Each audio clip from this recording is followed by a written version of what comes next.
void steel, a rare, durable black metal that retains magical energy for extended periods. Resistant to physical damage and mana corrosion, it seamlessly integrates with enchantments. Yet another fancy material. The discoveries Michael had made so far only highlighted the grandeur of this ruin at its peak. Though he couldn't pinpoint the exact value of the materials he had gathered, the descriptions made it clear they were extremely valuable. He speculated their worth might rival that of spirit crystals. However, determining the rank was another matter.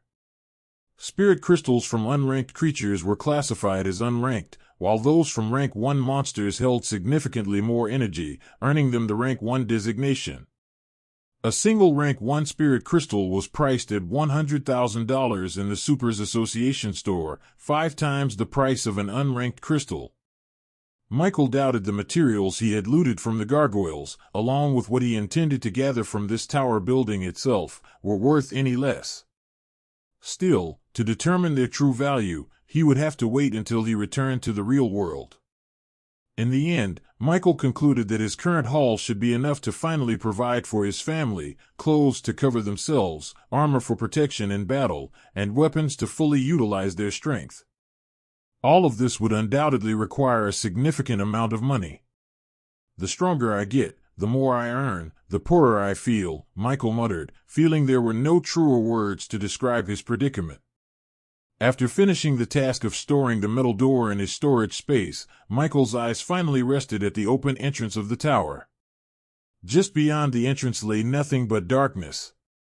It made sense, there was no opening to let sunlight into the building. However, Michael wasn't discouraged. He had the perfect thing to light up the way. Undead summoning. A greenish-black magic circle appeared beside him, and from it emerged a female orc, an orc shaman, to be precise. This particular shaman wasn't Lily, as Michael had long decided to avoid summoning her bearing the same name as his cousin until she was dressed. It felt far too awkward. In hindsight, naming his first orc shaman Lily had been a mistake. It was better to use other undead in the meantime. That didn't mean Michael had gotten completely used to the sight of naked undead bodies, but he had learned to look past it and endure the discomfort. The summoned orc shaman possessed the fire manipulation skill, much like Lily. Interestingly, not all orc shamans shared the same elemental affinity. Among Michael's 15 orcs, only 5 were female shamans. Of those, 2 had fire affinity, while the others wielded wind, water, and earth. Michael could foresee that, with more evolutions, it was likely he'd encounter some truly unique and rare elemental affinities among his orc shamans in the future. Light a fire, Michael commanded his undead orc shaman. She obeyed instantly, raising her hand to conjure a small ball of fire. The flames appeared harmless at first glance, but Michael's senses told him otherwise. He could feel the raw potential radiating from them. It was clear this was no ordinary fire. Shifting his focus back to the tower's entrance, Michael took a deep breath, activating his bone armor once more. The familiar sensation of skeletal plates forming over his body brought a sense of security. With the orc shaman at his side, Lucky taking point, and Prince guarding the rear, Michael dismissed the orc that had smashed open the door. He didn't know what to expect beyond the entrance and didn't need an overwhelming number of undead complicating the situation if something did come up. If numbers became necessary, he could always rely on undead summoning to pull reinforcements from the netherworld. Still, Michael hoped that, if he did summon more, it would be to haul loot rather than fight for his life. The moment he stepped inside, a damp, icy cold enveloped him.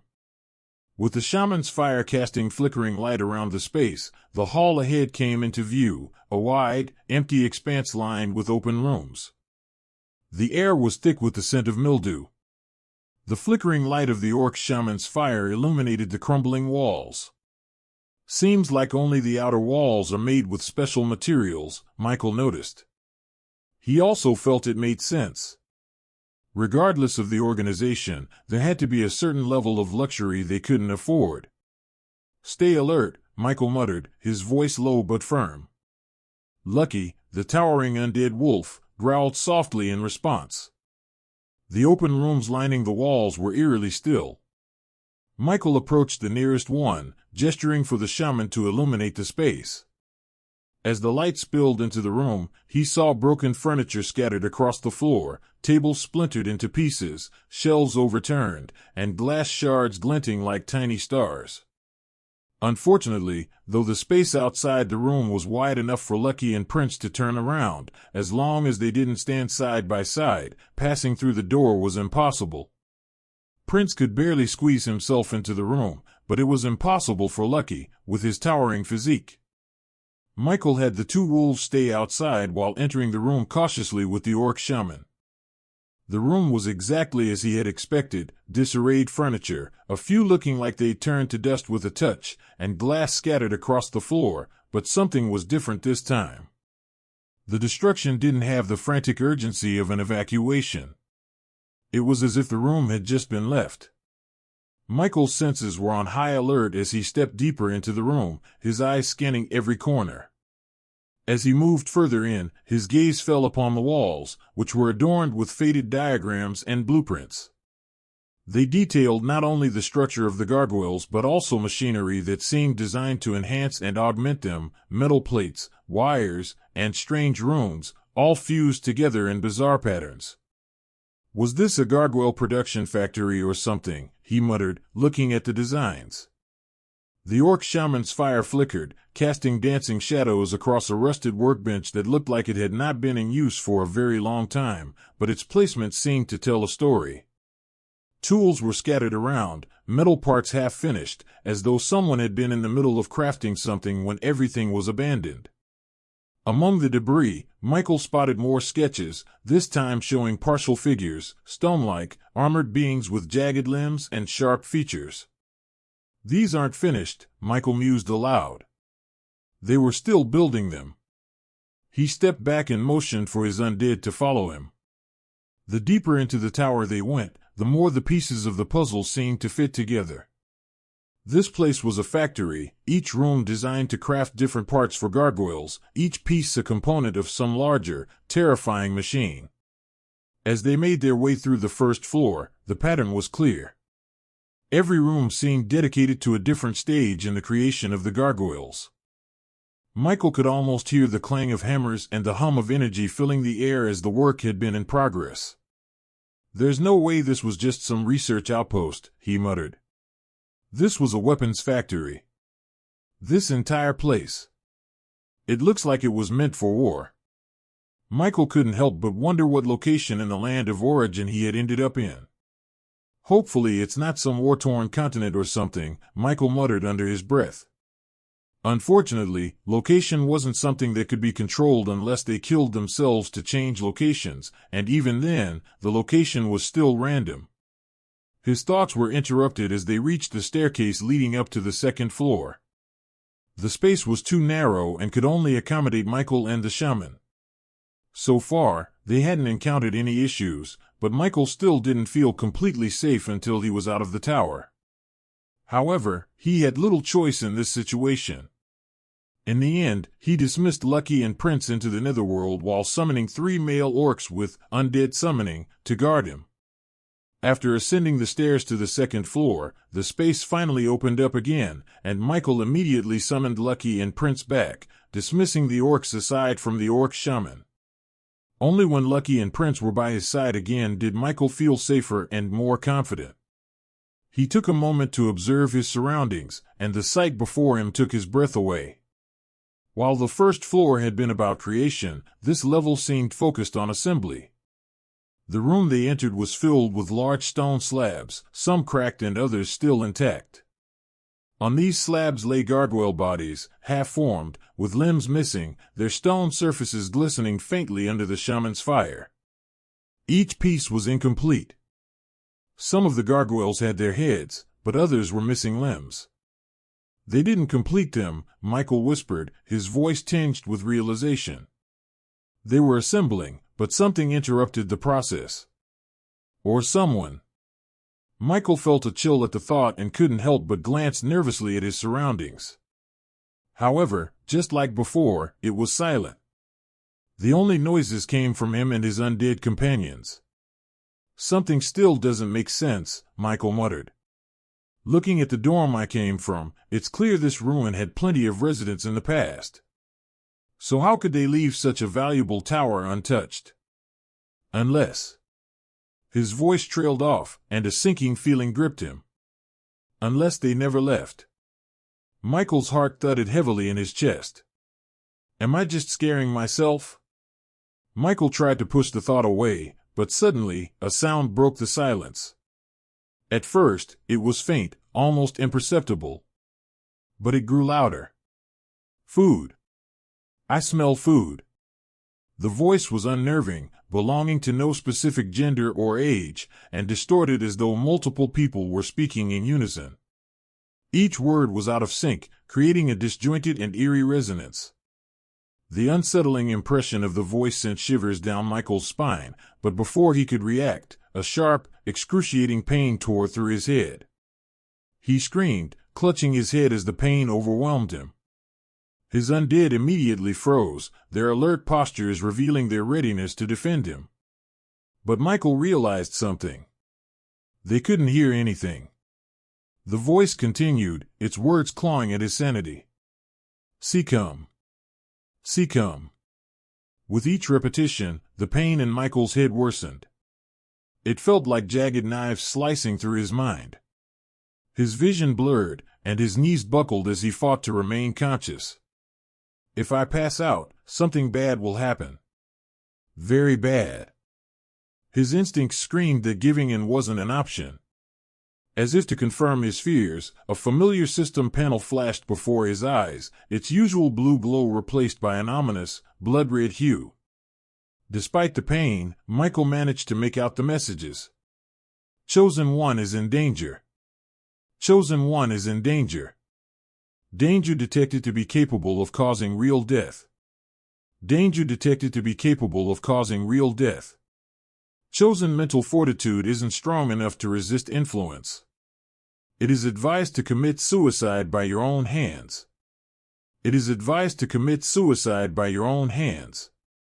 For the first time since his awakening, the system's panels showed something beyond their usual. An unmistakable warning of true death. The word echoed in his mind, cold and final. Through his connection with his undead, Michael sensed their unease. Their confusion was evident. They gathered around him protectively. But no, this wasn't what they should be doing. Protecting him wasn't enough.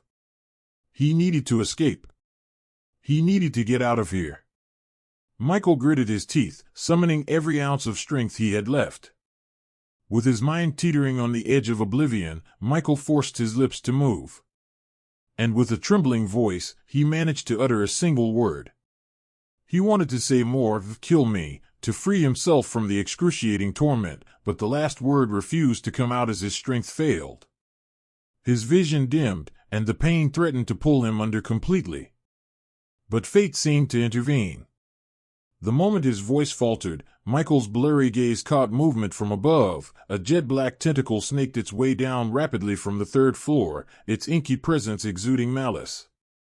It moved with an otherworldly swiftness, and its target was clear. But it had chosen the wrong moment.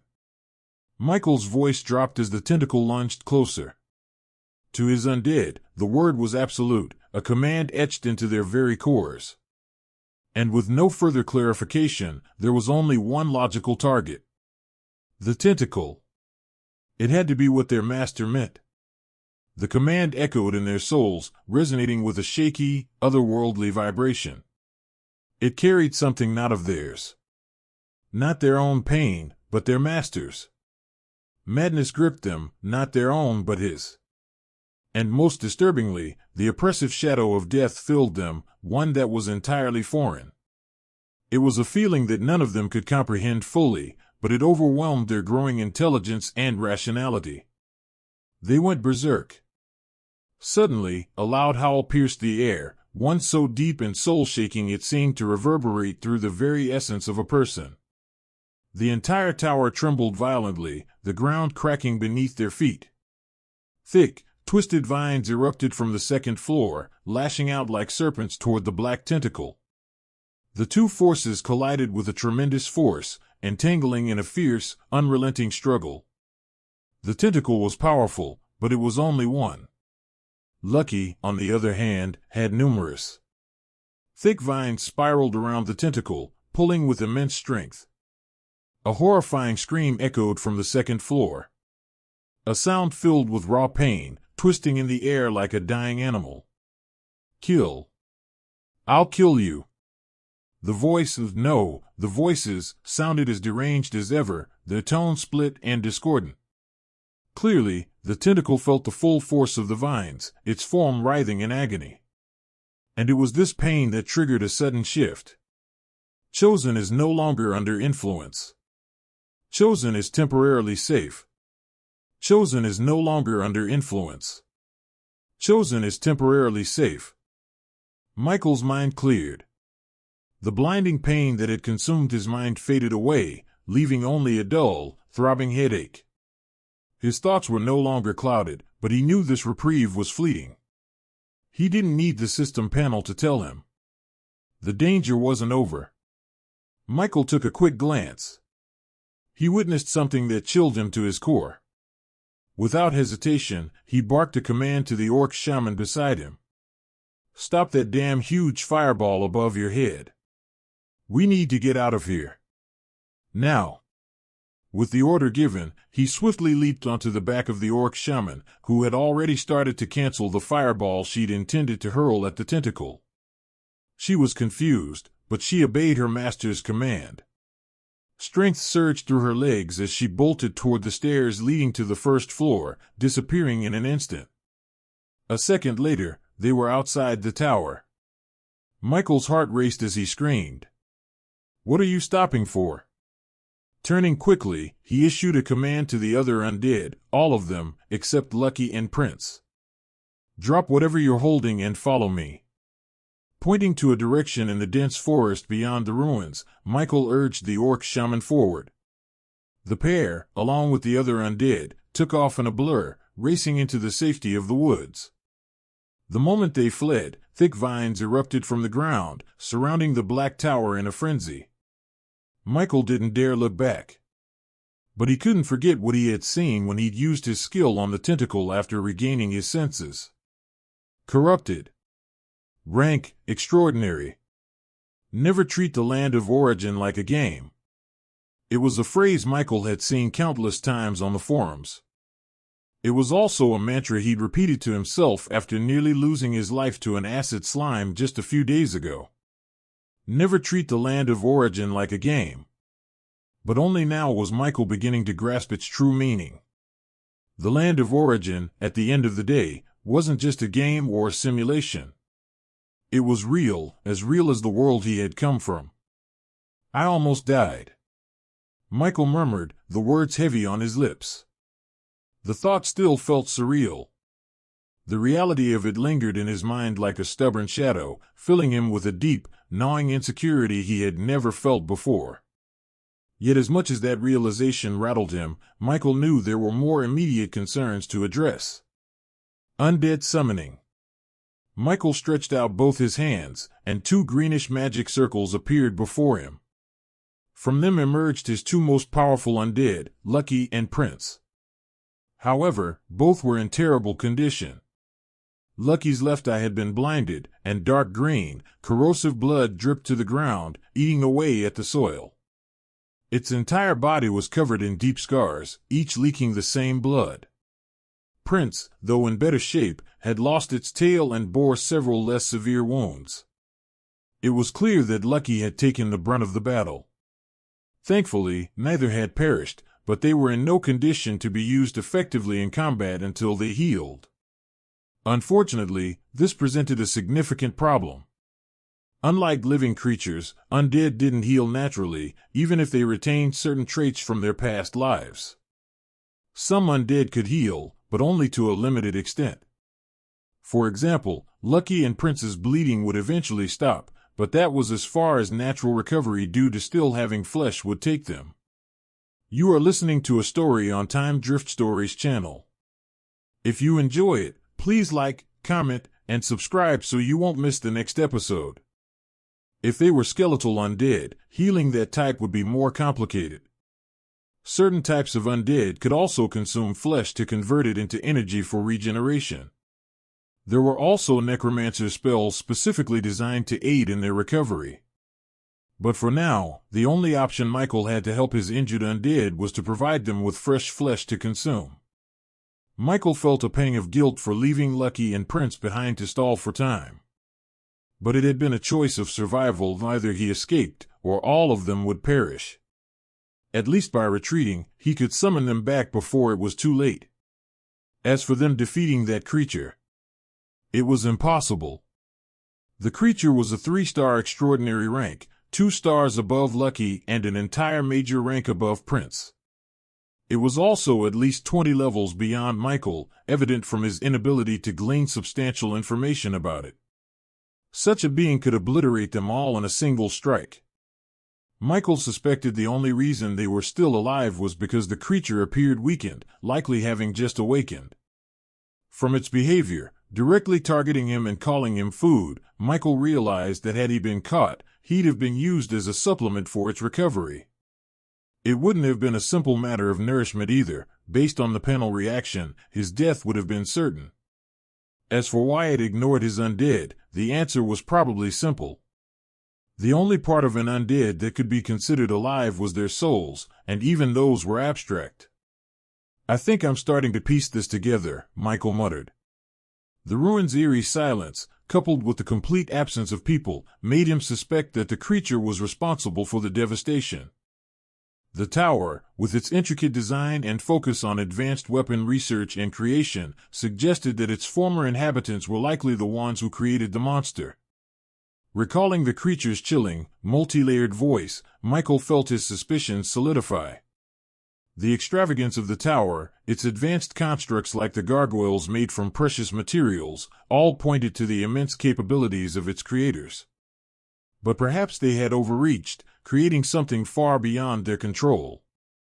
It seemed they had paid the ultimate price. "It's still not safe here.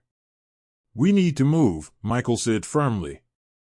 Though his body ached from the creature's mental assault and the strain of using a massive amount of mana to summon Lucky and Prince over such a great distance, he couldn't let himself rest.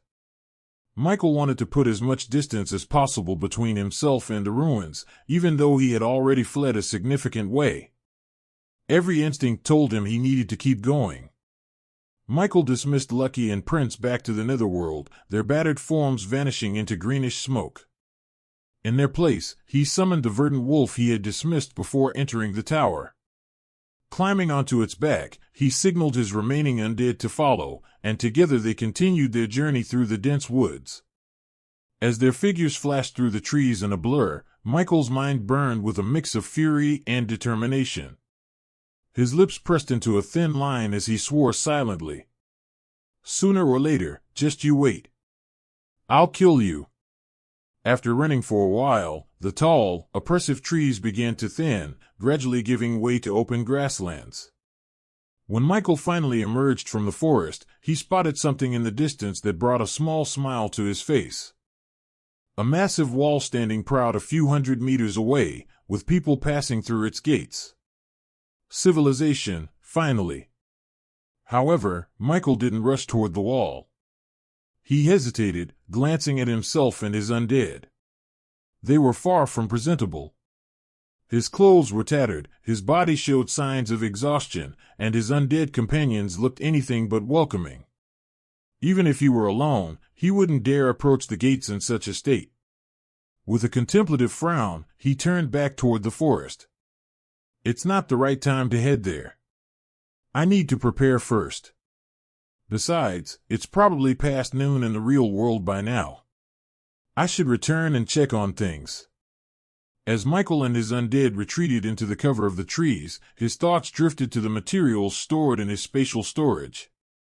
In the end, the only thing Michael had been able to take from the ruin was the remains of the gargoyles he had killed.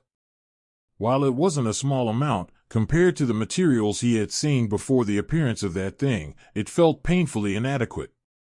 Michael knew the materials in his possession were likely worth a fortune, possibly rivaling his highest earnings yet, but the more, the merrier, right?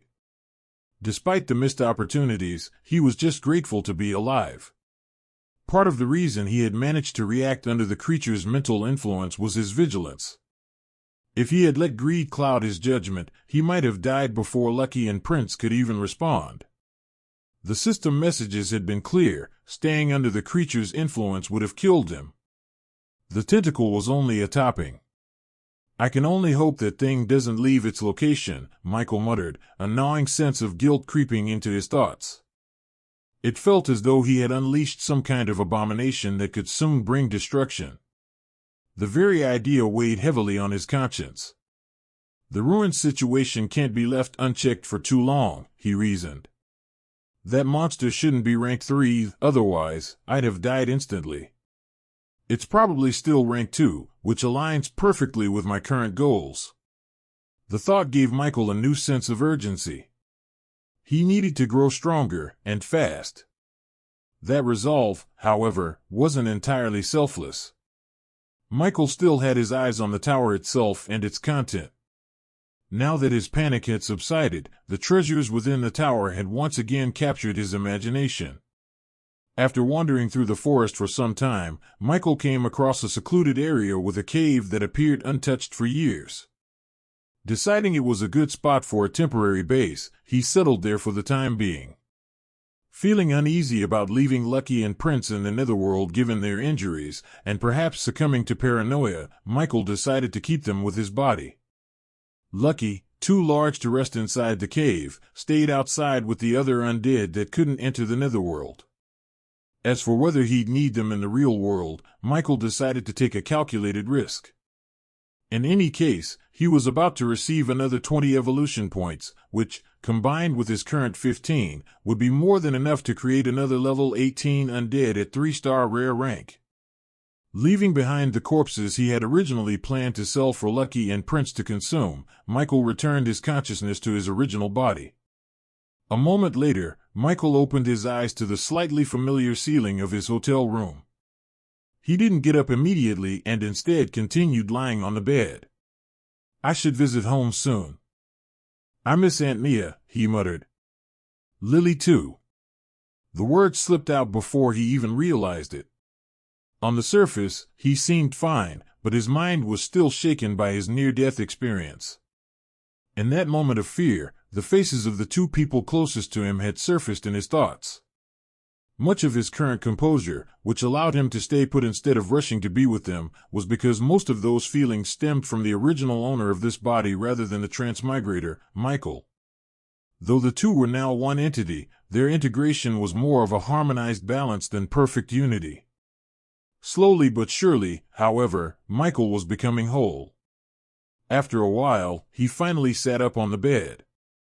As he moved, he noticed the sheets beneath him were damp with dried sweat, leaving behind a mess that hinted at just how much he had perspired. The room was cold, which made it clear that even in this controlled environment, his body had reacted to the experience in the land of origin. A dimension away, and yet my body here felt it too. The feeling of death, he murmured, a wary smile tugging at his lips. He stood still for a moment, collecting himself, before walking over to the table to grab his phone. 12:23 p.m. Due to advancing to rank 1, this recent visit was the longest he had ever spent in the land of origin. And with civilization now within reach there, Michael realized his time in the real world might soon begin to dwindle. Of course, if the land of origin couldn't provide the experience points he needed, he would have to shift his focus back to the real world, no matter how much the other dimension tempted him. At the very least, if he gained stable access to dimensional cracks, he might still make it in time for the Academy exams. He recalled reading on the forums that Awakener Academies typically held their entrance exams around the same time as Cultivation Academies, though the venues were different. It was said that, a week after the awakening ceremony, Awakeners and third-year students would be summoned and informed about the supernatural academies. It was Sunday now, which meant Michael should expect the summon from his school soon. Subconsciously, he realized 4 days had already passed since his awakening. Dropping his phone, Michael moved to get dressed for the day. Aside from checking the value of the materials he had brought back from the ruins, he also needed to buy clothes for his humanoid undead to cover their nakedness. However, his first priority was the Supers Association. It didn't take Michael long to get ready. Much to his satisfaction, he hadn't destroyed anything in the hotel, a clear sign that his control over his body was back. However, he couldn't ignore the subtle behavior of the people around him. They seemed reluctant to stand close to him for long. At first, he dismissed it as coincidence, but the pattern became more apparent as he made his way through the city. When he checked himself in the hotel bathroom mirror earlier, he hadn't noticed anything unusual, aside from his physique looking slightly more muscular and defined. It wasn't until he arrived at the Supers Association and stood in front of Grace, his usual receptionist, that he finally understood what was going on. "I need to suppress my aura." Michael repeated the words Grace had said the moment she saw him. Though confused, he could roughly understand what she meant by aura. It was probably his power leaking out unconsciously. But the real question was how. How was he supposed to suppress something he couldn't even see? "It seems you've just advanced," Grace began, her voice calm yet carrying a subtle undertone of curiosity. "Your mana is quite impressive," she added. What Grace didn't mention, however, was just how impressive. Michael's mana was strong enough that she, a mid-stage rank 3 cultivator, had to take him extremely seriously. The mana she could sense radiating from Michael was just that impressive. While she had encountered newly advanced rank 1 awakeners with immense mana levels before, Michael's rapid progression was notable. Reaching rank 1 just 4 days after awakening was rare, even for the most gifted. "My mana," Michael muttered, confused. "Is it my mana I have to suppress?" "Yes," Grace confirmed before elaborating. "Your mana seems to have increased by a very significant amount. Though you think you have it under control, to supernaturals like us, it's almost like you're announcing your presence. Your control is still impressive, though. Ordinary people mostly feel uncomfortable around you rather than outright fainting." Michael nodded, slowly piecing things together. He remembered reading that at a certain point, mana could start influencing the surroundings even without any intentional effort from the caster. Of course, he wasn't anywhere near that level yet. Right now, his mana was simply leaking slightly, enough to make ordinary humans uncomfortable due to their lack of exposure to such a high concentration. Knowing the root of the problem made things a bit clearer for Michael, but as a novice in magic, actually fixing the issue was easier said than done.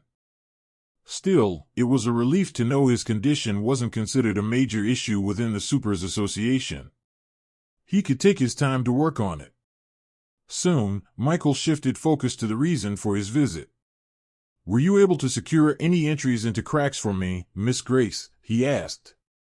Name, Michael Norman. Class, Adept Necromancer. Level, 15, EXP, 1094 Fan 17,718, Strength, 30, 4, Agility, 41, 1, Constitution, 31, 7, Intelligence, 110, 1, Attribute Points, 30, Skills, Undead Summoning, Undead Revival, Detect, Basic Shot, Share Senses, Spearmanship, Acid Shot, Bone Spear, Slow Curse, Bone Armor, Corpse Explosion, Talent, Infinite Evolution, Class Skill, Contract Slot, 20 Fan 40, Gift, Mark of Origin, Venomthorn Ravager LV, 25, Max, Name, Lucky. EXP, 805,990 Fan 1,021,752, Rank, Extraordinary, Skills, Bite, Plant Control, Advanced Mastery, Poison, Advanced Mastery, Viral Growth, Basic Mastery, Toxic Resurgence, Basic Mastery, Master, Michael Norman, Undead Redthorn LV, 25, Max, Name, Prince. EXP, 238,677 Fan 1,021,752, Rank, rare, skills, bite, plant control, intermediate mastery, poison, basic mastery, master, Michael Norman. The day before, Michael had requested Grace to apply for entries into the dimensional cracks in Woodstone City. This time, his requirement was straightforward. He wanted to enter the crack solo. The association had no restrictions against supernaturals applying to cracks within their membership access, regardless of the applicant's registered strength. The only stipulation was that an individual could not apply for multiple entries into the same crack in one day to avoid causing complications that could increase the difficulty for the next cleanup team. However, special cracks, such as those inhabited by other civilizations, came with stricter requirements and regulations. Michael had no business with such specialized cracks at the moment. Corrupted type cracks still held more value to him than anything else. "I did manage to secure you access to a few entries," Grace said, her fingers moving swiftly over her keyboard. "However, since you requested solo applications, which is basically the same as an entire team applying, the entries are rather spaced out." Michael nodded at her explanation. As for the spaced out entries, he didn't mind as long as he had them. "What days are they?" he asked. "Give me a moment," Grace replied, her focus on her system. Michael assumed she was pulling up his file, and sure enough, it didn't take long for her to respond. "Your application was approved for all 3-dimensional cracks in Woodstone City, the Level 1 Goblin World crack, the Level 1 Forest Domain crack, and the Level 2 Ape Region crack," Grace explained before pausing for a moment. A second later, she continued, "Unfortunately, you don't have any entries today. Your first one is tomorrow at noon in the Forest Domain crack. After that, you have 6 more entries spaced out over the next 2 weeks. An email with the full schedule will be sent to you after we confirm your intention to proceed with these cracks." Michael wanted to ask why the duration was limited to 2 weeks but held himself back, forming his own conclusions. It's probably to prevent monopolies. If anyone could just reserve cracks indefinitely, there'd be plenty of ways to exploit the system. Given how quickly cracks regenerated, Michael doubted there was a shortage of entries. A level 1 crack could be cleared at least 3 times daily. Over 2 weeks, that amounted to 42 entries per crack. Considering Woodstone City had 2 level 1 cracks, that was nearly 100 available slots over the same period. However, Michael wasn't the only supernatural in the city, so it made sense that access wouldn't be unlimited. The more he thought about it, the more he realized that 7 entries in 2 weeks was quite generous. If he cleared only level 1 cracks, he was looking at a guaranteed $700,000. For the current Michael, that was still a significant amount. Factoring in if he had access to the level 2 Ape Region crack, he estimated he could make over $2 million in the next 2 weeks. This estimation was confirmed after Michael and Grace finalized a few details back and forth.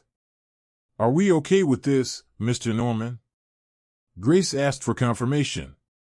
"Yes," Michael replied with a smile.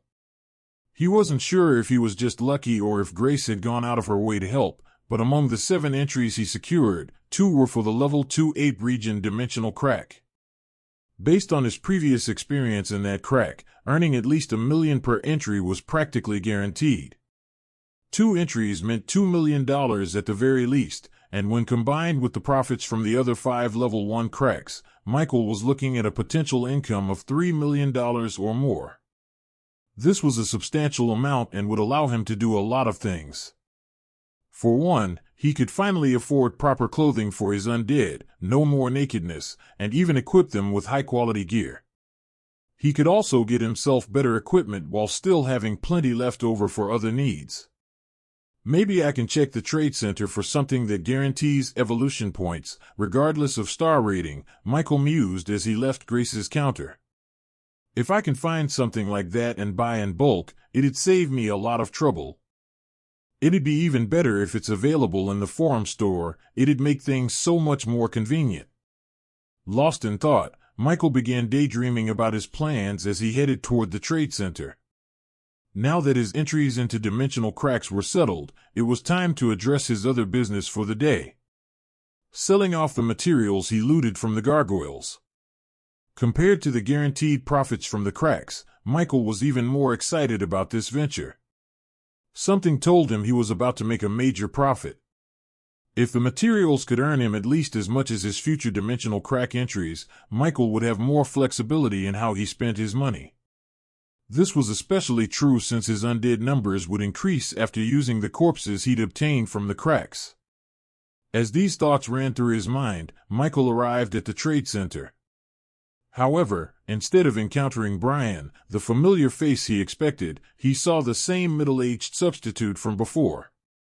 Though slightly surprised, Michael wasn't particularly bothered about conducting business with this man. Since he wasn't purchasing something like source liquid, where the star rating determined whether he'd earn evolution points, there was little difference in dealing with the substitute or Brian. Of course, a familiar face was always more reassuring. "Good afternoon," Michael greeted as he approached the counter, initiating the conversation. "Good afternoon. What can I do for you today?" the cheerful stand-in for Brian responded with a friendly smile. "I'd like to sell something." Michael got straight to the point. "What are you selling?" "Some materials." "Materials? What kind of materials?"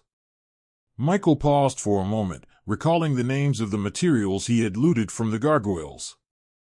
He began listing them one by one, but as he continued, he noticed something odd. The more he spoke, the deeper the look of confusion grew on the middle-aged man's face. "Is something the matter?" Michael couldn't help but ask as he finished listing the names of the materials he had. The middle-aged man behind the counter chuckled awkwardly. "No, nothing's wrong. It's just, I don't recognize any of the names you just mentioned." Michael's face fell, and a flicker of anxiety surged through him. "Does this mean I won't be able to sell these materials here?" he thought nervously. He wasn't worried about their value. How could materials used to construct monsters capable of going head-to-head with extraordinary ranked creatures be worthless? That was impossible. But the thought of not being able to sell them in this city was troubling. It makes sense, though, Michael reasoned. The Super Association branch here wasn't exactly a hub of resources. From his daily browsing on the forums, though he hadn't had time to check his phone today, Michael knew Woodstone City was relatively backward compared to other cities even in the supernatural realm. Its resources and infrastructure lagged behind. This was reflected in the city's lack of dimensional cracks, only 3, all low-leveled. It didn't compare to cities with larger populations or more valuable cracks, even if those cracks were fewer in number. After all, 2 level 2 corrupted type cracks could easily outweigh 5 level 1 corrupted type cracks in terms of resource potential. Will I have to travel to another city to sell these materials? Michael's thoughts began to spiral. But before his concerns could grow further, the middle-aged man spoke again, and his next words brought a wave of relief. "Though I don't recognize the materials you mentioned, it doesn't mean we don't have someone here who will. So, don't worry about not being able to sell anything," the middle-aged man reassured him with a smile. Michael muttered, "Oh," feeling a little embarrassed. He realized he had likely worn his thoughts on his face. The man continued speaking, his tone light and professional. "Based on what you said, I assume these materials are quite a lot and probably unique, right?" Michael nodded in confirmation. "All right then. Please follow me through this door," the man said, pointing to an entrance Michael had taken several times to meet with Brian. He had also taken this path with the middle-aged man before too when he brought monster corpses the last time. However, from the man's tone, it didn't feel like he was giving directions to a stranger or newcomer, but rather following procedure out of habit. Michael didn't think too deeply about it and followed the middle-aged man. They walked through a familiar corridor lined with doors until they reached a location Michael was familiar with. It was the underground storage space where he had made his first $100,000 from dimensional monster materials. "Please wait here for a while," the man instructed. I'll bring someone who can likely identify what you want to sell. In the meantime, you can use this time to bring out the materials. This wasn't their first trade, so the middle-aged man knew Michael's status as an awakener and his storage space. After saying what he had to say, with that, the man left. Since Michael was already familiar with the space, he felt no discomfort staying there alone. After a quick glance around the wide area, he began pulling out the remains of the gargoyles one by one, carefully arranging them according to their material type. As he worked, Michael also made sure to keep his mana from leaking, just as he'd been doing since leaving Grace's counter. Unfortunately, the middle-aged man earlier hadn't shown any reaction regarding his aura, so Michael still wasn't sure if he was doing it correctly. While arranging the gargoyle remains, he used detect on them again to confirm their information. Obsidian Forge Alloy, a blend of dark metals and obsidian-like minerals, offering a stone-like texture combined with flexibility and high durability. Commonly used for constructing durable constructs or golems. Vein Shard, a lightweight yet durable fragment with blue-green veins, often used to craft mana-conductive tools. Featherplate, flexible, metallic plates as light as feathers, ideal for creating aerodynamic constructs. Core Stone, dense, black material prized for its ability to store and stabilize mana. Crystal Sphere, a smooth, patterned stone utilized in crafting energy detectors and amplifiers. Ether Stone, a pale, translucent stone with anti-gravitational properties, frequently used in levitation devices. Runed Core, an irregular core marked by glowing runes, functioning as a power source for advanced machinery. They should be worth a lot, right?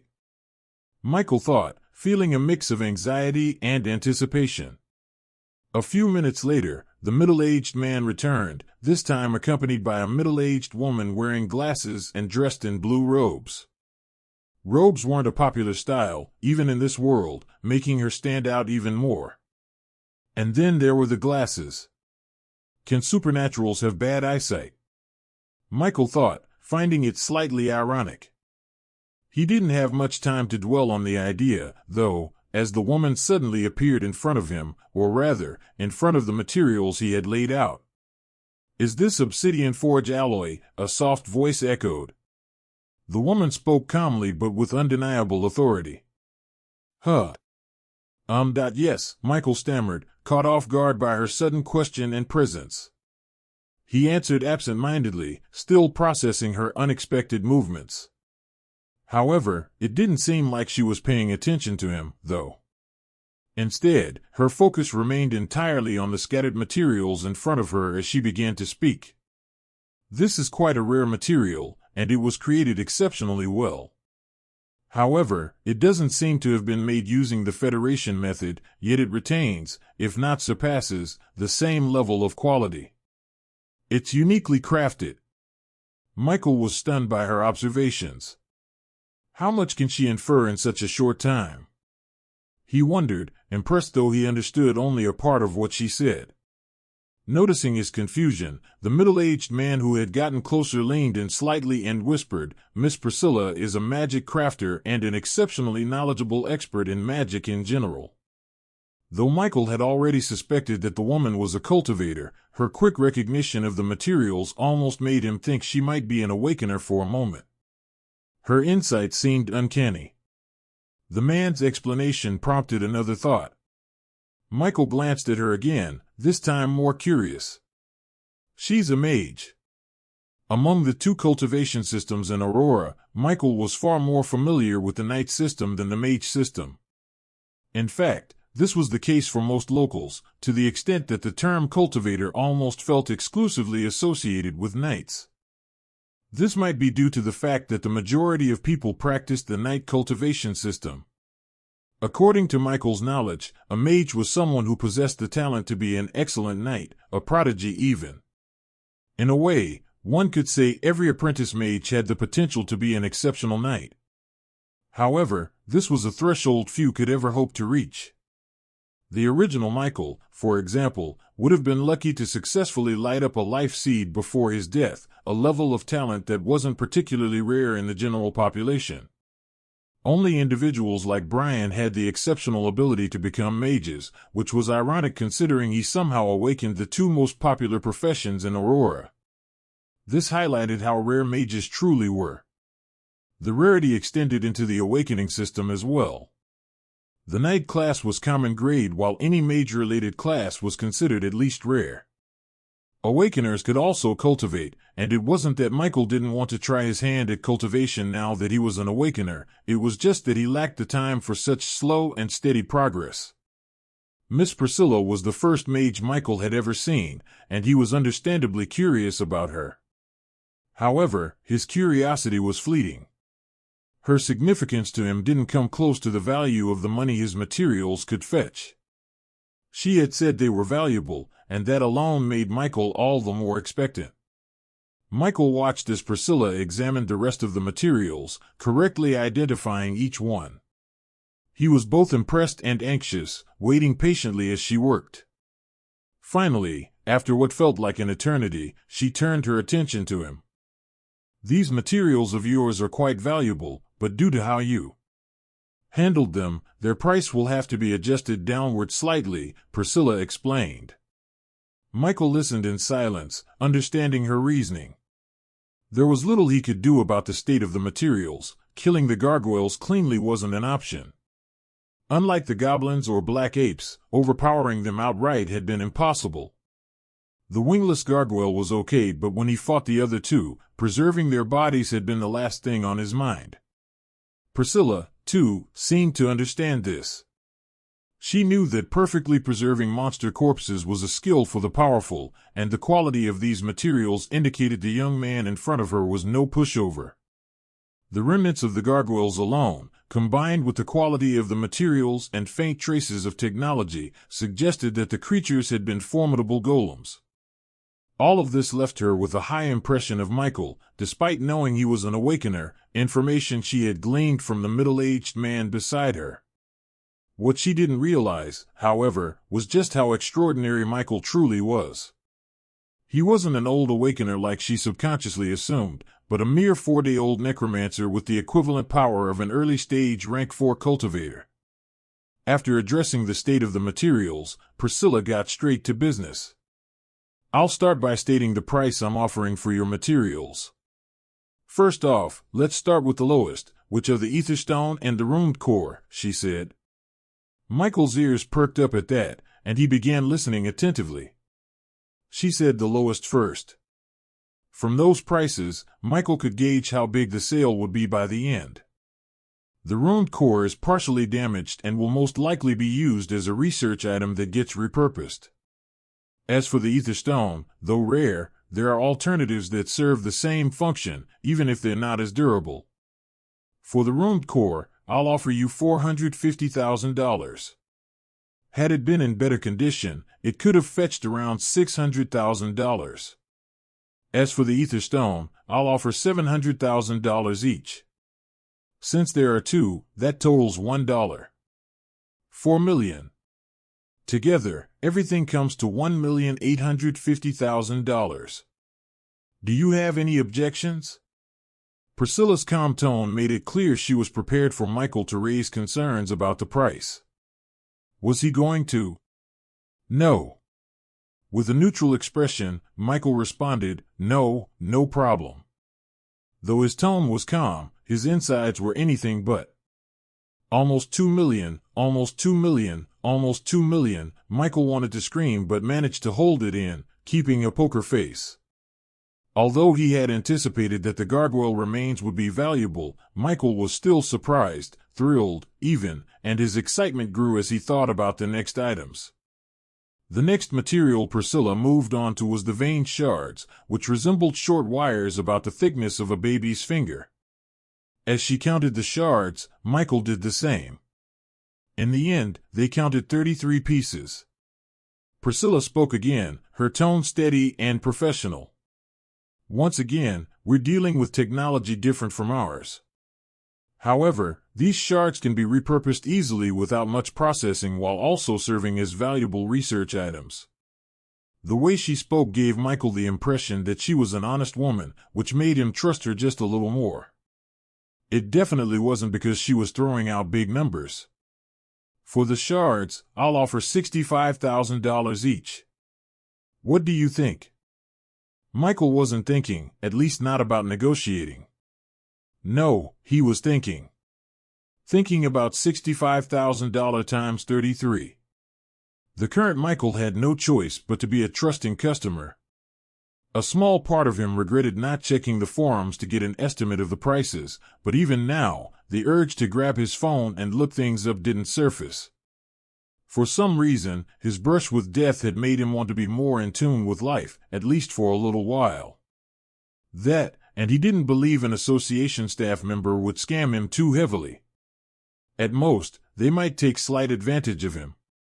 Of course, if they did, Michael could only chalk it up to experience. However, he promised himself that after this, he would always come prepared, just like Mira had when she sold the Black Ape corpses, ensuring she wasn't taken advantage of by the old female supervisor. Michael stared at his account balance in a daze as he slowly made his way out of the trade center. Your account balance is $16,803,543. $16 million. That was the total amount he'd earned from selling the remains of the gargoyles. How did Michael feel? The sheer amount of money momentarily frightened him. But after the fear came a short burst of greed. Greed for what? It was simple, the Black Tower. Michael couldn't even count how many gargoyle remains he'd seen back in that place, especially on the second floor. And that wasn't even including the tower itself, which was likely worth an astronomical amount to be able to withstand the violent clashes between monsters as strong as Lucky. If just a small part of it earned him this much, how much could the entire structure and its contents be worth? Before, Michael had been cautious, almost reluctant, about returning to the ruins. Now, he was eager to claim them as his own. However, realization left him a little frustrated. To attend an academy, he needed strength. To evolve his undead continuously, and ensure he didn't lose control as they grew stronger, he needed strength. And now, to claim a treasure as valuable as the Black Tower, he also needed strength. This one was especially frustrating since, without sufficient power, it wasn't just failure he risked, it was death. It was the one thing Michael didn't have enough of. Strength and money. Ugh, Michael groaned as his excitement began to wane, bringing him back to reality. Though he would have loved to leave the money untouched in his account for a while longer, nothing in this cursed world ever went according to plan. But there's no way 16 million can finish that fast, right? Now that I have this much, even if I buy better equipment for my undead as they grow stronger, there should still be a lot left, right? When it came to his own growth, Michael couldn't be selfish. But that didn't mean he didn't enjoy the vanity of knowing he had millions in his account. There's no way my talent will lead me to the path of being infinitely broke, right? Michael was unsure, but a part of him whispered that it might. Maybe not now, but definitely later. Remembering he needed to get equipment for his orcs, Michael retraced his steps back to the trade center. You want to buy some weapons, the middle-aged man at the counter, surprised by Michael's return, asked to confirm. And you want them big and heavy. The man couldn't help but glance at Michael's slender frame as he said this, his gaze filled with slight doubt. Big and heavy for supernaturals like them was like a mountain for ordinary humans. It definitely wasn't going to be simple. Michael's eye twitched when he noticed. The man didn't need to speak for Michael to guess what he was thinking. The weapons aren't for me, Michael clarified, though he immediately felt he might have said too much. Wasn't he just confirming he wasn't as strong as he looked? Oh, the middle-aged man said, thankfully not commenting further on Michael's choice of purchase. Soon, Michael was led to yet another door. Along the way, he was tempted to ask how big the association really was. From the outside, it already looked massive, but inside, it seemed even larger. It was honestly bigger than it looked. The equipment room was spacious, though not as vast as the underground areas he'd seen earlier. It housed several compartments filled with categorized weapons. However, Michael couldn't help but feel that if he wanted to arm all of his undead, the equipment in the room might not suffice. Still, he didn't comment on this. He assumed the association had its own ways of managing inventory. Though unsure about the exact number of supernaturals in Woodstone City, Michael guessed it must be substantial. Even with another Supers Association branch in the city, the demand for weapons had to be significant. Still, Michael kept his thoughts to himself. If the time ever came when he needed to buy equipment in bulk, he'd learn how the association handled such supplies. The association's forum store also sold weapons, ranging from mundane to special, but purchasing in bulk was tricky. This was one reason Michael hadn't considered using it to arm his undead. After allowing Michael a moment to take in the equipment room, the middle-aged man from the trade center finally spoke. "So, what type of weapon are you looking for?" "Swords, spears, halberds, hammers, and so on." "Name them, and if we have them, I'll take you to see the models." Michael caught a keyword. However, now wasn't the time to dwell on it. He turned his attention to deciding which weapons would suit his undead. Among his humanoid undead, Michael decided he didn't need to arm the female orcs or the wolves. The former were mages who didn't rely on physical weapons, though a wand or staff might suit them. The latter, the wolves, didn't seem to require any equipment at the moment. With 5 female orcs and 3 undead wolves out of the equation, Michael was left with 12 undead to equip 10 male orcs and 2 blue apes. All of them were strength-based creatures. Michael deliberated for a few seconds before coming to a decision. Broadswords, axes, and hammers. All of them should be large and heavy, he stated firmly. The middle-aged man nodded, though he was curious about Michael's insistence on such oversized weapons. He could sense that Michael wasn't weak and could likely wield heavy weapons himself. However, size mattered. Too large a weapon could hinder combat ability, especially if the wielder wasn't adept at using it. Still, it wasn't the man's place to question. The boy had also stated the weapons were for someone else to use too. What his customers bought weren't his business most of the time. "Please follow me," the man said after confirming Michael's choice. Michael was led to a section of the room dedicated to hammer-like weapons. He noticed a variety of them, differing in size and appearance, some large, some small, some shiny, others dull. At first glance, what stood out was the expensive aura that seemed to radiate from their very cores. Michael quickly bypassed the smaller hammers, his focus narrowing on the massive ones. As he observed them, he began to understand why the middle-aged man had referred to them as models. Though these hammers were clearly the real deal, it seemed that they were more for display than for sale in this particular room. After scanning the options, Michael's eyes eventually settled on 3 of the largest hammers, the only 3 gigantic ones in the compartment. Titan's Wrath, rank, rare, type, heavy warhammer, creates a powerful shockwave upon impact, stunning enemies and shattering defenses. Ideal for breaking through fortified armor and barriers. Frostcaller's Maul, rank, rare, type, ice hammer, releases a chilling blast with each strike, slowing enemies and weakening their defenses. Particularly effective against fast or evasive opponents. Bonebreaker, rank, rare, type, reinforced warhammer, delivers devastating physical blows, with a chance to temporarily cripple an enemy's movement or attack power. Highly effective against larger, brute-type foes. From the brief descriptions alone, it was clear that these weapons were far superior to common rank ones like Michael's broken spear. Comparing the two felt almost insulting. Michael's spear, built with just better synthetic metals, paled in comparison. The craftsmanship and appearance of the 3 hammers were also leagues ahead. Titan's Wrath was a massive blackened steel warhammer with jagged edges and a crimson gemstone embedded at its center. It was 6 feet long, with a hammerhead nearly 2 feet wide. The weapon looked more like a siege tool than something wielded in battle, suggesting it required immense strength to handle. Its handle was wrapped in dark leather, and faint red runes pulsed with power along its head. The rare materials used in its construction were obvious. Michael imagined hitting another version of himself with this hammer and knew it would hurt very, very badly. The thought of his undead male orcs, who had the same strength as him, if not more, especially if they used berserk, wielding a weapon like this made Michael determined to get a good weapon.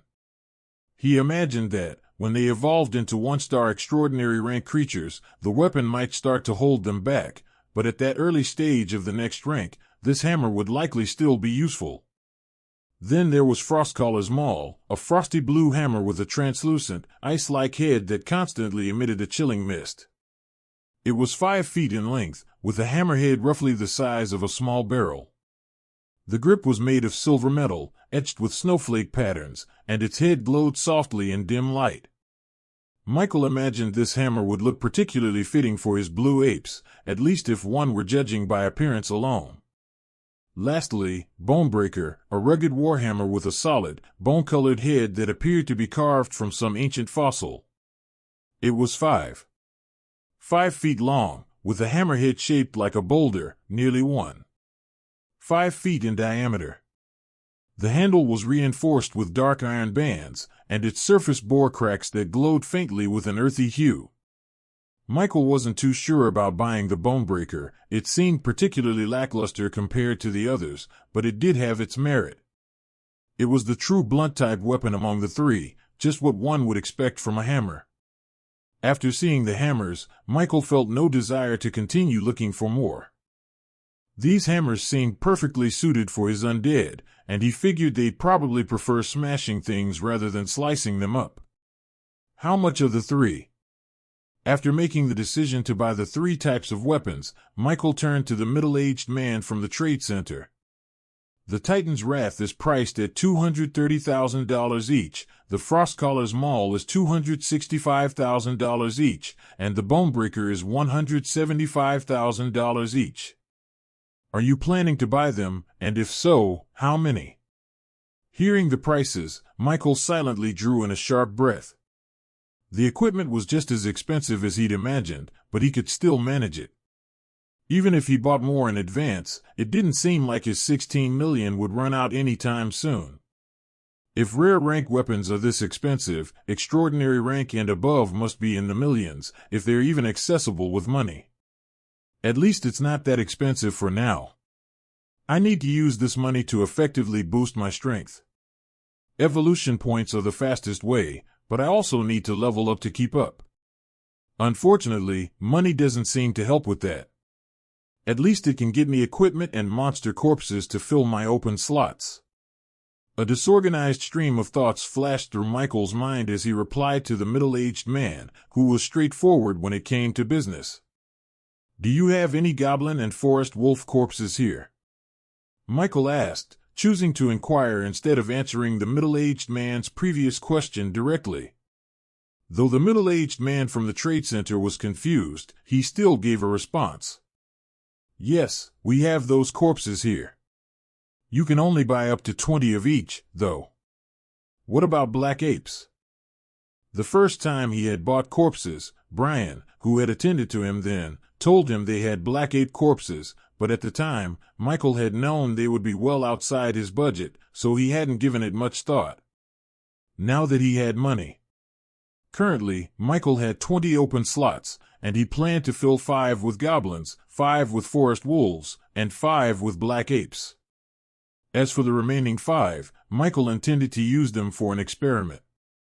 He wanted to see how his undead would react to an ordinary animal or insect. The unique properties of some animals made Michael very willing to experiment, even with the risk of the pain from severing the connection with any undead he didn't like or if something went wrong. As for asking about the corpses the association could offer, Michael wanted to buy more equipment in advance and make sure he handled everything all at once. Of course, he could have just bought the equipment without asking, but he figured it was better to know what they were doing next after leaving the door. After confirming that he could buy even black apes from the association, Michael placed his order for the equipment he wanted. He finally understood why the man from the trade center referred to the weapons as models. Thanks to the middle-aged man's explanation, it became clear. starting from rare rank, or in cultivation system terms, level 2, items were only semi-stocked. It was like bullets, which could be produced in large quantities because their materials were common, and they had many uses. However, rare rank equipment required unique, high-quality materials, specialized craftsmanship, and often had specific functions. As a result, these items couldn't be mass-produced in the same way. Instead, models were displayed to showcase what was available, and orders were made based on demand. They were called semi-stocked products because only a limited number were produced periodically, preventing the waste of valuable materials. If the stock finished, then one would have to commission directly from the creators. Michael, planning ahead for the time when he'd reach level 25, the maximum level for rank 1, which he aimed to achieve in Woodstone City, decided to order 8 sets of each hammer for the time being. After some contemplation, he included the Bonebreaker, not because it was his favorite, but because its lack of strong magical presence made it the easiest to repair. Well, according to the middle-aged man from the trade center that was trying to make more sales. A total of 24 hammers brought the cost to a hefty $5,360,000, cutting his remaining funds by a third. Though he felt a pang of pain, Michael knew it was a worthwhile investment. The hammers would last him a long time, and if he ever upgraded, he could resell them, albeit at a lower price, standard for second-hand goods. He knew this because he'd asked the middle-aged man from the trade center, who had responded with a suspicious gaze but explained patiently. After placing the order, the man informed Michael that the association currently had only 4 of each hammer in stock. He assured him that he'd contact the branch in Woodstone City to transfer any remaining stock and, if necessary, place an order from outside the city. As for the models, they were kept on display even when stock ran out, allowing potential buyers to place special orders so they weren't sellable items. Michael was instructed to return tomorrow afternoon for an update. He didn't mind the wait, especially since there were no delivery fees involved. With the hammer issue settled, Michael and the man from the trade center didn't leave the equipment section just yet. After all, what good were weapons without armor? Though his undead were technically dead, they could still die when destroyed. The corpse acted as a container for their souls, which was what kept them alive. If the vessel perished, the soul it housed would also die. Michael wasn't just focused on making them hit harder, he wanted them to be much harder to kill. Unlike the varied types of warhammers he ordered, he opted for the most practical and durable armor he could find. Just like with the previous purchases, Michael also bought 24 sets of armor. Though he was satisfied with his acquisitions, the large sum he had spent in such a short time briefly made him question whether he was making the right choice. However, that doubt was fleeting, as he reminded himself that he was not only keeping his daily evolution point providers safe but also strengthening them. Speaking of evolution points, Michael had checked his talent section and noticed his points had refreshed and increased to 36. That was enough to upgrade at least 5 1-star common rank undead to 1-star rare rank creatures. Titan's Aegis, rank, rare, type, heavy defensive armor, adapts to fit the wearer, providing unparalleled physical defense. Grants moderate regeneration, restoring health gradually over time. The Titan's Aegis was a full set of dark, matte black armor designed for maximum protection and mobility, priced at $320,000. The chestplate was smooth yet heavily reinforced, with raised sections over critical areas such as the chest and abdomen. The pauldrons were angular and compact, offering shoulder protection without limiting arm movement. The gauntlets were sturdy, featuring reinforced knuckles and streamlined forearm guards for both offense and defense. The greaves were equally robust, with overlapping plates shielding the shins and knees while still allowing flexibility for rapid movement. This armor was intended for his male orcs, with one set for himself, as it had size adjustment properties. Michael felt that the blue apes, with their unique limb structure, would be better off without armor. Currently, Michael had 10 male orcs, and fully equipping them would take 10 sets of weapons and armor, leaving 14 sets. These would be divided between his other orcs and blue apes, with only hammers for the latter. To be fair, the equipment he had bought wouldn't be enough to fully equip all his undead, especially since he didn't plan on missing out on acquiring more humanoid undead once he reached max level and rank 1, but for now, it would suffice. The land origin was rumored to be a heaven for leveling up, and Michael had felt that potential at the start.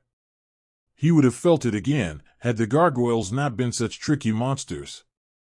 Now that he had found civilization, he hoped it would be easier to find a hotbed for monsters, making his investments worthwhile. After securing the armor, Michael also purchased a new spear. Venomfang Spear, rank, rare, type, poison spear, inflicts a potent poison on the target, dealing continuous damage over time and weakening their defenses. The Venomfang Spear featured a sleek, dark green shaft made of reinforced alloy, with veins of glowing emerald running along its length. The spearhead was long and serrated, resembling a fang. Despite its deadly appearance, the spear was lightweight and perfectly balanced, as Michael gave it a feel, making it highly effective for both thrusting and throwing. This spear cost Michael another $226,000. Together with the armor and hammers, Michael had spent up to $13 million in just a short time, leaving him with barely $2.5 million remaining. He was close to being broke again, and this time, it wasn't due to his talents but simply the mounting expenses. At least there's some sort of improvement. With the purchase of the spear complete, there was nothing else Michael needed from the equipment store, so he followed the middle-aged man from the trade center through yet another door. Another basement. Is the association really that large? This time, Michael couldn't stop himself from blurting it out. Surprisingly, the middle-aged man actually answered. Almost everything around the association building belongs to us, so yes, it's much larger than it appears. But it's nothing compared to the headquarters, the man said with a chuckle before falling silent again. Michael wanted to ask a few more questions, but he didn't get the chance. They had already reached their destination. As Michael suspected, the association had a much larger collection of corpses than what was displayed outside. It wasn't because they were hiding them but because access to this section required larger purchases or special requests, such as buying a black ape corpse. These couldn't be stored with the goblins or forest wolves due to their size. Additionally, anything outside of sales, most of what was stored here was reserved for the association's internal use. This basement was by far the coldest one Michael had been in since entering the association. It's probably because of the corpses, Michael figured. Compared to the previous storage room Brian had led him to, this area was better organized and equipped with more features. Still, Michael wasn't here to admire the place, he was here for the corpses. So, 20 of each corpse, yes, the middle-aged man asked, smiling. He couldn't help but grin. With everything Michael had bought, as the one in charge of providing the service, he would get a commission. One might assume that just because someone was a supernatural, they were automatically wealthy. That was true for some, but maintaining one's cultivation was expensive, especially if one wanted to keep advancing without stagnating. Most cultivators were broke, or at least broke by supernatural standards. Knowing he'd earn a nice commission from Michael's purchase made the man far more enthusiastic and welcoming. The cut he would get from the millions Michael had just spent would buy him enough resources to cultivate for a while. In the supernatural world, people like Michael weren't typical examples of how money was earned or spent. To be honest, the middle-aged man was starting to think Michael was the son of some senior figure, given how casually he spent without hesitation. Michael, on the other hand, wasn't wasting time. He bought the maximum allowed, 20 corpses of each type. The process took some time, as Michael had to use the land of origin as a storage space again. Fortunately, the area he had marked before leaving the ruins was ideal for setting up a temporary base. The goblins and forest wolves cost $1,000 and $4,000 each, respectively, but the price of the black apes made Michael's eyes twitch. Somehow, it feels like the association marks up prices by at least 100 fantram of what they paid for these corpses, Michael thought bitterly. Still, he bought them without complaint, though he silently cursed the association. The goblins cost him $20,000 in total, the forest wolves $80,000, and the black apes $176,000, bringing the total to $276,000. Once again, Michael's remaining balance dropped, nearing the $2 million mark. However, the corpses weren't exactly a loss. He could always resell the ones he didn't want later. It was already approaching evening, but Michael planned to quickly fill his contract slots before returning to sell the leftover corpses before it got too dark. Of course, he planned to buy some ordinary creatures on Aurora for experimentation first. After finishing with the corpses, he was led to another room where his purchased equipment was waiting. What happens if another customer comes while you're away? Michael asked, curious. Despite being satisfied with the service, he couldn't help but wonder. Brian had acted the same way, both of them leaving the trade center unattended with no one to replace them. How did they keep business running like this? It's not that serious. If someone comes, I'll know, the man said, pointing at a sleek watch on his wrist. Old customers know what buttons to press outside. Michael wanted to ask more, what buttons? And what about new customers? But decided against it. With one more envious glance from the middle-aged man, Michael used his storage space to transport the equipment he had bought from the association. Oh, I've been meaning to ask, do you have any alternatives to source liquid here? As long as it's just as effective or stronger, I'll take it. Michael finally remembered to ask, hoping he'd get lucky. Unfortunately. No, we don't. But you could try your luck on the forum. Just be careful, the descriptions there can be vague or unclear, so you might end up with something different from what you expect. Ah, I see. Thank you. You're welcome. As for checking the forum, Michael figured he could give it a shot, but he wasn't too hopeful. Too many things could go wrong with online purchases, so he preferred buying things in person. At least that way, he could test the product on the spot and decide whether to buy more if it proved useful, unlike online purchases, where things were often a gamble. Sure, he could buy some spirit crystals, but that wasn't the most efficient way to spend his money. It made far more sense to focus on leveling up and increasing the number of his undead, which would grant him more daily evolution points. Perhaps because he understood that after reaching the extraordinary rank, speeding up his progress would require a staggering amount of resources, Michael had learned to be patient and make the best of what he had. And honestly, what he had wasn't bad at all, just slow. It wasn't a bad deal considering that if he could fill all 40 of his contract slots right now, he'd be earning enough daily evolution points to evolve a 1-star extraordinary rank undead every 4 days. That meant an undead at level 25 at the very least. On top of that, Michael was starting to think beyond simply evolving his creatures, thanks to his experiment with Prince. Lucky was now a 1-star extraordinary rank creature, but when Prince evolved to that same rank, he would immediately advance strongly into rank 2 due to his already superior strength before evolution. It was becoming clear that the strength gained from evolving had its limits. Creatures with a higher base strength before evolution would always turn out stronger after it.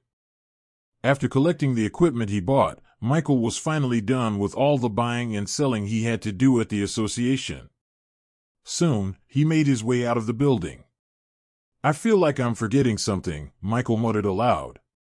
Ever since he left Miss Grace's counter, he had this nagging feeling that something was missing. However, after thinking hard about what it could be with no progress, he gave up. Michael ordered a ride to the public marketplace in Woodstone City. Sitting in the car with nothing to do, Michael, who was finally feeling the urge to use his phone again, pulled it out, intending to browse the Supers forum. Just as he was about to start, a call came in from an unknown number. Curious, Michael picked up, and a familiar voice greeted him. Is this Mr. Norman? Miss Grace. Yes, it's me. I apologize if I'm disturbing you, but I wanted to inquire about something, if that's okay. Please, go ahead. You're not disturbing me. Michael was a little surprised. He hadn't been expecting any calls from the association. While curious about what this was about, he also felt slightly nervous, wondering if something had gone wrong. Okay, sir. Well, I forgot to ask you when you were here if you'd like me to register your new rank. Since you're still a new supernatural, you're eligible for the benefits program for the gifted, which lasts for 3 years after your initial registration. I'm not sure if you remember, but even if you do, allow me to repeat the information. As a rank 1, if you manage to reach this level within 6 months of your awakening, your monthly benefit will increase. The same applies if you advance to rank 2 of your system within a year. Additionally, though the information increase won't be as significant as becoming a level 2 member, certain things will be more accessible to you on the Supers Association forum. Of course, it's your choice whether you want to register now. If you give me permission, I can complete the registration here without requiring your physical presence. After hearing what Grace had to say, Michael wanted to smack himself on the head. He finally understood what had been bothering him. He hadn't updated his rank. Now that he knew it wasn't anything serious, he relaxed. Without overthinking, he gave her his answer. Please help me register. Thank you. You're welcome, Mr. Norman. With that, the call ended. I should have asked how much my monthly benefit would increase, Michael muttered to himself. Just because he had some money now didn't mean he was going to disdain free money. A broke man like him had no such right. Just as Michael had expected, the store offered plenty of alternatives for source liquids if he needed one. However, this was only on the surface. Michael couldn't find any that shared the same unique properties as the source liquid, particularly its incorporation of spirit crystal components. Without this crucial material, he couldn't be certain the alternatives would actually boost his evolution points. There might have been items containing spirit crystal powder, similar to the source liquid, but since such details weren't listed in their descriptions, probably deemed unnecessary by the publishers, Michael could only overlook them. This was yet another reason why buying in person was better, though even that had its own drawbacks. Whatever, Michael muttered. I'll just rely on my daily evolution points and save money. Right now, I'm strong, not strong enough, but at least strong enough not to be desperate for evolution points. What I need is experience points. Hopefully, the land of origin will finally live up to its reputation. Several thoughts and plans flashed through Michael's mind. If luck was on his side, he started to believe that reaching rank 2 might not be as difficult as he'd initially thought. Of course, that was a big if. We're here, a voice echoed in front of Michael, pulling him out of his thoughts. It was the cab driver. Thanks for the ride, Michael said as he stepped out of the car. You're welcome. Michael had already paid en route, so there was no further business with the driver. He also noticed that the cab driver didn't seem particularly uncomfortable around him, which meant he'd successfully controlled his aura, at least to a degree. Before Michael's feet even hit the ground, the lively clamor of the city market reached his ears. Bayonne Market. It wasn't the largest in Woodstone City, but it was well known, often referred to as a city market by those from outside the area. The market offered a little of everything, from household AI assistance to fresh groceries. Michael wasn't unfamiliar with Bayonne Market. He'd visited a few times with Aunt Mia, so he knew his way around. With a clear goal in mind and plans to pursue afterward, Michael didn't waste time wandering. He went straight for his objective, acquiring ordinary creatures to turn into undead and test his talent on. In Aurora, animals hadn't changed much since the initial calamity. While it was true that some animals had once mutated into monsters, that era had passed. Now, in the living territories, animals appeared much the same as they had 2 centuries ago.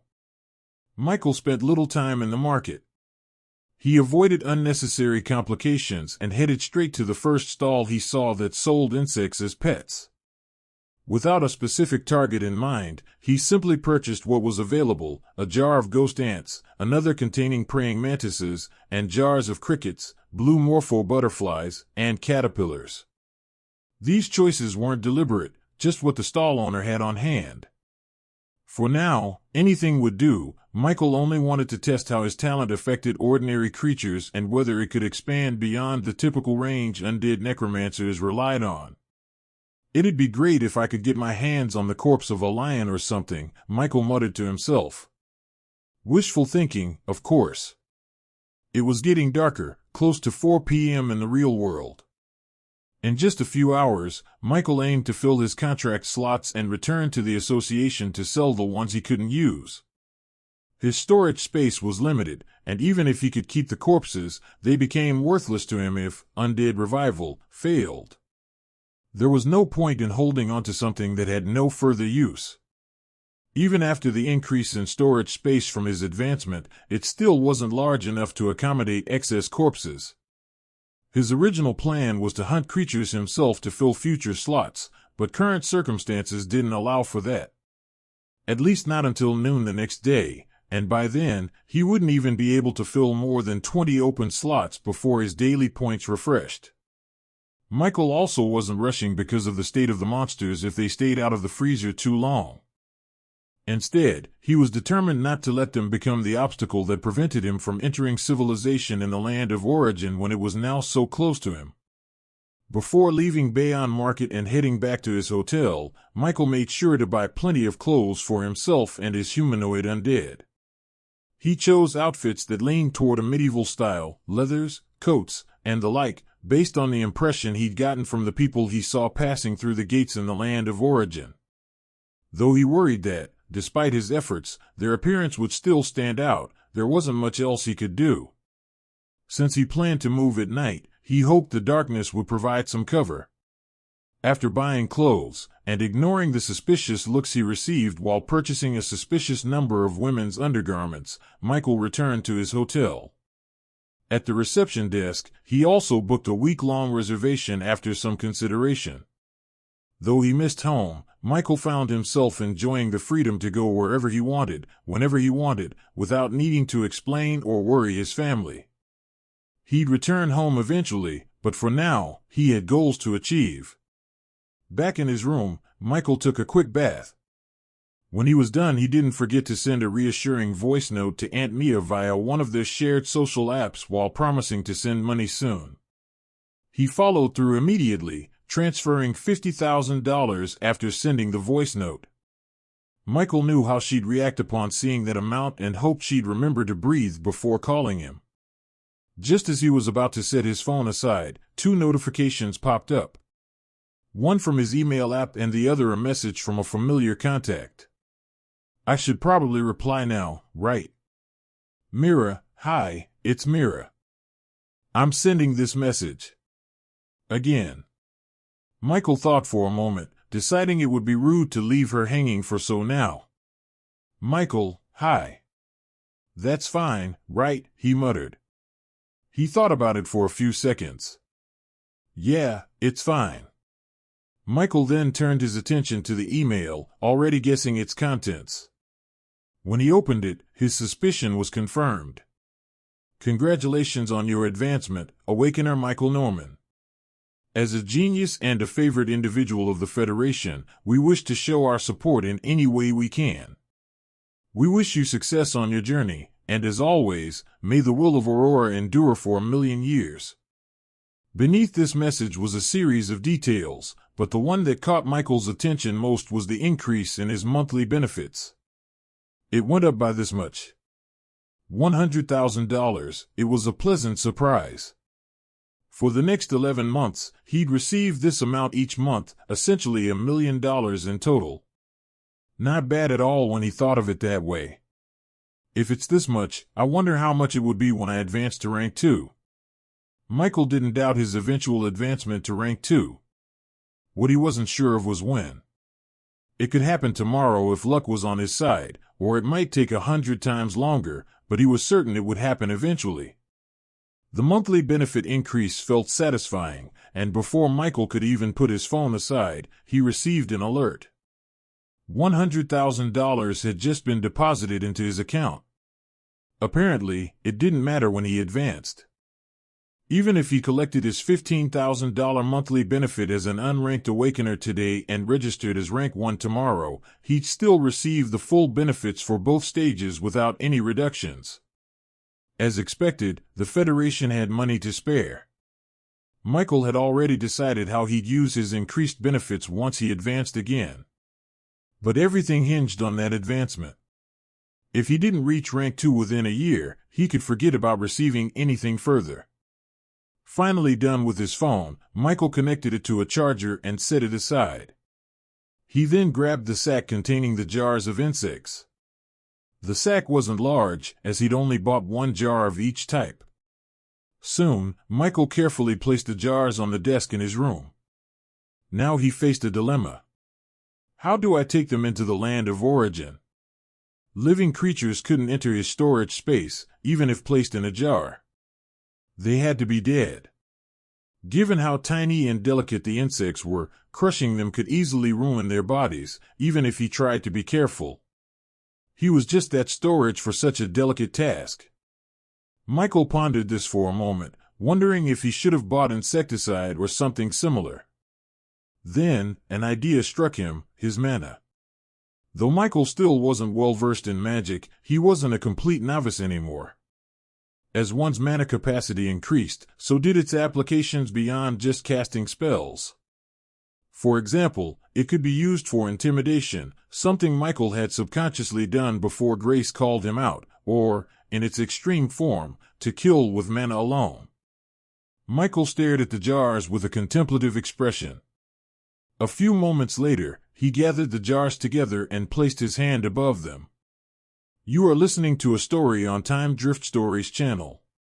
If you enjoy it, please like, comment, and subscribe so you won't miss the next episode.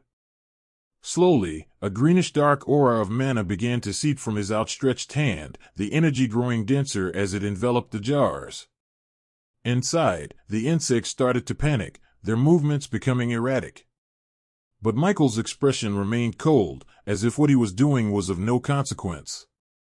He continued increasing the mana output, focusing on the image of pressure in his mind. Only when the glass jars began to tremble did he slightly reduce the intensity, fine-tuning his control. A few seconds later. You killed a common LV1 ghost ant. You killed a common LV1 ghost ant. You killed a common LV1 cricket. You killed a common LV1 praying mantis. Michael wasn't concerned about the lives he had just taken, something the pre-awakening him would have hesitated over, even if they were just insects. Instead, his attention was fixed on the experience points, or lack thereof, he'd gained from the insects. They were so weak they didn't even provide a single experience point, despite being rated 1 star in the common rank. Michael felt the rating might only exist because there was no lower category than common. Even if there were, he doubted these insects would qualify. Or maybe it's not that they're too weak, but that I'm too strong to gain any experience from them, he muttered, suspicion creeping in. He hadn't come across this in the forums, nor had any post explicitly addressed it, aside from the fact that leveling up required fighting stronger or similar leveled monsters. Weaker monsters supposedly offered no benefits at a certain level. Could it be that just as fighting higher-leveled monsters grants more experience, fighting significantly weaker ones results in less to none? Michael wasn't sure, as he had no first-hand experience to confirm this. No, it's probably just the natural weakness of these insects. They're not even worth a single point. He recalled his first knowledge about the existence of demonic supernaturals a few days ago. Much of their power came from sacrificing human lives, with stronger demonic cultivators requiring larger sacrifices. This implied that human life still held significant value. But in his current situation, Michael doubted sacrificing even 1,000,000 of these insects would make a difference. Whatever. At least now I can take them into the land of origin. Excitement crept in as Michael considered the possibilities. He was far more intrigued by the thought of raising these insects as undead and testing his talent on them. Ants that could carry dozens of something the weight as them, if such a trait could be kept even after evolution, wasn't that a terrifying potential? Michael was also excited about the prospects of the other insects. Placing the jars of now-dead creatures into his mark of origin, Michael went to his bed and lay down, preparing to enter the land of origin. What Michael didn't know was that as he began connecting his consciousness to his other body, the hotel was no longer calm. While summoning his mana earlier, his novice control, though commendable for his level, wasn't perfect. With mana over 100 times that of an average human, the disturbance it caused wasn't minor. For nearly a minute, everyone in the building felt the suffocating pressure. The air grew simultaneously stiflingly hot and chillingly cold. Though it wasn't unbearable, the discomfort was undeniable. Then, as suddenly as it came, the sensation vanished without a trace, leaving behind confusion and unease. Though no one could explain what had happened, murmurs and noise slowly started appearing throughout the hotel.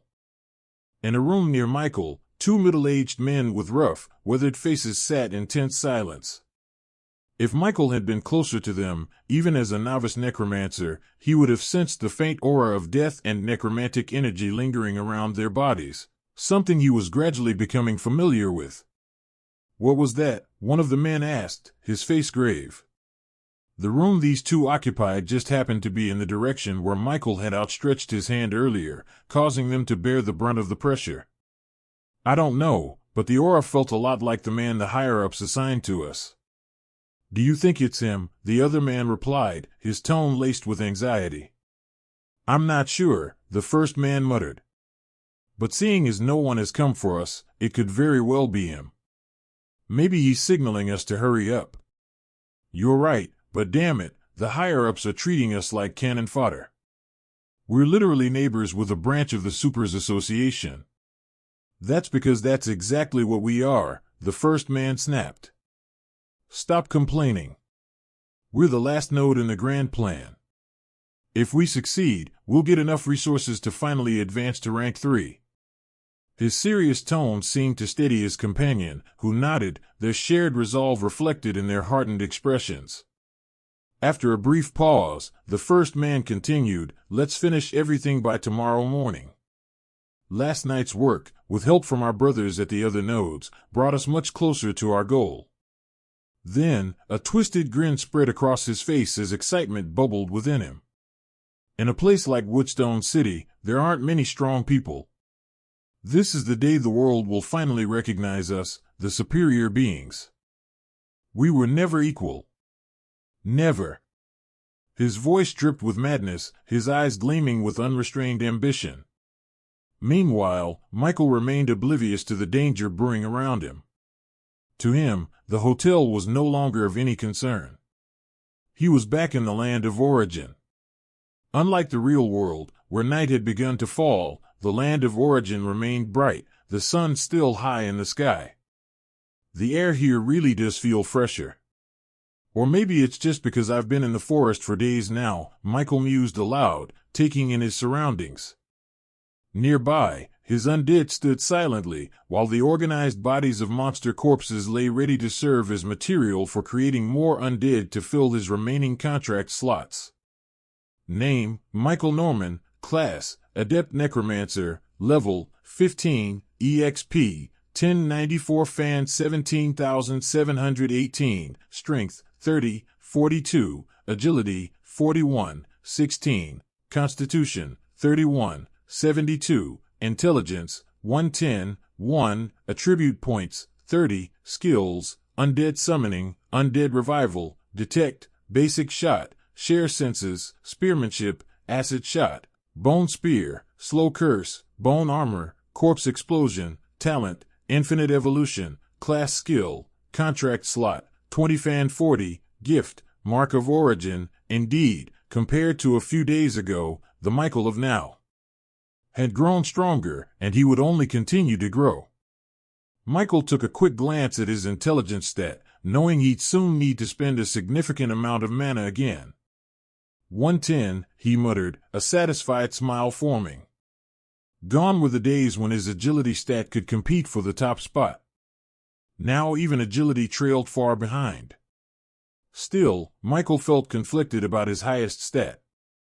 Over 100 points in intelligence, yet he'd only gained 2 skills from it. Share senses, and acid shot. All his other magical skills, bone spear, slow curse, bone armor, and corpse explosion, came as quest rewards or through advancement. Skills like basic shot and spearmanship were obtained through actions. Bone spear had been granted upon his advancement to rank 1. It was common knowledge that acquiring a skill for every 20-point increase in a main stat was more of a rare bonus than a guarantee. Knowing this didn't make it any less frustrating, but it softened the blow. Michael shifted his focus away from his status panel. Since he hadn't yet begun the Undead revival process, there was no need to allocate his attribute points just yet. With the sheer quantity and purity of his mana now, he doubted he'd run into issues reviving monsters similar to those from before. The only exception might be when using that scam of a skill, Undead Summoning, on his rank 1 Undead again. After a quick glance at his surroundings, Michael prepared to get to work.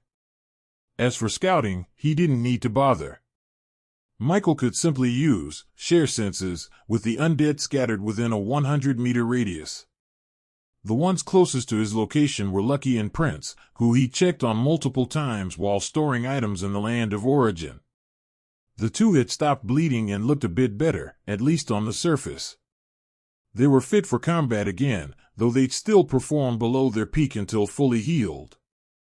Michael suspected full recovery would come either from digesting something valuable or through evolution, which he theorized restored creatures to their prime. If he opted for evolution, Prince would be the first to recover. Prince's evolution required 125 evolution points, while Lucky's needed a staggering 625. That was a lot of points. It was clear Lucky would have to wait a long time before fully healing. After assessing the state of his undead through their shared connection, Michael focused on the task at hand. He retrieved the jars of dead insects from his storage space, placing them on the ground in front of him. "Which one should I start with?" he murmured, excitement evident in his voice. There were 5 types: ghost ants, praying mantises, crickets, blue morpho butterflies, and caterpillars. Though Michael wasn't well versed in these insects, the store owner had provided brief explanations about them as pets. Ghost ants were tiny, measuring about 1.3 to 1.5 millimeters in length. They were known for their speed and adaptability. Their pale bodies and dark heads made them appear almost translucent. Praying mantises were something Michael was a little familiar with. Praying mantis ranged from 4 to 10 centimeters in length and were skilled predators with powerful front limbs for grabbing and holding prey. They were known for their precision and ambush tactics, often blending into their surroundings to surprise their targets. Crickets were commonly known insects, even in another world like Aurora. They measured between 2 to 5 centimeters and were recognized for their powerful hind legs, which allowed them to jump great distances relative to their size. Blue morpho butterflies had a wingspan of 12 to 15 centimeters and were known for their striking, iridescent blue wings. Michael had to admit these butterflies were quite beautiful, but even as he thought this, the emotion in his eyes as he looked at them didn't change. The caterpillars Michael brought were also quite interesting. It was the spicebush swallowtail caterpillar. This fascinating caterpillar had a unique appearance and intriguing behavior. According to the stall owner, as a juvenile, it resembled a bird dropping to avoid predators. In its later stages, it mimicked a small snake, with large, false-eye spots on its body to scare off birds and other threats. It was a strangely beautiful creature, and Michael took a little time to appreciate it. All in all, each of these insects had interesting traits about them. Perhaps this was how most of the entire insect kingdom was. Michael couldn't help but wonder how things would change if he could evolve them. In the end, Michael decided to start with the ghost ant. After carefully pulling one of the bodies out of the jar without crushing it, he placed it on the floor in front of him and immediately used Undead Revival. As the skill took effect, Michael couldn't help but feel a bit nervous. While he didn't foresee any issue with the revival failing due to it being an ant, the fact that he was trying to revive an ant, something so small and seemingly insignificant, felt odd. However, much to Michael's surprise, the revival process was not only successful, but surprisingly easy. Undead Ghost Ant LV-1, rank, common, it had been much easier than expected. But whether this was because of the strength difference between them, or some other reason, Michael didn't dwell on it for long. Talent, Infinite Evolution, Evolution Points, 36 Undead Ghost Ant LV-1, sufficient evolution points, can be evolved. Seeing the 36 evolution points, Michael didn't hesitate for long before making his decision. Evolution points, show me your limits. As soon as Michael spoke, the same glowing light from his previous evolution experience enveloped the ghost ant's body. However, this time, there were no screams. Perhaps it was because the ant didn't have vocal cords. It simply thrashed about slightly. It didn't take long. The light around the ghost ant intensified, and slowly, its body began to grow, becoming taller and more imposing. And within moments, it had reached a meter in height. Clearly, it was no longer the ghost ant it once was. It had a new name now. Undead Spectral Ant LV-2, rank, common, and that wasn't all. Your undead spectral ant has gained the skill, Ghostly Camouflage. Your undead spectral ant has gained the skill, Ghostly Charge. Your common undead ghost ant has evolved to common undead spectral ant. Your undead spectral ant has gained the skill, Ghostly Camouflage. Your undead spectral ant has gained the skill, Ghostly Charge. Spectral ant somehow, just seeing the name made Michael feel like this wasn't a completely new race. If his assumption was correct, then it wasn't that his talent evolved his undead in random ways, it evolved them along a pre-structured path, whether they were connected to the root of that path or not. This didn't disappoint Michael. If anything, he felt excited. If the evolution of an ordinary creature could yield something exceptional, what would happen when he evolved animals like lizards or snakes? Creatures that were often said to possess draconic bloodlines or to be linked to dragon-like myths. Was there a chance he could achieve something extraordinary from such ordinary creatures? Michael's imagination ran wild for a while before he hit himself lightly on the head, forcing himself to focus. It gained 2 new skills, Michael muttered, staring at the panel in front of him. Judging by their names, they seemed like racial abilities. Whether they were or not didn't matter, he immediately pulled up the details for the 2 skills. Ghostly Camouflage, Basic Mastery, Proficiency, 2. 324 Fan Tram, the spectral ant can blend into its surroundings, becoming semi-transparent and significantly harder to detect visually. At basic mastery, it becomes almost invisible in dim or shaded environments for up to 15 seconds. However, the effect does not prevent detection by enemies with heightened senses or those trained to detect supernatural creatures. There is a 30-second cooldown after use. Ghostly Charge, Basic Mastery, Proficiency, 303 Fan Tram, the spectral ant increases its speed by 40 Fan Tram for 8 seconds, allowing it to move in a sudden burst toward a target. After the charge, it suffers a 4-second slowdown, but the skill can be used again after a 20-second cooldown. This race seems to be one of the stronger ones among its rank and star rating, and it's not just ordinary strong. This was the impression Michael got about the spectral ant after reading the description of its 2 skills. But there was something else Michael was curious about. Not everything was written in the status panel. Just because the race of the ghost ant had changed didn't mean Michael forgot what it originally was. And what are ants known for? Their strength. The ability to lift objects dozens of times their weight. Michael didn't dare think too far ahead, but if this trait carried through its evolutions, the physically strongest undead wouldn't be as humanoid ones like the male orcs. It would be the evolved ghost ants instead. At the same level, the difference in strength would be too vast to compare. Michael turned his gaze to the undead spectral ant in front of him, observing its appearance. For one, it was a massive ant. The spectral ant was an imposing creature, standing nearly waist-high on Michael. Its sleek, obsidian-black exoskeleton shimmered faintly under the light that entered the cave, as though coated in a thin, ghostly mist. Its legs were thick and segmented, ending in sharp, hook-like claws that dug easily into the ground. The ant's mandibles were long and serrated, and looked like they were capable of crushing bones with ease, while its 6 gray eyes gave off an eerie, otherworldly aura. Along its back, faint spectral patterns pulsed rhythmically, as if alive.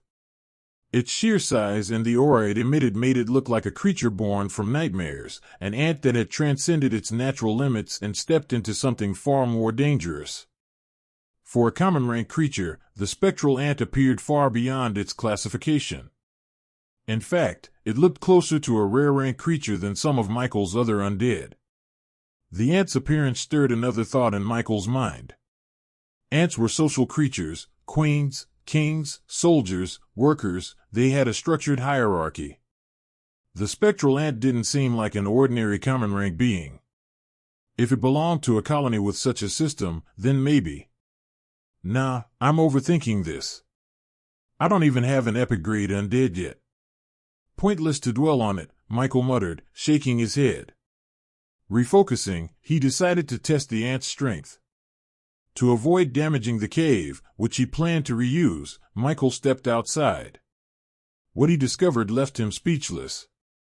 Did a random experiment of mine just land me some royal monster bloodline or something? He murmured in disbelief. Why was he shocked? 2 tons of strength at level 2. That's at least 7 times the strength of an average human. If this had come from a rare rank creature, Michael wouldn't have been surprised. But this was a common rank undead. A level 2 common rank creature rivaling and even surpassing an awakener's strength was unheard of. At least to Michael. If he had doubts before, now Michael was certain. With another evolution, this creature might contend with the likes of Lucky and Prince. While surpassing them might be a stretch, securing 3rd place wasn't out of the question. And the best part of it all was that, just like his other undead, Michael could have multiple creatures of the same type under his command. Since you're the first of your kind under me, if I successfully place you in the netherworld, your name will be Ghost, Michael said in a semi-promising tone. However, Ghost didn't react. Its intelligence was still lacking. Michael didn't mind and didn't put much thought into it. After verifying the undead's strength, Michael wanted to test its skills, but he was on a tight schedule. Without hesitation, he returned to the cave and resumed reviving more creatures to evolve. The next creatures Michael had to use his undead revival skill on were the crickets, blue morpho butterflies, praying mantises, and caterpillars. Or more accurately, he only had to use the skill once for each, and it worked once. For Michael, who was already accustomed to occasional failures when creating undead, the back-to-back successes left him both surprised and a bit uneasy. Still, he couldn't deny he enjoyed the efficiency. If only all his attempts were this smooth. Soon, he had successfully revived one of each insect into an undead praying mantis LV, 1, rank, common, undead blue morpho butterfly LV, 1, rank, common, undead spicebush swallowtail caterpillar LV, 1, rank, common, undead cricket LV, 1, rank, common. With these new additions, Michael had now used 5 of the 20 open contract slots available to him. He still had 15 more, and if he wanted, he could create more spectral ants since he had plenty of ghost ant corpses as materials. However, Michael didn't dwell on the idea. Though he saw great potential in the spectral ants, he knew focusing solely on them wouldn't be wise. With his talent, he didn't need to obsess over the raw potential of a particular creature. If an undead wasn't strong enough, he could simply evolve it. Michael valued the versatility of his growing army and intended to maintain that diversity. Even if he stumbled upon a nest of dragon corpses, he wouldn't abandon this approach. After all, who could say if his undead wouldn't surpass dragons in the future? What mattered to Michael wasn't just the initial potential of his creations, but their usefulness and how much he liked them.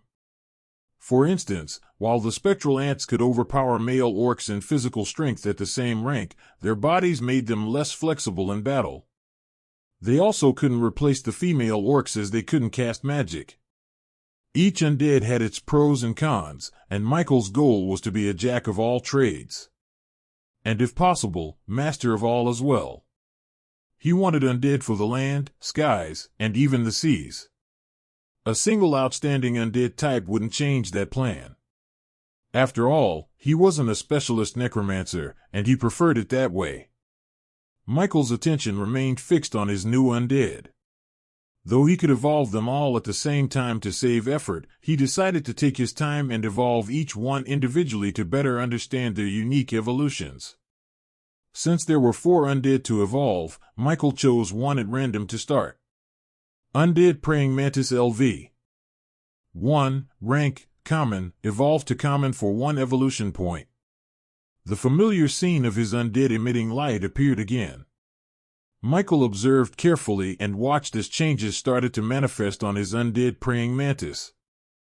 Just like the spectral ant, its body grew significantly, but it wasn't until the light emanating from its body faded that Michael fully realized the extent of the transformation. Another race change. A part of Michael would have been disappointed if it hadn't occurred, but the change was expected, and it was exactly what he needed. Undead Shadow Mantis LV, 2, rank, Common, yet again, another creature that seemed to have something to do with darkness. Michael observed the appearance of his newly evolved undead. The Shadow Mantis seemed like it would stand at an imposing height of nearly 1.6 meters, 5 feet 3 inches, if fully upright. It had a sleek, dark exoskeleton that shimmered faintly under dim light, a mix of deep black and smoky gray that seemed to absorb the surrounding shadows. Its elongated forelimbs, each over a meter long, were razor-sharp with serrated edges. It had sturdy, powerful-looking yet slender hind legs that appeared capable of launching it into swift, silent leaps, adding to its deadly appearance. By its sides were translucent wings, and when Michael had it stretch them, they extended to a span of 1.2 meters. The wings shimmered like a shadowy mirage as it moved. It moved silently, almost eerily quiet, though it was uncertain if the wings could actually allow it to glide in midair. An assassin. That was Michael's first thought after observing the appearance of the shadow mantis. Even in the insect kingdom, praying mantises were known as silent killers, and this evolution only seemed to reinforce that. Michael grew even more convinced of his theory when he checked the skills the praying mantis gained after evolving. Your common undead praying mantis has evolved to common undead shadow mantis. Your undead shadow mantis has gained the skill, Shadow Cloak. Shadow Cloak, Basic Mastery, Proficiency, 5, 2 Fan Tram. The shadow mantis wraps itself in a thin veil of darkness, blending seamlessly into its surroundings. At Basic Mastery, the skill makes it nearly invisible in low-light environments. Michael was satisfied with the overall evolution of the praying mantis. At least on the surface, it didn't look worse than the spectral ant.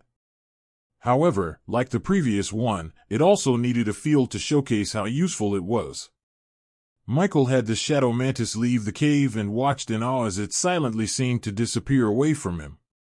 What was impressive was that, though he could see the shadow mantis, if not for their shared connection, even with his senses as a rank 1 awakener, it would have been hard to pick up its presence at all. Yet another odd evolution. Or are all insect monsters this powerful? Michael couldn't help but think. At common rank, these creatures already showed great potential, and Michael couldn't help but wonder how they'd fare when he evolved them again soon. If there's ever a class that controls insects, like some insect master that opposes me, I'm going all out from the start. The world was a big place, and the magical world was even bigger. It was safe to say there was a possibility that some class like that existed. Michael briefly imagined a swarm of spectral ants charging at him, and he couldn't help but shiver. With the praying mantis out of the way, Michael went for another of his new undead. Undead Cricket LV, 1, rank, common, evolved to common for 1 evolution point. Soon, a new form appeared in front of Michael. Undead Armored Cricket LV, 2, rank, common. The undead armored cricket stood at a modest height of around 35 centimeters, 1 foot 1 inch, but its appearance was anything but modest. The exoskeleton was a deep, weathered brown with streaks of black and green, providing a natural camouflage in darker environments. The armor was thicker around its back and legs, giving it a bulky, protective appearance. Its long hind legs were powerful-looking and seemed perfectly built for leaping, with sharp, jagged spikes protruding from the sides, almost like spiked shields. The forelegs were shorter but thickly muscled, ending in pincers that gave it a predatory look. A pair of translucent wings were folded against its back, and when Michael had it extend them, the wings spanned about 50 centimeters, 1 foot 7 inches. Michael didn't waste time and then went on to check its new skill. Your common undead cricket has evolved to common undead armored cricket. Your undead armored cricket has gained the skill, Echoing Chirp. Echoing Chirp, basic mastery, proficiency, 5, 2 fan tram. The armored cricket emits a high-pitched, resonating sound that creates a disorienting echo in the surrounding area. At basic mastery, this sound lowers enemy accuracy by 15 fan tram within a 20-meter radius, making it harder for enemies to land successful attacks. Additionally, physical attacks have a 20 fan tram higher chance of landing on disoriented targets. Good skill. Though Michael wasn't a battle genius, he knew the value of a skill like this if used correctly. After admiring the undead armored cricket for a bit longer, Michael had it move outside the cave and went on to evolve another undead. Undead Blue Morpho Butterfly LV, 1, rank, common, evolved to common for 1 evolution point. A little while later. Undead Phantom Morpho LV, 2, rank, common, tisk, quite a sight. Michael couldn't help but feel that his undead army was a little odd. He had terrifying creatures, yet they also possessed a strange beauty, something not often associated with a necromancer. At the beginning of his awakening, he had imagined his days would be spent with skeletal companions. However, although that wasn't the case, his undead still had some ferocity to them. At least until this Phantom Morpho appeared. It was undeniably beautiful. The undead Phantom Morpho was an ethereal creature with transparent wings that shimmer in pale blue hues, resting delicately at its sides. Its sleek, black exoskeleton, with glowing blue accents, contrasts with its dormant form, exuding an eerie beauty. Though bizarre, and undeniably pretty, perhaps only someone like Michael, whose sense of reality was slowly warping, would sincerely call it beautiful. It was like looking at a black mamba snake in the eye and calling it cute. The skills of the undead Phantom Morpho were quite interesting in Michael's opinion. The undead Phantom had gained 2 with its evolution. The first skill. Illusory Mirage, basic mastery, proficiency, 6, 3 fan tram, creates multiple shimmering duplicates of itself to confuse enemies. At basic mastery, the illusions move erratically but fade upon contact, making it harder for foes to pinpoint the real creature. A doppelganger skill. Michael mused. He refrained from calling it a clone skill, as the ability seemed incapable of physical attacks, at least at its current mastery. Use Illusory Mirage, Michael commanded the undead Phantom Morpho. The previously motionless undead began to stir, its large wings fluttering gently as a thick mist enveloped the area. The surroundings grew distorted, giving an eerie, surreal atmosphere. Suddenly, Michael saw the Morpho's body dissolve into mist before him and disappeared. However, his senses told a different story. The undead Phantom Morpho hadn't moved at all. It's probably weak because I'm much stronger, but even new official cultivators might struggle against this, Michael murmured, impressed. The evolution of insects in the magical world mirrored their vast potential in reality. Yet, Their deviousness caught Michael's attention. Though he still had the spicebush swallowtail caterpillar to evolve, he doubted it would be any less cunning than the others. Perhaps it was because living dead creatures seemed to have an affinity for darkness, adapting to it remarkably well. Michael liked their sinister evolution, though. In his opinion, it created more flexibility.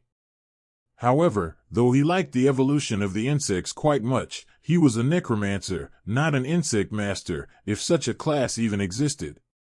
For now, Michael refrained from pushing the Morpho's mirage abilities to their limits. Its current rank in mana purity made its illusions ineffective against someone like him. It would shine at higher ranks with a higher level. With that, Michael moved on to inspect the second skill the Morpho had gained. Shifting Form, Basic Mastery, Proficiency, 6, 8 Fantram, the Undead Phantom Morpho can alter its size, amplifying the range and power of certain skills through expansion. This was yet another skill that caught Michael's interest. In truth, all the skills he had observed over the past few minutes intrigued him, and this one was no exception. Without dwelling on the potential size of the Undead Phantom, he gave a simple command. Shrink to the smallest possible size. As the surrounding mist dissipated, Michael felt the Undead Phantom Morpho's presence diminish through his senses. When the mist fully cleared, he could see its new form, a beautiful, normal-sized version of itself. Hovering gracefully mid-air, it looked like one of the most stunning creatures Michael had ever seen. Yet, it gave an unsettling impression, as though it would vanish the moment one looked away. Michael commanded the now tiny Morpho to rest on his shoulder. With a sidelong glance, he remarked, "Even if I can't get you into the netherworld, you're probably the easiest undead to transport between realms like this." After a brief pause, he added, "Since that's the case, I might as well give you a name. Your wings are blue, and you're as beautiful as the color blue. I'll call you Blue." What Michael didn't mention was that Blue was a conveniently unisex name, just in case his undead developed some sort of obvious gender after future evolutions. With Blue's evolution complete, only the caterpillar remained. Seeing as it was the largest of his insect undead, Michael decided it would be better to evolve it outside, just in case something unexpected happened. Heading to an open area in the forest, Michael immediately used Undead Revival on the spicebush swallowtail caterpillar. As he partly expected, it succeeded on the first try. Without hesitation, he initiated its evolution. A while later, the process was complete, though the result wasn't what Michael had envisioned. "A moth," he muttered, surprised. Then again, given that it had started as a caterpillar, it made a certain kind of sense. Undead Spicebush Swallowtail Moth LV. 2. Rank, Common. The Undead Spicebush Swallowtail Moth also had quite a huge appearance. The Undead Spicebush Swallowtail caterpillar had evolved into a large, elegant moth with striking wings resembling the intricate patterns of the Spicebush Swallowtail butterfly. Its wings now shimmer with dark, iridescent blues and purples that resemble shadowy, fragmented glass. The body of the moth is long and sleek, with a shadowy, almost ethereal quality to it.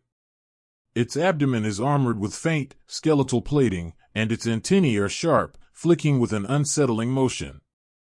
Its size was 1.5 meters, 4 feet 11 inches, wingspan when stretched. The Undead Spicebush Swallowtail Moth also had its own set of interesting skills. Elusive Flight, Basic Mastery, Proficiency, 12 Fantram. The Undead Spicebush Swallowtail Moth can create a deceptive illusion of multiple moths during flight, capable of causing mass confusion. Venomous Dust, Basic Mastery, Proficiency, 9 Fantram. The Undead Spicebush Swallowtail Moth can release a cloud of toxic dust from its wings that lingers in the air for a short period. At Basic Mastery, the poison is relatively weak but still capable of numbing limbs and disorienting enemies who inhale it. Prolonged exposure can result in mild paralysis and dizziness. Shifting Form, Basic Mastery, Proficiency, 6, 8 Fantram. The Undead Spicebush Swallowtail Moth can alter its size, amplifying the range and power of certain skills through expansion. The undead spicebush swallowtail moth was clearly another illusory-type creature, similar to the undead phantom morpho, with little to no direct combat power. I wonder if using them together could create some unexpected synergy. Michael mused. With the evolution of the spicebush swallowtail caterpillar complete, he was finally done filling his experimental contract slots.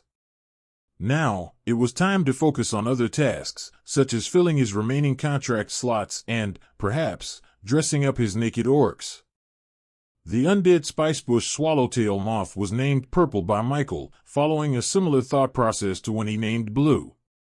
With these two included, Michael now had 7 named undead and a total of 25 undead under his control. This also meant that his next daily evolution points would amount to 26 points, provided he didn't continue reviving more corpses and turning them into evolution point generators. Of course, this wasn't possible. With the insect-related matters out of the way, Michael moved to the place where he had stored the monster corpses he'd bought from the association and began using Undead Revival on them. As for why he didn't evolve his insect undead immediately, it wasn't because he didn't want to, it was because he preferred to do so only after successfully testing undead summoning on them. Just because Michael had become stronger didn't mean the skill was any less of a gamble. Its success had little to do with his personal growth. The only real benefit of advancing was that he now had more mana to try more attempts, which in turn steadily increased the mastery proficiency of undead summoning. Moreover, while repeated failures made it harder for an undead to enter the netherworld, ironically, the sheer number of attempts increased his chances of eventually succeeding. However, this improvement only applied to weaker monsters.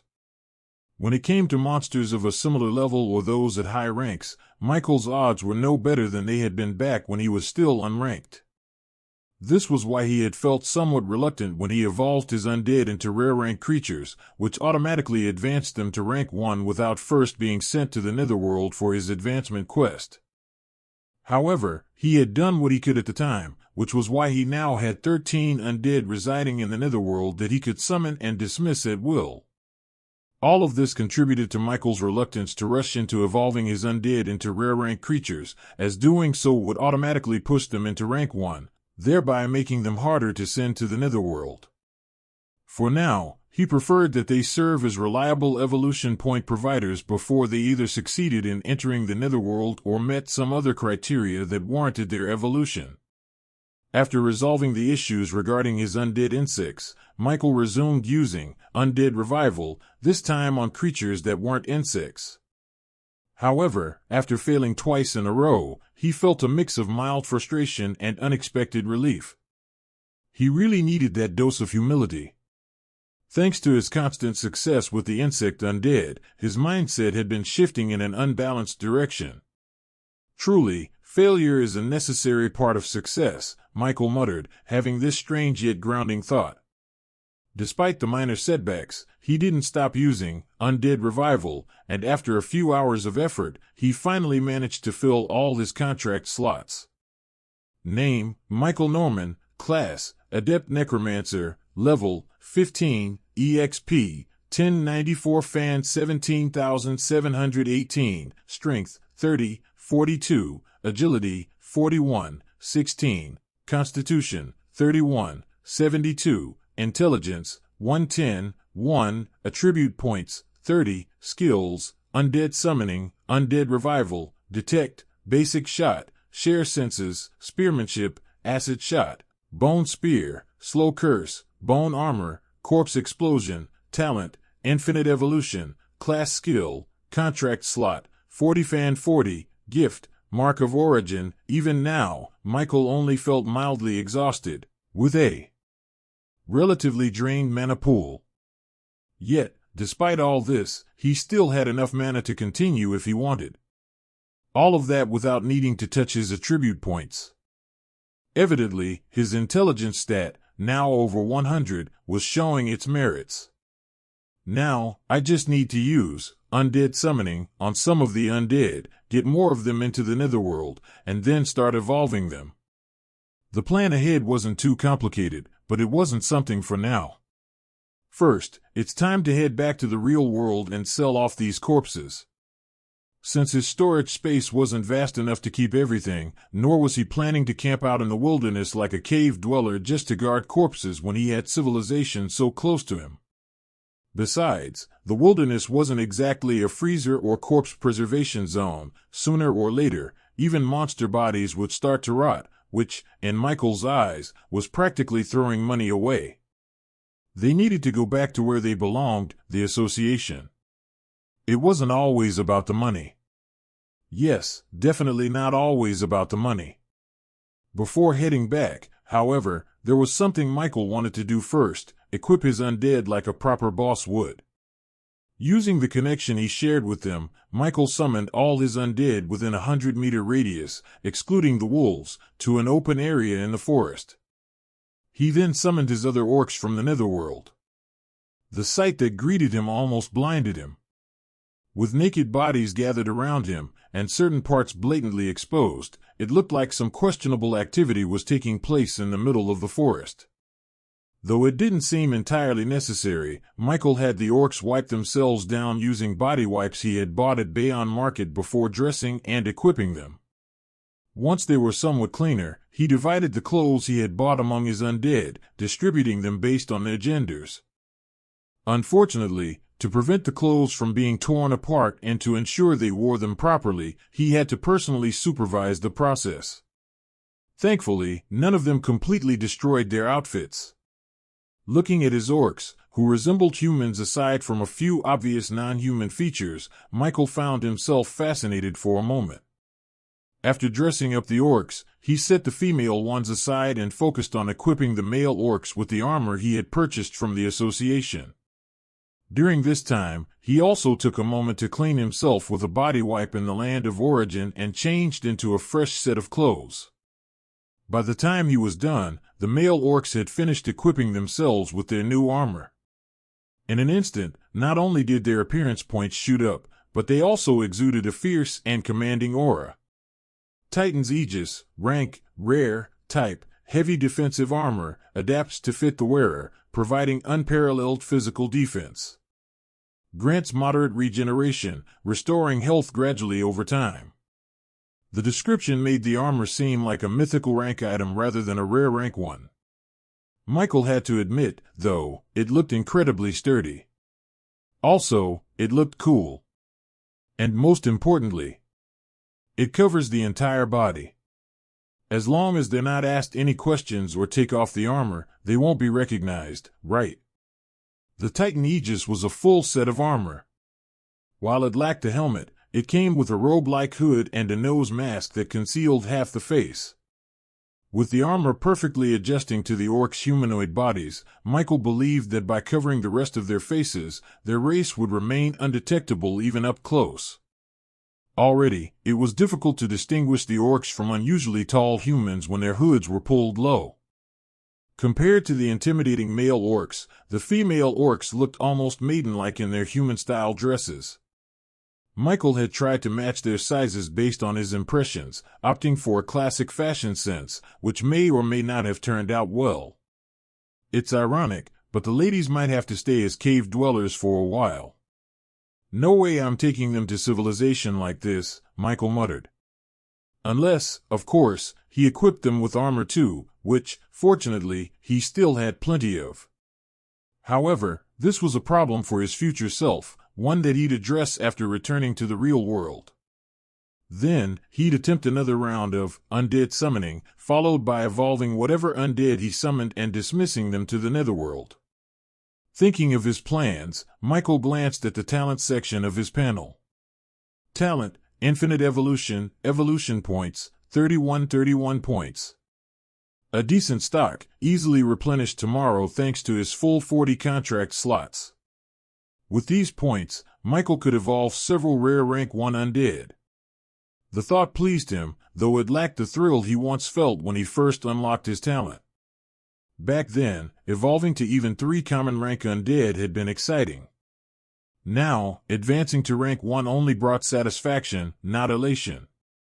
Michael doubted evolving his undead to rank 1 now would impact his stats at this stage.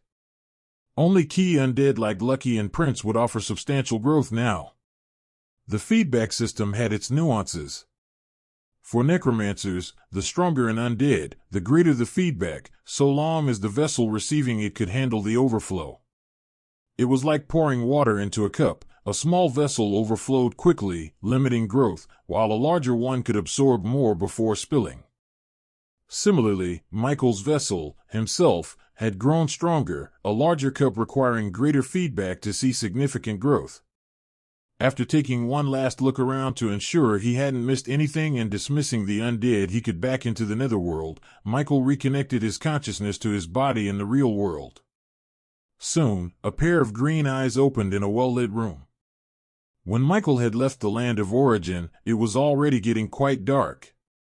Naturally, in the real world, it would only be darker, and this was confirmed when he grabbed his phone and saw that it was a few minutes past 11 p.m. It was very late, but since the association operated 24/7, Michael could still head out, and that was exactly what he planned to do. After washing his face, he grabbed his phone and stepped out of his hotel room, only to find the door of the room directly opposite his opening at the same time. A middle-aged man emerged, and their eyes met immediately. Michael frowned slightly. There was something familiar about the man's aura. It felt strangely intimate. Additionally, Michael's senses picked up traces of elemental energy subtly converging around him. A supernatural. Michael immediately suspected. Unfortunately, before he could say anything, the man simply nodded at him and went back inside his room. Weird. His aura feels so familiar. Michael was puzzled. The man's mana signature gave him an inexplicable sense of familiarity, even though it was faint. Whatever. Anyone who can give me this kind of feeling is probably a supernatural. I've been running into so many of them these past few days that seeing one in a random hotel isn't even surprising anymore. Michael shook off the thought. He closed his hotel room door, went down to the reception, returned the room key, and headed toward the Supers Association branch. With the city shrouded in darkness, Michael felt slightly more unrestrained. Taking a shortcut through a dim alley, he glanced around to ensure no one was nearby. After confirming he wasn't being watched, he vanished. A few seconds later, he reappeared in another dark alley just a few meters away from the Supers Association branch building. That felt great. For the first time since his awakening, Michael had fully utilized his stats like a proper supernatural, and the feeling was exhilarating. However, while he was still thrilled, he couldn't ignore the slight fear lingering in the back of his mind. Moving at such high speeds had been both exciting and unnerving. Everything around him felt too slow, as if time had paused, while he himself moved at an incredible pace. The sheer control he had to maintain to avoid smashing into people, which would surely kill them, or colliding with buildings made his heart race. Even so, Michael loved the experience. Not only did it feel incredible, but something that would have taken 20 minutes at a normal walking pace had taken him mere seconds. Emerging from the alley into the bright streets as if nothing had happened, Michael calmly made his way toward the association building. Upon reaching it, he stepped through its open doors without hesitation. The interior of the association was brightly lit, but noticeably emptier than it would have been during the day. Though Michael only interacted with a few staff members, his frequent visits had made some faces familiar to him, yet none of those familiar faces were present now. Clearly, even in the supernatural world, there was such a thing as shift rotations. Not bothering to dwell on it, Michael headed straight for the trade center, where he was greeted by yet another unfamiliar face behind the counter. If there was one thing Michael liked about dealing with unfamiliar people and places he wandered into to handle business, it was how quickly they got to the point. On the flip side, what he hated was the difficulty of effective negotiation with strangers in such settings. There were pros and cons, but in the association, it hardly mattered now. He was here to sell, not buy. If he had wanted to purchase something, he'd have preferred to deal with Brian, or worse, the middle-aged man who had attended to him earlier in the afternoon. As he liked, The trade center staff quickly got to the point. After nearly an hour of trade, Michael sold the corpses he'd brought earlier in the day. Though the sale didn't significantly boost his account balance, which still hovered around $2 million, it was a nice profit for something he had picked up and returned. With his business at the association concluded, Michael headed back to his hotel, taking the same route he'd used to get to the Supers Association branch. Dark alleys. Moments later, Michael arrived at the hotel entrance, only to encounter a familiar face, or at least, somewhat familiar. It was a stretch to call it that since he'd only seen the man once about an hour ago. It was the man who happened to be staying in the room opposite his. As their eyes met, the man frowned, though he quickly masked it with a polite smile. Michael, however, had already noticed the initial reaction. What puzzled him more was the faint hostility he sensed, not from the middle-aged man but from his companion beside him. Even more intriguing was the familiar aura emanating from the other person. Two supernaturals. Michael murmured to himself. He wasn't surprised to learn he shared the hotel with at least two other supernaturals. Supernaturals were still human, after all, just more adept at hiding themselves from the average society while continuing to live their lives. It wasn't unusual to see supernaturals in public, though Michael rarely encountered them. Before his advancement to rank 1, he wouldn't have even noticed if a supernatural passed him, unless he used detect, which he had stopped doing after his unnerving experience with Brian. Now, however, with his advancement, everything about him had improved, including aspects not shown on the status panel. Michael no longer needed detect to recognize a supernatural being, as long as they weren't far stronger than him and had excellent control over their mana and aura. At the moment, though, none of this mattered. What puzzled Michael was the faint hostility he'd sensed earlier from the companion of the man he'd met an hour ago. It didn't make any sense. The hostility had disappeared as quickly as it appeared, but Michael trusted his instincts. His senses weren't playing tricks on him. Despite his confusion, Michael didn't linger. After returning a polite nod to the man from earlier and briefly greeting the companion, who, for some reason, greeted him first, Michael continued on his way. At least, that's how it appeared on the surface. The moment Michael reached a secluded corner, he leaned his back against the wall and exhaled slowly. Without hesitation, he connected his consciousness to the land of origin. When he opened his eyes in the other world, he was seated cross-legged, exactly as he had been before returning to the real world. Wasting no time, Michael turned to the two undead perched on his shoulders. On his right was the undead phantom Morpho, the only one of its kind under his command, which he had named Blue. On his left sat the undead spicebush swallowtail moth, another unique undead. Purple. With a quick glance at both, Michael stored them in his mark of origin. Taking a deep breath, he closed his eyes again and reconnected with the real world. Barely a few seconds had passed. Nothing appeared to have changed. Michael scanned his surroundings, confirming no one was paying attention. Discreetly, he stretched out his palms, summoning the two undead he had just stored. They hovered silently above his hands. What was Michael doing? Initially, he had planned to mind his own business, but something about those two men felt off, deeply suspicious. Yet even that wouldn't have been enough for him to act. It wasn't until he passed them earlier that he realized why their auras felt so familiar. It was a sensation Michael knew intimately, ever since his first Undead. The energy of death. While Michael wasn't one to equate death energy with evil, he himself wielded it. However, something about the death energy surrounding those two was deeply unsettling. It felt ominous. Resentful. Also, it was like the moment he finally recognized the energy seemed to call out to him. Michael wasn't sure, but a part of him knew he had heard several voices calling out to him in an instant. For the first time since his awakening, Michael felt the true workings of his class, the abilities not listed on his status panel. Idiot. Were you trying to alert him? The older of the two men snapped angrily as soon as they stepped outside the hotel. He clearly seemed to be the leader. "Sorry," the second man replied meekly, his head lowered. "I couldn't help myself. We're finally so close to our goal, and seeing a variable like that made me lose my composure for a moment." The older man's scowl deepened, his breathing heavy with restrained frustration. He took a moment to compose himself before speaking. "That boy is not any weaker than us," he said firmly. "I was surprised, too, when I encountered him outside our rooms. He's the one responsible for that earlier disturbance.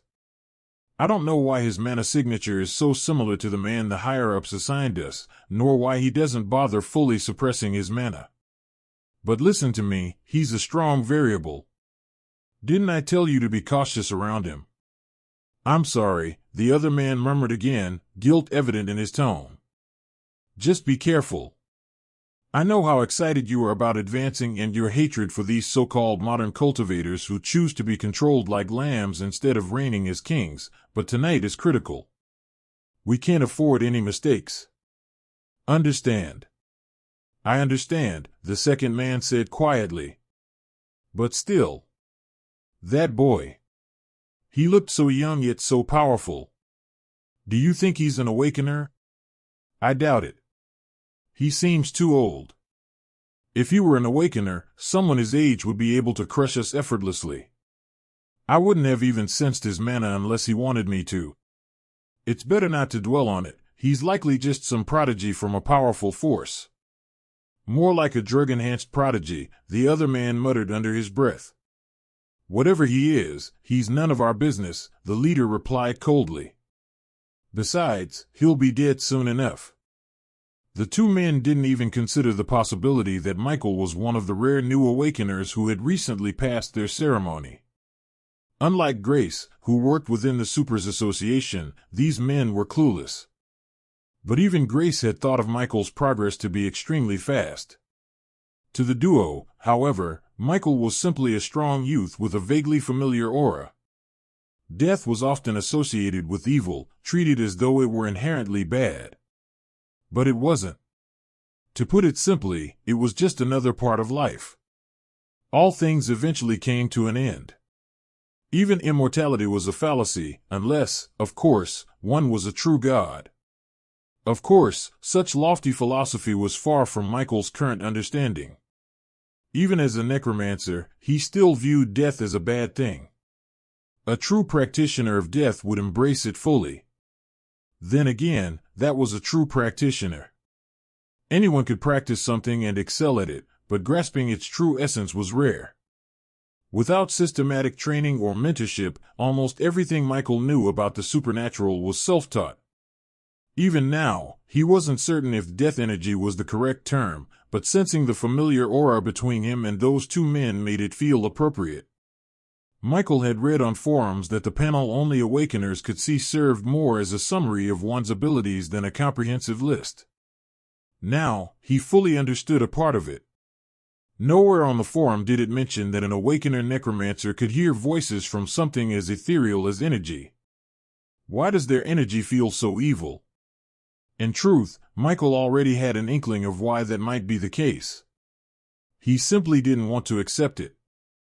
Both Michaels, the one from Earth and the one from this world, though the former was more experienced in life, hadn't encountered truly dark forces. Almost all supernaturals had blood on their hands, partly from slaying monsters, which meant nearly all of them carried a trace of death energy. This imbued them with a unique presence that other supernaturals could sense. However, as a necromancer, Michael was more attuned to certain energies than even those stronger than him. This was why the energy surrounding those two supernaturals stood out to him so much. It was simply different. Despite his inner tremors, Michael proceeded with his plan. Undead Phantom Morpho LV, 2, rank, common. Undead Spicebush Swallowtail Moth LV, 2, rank, common. Just as the panel didn't reveal the full capabilities of an awakener, it often fell short when assessing monsters. Take Michael's Spectral Ant, for example. One would be in serious trouble if they approached it assuming the panel showed all it was capable of, only to be met with its 2-ton strength. The same applied to his undead phantom morpho and undead spicebush swallowtail moth. Both were illusionary creatures that seemed like illusions themselves even without using their skills. Of course, with their current strength, it was relatively easy for a powerful supernatural to detect them despite their racial abilities. However, the key was whether that supernatural cared enough to pay attention. In this scenario, the weakness of the two undead became Michael's strength, or rather, his perfect tools for spying on the suspicious ones. The small size of the undead phantom morpho and the undead spicebush swallowtail moth was also a significant advantage. Michael commanded the two undead, and they flew away from him towards the hotel building's exit, which also served as the entrance. Strangely, although the two flying undead were small in size, much like butterflies, when they passed in front of someone, they seemed to become invisible, creating an eerie situation. The moment the two undead left him, Michael activated his skill, Share Senses, without hesitation. At its basic mastery, the skill allowed him to link to the senses of two undead within a 100-meter radius, which suited him perfectly. His current abilities only let him control undead within a 300-meter range, and the farther they were, the weaker his control became. For now, 100 meters was the sweet spot, assuming the targets remained within range. Those two are strong, Michael thought as his senses flared. However, he didn't feel an overwhelming threat. He estimated that he could handle either one individually, but taking them both down at once would be a challenge. Not that it mattered. Michael was never the type to fight solo. He was a necromancer, an exceptional one at that. The undead phantom morpho and undead spicebush swallowtail moth flitted out of the hotel, with Michael trailing behind them. Relying on his enhanced senses to navigate, he moved as though he could see everything clearly. His previous runs to and from the Supers Association branch had taught him how much he could trust his senses. His sensory perception was sharpest within a 20-meter radius, and for day-to-day use, this was more than enough. Although this was his first time using his senses in such a scenario, he wielded the ability as naturally as if he'd been born with it.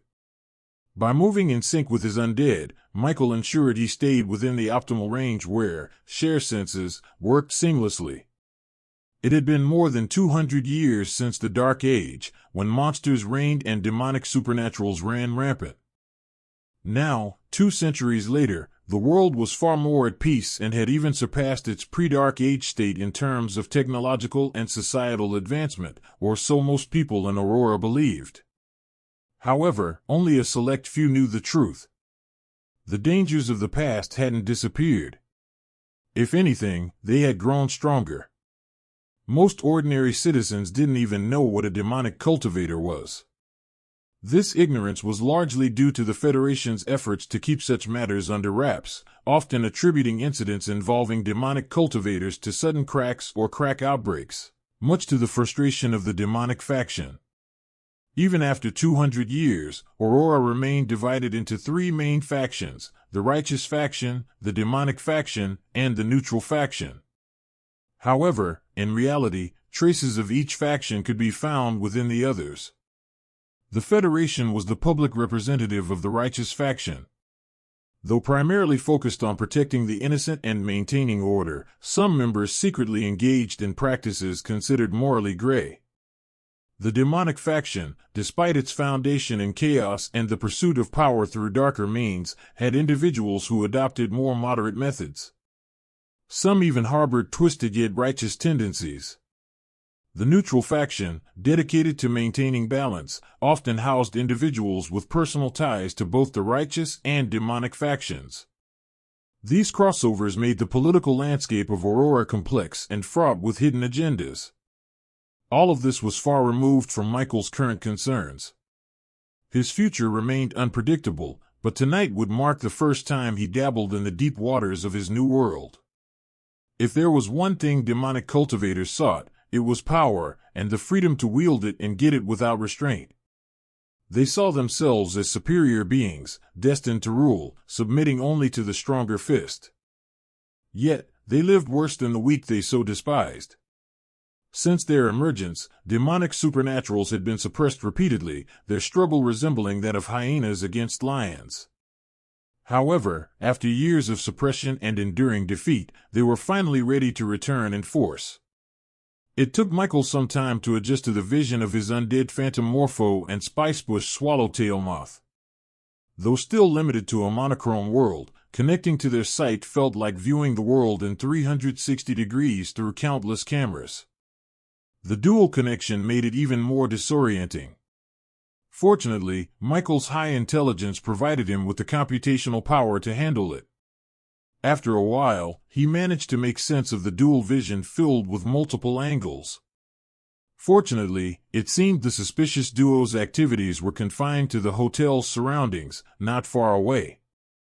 If they truly intended to leave, Michael knew there was little he could do to stop them. Following the duo, Michael studied their movements to try and discern what they planned to do. He quickly noticed something odd. Almost every few meters, the two dropped an odd-looking object on the floor in a specific pattern. When Michael first saw it, he quickly used detect on the oddly shaped item that looked like a stone. Demon remains, a remnant of the flesh of a low-level demon. Demon remains. The two words together didn't sound like a good thing. What was worse was that while he hesitated, wondering whether he should pick up the object in front of him, the demon remains seemed to dissolve into the ground and vanish. It didn't only happen once. As Michael continued to trail after the two suspicious individuals, the same experience he had with the first one made Michael feel both scared and very apprehensive about touching the demon remains.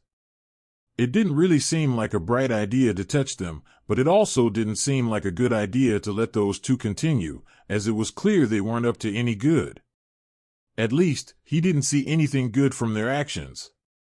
Throwing some sort of monster remains was enough suspicion that these two were definitely not doing community service. However, stopping them in public, even at night when there were still quite a number of people on the road, and even without that, a larger number of people resided in the surrounding buildings, might lead to a fight that would cause public destruction, which was something Michael didn't want. For a moment, he felt conflicted. Mid-thought, an idea suddenly struck Michael, no, a realization. What am I even doing? Isn't the association responsible for handling supernatural affairs? For a moment, Michael felt stupid. It was clear that even with enhanced cognitive abilities, high mental processing power didn't equate to perfect intelligence. Then again, smart was a subjective term. Not everyone could have handled the current situation as well as Michael did, even if they had better resources. After the realization hit him that he was concerning himself with matters far outside his paycheck, something he didn't even have, Michael immediately pulled out his phone. He had a new plan, to inform the association. The Supers Association had its own hotline, with each branch maintaining specific numbers. However, like most regular people, Michael hadn't memorized it. If it wasn't the police hotline, it wasn't exactly common knowledge. Okay, that wasn't entirely true. Michael could have easily searched for the number online, but instead, he scrolled through his contacts for one person who'd reached out to him earlier that day. She had called him about his advancement, and since they weren't familiar enough for personal calls, she must have used one of the association's official lines. Besides, it was easy to distinguish between regular contacts and those that weren't. Trailing behind the suspicious duo through dark alleyways, Michael did his best to suppress his presence, sweat trickling down his back. He located the contact and dialed it. Ring. Ring. The call connected almost instantly. A calm yet serious male voice came through the line. Hello, this is the Supers Association. Who am I speaking with, and how can I help you today? Good morning. I'm Michael Norman, and I have something to report, Michael said in a low, measured tone. Please, go ahead. There are two men staying at the hotel I'm lodged in. I wasn't trying to meddle in anyone's business, but something about them seemed off. When I followed them, I found them handling what looked like demon remains. The remains dissolved into the ground and they continued this in a structured pattern. I didn't know what else to do, so I called. Wait, demon remains. And how do you know that? The voice grew skeptical but also more serious. I'm an awakener. It's one of my skills. I see. And you say the remains are dissolving into the ground. This sounds beyond my jurisdiction. Please hold for a moment, I'll be right back. The man's voice became hurried, and Michael could hear rapid movement in the background. Before he could respond, the line went quiet. Michael sighed. The reaction only confirmed what he already suspected. This wasn't a simple matter. Demons. His tone changed as soon as I mentioned it. What's really going on here? He muttered. Before he could think further, a different voice came through the phone, one he instantly recognized. Speak. Repeat what you just said. Teacher Brian. Michael was taken aback. It was indeed the voice of Brian from the Trade Center. You. Brian sounded equally surprised but quickly returned to his usual businesslike tone. Where are you? Michael described the hotel and its surroundings, providing as much detail as possible. Although the suspicious duo had moved away, the hotel remained the most recognizable landmark. Once Michael finished, the call abruptly ended, leaving him stunned. What now? He muttered, unsure of his next move. He was about to link his vision back to his undead when a voice suddenly spoke beside him. This is quite a good hiding spot. Michael's heart jumped, and his body reacted instinctively. He swung his hand toward the source of the voice, but it was caught effortlessly with a force that nullified any power it had. Good instincts, the voice said calmly, but poor form and terrible strength distribution, probably because you possess so much. Michael's eyelid twitched as he turned to see who it was. You're fast, Teacher Brian. Brian nodded slightly, releasing his grip on Michael's wrist. Brian turned his head slightly, scanning the area like he was searching for something specific. Michael noticed him fixating on the direction where the two suspicious men had headed, the same direction where his undead were trailing them. No wonder we couldn't locate them for long. They're using advanced aura suppression arts. You'd have to get quite close to detect the subtle differences, Brian muttered aloud. Michael listened intently. He knew what arts were in the cultivation world, techniques that utilized one's mana to produce various effects. From Brian's words, Michael understood that the two men were likely bad people, given their actions and reliance on aura-hiding techniques. How did you manage to find them when our men couldn't?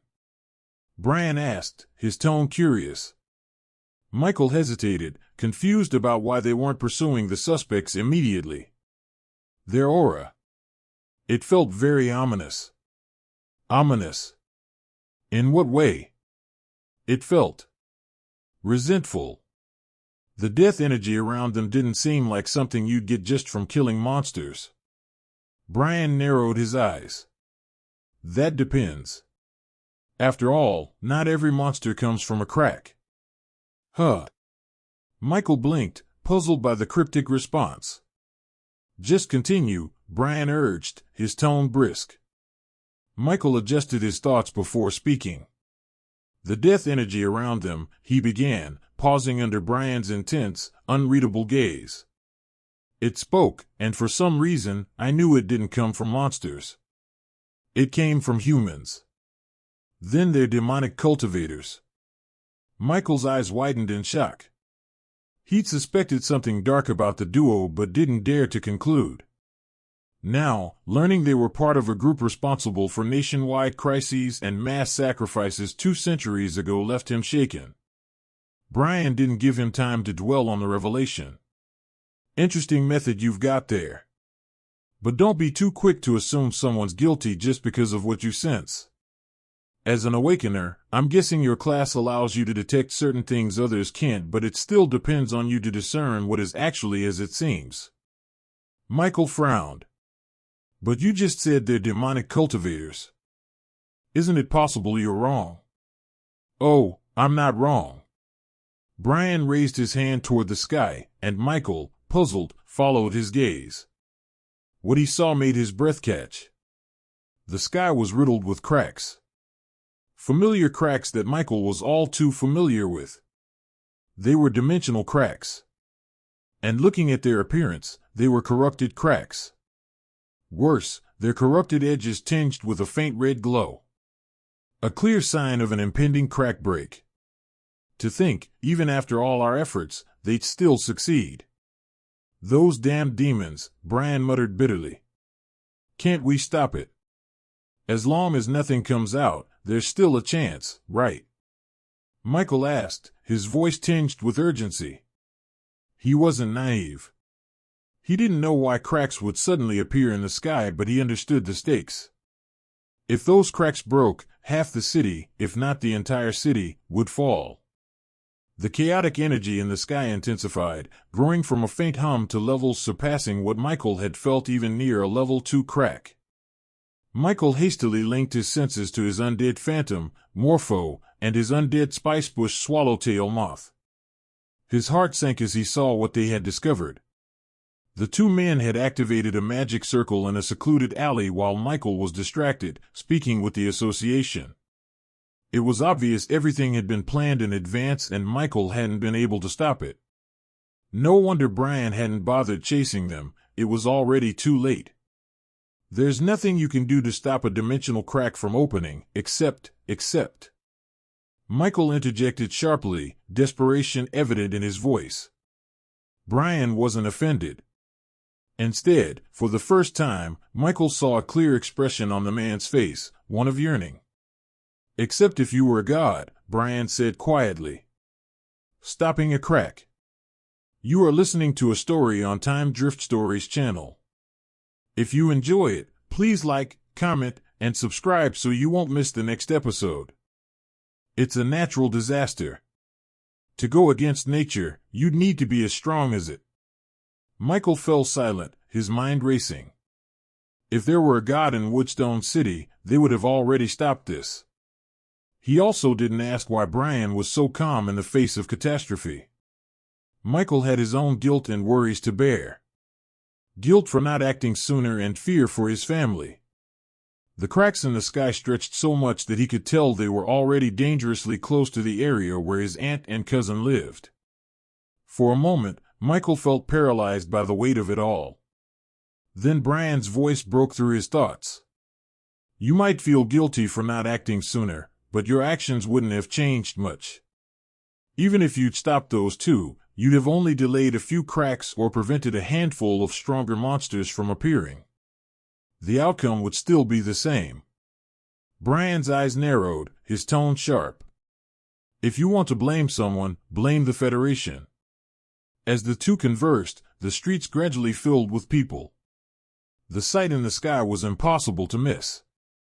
The previously dark streets lit up as residents emerged from their homes, drawn by the ominous spectacle above. Phones were whipped out, their cameras capturing the cracks spreading across the heavens.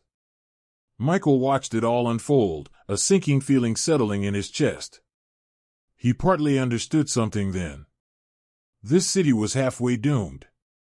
When Brian mentioned blaming the Federation, he was specifically referring to their failure to stop and apprehend the culprits before the situation escalated to this point. Being a man of few words, he didn't bother explaining further, leaving Michael to interpret his meaning on his own. On Michael's side, his emotions grew more tangled as he observed the growing crowd on the streets. What frustrated him most was how, despite the evident panic, people seemed more focused on recording the spectacle and posting it online. These people clearly had no grasp of the imminent danger they faced, having been so heavily sheltered by the Federation. Their survival instincts were practically non-existent, worse than those of a chicken, Michael thought grimly. Not long ago, he had been just like them. Only after becoming a supernatural did he finally see a crack with his own eyes. Ironically, despite cracks being such a significant part and history of the world, their dangers were never truly emphasized, not even in textbooks. Monsters were only depicted in textbooks, and even then, the images were neither detailed nor terrifying. They were often presented as simple black and white diagrams, used as mere examples rather than true representations of the horrors they posed. Had these people understood the horrors that lurked behind the cracks, perhaps they'd be rushing to evaluate rather than creating what would likely be their last memories in this world. Michael had his own worries to focus on. His family. Brian's voice came back again and broke through his thoughts. The cracks won't fully open for another 20 minutes or so. That's just enough time to appreciate being alive. Prepare yourself, boy. This will be your first major trial as a warrior of the Federation. Michael noticed the yearning in Brian's voice vanish, replaced by his usual composed tone. And don't worry about those two. I'll handle them. Knowing their type, they'll definitely try something to make the chaos worse. Do your best to survive. You could run, but if you do, you'll be branded a traitor to the Federation, someone who abandoned their responsibilities. Trust me, you won't like the consequences. Brian paused for a moment, then added with a strange finality, seems like a new era is about to begin. With that, Brian vanished, leaving Michael to his spiraling thoughts. Shaking off his daze, Michael quickly connected his vision to that of his undead, wanting to see the suspicious duo tied to this madness. However, what he saw was a fading magic circle. There was no sign of the culprits. Teacher Brian must have taken them, Michael realized. And he'd done so effortlessly. Michael stopped bothering about that matter. Without wasting another second, Michael left the alley and reappeared near the duo's last known location. He then swiftly retrieved his undead into his storage space. With nothing else to do at this place and the looming threat of the cracks breaking in the sky, Michael had only one thing left to do: go to his family. He never thought he'd be rushing home because of something like this. Just as he turned to leave, his phone vibrated in his pocket. The constant buzzing made it clear it wasn't just a text. Michael felt a flash of impatience, tempted to ignore the call, but in the end, he pulled out his phone. The caller ID surprised him. It was his aunt. Michael's hand trembled as he answered immediately. Aunt Mia. Michael. Are you okay? Can you come home now? It's not safe outside, Michael. Please, come home. He could hear the desperation in her voice, a tone that pierced his heart. Aunt Mia wasn't just his aunt, she was the only maternal figure he had ever known. After spending more than a decade together, from childhood to now, she was more like a mother. And Lily, her daughter, was a sister figure to him. Their bond had deepened over years of being a family of three. It was obvious his worry for them wasn't one-sided. Don't worry, Aunt Mia. I'm on my way. Just wait for me, Michael said softly, his voice steady as he tried to calm her down. Okay, but hurry, okay, she pleaded. I will, Michael reassured her before the call ended. Hearing her voice eased his tension and renewed his resolve.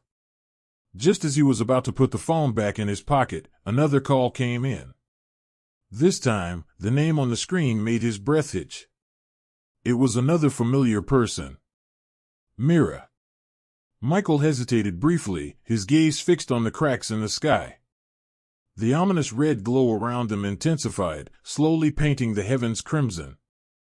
With a deep breath, he answered the call. Are you seeing this too? Mira's sharp voice cut straight to the point. I'm right under it, Michael replied, his tone grim. Do you know what's going on? She pressed, though her tone made it clear she wasn't expecting much of an answer. Unexpectedly, she got one.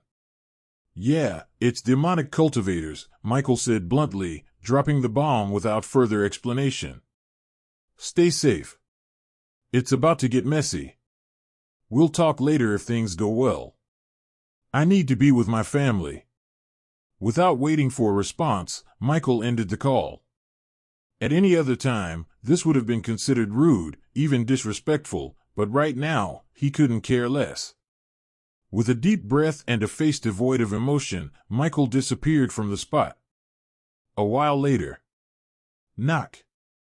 Knock. "Who's there?" A cautious voice called from behind the door. "It's me, Aunt Mia." "It's Michael."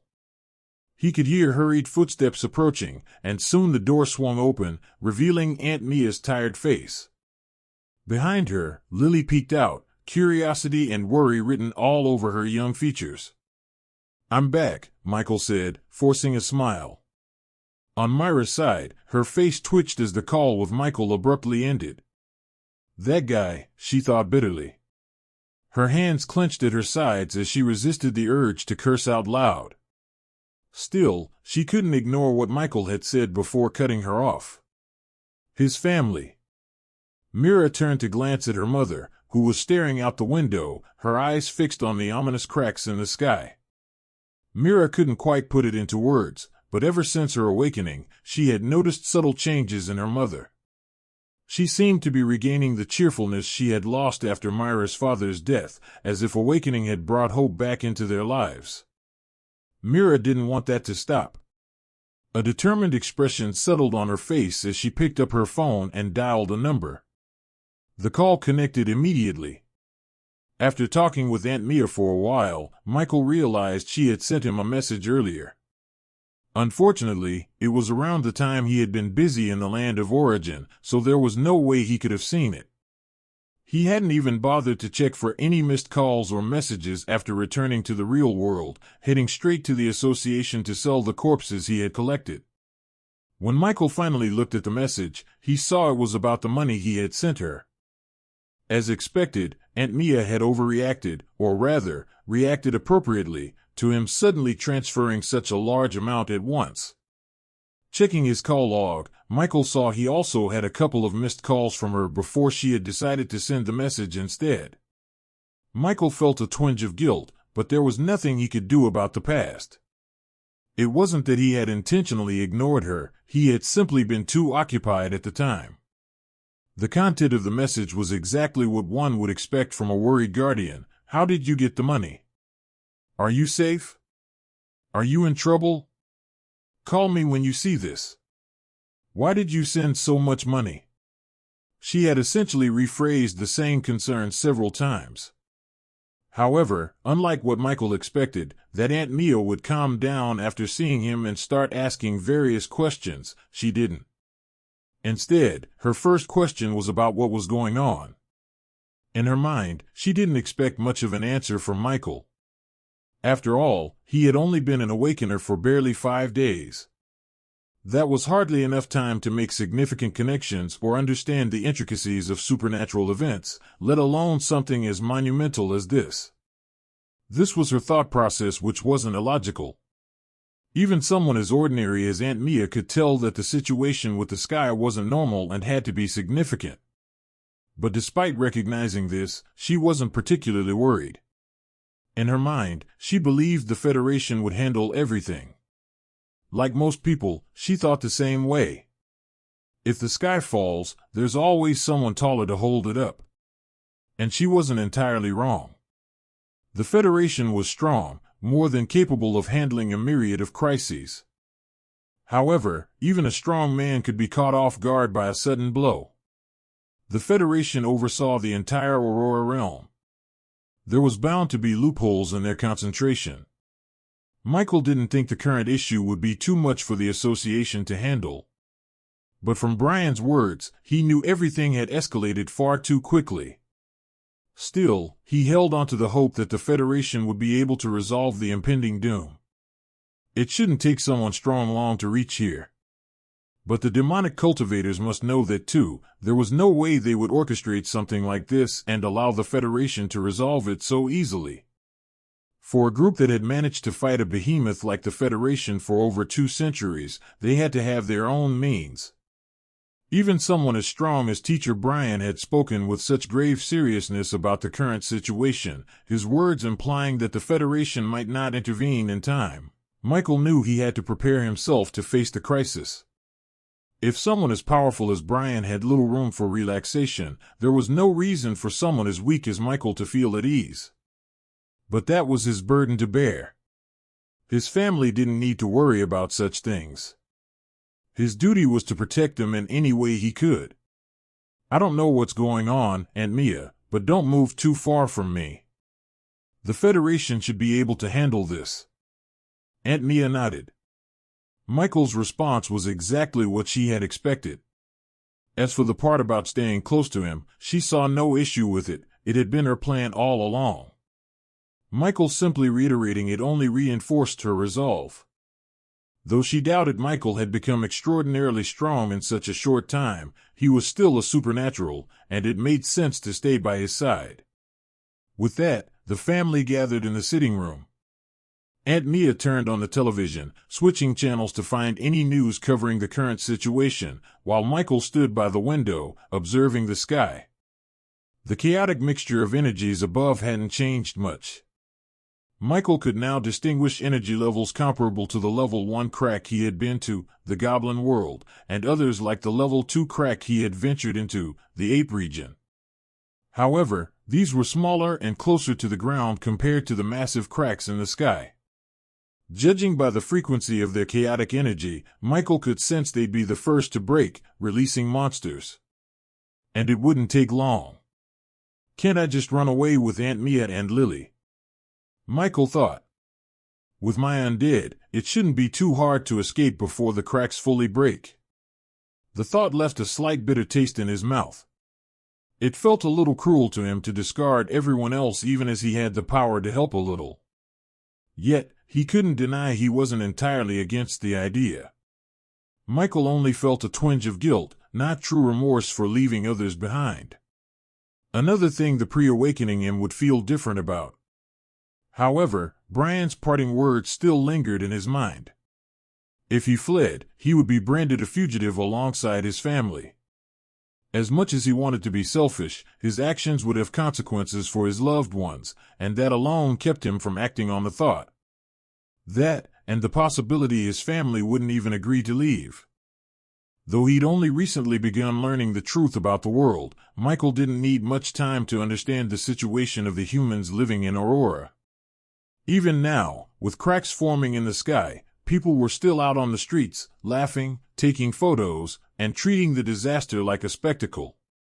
Michael could already predict the outcome. The dawn of the Dark Age. It said that on an otherwise ordinary afternoon, cracks of various sizes suddenly appeared in the sky, causing mass panic worldwide. These cracks weren't just anomalies, they became portals from which monsters poured out, wreaking havoc and destruction. Michael knew the historical accounts well, both from school and from forum discussions. But the current situation felt different. For one, he believed people back then had sharper survival instincts, reacting swiftly to the unknown anomaly. Secondly, according to records, the highest level cracks during the dawn of the Dark Age were only level 2, and even those were rare. It wasn't until much later that stronger cracks began to appear. Now, as Michael assessed the chaotic energy radiating from the sky, he could sense at least 2 level 2 cracks in his vicinity, along with multiple level 1s. He wasn't overly concerned about the level 1 or 2 cracks. He might not be able to protect the entire neighborhood, but he could certainly shield his family. At this point, Michael had stopped feeling guilt about the issue with the suspicious duo earlier. Looking at how it seemed like the entire city was covered in these cracks, there was really nothing he could do except make the final results slightly better. What worried him were the cracks above level 2, the ones farther from the ground. Though Michael's understanding of power levels among awakeners and cultivators was still shaky, he doubted he could handle a level 4 crack on his own. He figured that, with Lucky and Prince by his side, a level 3 might be manageable, but even that wasn't guaranteed. Crack monsters were different from regular monsters, with their overwhelming numbers being their most dangerous trait. Yet, those cracks weren't his primary concern. The Federation and the Association were tasked with handling such large-scale threats. As Michael watched the cracks near the ground turn a deeper red, the people outside finally began to sense the danger and grew visibly uneasy. His thoughts raced. Isn't it said that aside from the initial cracks at the start of the apocalypse, cracks naturally form due to negative energy? But all these cracks were caused by demonic cultivators. Or is it one of those natural disasters triggered by human actions? More pressing was whether he could boost his strength at the last minute. The only viable method was to use his evolution points. Unfortunately, Michael wasn't in a position to leave the original world for the land of origin. Closing his eyes for even a second could result in waking up to a monster inside his apartment. More importantly, leaving would endanger not only his family but also himself, as his body would remain defenseless while he was in the land of origin, a glaring weakness for awakeners at his level. It was said that this vulnerability diminished at higher ranks, but such knowledge was far beyond Michael's reach. Thankfully, before leaving the land of origin earlier, Michael had summoned all the undead he could dismiss back into the netherworld. The only ones left behind were either newly revived, unevolved, or unable to be summoned yet. At least this happened after I equipped my undead. That thought gave Michael some solace, though he knew it was the least of his concerns. Still, a part of him was relieved that he wouldn't have to summon a bunch of naked corpses in front of his aunt and cousin. Just as that faintly amusing thought crossed his mind, Michael's phone vibrated. In a daze, he pulled it out and saw a notification. It was a message from the association. Urgent. Monsters are emerging from cracks in the city. Every supernatural is mandated to protect the public. Non-compliance will result in severe punishment. Repeat, all Federation-affiliated supernaturals in Woodstone City must safeguard the public from immediate threats. Free use of ability in public is permitted. May the will of Aurora live for 1,000,000 years. As Michael finished reading the message, a sudden shout echoed from outside the apartment, drawing his attention, and that of his aunt and cousin. Look! Something's coming out of that crack. Michael cursed under his breath. The sight of a crack alone should have been enough to keep anyone inside. Even without knowing about monster-infested cracks, as one wouldn't know what it looked like until one saw it, a knowledge reserved for supernaturals, basic survival instincts should have kicked in. Michael turned toward the direction of the shout. A couple stood outside, the woman pointing at a specific crack in the sky. Michael followed her gesture, his eyes narrowing. Then he froze. Emerging slowly from the crack were small, green figures. The couple, hindered by the dim light, couldn't make out the details, but Michael could. His sharp eyes caught the unmistakable sight of green hands clawing their way out of the rift. What's that? Michael heard Lily's voice beside him as she tried to squeeze past him for a better view. Michael wasn't about to let that happen. With a firm grip, he pulled her back and spoke in a calm but commanding tone. His cold green eyes sent a chill down Lily's spine, the first time her cousin had ever unsettled her like this. Stay here and don't move. You too, Aunt Mia. His voice was soft yet authoritative, leaving both of them in a daze. They nodded instinctively. Michael turned his attention back outside. By now, it had finally dawned on the crowd that staying outside was a terrible idea, and people began rushing indoors. But it was too late. The full appearance of the green figures came into view as they plummeted from the sky. Some crashed into the ground, breaking limbs and leaving pools of blood. Others landed directly on fleeing civilians, crushing them on impact. The chaos escalated. Some of the green creatures survived with broken limbs, others were cushioned by their companions, emerging in better shape. Hundreds of these figures rained down, filling the surroundings with screams and carnage. It felt as though hell had descended on Aurora. Hell had truly descended. Even for Aunt Mia and Lily, who weren't part of the chaos outside. They had just turned to head toward the sitting room, following Michael's instructions, when the horrifying scene stopped them dead in their tracks. Monsters. Blood.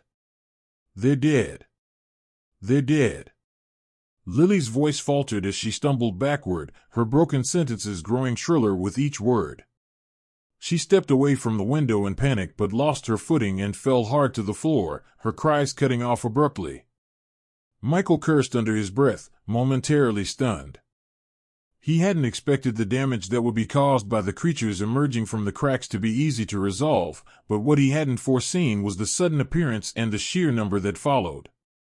Not only had multiple cracks opened simultaneously, but the monsters poured out rapidly. Level 1 cracks most times had at least 200 from each crack. Even if they emerged 10 at a time, it was overwhelming. In the brief moment of shock, Michael had already seen several people die, their bodies crushed or torn apart before they could even react. He clenched his fists. He couldn't let this continue. Though he found himself growing more detached emotionally, he wasn't completely numb. Watching so many die right in front of him stirred something within, a mix of frustration and anger. But his family came first. Always. Lily lay on the floor, grimacing in pain, her ankle twisted at a slightly odd angle. She'd badly sprained it during her fall. Aunt Mia knelt beside her, trembling but trying to comfort her daughter. Michael. Close the window. We need to lock the doors. The windows. Everything. Aunt Mia struggled to speak, her voice trembling as if she might burst into tears at any moment. Yet, despite her fear, she clung to a facade of strength. Her body trembled as she tried to pull Michael away from the window to lock it herself. But even if Michael hadn't awakened, moving him would have been a tall order, and now it was impossible. Michael stood firm, unmoving, his gaze fixed outside. Why aren't you? Sniff. Moving, she whimpered, her voice cracking. Those things. They might find us. The dam broke. Aunt Mia's tears streamed down her face, and she began to sob quietly. Lily, lying on the floor, wasn't faring much better. Tears streaked her cheeks, but the pain in her leg and the instinct to stay silent stifled her cries. The horrifying sight of monsters and humans being crushed to death had clearly left a heavy mark on them. Michael's heart ached at the sight of his family in such despair, but he had no time to console them. While Aunt Mia focused on locking up the house, Michael's sharp gaze remained on the chaos outside. Now, he could see some people attempting to fight back against the monsters that poured from the cracks. Some of them were ordinary humans or old knight apprentices who had failed to ignite their life seeds yet had pushed their bodies to the human limit. Others moved with blinding speed, clearly strong supernaturals. But it was a losing battle. The sheer number of monsters far outstripped the handful of defenders, and the chaos only continued to grow. If things were going to improve, Michael knew he had to act. Initially, Michael had only intended to intervene because he couldn't just sit by and watch people die. He wasn't so cold as to ignore the situation entirely. Sending out one of his undead would have also been enough to fulfill the Supernaturals Association's mandatory participation request. But as he watched other supernaturals slaying the monsters, a new thought crossed his mind. Experience points. He hadn't considered this before, too focused on the chaos unfolding. Now, with the chaos fully unleashed, his mind shifted. Even if he didn't care about the people, he could do it for the sake of gaining more experience. In the end, his actions would still save lives. At this moment, thoughts of the academy were the last thing on Michael's mind. Like many other awakeners, he was consumed by the pursuit of power. Or more like the obsession of leveling up. Stay here, Aunt Mia. It's not safe outside, Michael said firmly. Lock everything, like you just mentioned, and don't let anyone in, no matter who they are. Mia opened her mouth to protest, but the words caught in her throat as Michael stretched out his hand. A large figure clad in black armor, wielding an oversized hammer, materialized before her, its imposing form nearly touching the ceiling. Though its face was hidden, the sheer presence of the figure felt like a beast staring her down. Mia stood frozen, her mind a flurry of questions. What was happening outside was terrifying enough, but now she wanted answers about the strange, witchcraft-like magic circle that had appeared in her home, summoning this monstrous figure. Beginning, Michael commanded the undead. Protect her and her. Remember, protect them both. Nothing, absolutely nothing, must happen to them. He kept the instructions simple. Terms like aunt or cousin might complicate the command, so he avoided them altogether. Satisfied, Michael turned back and drew a weapon he hadn't touched since his awakening, one of his first purchases. When Michael first awakened, the initial weapons he bought before entering the land of origin were 3. A gun, a spear, and a dagger. Of the 3, only the dagger remained relatively unused. Occasionally, in moments of idle thought, Michael had considered selling or discarding it. But now, here it was, about to be handed to his aunt. It was one of the worst weapons for supernaturals, but for an ordinary person, it was far better than a kitchen knife. "Aunt Mia, please take this," Michael said, pressing the dagger into her hand. "You probably won't need it with my undead here, but just in case. I'll be back soon. Don't leave unless absolutely necessary." He didn't give her a chance to refuse, placing the weapon firmly in her grasp before turning to Lily, who had stopped crying. Her gaze shifted between Beginning's massive form and her injured leg, a mix of surprise and pain etched on her face. "Be careful, okay?" Michael said softly, crouching beside her. "Don't move too much because of your leg. Listen to Aunt Mia and stay close to this big guy. He'll keep you both safe." Lily nodded, and Michael gave her a reassuring smile. "Michael," Aunt Mia began, but before she could finish, Michael had already leaped out of the window. There was no dramatic, ground-shattering landing. How could there be when Michael had only jumped from his second-floor apartment? If it had been a skyscraper, perhaps such theatrics would have been justified. A cracked ground would have signaled that Michael had put too much force into the landing, an overzealous use of strength or pure vanity. But in a situation where a massacre was unfolding, who was there to impress? Michael didn't want to waste even a moment. The instant his feet hit the ground, he summoned his weapon from the storage space. In a fluid motion, he effortlessly decapitated 3 green-skinned creatures charging toward him. The green figures weren't unfamiliar to Michael. Hobgoblins and goblins, with the latter appearing in greater numbers. The goblins, he had hunted himself in the level 1 crack, the goblin world, and brought from the association from the real world. The hobgoblins, however, were creatures he hadn't seen in the real world or in the land of origin, but thanks to the evolution of his talent, he had been able to evolve his 1-star undead goblin to 3-star common rank hobgoblin, making him quite familiar with them. Their presence only confirmed his earlier theory: there existed an evolutionary path for the monsters in nature. Unfortunately, the monsters now were all high-leveled. Hobgoblin LV11, rank, common; Goblin LV6, rank, common; Goblin LV5, rank, common. For weaker supernaturals, these creatures would be deadly. But to Michael, they were nothing more than experience points that were waiting to be harvested by his spear. Venomfang Spear, rank, rare, type, poison spear, inflicts a potent poison on the target, dealing continuous damage over time and weakening their defenses. The spear's razor-sharp edge was as deadly as its venomous bite. Michael wasn't planning to idly stand by while these experience points, monsters, continued their rampage. Drawing on his mana reserves, he activated his summoning skill. Greenish-black circles appeared around him, and moments later, towering figures emerged from the void. Michael could summon a total of 12 undead from the netherworld. 3 wolves, 1 ape, and 8 orcs. With Beginning, the first goblin he had evolved, guarding his family, Michael called forth 9 more. His summoned army consisted of a verdant wolf, 5 male orcs, 3 female orcs, and a blue-furred ape. Each one of them was a 1-star rare-ranked creature, their power rivaling that of a peak elite cultivator, rank 2, at least. Michael didn't summon Lucky or Prince for now. Without hesitation, Michael issued a cold, unwavering command. Kill every monster in sight. The moment his voice echoed, his undead army, with Michael at their head, vanished into the chaos. It didn't take long for the people in the surrounding area to notice the sudden shift in the battlefield. After all, how could they not?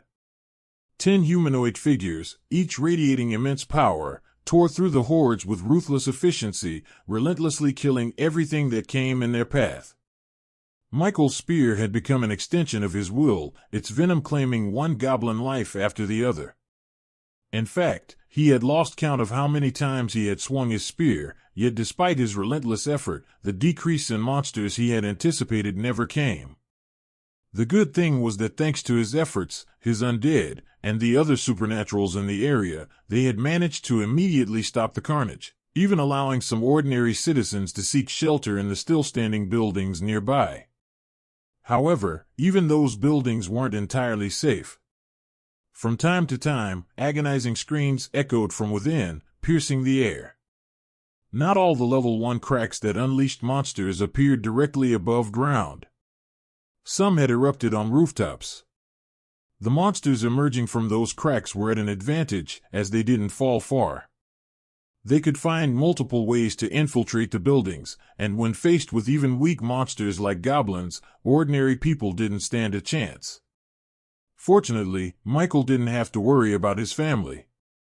By frequently circling the vicinity of his apartment building and checking his connection with beginning, he was reassured that his family remained safe and there were no breaches around them.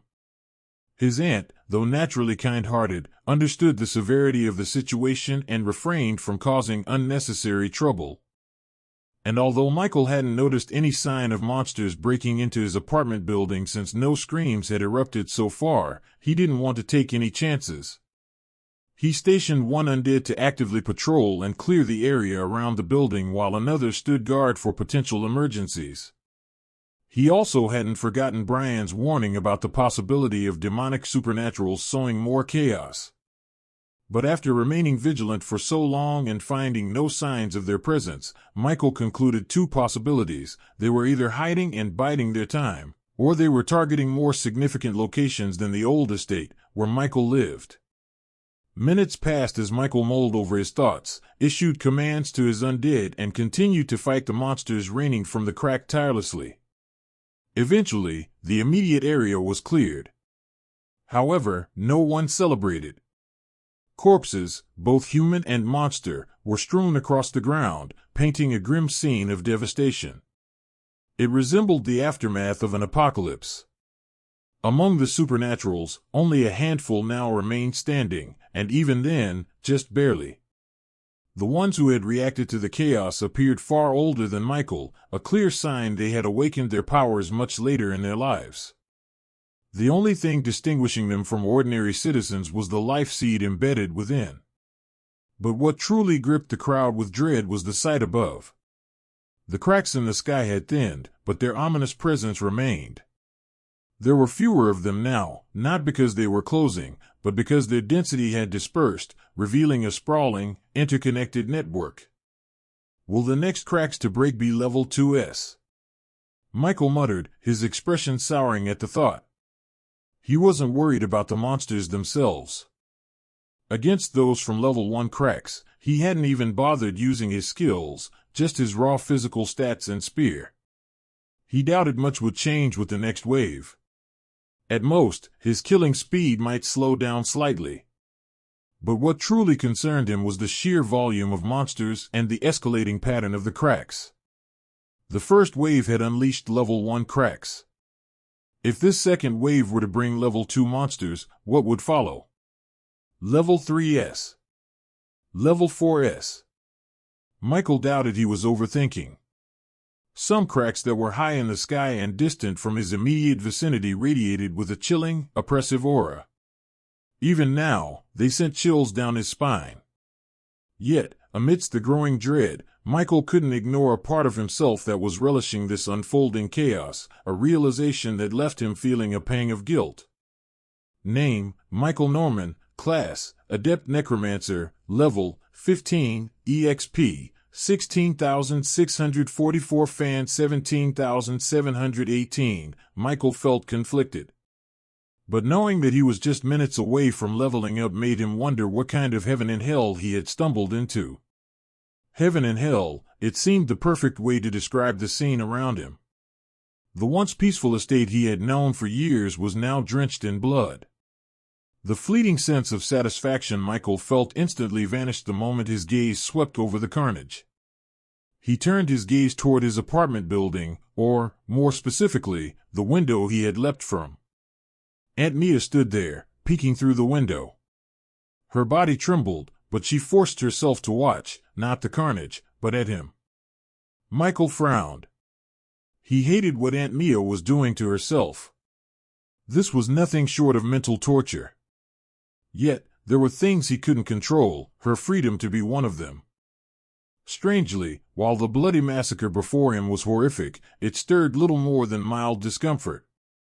Perhaps it was because he had spent the past few days knee-deep in corpses, battling monsters, and narrowly escaping death.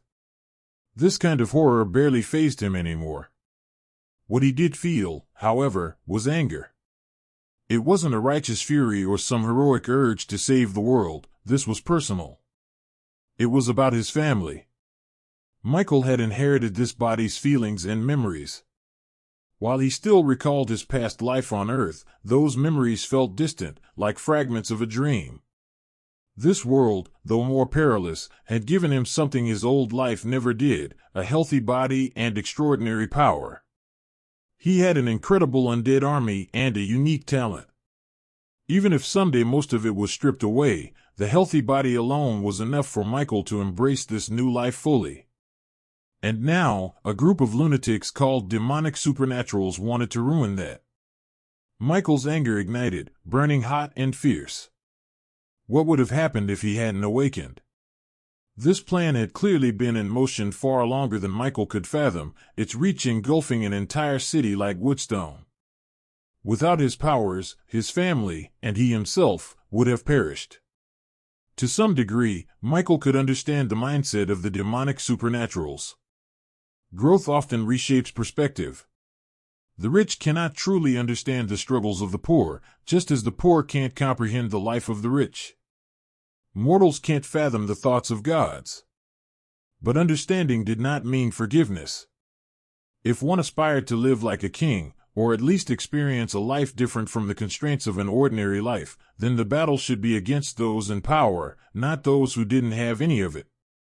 In Michael's opinion, doing the opposite of this felt both flawed and twisted.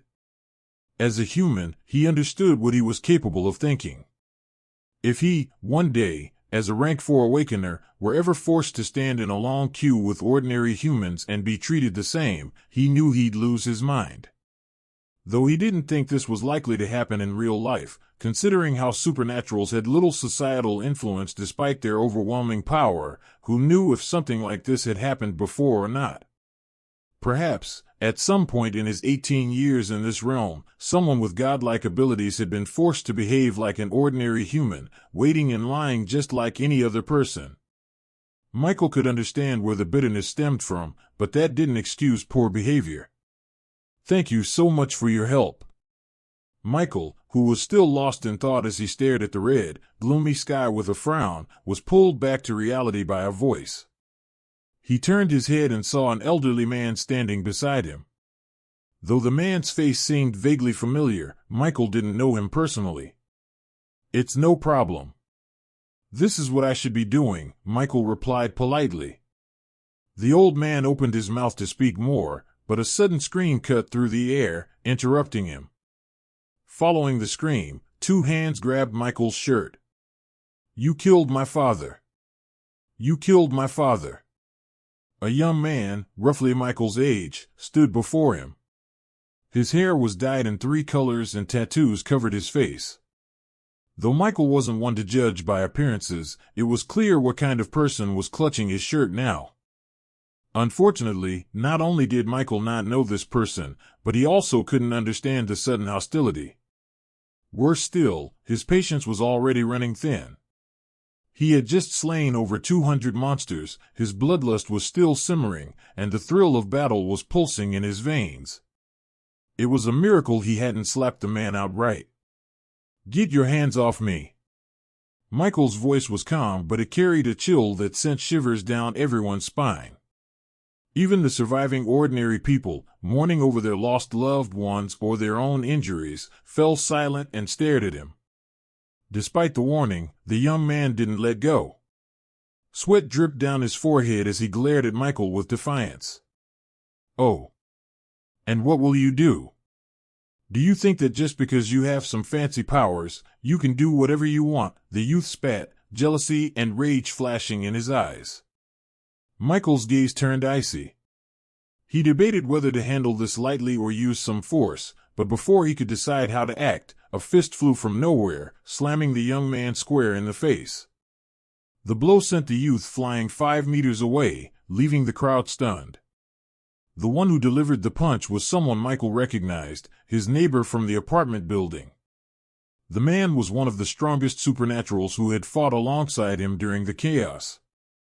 Brats these days. They don't know their limits, or when to show gratitude, the man muttered, turning to Michael, who watched him curiously. "My apologies for my nephew's behavior," the man said with a sigh. "He's just grieving my brother's death." Some people, blinded by their upbringing, believe everyone is equal. They simply refuse to accept the truth of the world. The man's words carried a trace of double meaning. It made sense, only a supernatural could truly understand another supernatural. Michael's neighbor, who happened to be a peak mid-stage knight, seemed to embody this notion. But what surprised Michael more was how casually the man had spoken about his brother's death. For a moment, his words made Michael suspect the two might have had a strained relationship, perhaps even worse. Maybe the man had left his brother to die, unwilling to save him from the claws of the monsters. Though Michael's expression remained neutral, his wariness grew. He was already considering adding this neighbor to his blacklist when the man continued speaking. "I'm sorry for my nephew's rude behavior. The death of my brother must have been too much for him to handle." The man's voice faltered, choking on the words, his eyes shimmering with unshed tears. Michael's sharp eyes noticed the man's clenched fists, trembling slightly as though he was restraining himself. "He's pretending to be strong," Michael thought. A faint trace of respect flickered within him. "What happened to him?" Michael asked, glancing around the area. The monsters were gone, and his undead stood motionless, their commands fulfilled. Well, most of them anyway. Lily and another female orc with water-manipulating abilities were fussing over a third female orc who shared Lily's fire affinity. The third female orc, however, seemed more intent on scrubbing the blood off herself than paying attention to them. A clean freak orc. Michael mused, intrigued. The intelligence and unique quirks of his rare-rank creatures never ceased to fascinate him. Lucky, the gluttonous wolf with boundless potential, was a stark contrast to Prince, whose calm and responsible demeanor made him seem like the true elder brother of the army. They feel so alive despite being undead. Michael's thoughts were interrupted by the trembling voice of the youth from earlier. Blood dripped from the boy's mouth as he spat bitterly. "You have so much power. My father didn't die immediately when the monsters appeared. We were holding on until a stronger one came. But where were you? You were busy killing monsters that hadn't even attacked anyone yet." Michael's eyes narrowed as realization dawned.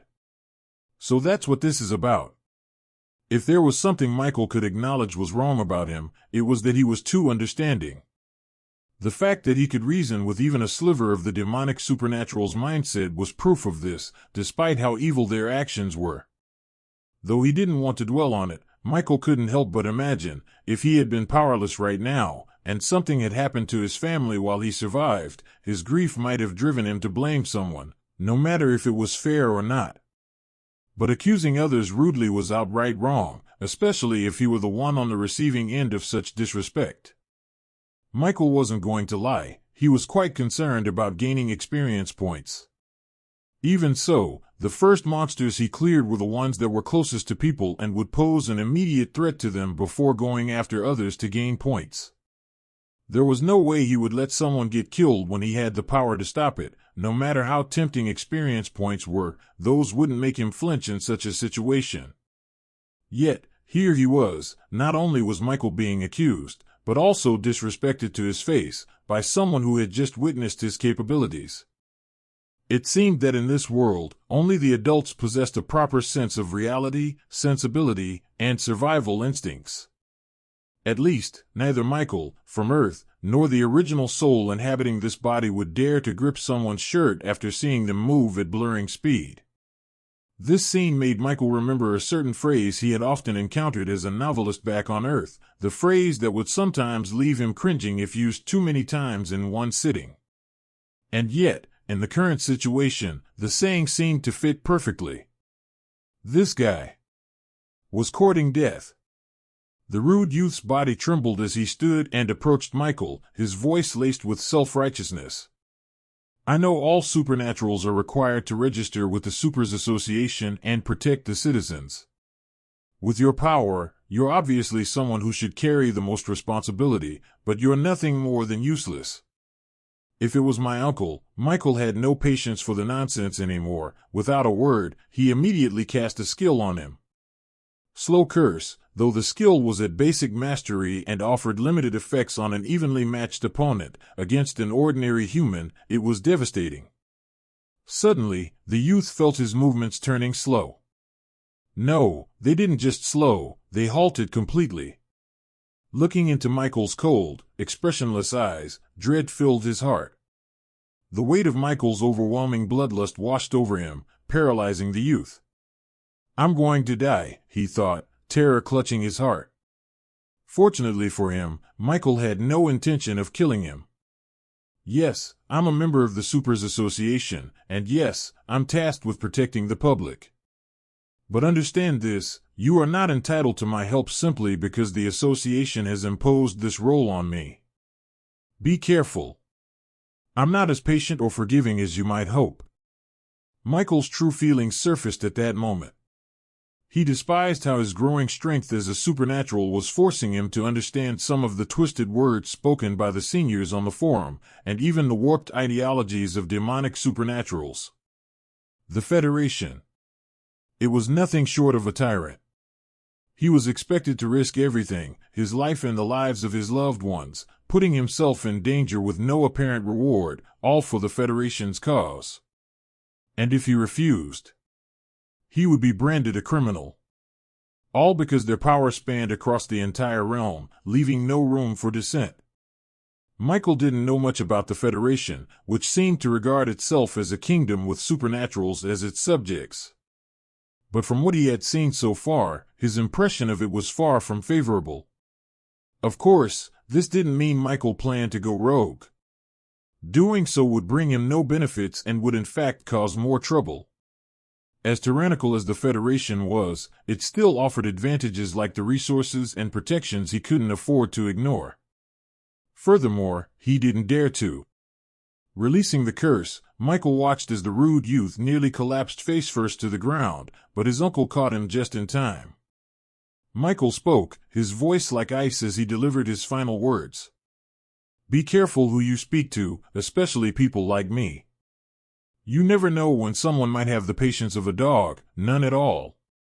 Surprisingly, Michael's neighbor didn't react to his use of power on the nephew. Instead, the man acted as though it were normal, helping the boy up before addressing Michael. Thank you for going easy on him, the man said with a smile that carried a deeper meaning. Michael felt a twinge of guilt. The man had just lost his brother, and now his nephew had been suppressed right in front of him, though the boy's rudeness had warranted it.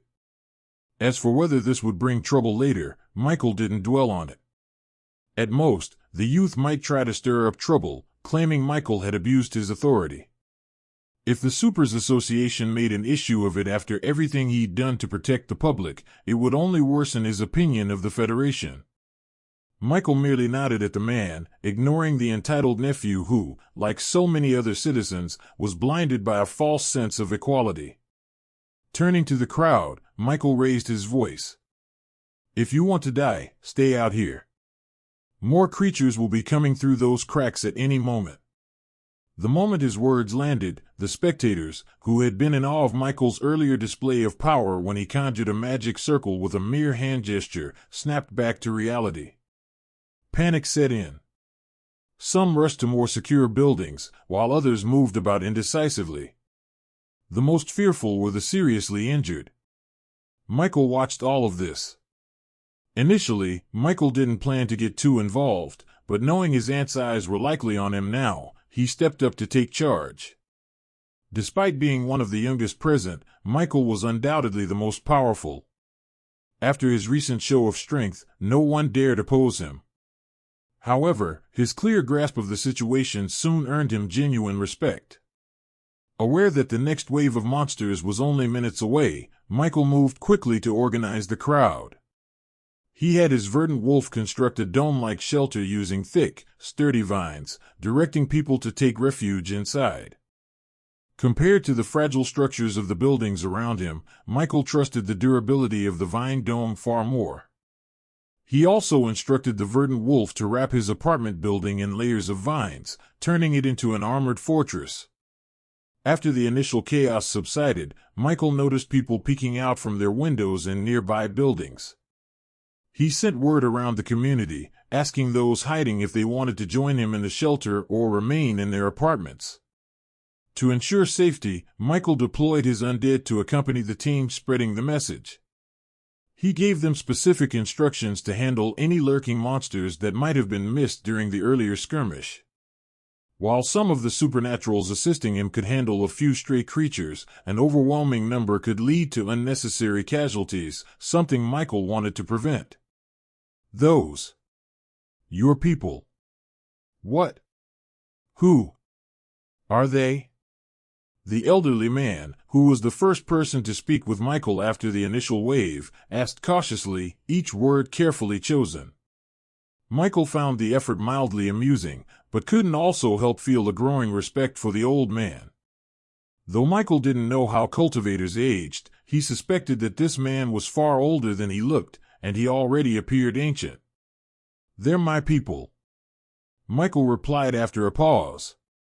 He'd initially considered saying undead, but the term felt too loaded, especially for ordinary people whose first encounter with the supernatural might have been this very event. Michael wouldn't assume that the man's status as a knight meant he was well versed in the intricacies of the supernatural world. If it had been just his undead wolves and the blue ape, Michael wouldn't have hesitated, to be honest. But the orcs complicated things. The female orcs, unarmored unlike their male counterparts, had a humanoid appearance, and could almost pass for human aside from their greenish-gray skin and unusual hair. The male orcs, clad in heavy armor, looked imposing but not monstrous. Calling them undead might lead people to assume he had killed humans to raise them, a conclusion that wasn't hard for one to jump upon. The human mind was remarkable in its ability to twist facts to fit a narrative. Michael recalled how one of his friends back on Earth had broken up with his girlfriend over a misunderstanding.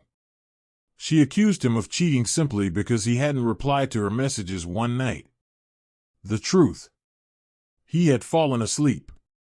Though everyone knew the truth, the argument she presented made her perspective seem almost logical.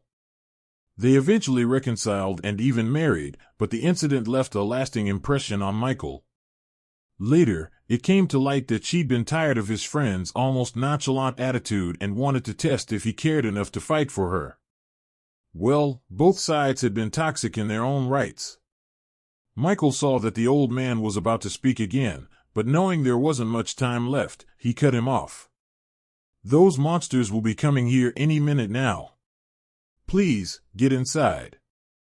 The old man hesitated for a moment, his wary gaze fixed on the sky before he finally nodded and retreated into one of the vine dome shelters Michael's undead had constructed.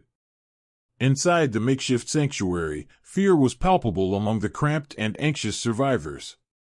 To Michael's surprise, a significant portion of the community, 48 people, had chosen to place their trust in him. Despite the chaos and bloodshed, 48 people had opted to stay within the protective range of his undead. This was in stark contrast to the remaining survivors, who either stayed barricaded in their homes, convinced that they were safer there, or had other reasons that Michael didn't care to ponder. As expected, the supernaturals who had helped earlier had wisely decided to sit out the next round. Their senses, though less refined than Michael's, were still sharp enough to feel the rising tension in the air. The chaotic energy in the sky didn't need to announce itself for them to realize that what had nearly killed them earlier had merely been a prelude. In the end, Michael stood alone with his undead, surrounded by a community that was now a battlefield littered with blood, corpses, both human and monster, and the frightened whispers of those hoping for salvation. "It's going to break any minute now," Michael muttered, his sharp gaze locked on the cracks spreading through the sky. "Though I doubt the second wave will be anything but overwhelmingly strong, I can't afford to let my guard down. Monsters are flooding the city, and I doubt most areas have anyone capable enough to deal with them." The thought sent a shiver down his spine, conjuring grim images of the devastation outside the community gates. Perhaps beyond these community walls lay the true apocalypse. Taking a look around, Michael surveyed his surroundings for one last time. The Vine Dome stood firm, each sheltering at least 15 people. His apartment building, now sealed off completely, housed his family, guarded vigilantly by his undead. As for those still hiding in their homes, Michael was also prepared to protect them if possible. But if he couldn't, well, there wasn't much he could do. At least now, with fewer people in the open, he could fight with complete focus. "This chaos should be enough to help me level up a few times, right?" Michael thought, a glimmer of excitement crossing his eyes. He didn't even have time to open his status panel before the first round of monsters descended. Unlike before, these creatures didn't crash to their deaths or easily wound themselves upon impact. They were also unfamiliar to Michael, but all of them appeared to be of the same type.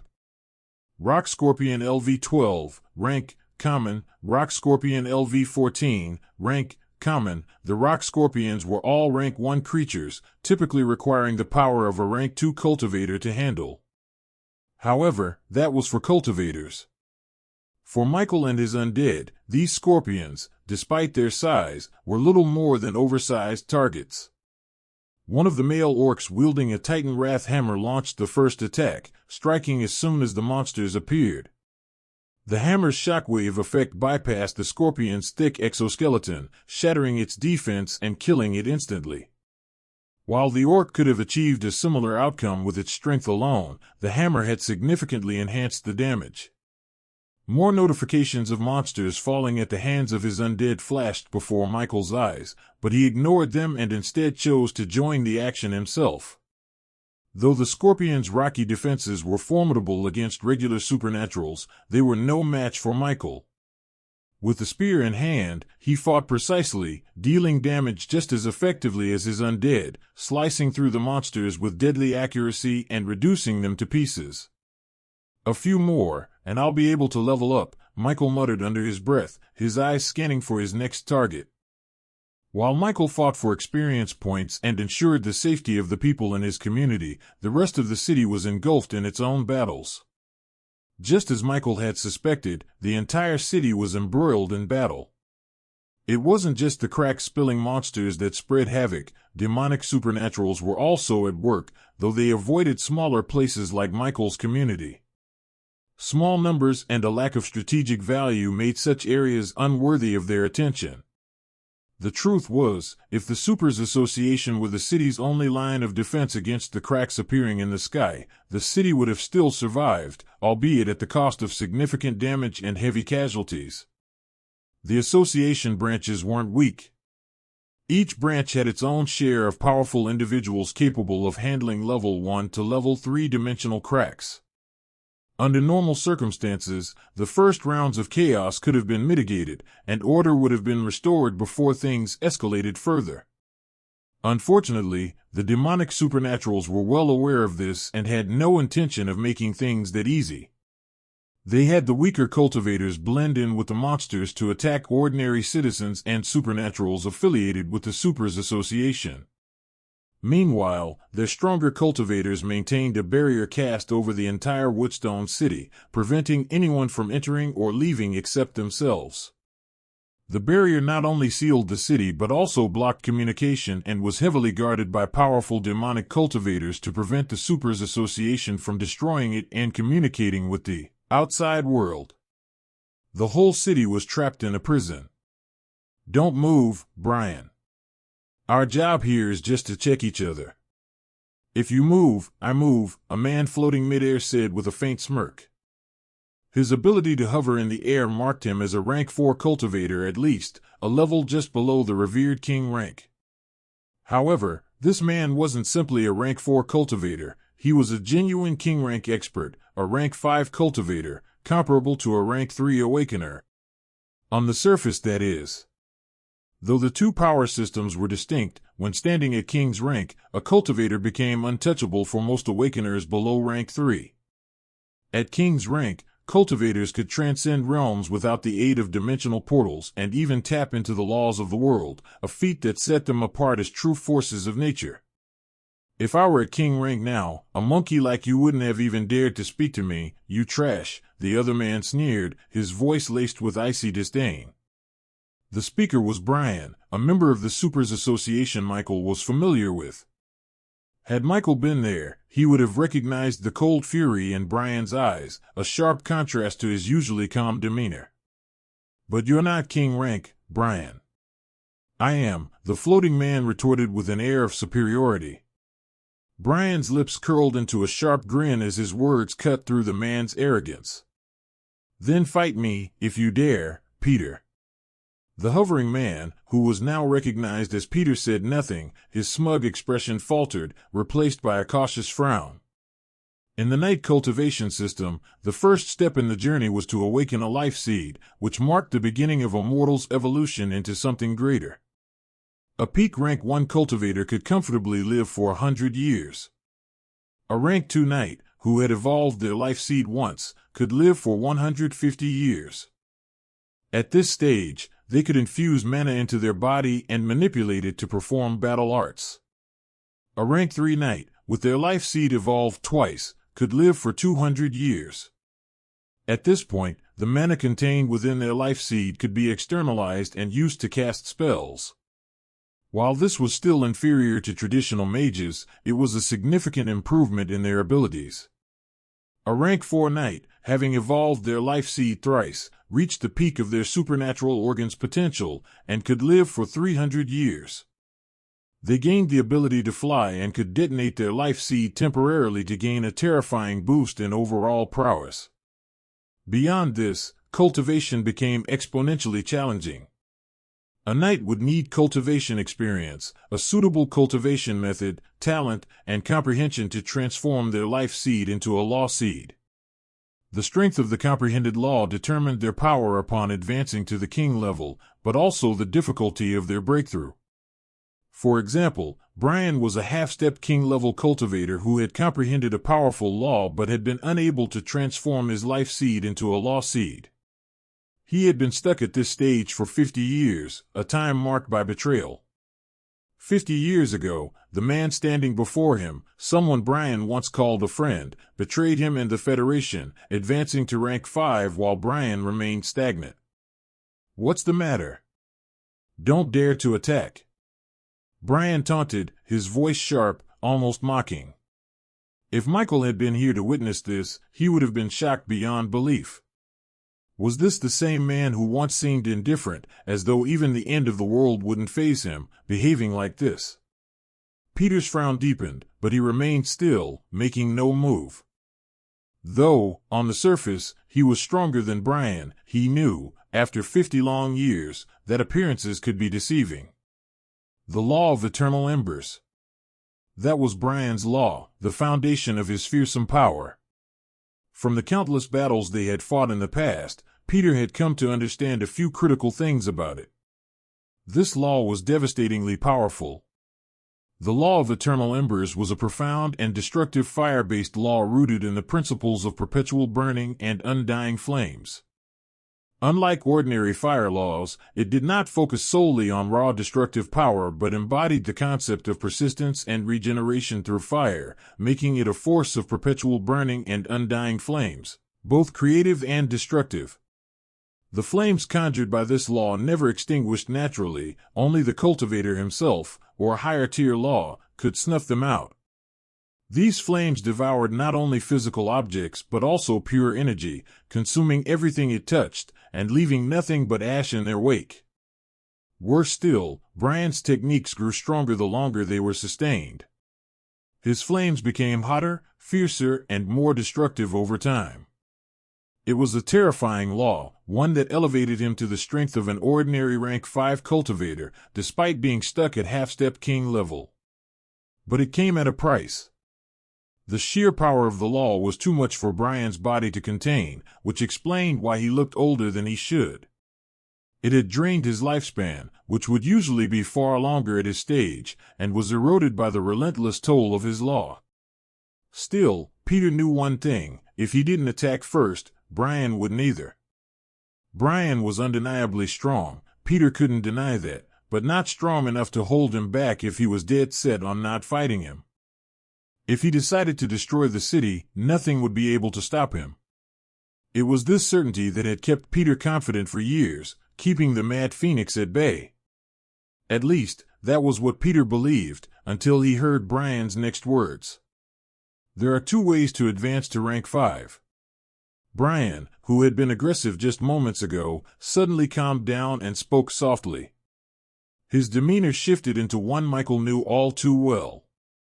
An eerie calmness. In the outermost reaches of the void, high above Woodstone, Brian hovered alongside Peter, his gaze fixed on the city below. Technically, Brian was still a rank 4 cultivator, and the barrier surrounding the city should have been enough to keep him out. Yet, it failed to do so. Not against someone with his level of power. Peter's frown deepened. He had no idea what Brian was getting to, but a sense of unease began to creep into his thoughts. To be honest, he'd rather face anyone else than this bastard. Unfortunately, by the time he realized the Mad Phoenix was here to guard against them, after the Federation had caught wind of their traces, it was far too late to change course. This operation was far too important to let his personal grievances interfere. Woodstone wasn't the only city under attack. Many others were already falling to their plan. This assault wasn't a spur-of-the-moment assault, it was the culmination of months of planning and coordination. Their objective was simple: reassert their group's prominence, recruit new members, and remind the world of an undeniable truth: supernaturals and ordinary mortals were not equals. They were kings. And as always, fear was their chosen weapon, the oldest trick in the book. The first way is to create your own law, and it can be shaped using the blueprint of others. This is the traditional path, the most stable one, Brian explained, his voice steady. The second way, he continued, his tone sharpening, is to use another's personal law, or rather, to devour another person's law seed. If the person is already dead, it's not an issue. But do you know what happens when you extract it from someone who's still alive? They die. Yes, they die. And I'm sure someone like you knows this all too well, considering it's exactly how you advanced. Peter's frown deepened as the weight of forgotten guilt stirred within him. Half a century ago, he and Brian were both hailed as 2 of the Federation's top geniuses, a reputation that masked the truth beneath. Peter had fought tooth and nail just to remain second to Brian. He had done everything in his power, cultivated relentlessly, and pushed himself to the limits in desperation to keep up. Yet, despite all his efforts, he barely managed to stay in the race. The only reason he could hold on was Brian's habit of diverting his focus to other pursuits. While this broadened Brian's overall strength, it also slowed his cultivation. And yet, despite all his efforts, Peter could never surpass him. But it wasn't Brian who drove him to the edge of despair. It was Brian's daughter. She was the child of Brian and the woman Peter had loved, the woman who, in his eyes, had chosen someone better. If Peter and Brian were considered Federation geniuses, Isabella was in a league of her own. She was one of the rare holy children the realm could produce, a being with the potential of a god. Her talent was so overwhelming that it overshadowed the painful truth of her birth, that her existence had cost her mother's life. As much as Peter despised her, he couldn't deny the sheer enormity of her talent. She was a monster. At only 14 years old, Isabella had reached the half-step king rank, a feat achieved in just 4 years of cultivation. If Brian's talent had been a source of jealousy for Peter, Isabella's existence filled him with dread. She was a walking nightmare for him. He was consumed by envy and resentment. He admitted he shouldn't have felt this way, but the thought of a child, a 14-year-old born of his rival and the sacrifice of the woman he loved, soon surpassing him in cultivation, made it unbearable. It was also around this time that Brian had begun approaching the comprehension of his law. So, Peter acted. He killed her. On the day Isabella was advancing, the demonic supernaturals attacked Brian's residence to disrupt her breakthrough. That was when Peter made his move. As one of the Federation's most prominent geniuses, the Federation had spared no effort in protecting Isabella during this critical moment. They fortified Brian's residence and deployed elite forces to defend against the demonic supernaturals. Yet, no one had expected the betrayal to come from within, and certainly not from Peter, someone who could almost be considered Isabella's half-father. To this day, Peter still dreamt of the look of disbelief on Isabella's face as his hand pierced her chest. Uncle Peter. He could still hear her voice, soft and trembling, echoing in his mind, her last words before he detonated her body into nothingness. The only trace of her existence was the lost seed he had taken, her lost seed. A law she had comprehended but never had the chance to wield. The law of wailing shadows.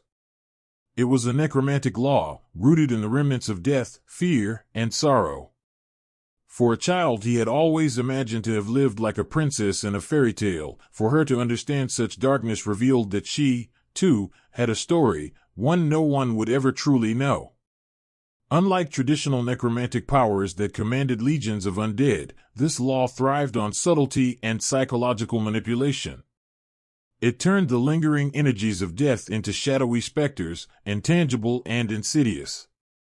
These specters, born from the sorrow and regret of the dead, were harder to damage and devastating in mental warfare. It was a powerful law, one Peter had no right to wield with his original talent. Yet, it was his now. What puzzled Peter, however, was Brian's reaction in the years since.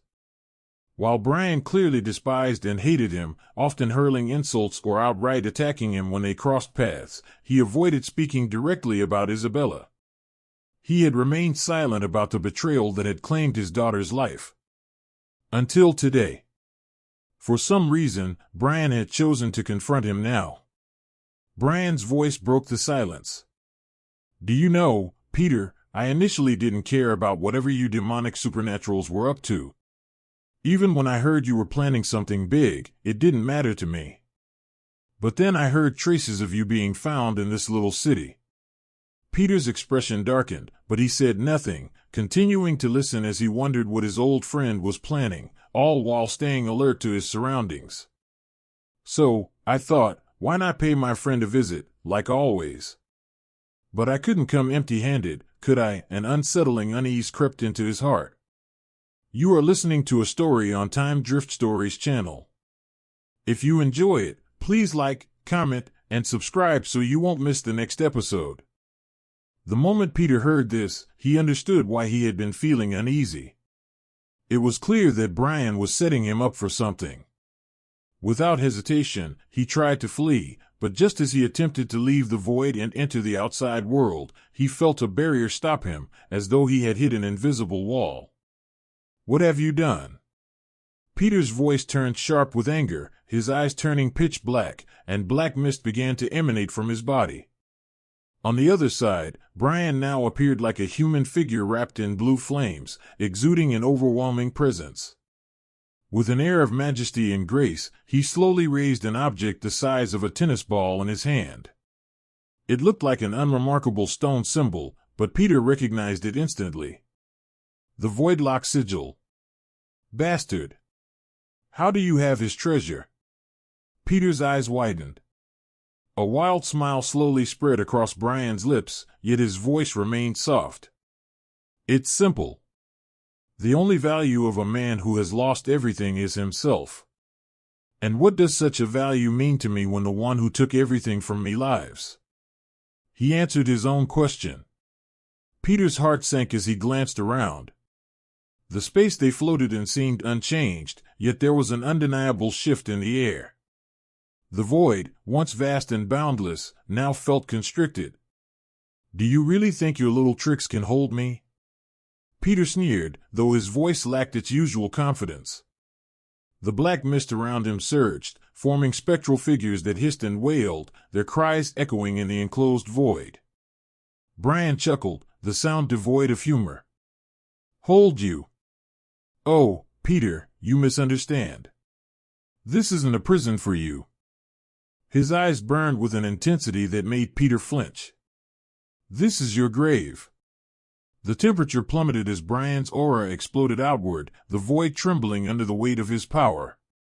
Flames, bright and unyielding, erupted around him, painting the dark expanse in hues of sky blue and deep blue. The embers danced with an eerie grace, their heat palpable even in the void. Peter's eyes widened. "He can't be serious." "You can't sustain the eternal embers for long," Peter snapped, though his voice wavered. "It'll kill you." Brian shrugged, his flames growing brighter. "Perhaps. But what makes you think I'll be the only one dying here?" Peter's mind raced. He had known Brian to be reckless, but this was madness. It really did fit his name, Mad Phoenix. "You're willing to throw your life away for revenge." Brian's expression darkened, and for the first time, Peter saw the raw pain hidden beneath the calm facade. "This isn't just revenge, Peter. This is justice for Isabella." The wailing shadows surged forward, but the eternal embers roared in response, consuming them before they could reach their target. The two forces clashed violently, the void trembling under the strain of their battle. Peter gritted his teeth, his confidence unraveling with each passing second. "You think you can kill me? You're nothing more than a half-step king. And yet here you are, running scared," Brian shot back, his flames intensifying. "Face it, Peter. You might have stolen her law, but you don't have the strength to wield it properly. You're nothing without her." Just as he finished speaking, Brian attacked directly with a law skill. Laws were the embodiment of nature's rules, the foundation upon which the world operated. To supernaturals, they were the key to understanding the world and becoming one with it. Law skills were techniques that demonstrated a supernatural's mastery and comprehension of their law. These skills could either be individually created or learned from the blueprint of another's understanding. Blaze of Devoural. The concept behind this law skill was simple yet terrifying. Fire not only burns, it consumes. While this idea was common among fire laws, it was uniquely extreme when tied to Brian's law of eternal embers. The fire summoned by Blaze of Devoural didn't merely scorch, it sought out and consumed any form of energy or material it encountered. Its principle revolved around the absorption of everything into the unyielding flame, leaving nothing but emptiness in its wake. A ball of concentrated blue flames appeared above Brian's hand, its heat so intense that the surrounding void seemed to ripple and twist. Without hesitation, he hurled it toward Peter. Peter, all too familiar with this devastating move, reacted instantly. His law of wailing shadows flared to life. With a sharp motion, he invoked a skill tied to his law. Phantom Abyss. The shadows around him surged, forming a massive whirlpool that sucked in the surrounding energy, including the advancing flames. The blue fire resisted fiercely, but the abyss grew deeper, darker, and more oppressive, dragging the flames into its depths. Had they been on the same level, Brian would have undoubtedly emerged victorious. However, the harsh reality was that he was still only a rank 4 cultivator. While his law of eternal embers granted him formidable advantages, his rank imposed significant limitations. Peter's law of wailing shadows wasn't inherently superior to Brian's law of eternal embers. However, Peter's rank as a higher-level cultivator gave his law an undeniable edge. For a moment, the void was silent and the two laws battled for supremacy. Then came an explosion of light and darkness as the blaze of Devoural met the heart of the Phantom Abyss. The resulting shockwave sent both men flying, each forced to stabilize themselves as the void trembled under the clash of their powers. Brian wiped the blood trickling from his lip, his eyes burning with determination. Without hesitation, Brian launched another attack. For the first time since that fateful day, he had managed to corner his enemy. He was strong, Brian knew that, but he also knew his limitations. By the end of this battle, he could very well be the one to die, and he had accepted that outcome the moment he stepped into this small city. He was ready to give his life. Every day, he still dreamed of his late wife and daughter, their faces haunting him, their voices blaming him for failing to avenge his daughter's deaths. The reason he had sought godhood had been for his daughter, yet the closer he came to understanding nature, the more he realized how insignificant he truly was.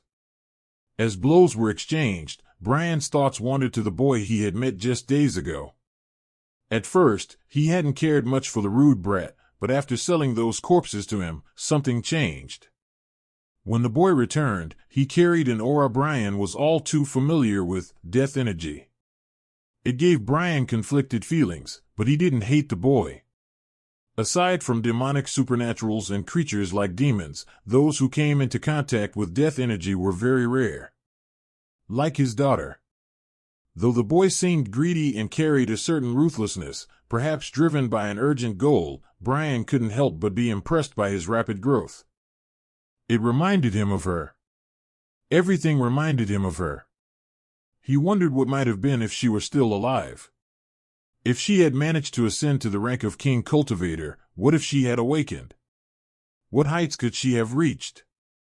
The thought gnawed at him, even as he fought with all his strength. Michael didn't know how much time had passed, but at some point, he found himself fighting level 3 monsters in the third wave. More monsters also began flooding into the community from outside, their numbers growing exponentially. Bone armor, if there was one thing Michael could say he loved about this chaotic mess, it was twofold. First, the experience points. Nothing could beat that. Michael wasn't even the one benefiting the most from the monstrous horde, it was his undead. Being at lower levels than him, they leveled up faster and, before long, had caught up to Michael's own level. Well, his previous level. Status window, name, Michael Norman. Class, Adept Necromancer, Level, 17, EXP, 1321 Fan 39,867. All he knew was that he had leveled up twice. However, he hadn't even had time to properly check his status before rushing after the next group of monsters. And as for increasing his stats, Michael didn't see the point yet. The level 3 monsters were level 20 at most, and even though he was technically lower leveled than them, he didn't feel the need to boost any of his stats. These creatures were simply too weak to warrant such action. If they'd all been rare rank monsters, then the situation might have been different. But, fortunately for him, they weren't. All it took was a single swipe of his spear to end them. If one slash wasn't enough, a second would be enough to balance the equation. The second thing Michael was happy about was his skills. At first, he had planned to rely solely on his spear, keeping things simple and straightforward.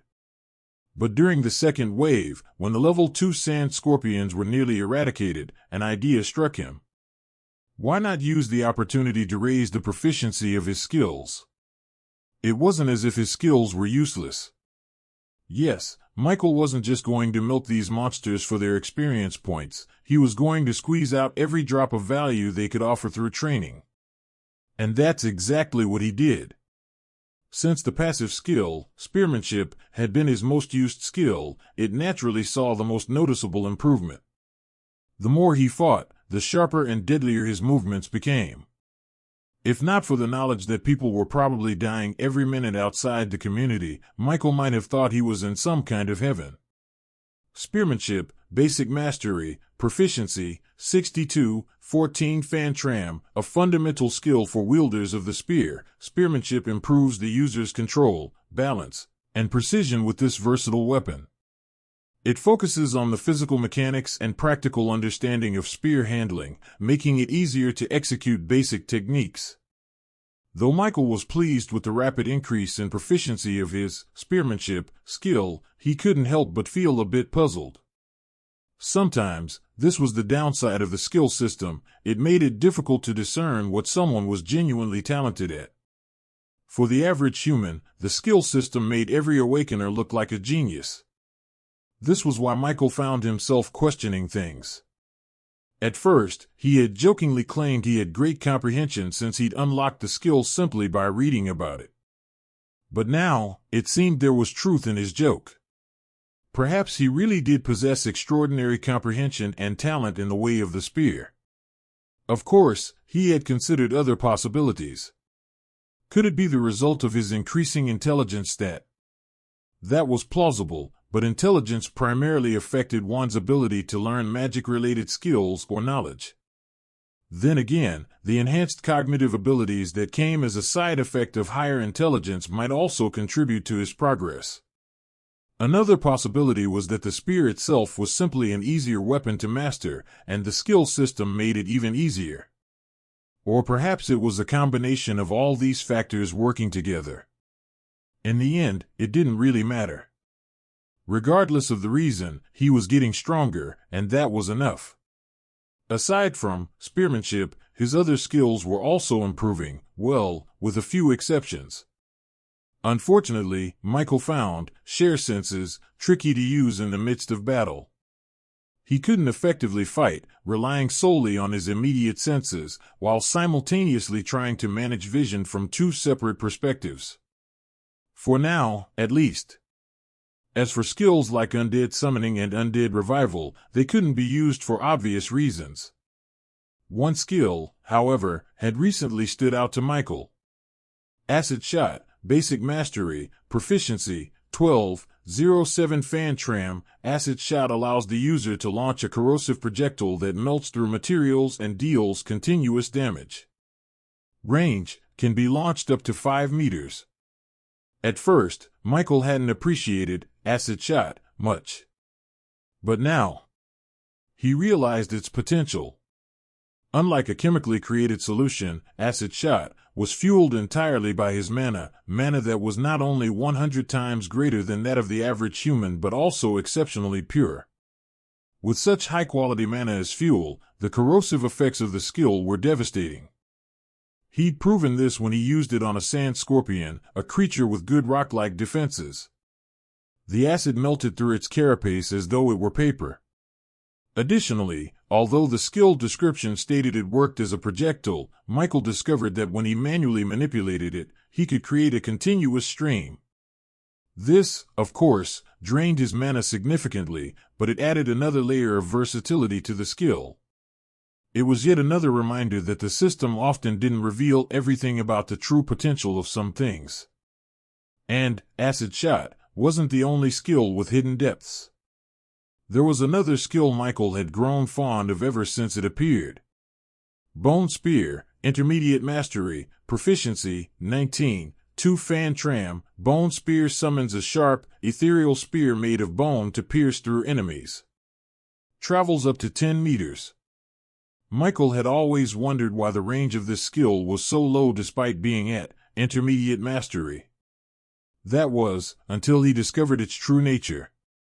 Not only was there no limit to the number of spears he could create, the only restriction being his mana, but the 10-meter range specified in the skill description simply referred to the area within which he could control the projectile's direction. To Michael, it felt like some kind of domain skill, which made it even cooler in his eyes. It quickly became his fastest method of clearing enemies in the midst of a crowd. However, the sheer computational power required to control a large number of spears at once was staggering. Once the number of projectiles reached a certain threshold, the mental strain became terrifying. Also at Intermediate Mastery, it gained proficiency points at an exceptionally slow rate. Then there was the Slow Curse skill, which Michael discovered could be applied to multiple targets simultaneously. The only trade-off was increased mana consumption and a shorter duration of the curse's effect. As for Bone Armor, Michael activated and deactivated it repeatedly, even deliberately allowing himself to get hit so he could heal the damaged sections and raise the skill's proficiency points. All of this drained a significant amount of his mana, but not enough to worry him or push him to allocate attribute points to his intelligence. However, amidst all this chaos, there was one skill Michael loved the most, aside from Bone Spear, and that was Corpse Explosion.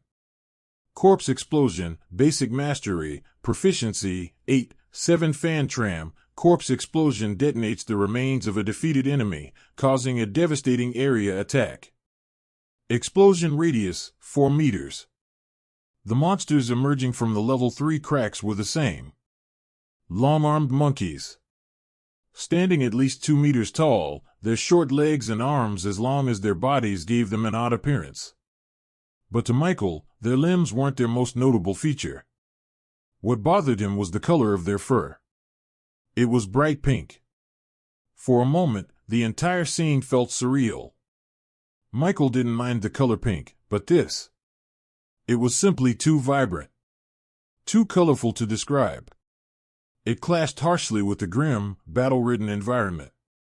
Grabbing one of the corpses of a long-armed monkey, Michael activated Corpse Explosion. The skill was mana-intensive, but its effects were devastating.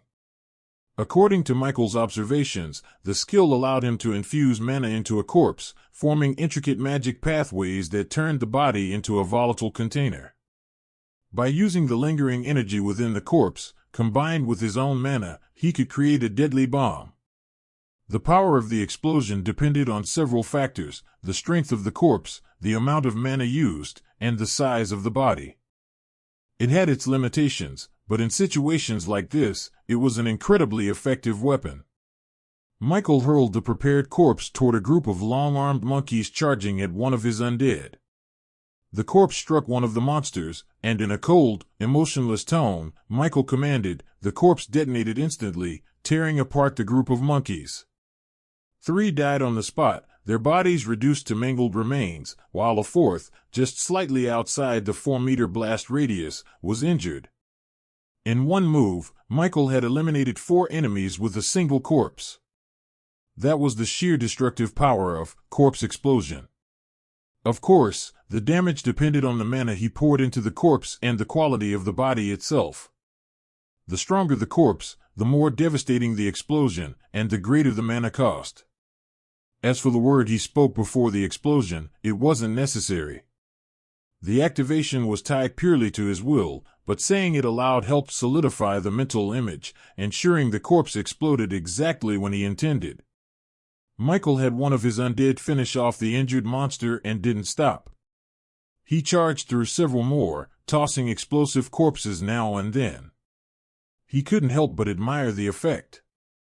For the first time, he understood why Mira seemed so excited about blowing things up. It was art.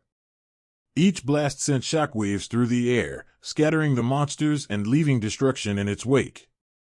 The satisfaction of seeing it all unfold was oddly fulfilling. Between the explosions, Michael had his undead handle any survivors, ensuring no monster was left standing.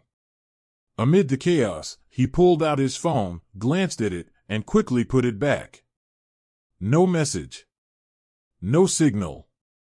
Something's definitely wrong, he muttered.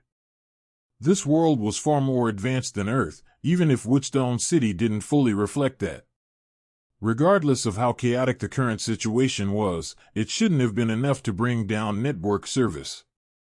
So it could only mean one thing. The lack of signal on his phone wasn't a mistake. It was deliberate. It must be the work of the demonic supernaturals, Michael speculated. Just because he hadn't encountered any in his community didn't mean they weren't involved. In fact, they had already been participating in this mess from the very moment they summoned these cracks into the real world. Still, regardless of the broader situation, Michael's immediate task was to clear the monsters around him. Even so, he kept part of his focus on the bigger picture. He didn't particularly care about the Federation's reaction if something extreme was to happen, though he'd do his best to avoid antagonizing them. However, if a major event forced him to choose between the public and his family, his decision was clear. He'd choose his family.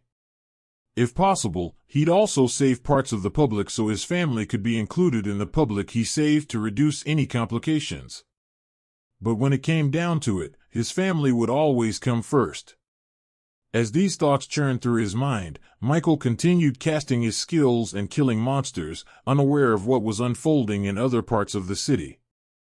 In a location far from Michael's apartment, Mira and Lillian stood side by side with a group of other supernaturals. This was another community, much better maintained than Michael's. Even in its ruined state, it was clear this place had been a cut above before chaos descended. Compared to Michael's community, where elevators and tall buildings no longer functioned, this one at least had some semblance of modern convenience. Perhaps because of the better environment, there were more supernaturals here, and not just more, but stronger ones as well. While Lillian and Mira were among the powerful individuals in Michael's community, here, they weren't the strongest. The most powerful person in this area was an old cultivator who, as introductions revealed, was a retired soldier. Soldiers still existed in this world, but their role carried a unique meaning. With no internal wars within the Federation aside from conflicts with demonic supernaturals, soldiers were primarily needed for battles within dimensional cracks. And this wasn't just any soldier who had passed through a military academy, he was a cultivator. A late-stage rank 3 cultivator, no less. If Michael were present and aware of this fact, an old thought would undoubtedly resurface: why are old people in the Federation so strong? One might wonder why Lillian was with Mira, given that they lived in different areas. For one, they had become the best of friends, brought together by their shared status as the only two females in their class to awaken and become awakeners. Lillian, like Michael, was an orphan, or at least she considered herself one. Lillian wasn't placed in an orphanage because her parents died, but because she was abandoned as a baby, left on the doorstep of an orphanage. Unfortunately, the orphanage where she grew up was far from a safe haven for children. The caretakers were terrible.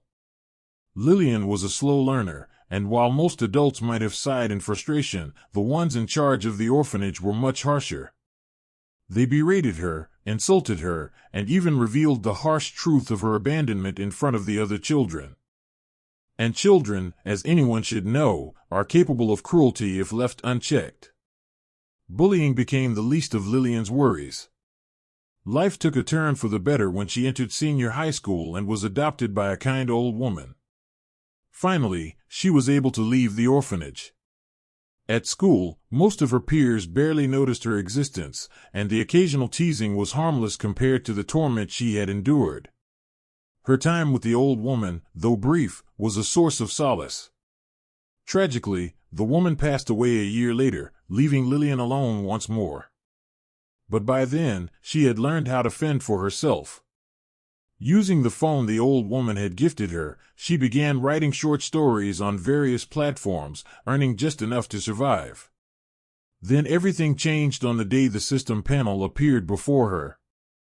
Unlike her peers, Lillian lacked any standout talent or unique ability as an awakener, or so it seemed at first glance. Yet, she adapted, as she always had, living alone and expecting little from the world. She never blamed anyone for her circumstances and never felt entitled to care or kindness. So, when Mira, the only person she could truly call a friend, called her, she didn't hesitate. And now, here she was, standing beside Mira, defending her community without hesitation or guilt that she left hers. It was the least she could do for one of the few people who treated her like an actual friend and a real person. Or at least, that's how Lillian saw it from her perspective, someone who claimed she didn't need anyone but desperately wanted and needed someone to talk to, someone who treated her normally. "Girl, do you have any of that paper?" The old cultivator turned toward Mira. Unlike Michael's community, this area was less destroyed, and the casualties were notably fewer. The presence of a rank 3 cultivator, along with 2 young awakeners, though not advanced to rank 1 yet but strong in their own right, played a significant role. Additionally, a few other supernaturals added to the defense. But the true reason for the community's relative safety lay with Mira. Mira had developed a way for even weaker supernaturals to fight more effectively, all thanks to the two coincidentally linked formulas she had unlocked at levels 5 and 10. At level 5, Mira unlocked the Talisman Formula section, gaining her first two talisman-related formulas. While her initial formula, a potion for explosive effects, aligned with her natural talent for destruction, the two talismans she acquired were different. So, unfortunately, her talent didn't extend to enhancing them directly. However, their utility couldn't be denied. Featherlight Talisman effect increases speed by 20 fan tram. Duration depends on the strength of the user. Usage, place on the body and infuse mana. Wind/talisman effect condenses the wind element in the air to launch a sharp attack. Usage, infuse mana into it. Talismans, much like magic scrolls, provided strategic advantages in combat. Despite not being explosive, the two talismans proved instrumental in bolstering the defense of the community, especially for those who lacked the raw power to fight monsters head-on. Mira pulled out a bundle of talisman papers. Knowing that the old cultivator was asking for the other supernaturals around and not for himself, since he was far too strong to need her talismans, Mira reluctantly handed them over to the few rank 2 cultivators around. Rank 1 cultivators, if they weren't mages, couldn't manipulate mana outside or even within themselves, even if it was little, until rank 2, so they couldn't use talismans. This was where magic scrolls had an edge, since ordinary people are able to use them by simply tearing the one-time item. However, Mira still preferred talismans. For one, talismans, unlike magic scrolls, were reusable until the energy within their inscriptions was depleted. While magic scrolls were more potent and could seal stronger spells for longer periods, talismans were cheaper, easier to make, and more flexible in usage. Of course, this flexibility came with a drawback. Talismans had a shorter lifespan than magic scrolls. However, given the materials for talismans were far more common, Mira considered the trade-off more than worthwhile. Also, unlike her previous creation, the mushroom potion, which acted as an explosive but required rare and expensive materials, limiting how many she could make, Mira was quite fond of the talismans. While they weren't explosive like she preferred, their materials were cheaper, and the process to make them wasn't too difficult. Perhaps this was because she was an awakener with a crafting skill that boosted her success rate, making the process smoother. After the recent hunt with Michael, Mira had managed to buy enough materials, magic paper and ink, to create 20 talismans of each formula within a day. The best part: they were highly sellable, capable of earning her more than twice what she had spent on the materials. Initially, Mira had planned to sell the talismans to fund her creations, as her class seemed to demand a lot of resources. But chaos had descended, ruining her plans. Now, for the sake of protecting the community, she had to give away these talismans, one she had worked so hard to create, for free. She didn't regret her decision. No one would have known she even had these talismans if she hadn't spoken up. Still, that didn't mean she didn't feel the sting of her loss. She felt it. A lot. At this time, the group protecting the community had just finished clearing the second wave. Some had died, and many were injured. Mira and Lillian, however, were reluctantly getting used to the sight. Well, maybe Mira was, but Lillian, at least in her usual state, still struggled. Yes, her usual state. Mira had noticed it ever since their hunt in the goblin world. Something Michael had also picked on a bit in the ape region. Lillian wasn't exactly a normal girl. On the surface, she seemed ordinary enough, clumsy, quiet, and unassuming. But the moment she drew her weapon and spilled blood, something changed. It was as though a suppressed lunatic was unleashed, one who grew visibly excited at the sight of blood and fought with an intensity that bordered on madness. Worse, Lillian wasn't just some reckless berserker, she was a highly skilled combatant, her class giving her a natural edge in battle. This transformation only occurred in the heat of a fight. Outside of combat, she reverted to the shy, clumsy girl Mira had first come to know. While this change freaked Mira out a little, she had come to accept it. What Mira didn't realize, though, was how others viewed her in turn. In their eyes, she wasn't much better than Lillian. During battle, Mira transformed into something entirely different, violent and wild. To outsiders, the two were a peculiar pair, an expressionless ice princess and a shy, sunny girl in normal circumstances. But in the chaos of battle, they were both crazed warriors. After the second wave, the group cleared the surroundings a little and waited anxiously for the third wave. Mira glanced up at her apartment window. The light wasn't on, but she knew her mother was inside. Mira didn't know how her mother felt about all this, but she knew one thing: if she wanted to keep her safe, her place was outside, fighting, not hiding indoors. Still, Mira wasn't overly worried. She had left some means of protection for her mother, 2 pairs of mushroom potions.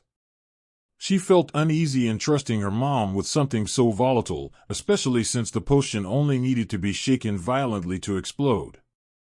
However, since her mom was an ordinary person with no ability to manipulate mana and activate the talisman she had made, this was the best Mira could do. Despite her worries, Mira reassured herself that as long as no monster reached her mother, everything would be fine. Yet, alongside her worry, there was anger simmering beneath the surface. If there were people in Woodstone City who knew about the actions of the supernaturals and didn't feel anger, Lillian might be among them. But for Mira, and a few others like her, that indifference didn't exist.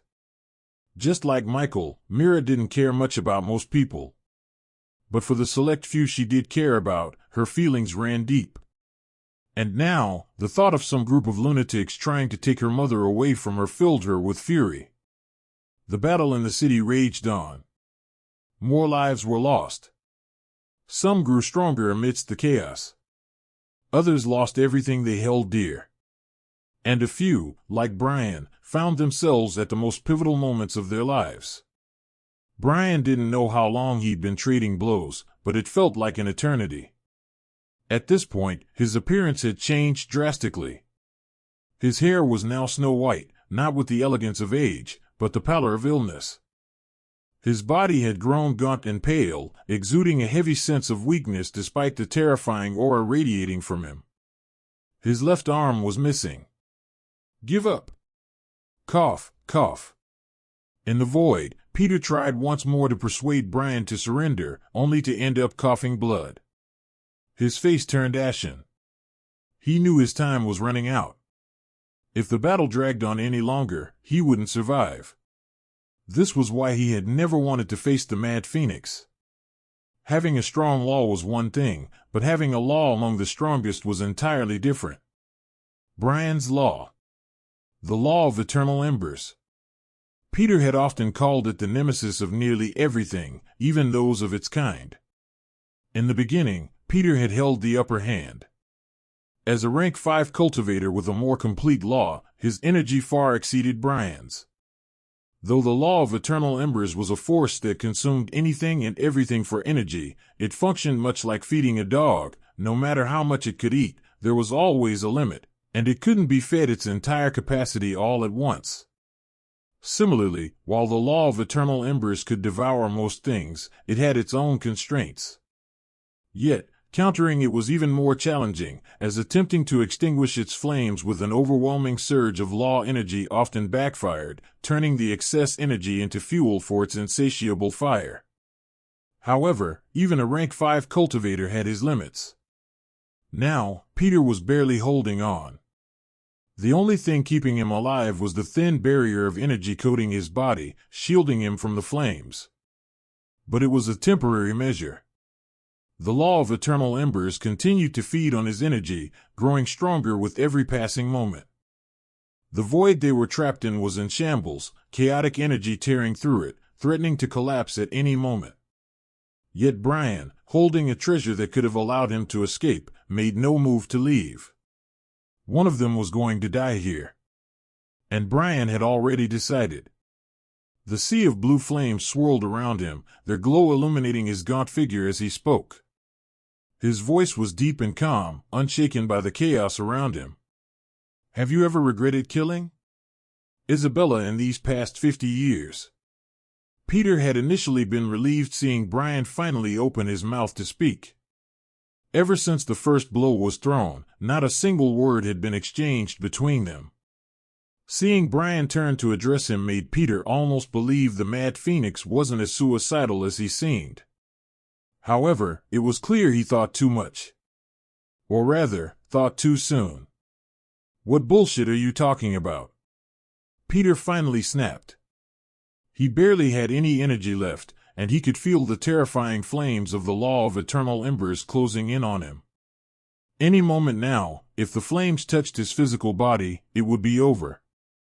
The fear of death clawed at him, and the words he expected didn't come. Brian repeated his question. Have you ever regretted killing Isabella in these past 50 years? Though his voice was emotionless, there was something in the way he said it. If Peter had paid attention, he might have noticed how much this question meant to Brian. And it did. Brian didn't expect this to change the result of their battle, but he wanted to know. He wanted to know if Peter, the friend he had once trusted, laughed with, and shared everything with, still existed somewhere beneath the bitterness and hatred. Why the hell would I care about her? Why would I care about the daughter of the woman you stole from me? Why did Lyra choose you and not me? Why has everything always gone your way? Why are you so much better than me? Why? Why? Peter's voice cracked as the words tumbled out, his tears falling freely. Brian didn't respond. He stood there silently as every word hit him like a blade. He had suspected Peter's bitterness but hadn't realized just how deeply it ran. Memories flooded his mind. For the first time, Brian questioned himself. Had he really been a good friend? But that didn't matter anymore. Whatever Peter's reasons, whatever his bitterness, it didn't excuse Isabella's death. She was innocent. She hadn't deserved to die for her father's actions. Brian's grief and anger burned brighter than ever. He didn't wait for Peter's energy to be fully depleted. Blaze of devoural. No! Peter screamed, his voice full of despair. Goodbye, friend, Brian said softly. And then the flames consumed everything. At first, driven by the rage that had consumed him throughout the battle, Brian planned to slowly burn Peter to ashes if he emerged victorious. But in the end, he couldn't bring himself to do it, not to his old friend. Instead, he granted Peter a quick death. It might not have been painless, but it was swift. If reincarnation exists. I hope your next life treats you better, Brian murmured. His focus shifted elsewhere. Though he had erased Peter's existence from the world, Brian hadn't truly destroyed everything of his. Not completely. Well, in truth, what remained was never really Peter's to begin with. Isabella, Brian whispered, his gaze falling to the darkness swirling in his palm, a lost seed. This small object carried a connection to two of the most important people in his heart. A lost seed was an incredibly rare resource. With it, a peak rank 4 cultivator could immediately begin advancing toward rank 5, making it highly sought after. It could also be consumed by those who had comprehended a law but had yet to fuse it into their own seed, accelerating their progress. Even rank 5 cultivators coveted such seeds to speed their cultivation. But Brian had no intention of using it in the traditional sense. Not when it was the last tangible connection to his daughter. Clothing and material possessions decayed over time. They could be carefully preserved, but their meaning could never compare to what this organ in his hand represented. With this, I've avenged you, Isabella. Lyra. I'm sorry. Peter. Why? In the end, the ever-cold Brian broke down, tears spilling from his eyes. For the sake of vengeance, he had sacrificed everything. But in doing so, the bottleneck that had trapped him for so long began to loosen. Freed from the shackles of hatred, the once stagnant barrier to rank 5 cultivation started to dissolve. A terrifying aura emanated from Brian's body as his sobs subsided. I guess what remains now is to... His voice grew firm. Become a god. It was the goal he had promised to the 3 people who mattered most to him. For the first time in a long while, Brian felt that hunger for power reignite within him. He glanced down at the law seed in his hand. Perhaps, after reaching the godly realm, he could finally fulfill that. Determined, Brian sat cross-legged in the void, his expression resolute.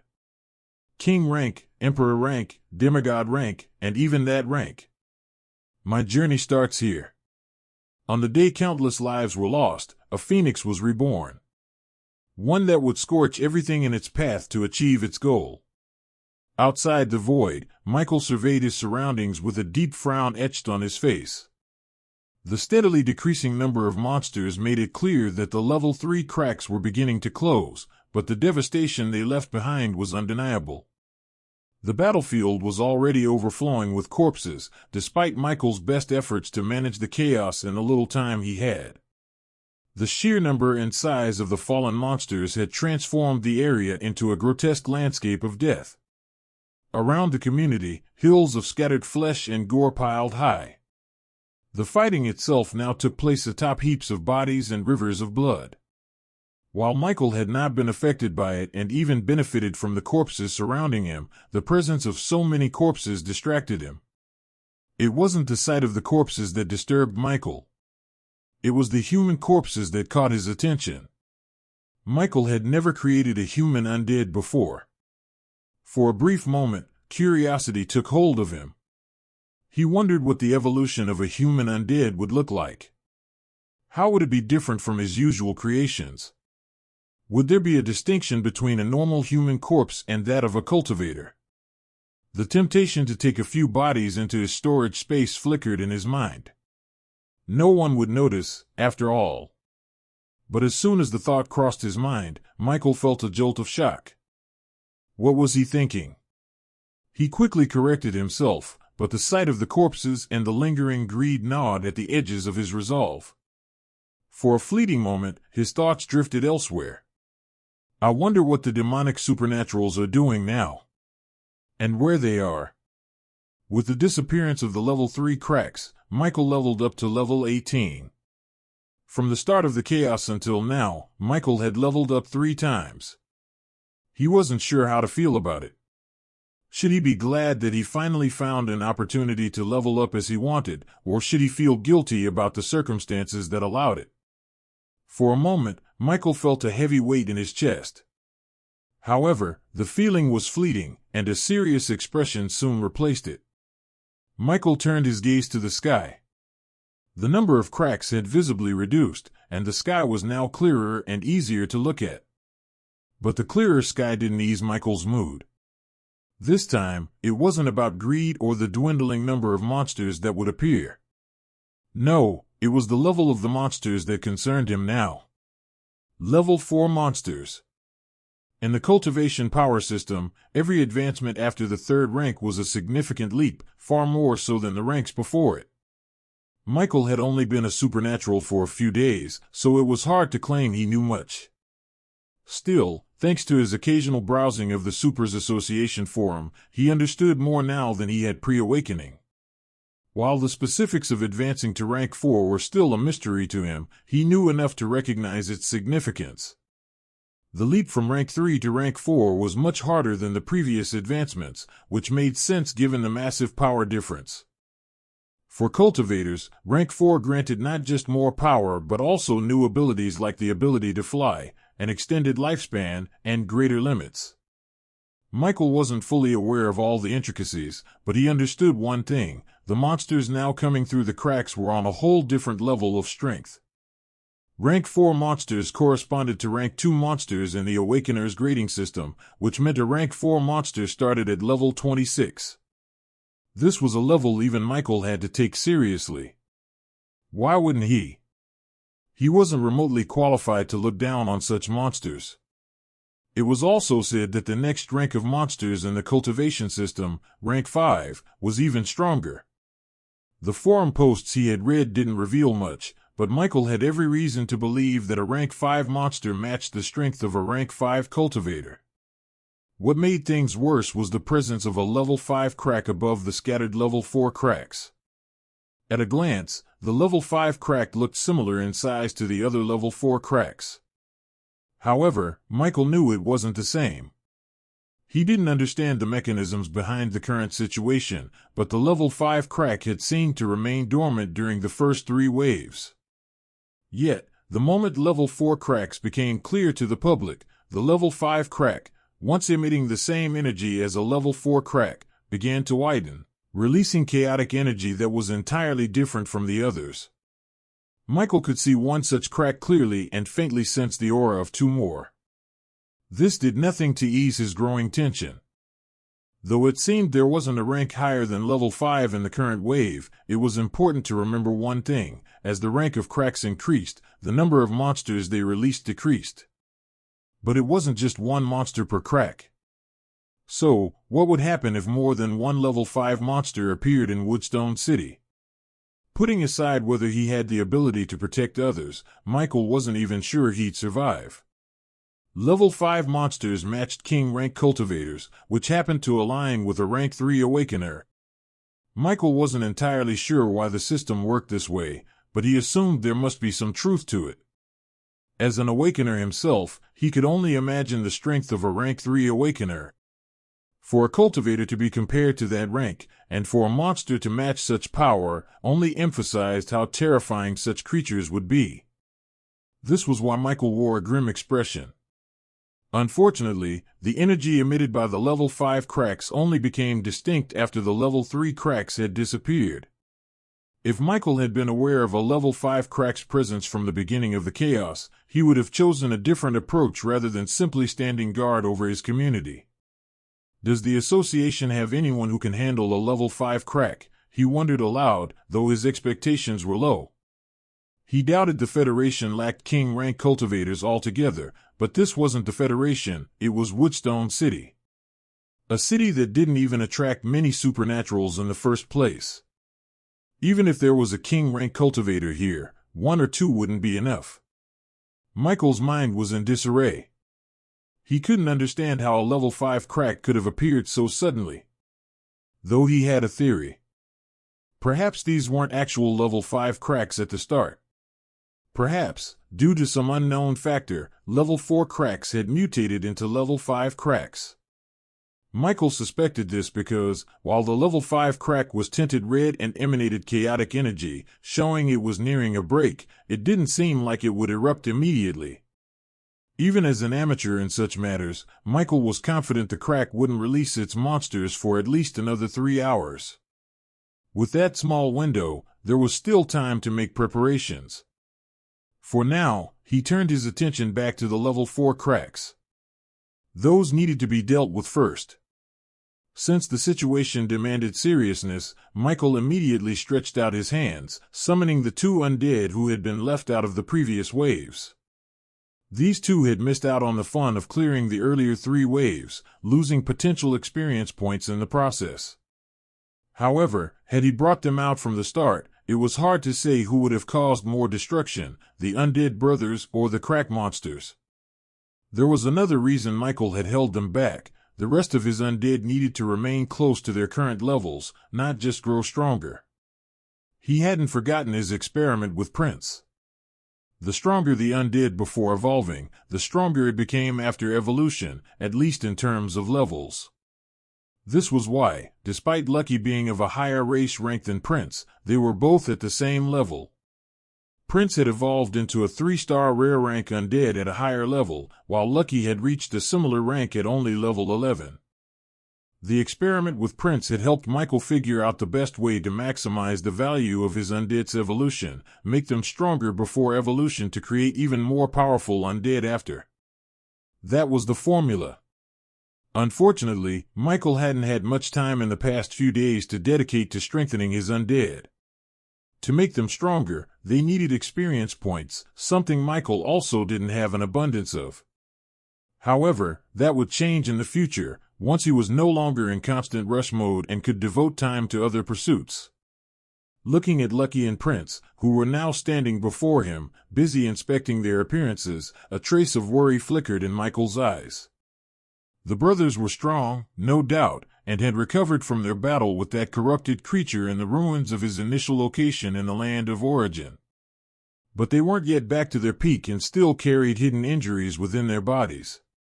Setting aside the current crisis, it would already be a miracle if they emerged from this without worsening their injuries. Michael suspected that evolution might restore the undead to their peak state, essentially healing them, but it was only a suspicion, not something he could confirm. So, aside from ensuring they could fully exert their power, he also had to be cautious about preventing their hidden injuries from getting worse. Hopefully, the level 4 monsters aren't too strong, Michael muttered. The incoming monsters would be at least level 26, but their difficulty would heavily depend on their race rank. If they were 1-star rare rank creatures, Prince, who was a 3-star rare rank, and Lucky, now a 1-star extraordinary rank creature, would easily wipe them out. But if they matched Prince's race rank, the battle would become significantly harder. There was another issue. As poison-type creatures, Prince and Lucky excelled at crowd control with their poison and plant manipulation skills, which covered wide areas. However, their true strength lay in being deployed as solo units. Whether the battle would be easy like the previous 3 waves or turn into something far worse would soon be revealed. If the incoming monsters were all just 1-star rare rank creatures at level 26, Michael would crush them with raw strength. But if they were higher rank creatures with higher levels, he'd have no choice but to fight carefully or escape. However, Michael wasn't given much time to plan or organize his thoughts. The moment he summoned Lucky and Prince, monsters began pouring out of the level 4 cracks. What the? Why is everything so different? In the previous 3 crack breaks, there had always been a period of rest before the next wave. But after the 3rd wave, the 4th one came almost immediately, leaving Michael wondering if something abnormal was happening, like the appearance of the level 5 crack. Whatever. Let's just get this done, Michael muttered, planting himself firmly in place. The full appearance of the monsters emerging from the level 4 cracks came into view. Are those griffins? The monsters emerging from the level 4 cracks truly caught Michael off guard. He had grown accustomed to crack monsters falling from the sky to the ground, allowing him and his group to immediately gang up on them for a quick first strike. This time, however, no monsters fell to the floor. Instead, the creatures that emerged were airborne. Eagle wings, sharp eagle claws, an eagle's head, and a lion's body with a tail. Michael's mind immediately jumped to 2 possibilities. The first was a chimera, a stitched-up abomination of a monster, and the second was a griffin, a creature often mentioned in fantasy stories both in this world and on Earth. Taking a closer look at the flying monsters, griffins seemed like the most fitting term to describe them. However, no matter what they were called, one thing remained certain: they were monsters. And monsters were creatures of destruction. The moment Michael spotted the monsters in the air, a grimace spread across his face. "Ugh, they can fly," he muttered, his tone laced with frustration. It hadn't even been a day since the exhausting battle against those winged gargoyles, and now another airborne threat was upon him. The sight of these flying creatures did little to lift his spirits. But Michael barely had time to process his frustration before reality set in. Monsters emerging from cracks were bloodthirsty creatures of destruction. Their nature was simple: attack anything that wasn't their kind. Specifically, any being not created from negative energy became their target, even if it was another monster. This universal hostility became evident as soon as the griffins appeared. The level 4 cracks weren't directly over Michael's community, but they were high in the sky, looming above it. The moment the griffins spotted their targets, they dove toward them without hesitation. Michael wasn't their only target. Some griffins flew toward other locations, suggesting there were still survivors outside his community. But the largest group of griffins, numbering around 30, charged straight for him. The creatures weren't just reacting to Michael alone, they were drawn to the dense concentration of life within his community. Though a few individuals who had survived the previous waves by luck or Michael's protection remained scattered nearby, the griffins ignored them entirely, focusing instead on Michael and the largest cluster of life signs. Seeing the swarm of monsters heading directly for him made Michael's heart pound. The aura radiating from the griffins was strong, almost comparable to the winged gargoyles he had fought earlier. However, there was a key difference between the two groups of monsters. The gargoyles had been calculated, attacking from a distance, while these griffins, consumed by their corrupted minds, were reckless, choosing to charge straight into close combat. This suited Michael just fine. Michael didn't waste a second, his voice ringing out as he commanded his undead to engage the incoming horde. Though it seemed like Michael had been addressing all his undead, this couldn't be further from the truth. From the very beginning, his reliance had always been on Lucky and Prince. The others, while useful, couldn't compare to the sheer power of these two. Why is there a level 5 crack in the air? This thought raced through the minds of every supernatural in Woodstone City as they sensed the chaotic energy swirling above after the third wave. Even the demonic supernaturals, who were the cause of the entire situation in the first place, froze in shock. Immediately, the idea of retreating took root in the minds of all the demonic supernaturals. If there was one thing they valued more than power, it was their lives. To save themselves, they wouldn't hesitate to abandon their so-called partners without a second thought.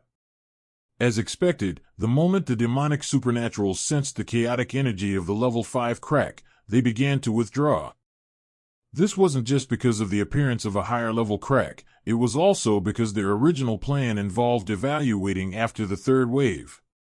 The monsters that would appear in the next wave were already at level 4, on par with the strongest individuals in Woodstone City.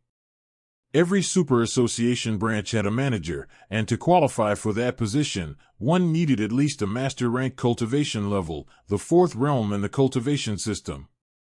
In a backward outpost like Woodstone City, which was considered so even in the world of supernaturals, this level of power was considered the peak and sufficient enough. This was why the demonic supernaturals had believed the level 4 crack would be sufficient to destroy the city or, at the very least, cripple most of it. The plan was meticulous, unleashing chaos before the level 4 crack, which was supposed to be the grand finale. But why was a level 5 crack appearing now? The demonic supernaturals who had already started withdrawing felt fortunate for their foresight. As for their partners who were still embroiled in battle when the level 5 crack revealed itself, they didn't care. The plan to cause more chaos till the third wave had been executed successfully, and what happened to the rest was their problem. Or so they thought. Barely a few minutes later, the level 4 crack, which was supposed to take time to fully break, shattered instantly. Like Michael, every supernatural was caught off guard by the sudden escalation. Unfortunately, the monsters gave them no time to think. Chaos reigned as the creatures attacked indiscriminately.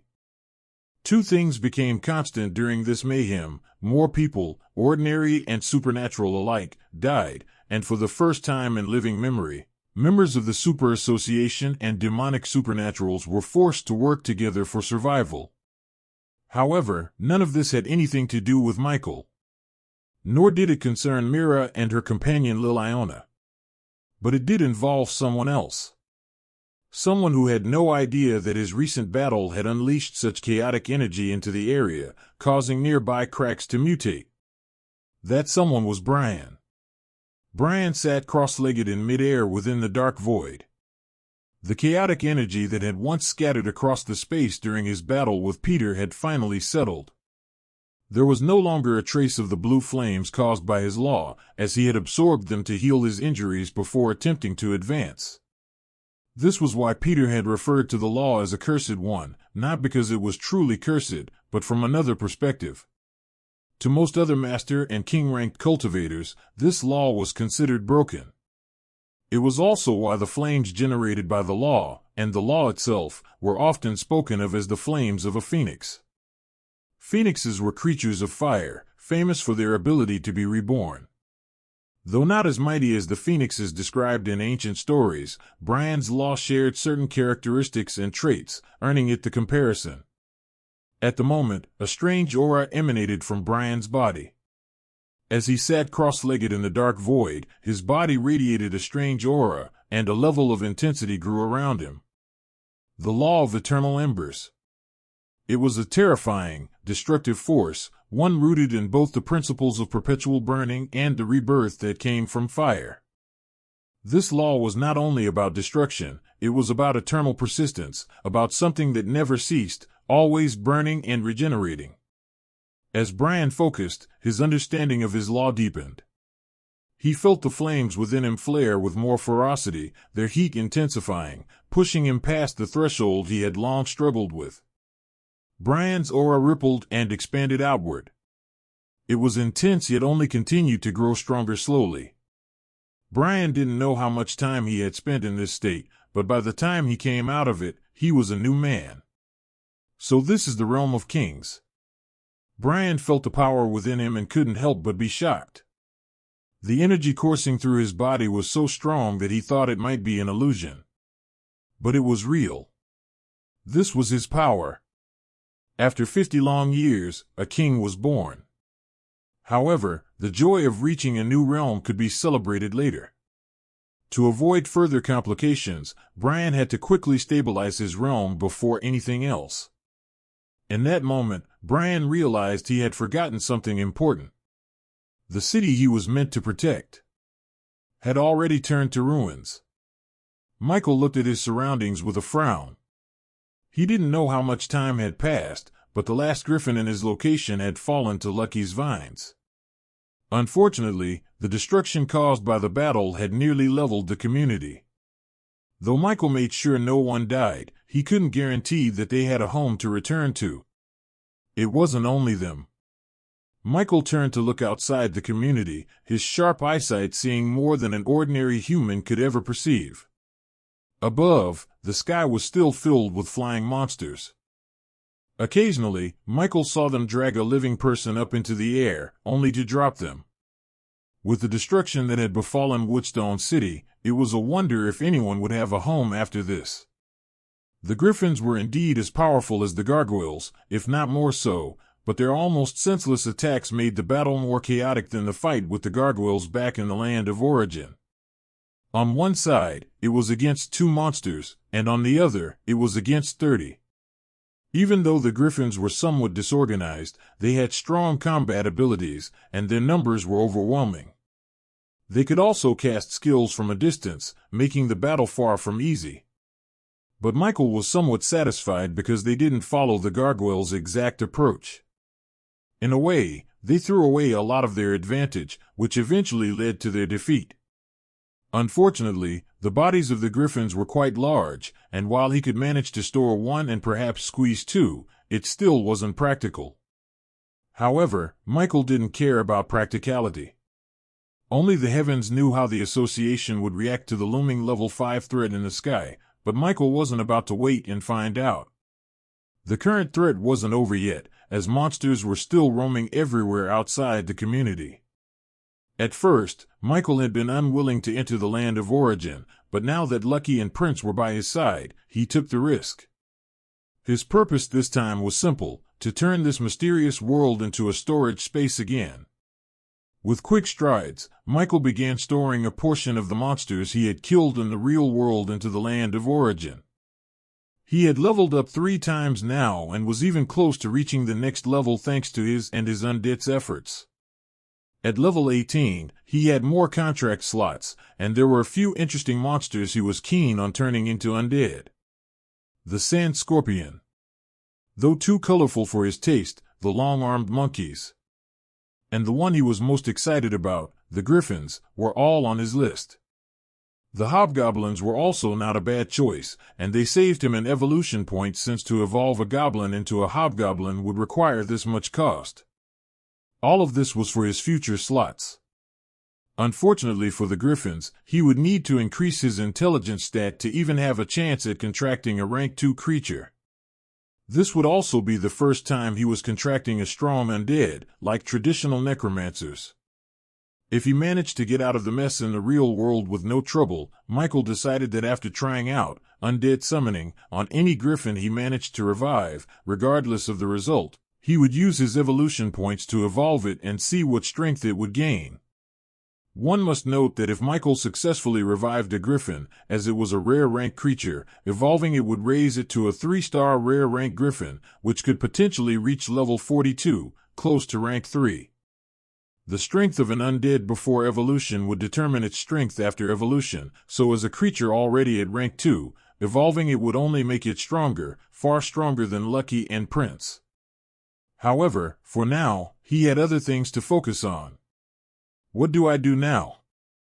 A frown appeared on Michael's face as he gazed at the fortified building where his family was staying. Just before he could make a decision, his phone, tightly secured in his pocket, vibrated. Without hesitation, Michael pulled it out. The network's back, he muttered, noticing the immediate signal. Thoughts of whether the demonic supernaturals had been dealt with crossed his mind, but when he read the email that had caused his phone to vibrate, his face shifted between a frown and doubt. It was essentially the same message the association had sent before the chaos, but now it had a very different tone. Urgent. Monsters are in the city. Demonic supernaturals are retreating. Every supernatural is mandated to protect the public. Non-compliance will result in severe punishment. Repeat, all Federation-affiliated supernaturals in Woodstone City must safeguard the public from immediate threats. Free use of abilities in public is permitted. Reinforcement will arrive soon. Reinforcement will arrive soon. May the will of Aurora live for 1,000,000 years. What made Michael frown was the fact that he was still mandated to protect the public, at the risk of putting himself in danger. The worst part. If he followed the Federation's orders, he knew he might have to leave his family behind. However, the message from the association wasn't entirely unpleasant. The demonic supernaturals are retreating. Michael was about to briefly ponder the reason when he remembered the cracks in the sky. Figures. No one would want to die. The thought of the demonic supernaturals leaving freely after all the chaos they caused made Michael frown deeper, but there was nothing he could do about the entire group. He clicked his tongue in annoyance. One piece of news did bring Michael some relief, the mention of reinforcements. If a strong supernatural being was coming here, even from another city, Michael didn't think it would take them long to arrive. Hopefully, they arrive fast and are strong enough, he muttered. Michael turned his gaze toward the cracks in the sky, focusing his senses on the 3 level 5 cracks. Although his senses were still amateur, he could tell they wouldn't open for at least another 2 hours, unless something unexpected happened. I'll do as the association says, but if the situation doesn't change in the next hour. Michael didn't finish his thought, but several plans were already swirling in his mind. One thing he knew for sure, the Federation hadn't made him loyal enough to sacrifice his life for their cause. Michael thought hard for a moment about his next move. With the monsters swarming outside the community, the decision to hunt felt natural. To him, they were all experience points waiting to be claimed.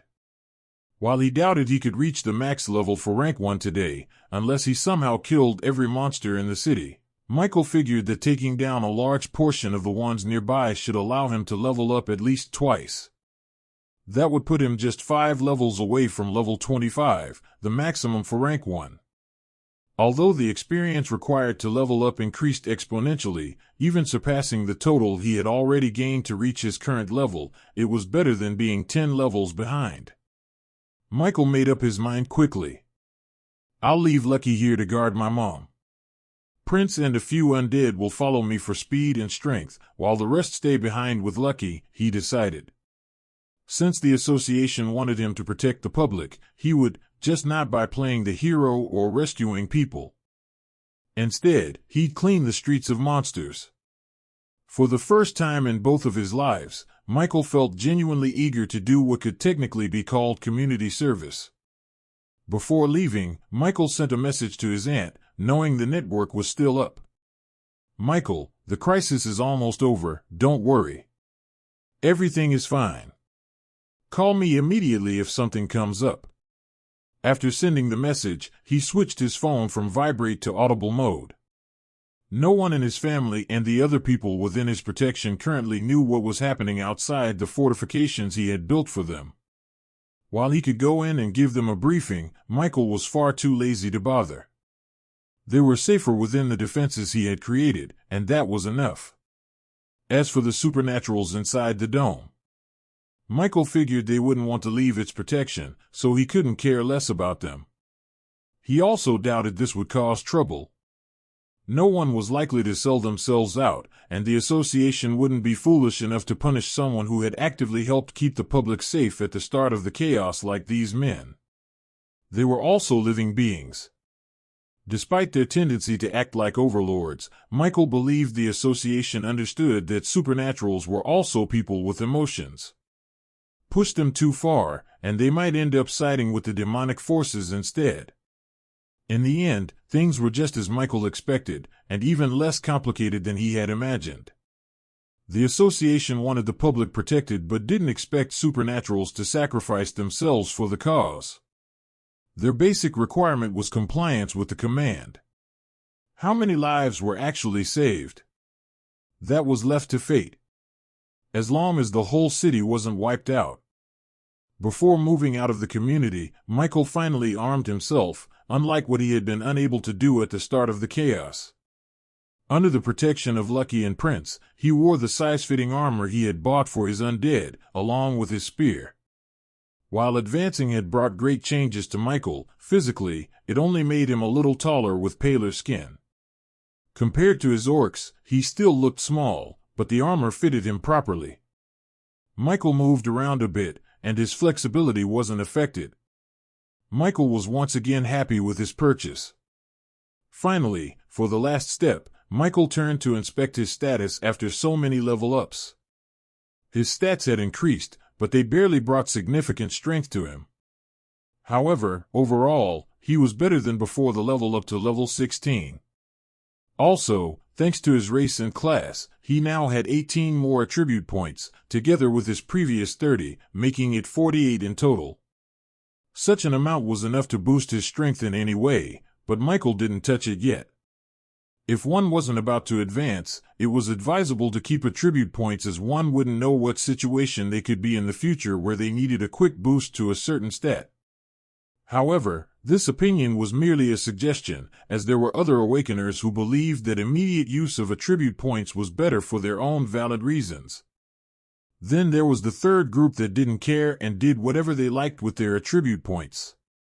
Michael didn't know which group he belonged to and didn't really care much about it. In the end, he did whatever he wanted to do with his attribute points, though he couldn't deny he liked to only use it when he felt the need to. Then there were his contract slots. It had increased by another 6. Seeing his contract slots, Michael couldn't help but feel it was little. Though he didn't know them, he really envied those that had 5 contract slots every level up due to their strong soul. Perhaps even these existences wouldn't desire to have a lot of undead, but for Michael, the number of undead he could have was more significant to him than other necromancers, who increased their numbers for flexibility, overall battle power, and so on. For Michael, it was because of the evolution points each undead provided him. If from the start, he was like those existences that could get 5 contract slots per level up, by now, he'd have at least 90 contract slots, which meant every day he'd be receiving at least 90 daily evolution points. At this point, he didn't even need to spend money on looking for items that would give him evolution points and just rely on his daily points and accumulate them. There must be some treasure out there in the world that can increase the soul talent of a person. If I can get my hands on one. Michael couldn't help but imagine a future where a random stone thrown at his undead army could hit an extraordinary rank creature. The future was exciting to look forward to. However, that future was still far off for Michael. At least, the future where he commanded a large number of extraordinary rank undead. Or even another idea he had once entertained. You are listening to a story on Time Drift Stories channel.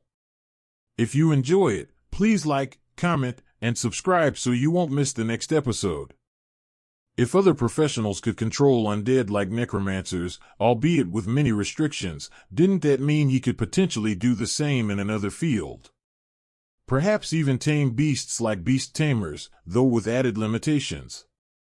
Michael didn't know the exact mechanics of the beast tamer class, but he knew it also relied on a contract slot system. While not as numerous as the slots available to necromancers, it functioned similarly. If he could somehow acquire the method to tame a beast like beast tamers did, would that finally allow him to evolve a creature that wasn't an undead? It was an exciting thought, but once again, it was a future beyond the reach of the current Michael. After doing what he needed to and issuing a simple command for Lucky and the other undead, basically to kill every monster in sight without straying too far from the apartment where his family was, Michael prepared to leave his community. Michael had stationed Lucky around his apartment as an added safeguard. The team he took with him was small, consisting of Prince, Lily, an undead verdant wolf, a male orc, and a female orc shaman who also controlled fire. Michael had deliberately left the water element shaman behind to guard the community. He had observed her fighting before. She was strong, but unlike Lily and the fire element shaman, the water shaman, even as an undead that had recently awakened intelligence, understood the importance of not relying too much on her magic. This wasn't to say that the water element was weak. No, Michael had witnessed its destructive potential the first time she used it. She had created a massive flood of water, but not only did it fail to deal significant damage, it also ended up affecting the other undead nearby. Until she could cast proper skills with her water magic, the full potential of her abilities would remain unrealized. The same issue extended to Lily and the fire element shaman. While they could still cause significant damage even with reduced ranges, their true power would only manifest when they could learn and wield magical skills. Unfortunately, all the female shamans under Michael were essentially blank slates. Their only ability was basic elemental control. To acquire magical skills, Michael figured they'd have to learn them on their own. However, being connected to an awakener provided them with a unique advantage, the ability to level up. Their skills were even classified in a way similar to those of awakeners. This was something neither the monsters in the real world nor in the land of origin had. From his experience with his undead using their skills, Michael believed it wouldn't take long for his shamans to develop into proper magician undead. After leaving his community, Michael was finally confronted with the scene of destruction he had imagined, but it was far worse than he had expected. Far in the distance, he could make out the broken remains of buildings that had once been familiar. The roads were filled with massive craters, likely caused by monsters crashing down from the sky. Scattered across the ground were the incomplete bodies of humans. The sight was gruesome. "Is this the apocalypse?" Michael muttered, his voice low. Perhaps to him, it was just another chaotic event, but for the ordinary people who had lived through it, this scene must have looked like something straight out of an apocalyptic movie. For a brief moment, Michael caught a glimpse of what the apocalypse over 200 years ago might have been like. That event had to have been even worse, even though strong monsters hadn't appeared in the beginning. After all, it had been the same for awakeners, the first of their kind hadn't emerged until the monsters grew stronger. Aside from the ruined environment he had once called home and the mangled bodies scattered around, there were also monsters roaming nearby. The moment they spotted him, they charged in his direction without hesitation. Michael didn't even need to move. The male undead orc stepped forward, hammer raised, and sent a devastating strike at the leading monster. The long-armed monkey didn't stand a chance. It was obliterated, its body reduced to pieces in an instant. Behind the first monster came more of its kind, a rushing group of long-armed monkeys. Michael didn't need to issue a command. His undead still followed the last orders he had given them, clear any monster on sight. And that was exactly what they did. With the undead orc's attack as a signal, the rest of the undead joined in. Everyone except Michael and Prince charged forward. In mere moments, the monsters in front of Michael were annihilated. Move out, Michael ordered. The undead, aside from Prince, vanished from his view. He had given them a simple instruction through their connection. This time, while the instruction was similar to before, it was more serious. Clear all monsters within 300 meters of my location. This was the order Michael had given. This allowed Michael to farm experience points faster, even if each kill gave only a small amount. If his connection range with his undead were longer, even without using shared vision, he would have sent them farther. Now, Prince, it's time to carry your daddy, Michael said with a smile. All you've got to do is capture every monster we encounter and hold them for me to kill. Just like we did in the Goblin world, okay? Prince, as Michael continued to exploit his undead in the most efficient way to grow stronger, the Federation, now free from dealing with the demonic supernaturals, scrambled to restore stability to the ruined city. However, they could only do their best. Woodstone City, though considered backward, was still a large city with a population of at least 2 million. The demonic supernaturals had caused cracks to spread throughout the entire city, and the weakest level 1 cracks alone numbered in the hundreds. Even though the supernaturals affiliated with the Supers Association tried their best to suppress the monsters, tens of thousands of them remained scattered across the city. To make matters worse, not only were there far more monsters than there were supernaturals, but many of the monsters were also significantly stronger. When the cracks first appeared in the sky, it wasn't just the ordinary public who were alarmed. The ones most on edge were the supernaturals, especially those familiar with the nature of cracks. Immediately, both branches of the Supers Association and Woodstone City contacted each other to discuss the matter. However, just as the news about the situation being linked to demonic supernaturals was confirmed, thanks in part to Michael's efforts, their communication was abruptly cut off due to a signal blackout. Given the advanced technology of the current age, the sudden loss of network signals made little sense. However, it didn't take a genius to figure out what was happening. The situation was clearly orchestrated by the demonic supernaturals. As for why the demonic supernaturals would want to cut off the Supers Association's ability to communicate with the outside world, the answer was painfully obvious. The chaotic energy that was blanketing the sky made it clear. They wanted to isolate the city. From the few level 4 cracks they could sense, the 2 strongest people in Woodstone City, aside from Brian, knew this wasn't a matter their branch could handle alone. They needed reinforcements. Unfortunately, that was precisely what the demonic supernaturals were determined to prevent. With no way to rely on technology to call for help, the 2 master-rank cultivators, a knight and a mage, each with the ability to fly, set out to leave the city. They didn't get far. Their path was intercepted by several rank 4 demonic cultivators. The battle that ensued was fierce, and the 2 masters would have fallen if not for the other strong members of their association branch rushing to back them up. Even then, it became evident that the demonic supernaturals were well prepared for this confrontation. The constant reinforcements from the demonic side proved their intent. They were more than ready for this fight. As for summoning the next strongest person in Woodstone City, it became clear why the strongest of the demonic supernaturals hadn't personally joined the fray. They were keeping the city's own strongest defender occupied. Helpless, the Supers Association could only continue to fight. Eventually, the appearance of a level 5 crack shifted the tide of the battle. The demonic supernaturals, having accomplished their goals, began to retreat. But just as the supernaturals thought the ordeal was over, the griffins soaring in the sky had other ideas. These winged beasts weren't about to let anyone escape so easily, and another battle erupted, this time between humans and monsters instead of humans and demonic cultivators. Meanwhile, in the Supers Association branch Michael was familiar with, Deputy Manager Leo stood with an irritated expression as he questioned a trembling staff member before him. What are the other cities saying? They what? Deputy Manager Leo's patience was nearing its end, but the staff member's next words hit him like a bucket of cold water.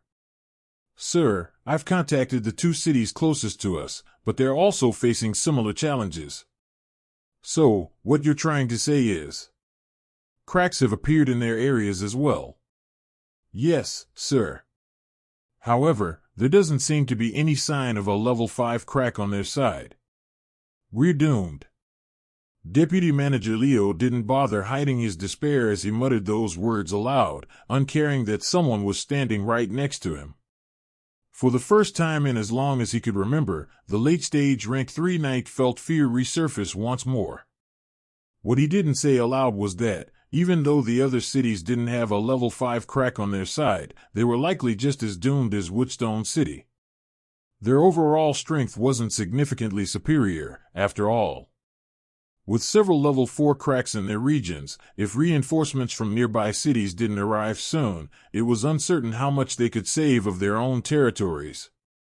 However, Deputy Manager Leo had his own immediate concerns to focus on. Though retired from the battlefield, Leo wasn't someone who lost his composure easily. Old habits died hard. And it wasn't as if all hope was lost. So what if there was a level 5 crack, or even more than one? They had someone with a similar level of power in Woodstone City. It was cruel to rely on one individual to handle such a daunting situation, but Deputy Manager Leo couldn't think of a better alternative at the moment.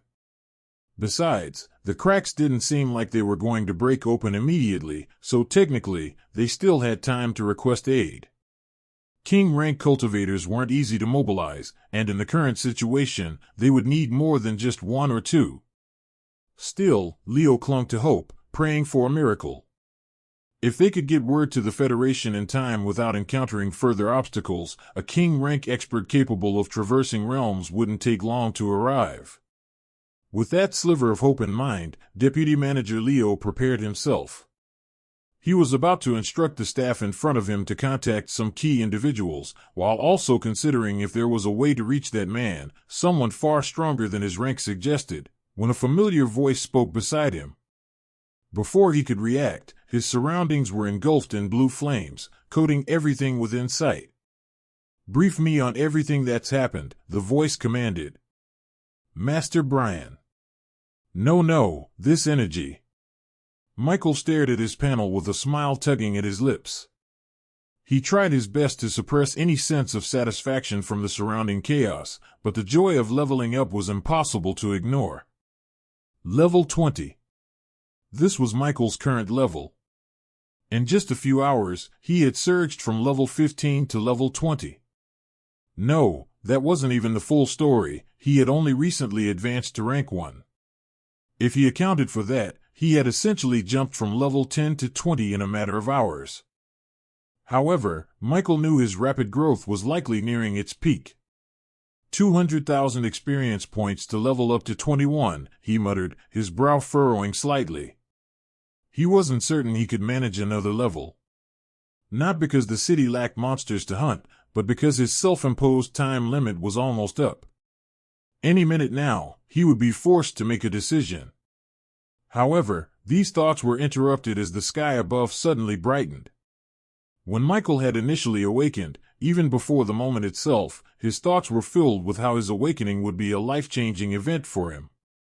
He didn't know how it would happen, but he believed it should enable him and his family to live a better life. Thoughts of supreme power weren't his primary intention back then. He had them, but they weren't his main focus. He considered them a natural goal to strive for. That changed when he saw that video on the forum.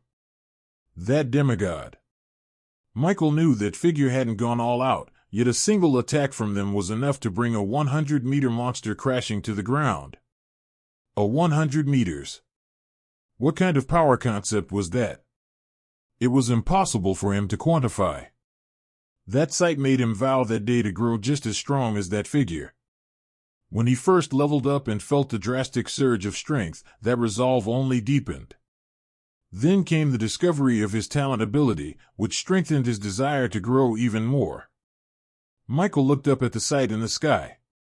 High above was a figure emitting a brilliant blue light, like a flame cutting through the darkness. The energy radiating from the figure matched the ominous energy of level 5 cracks teetering on the edge of breaking. However, that wasn't what stunned Michael.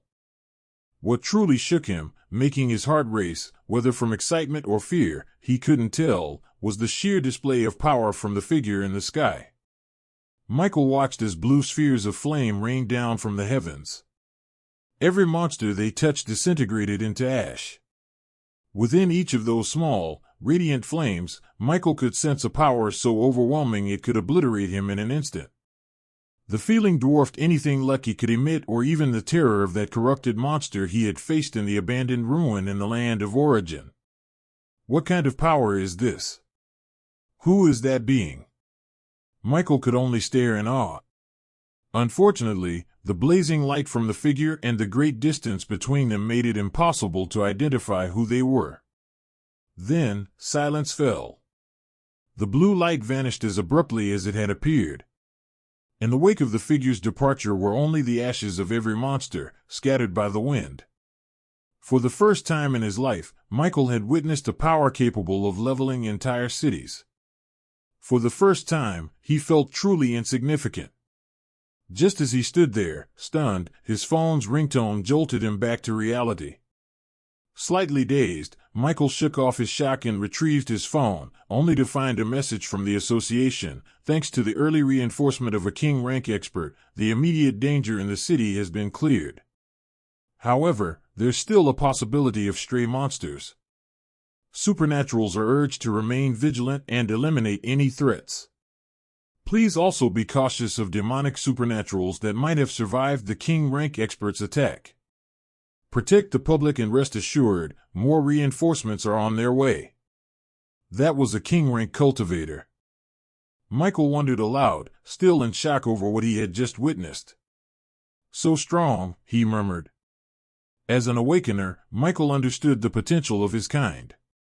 At rank 1, nearing its peak, Michael believed he could already match most commander rank cultivators. Imagine that, a rank 1 awakener equaling a rank 3 cultivator.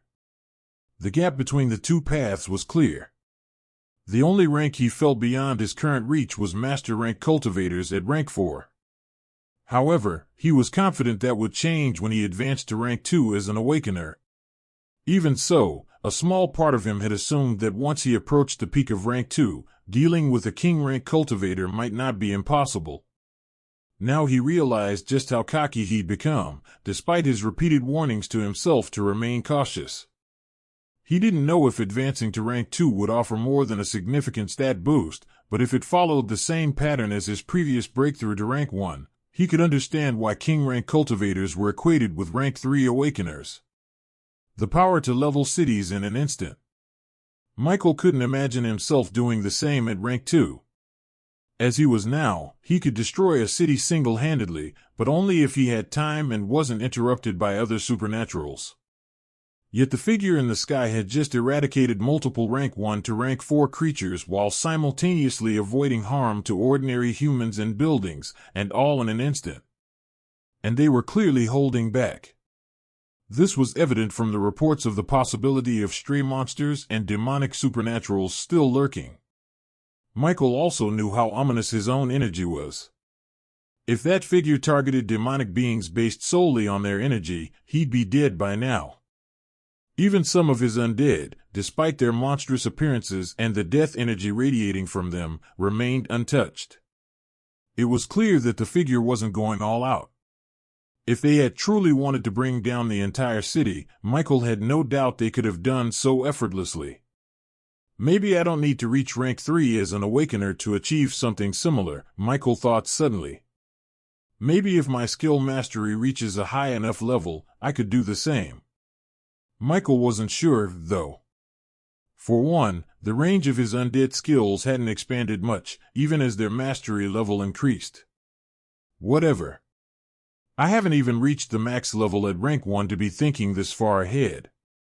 Finally recovering from his earlier shock, Michael took a deep breath.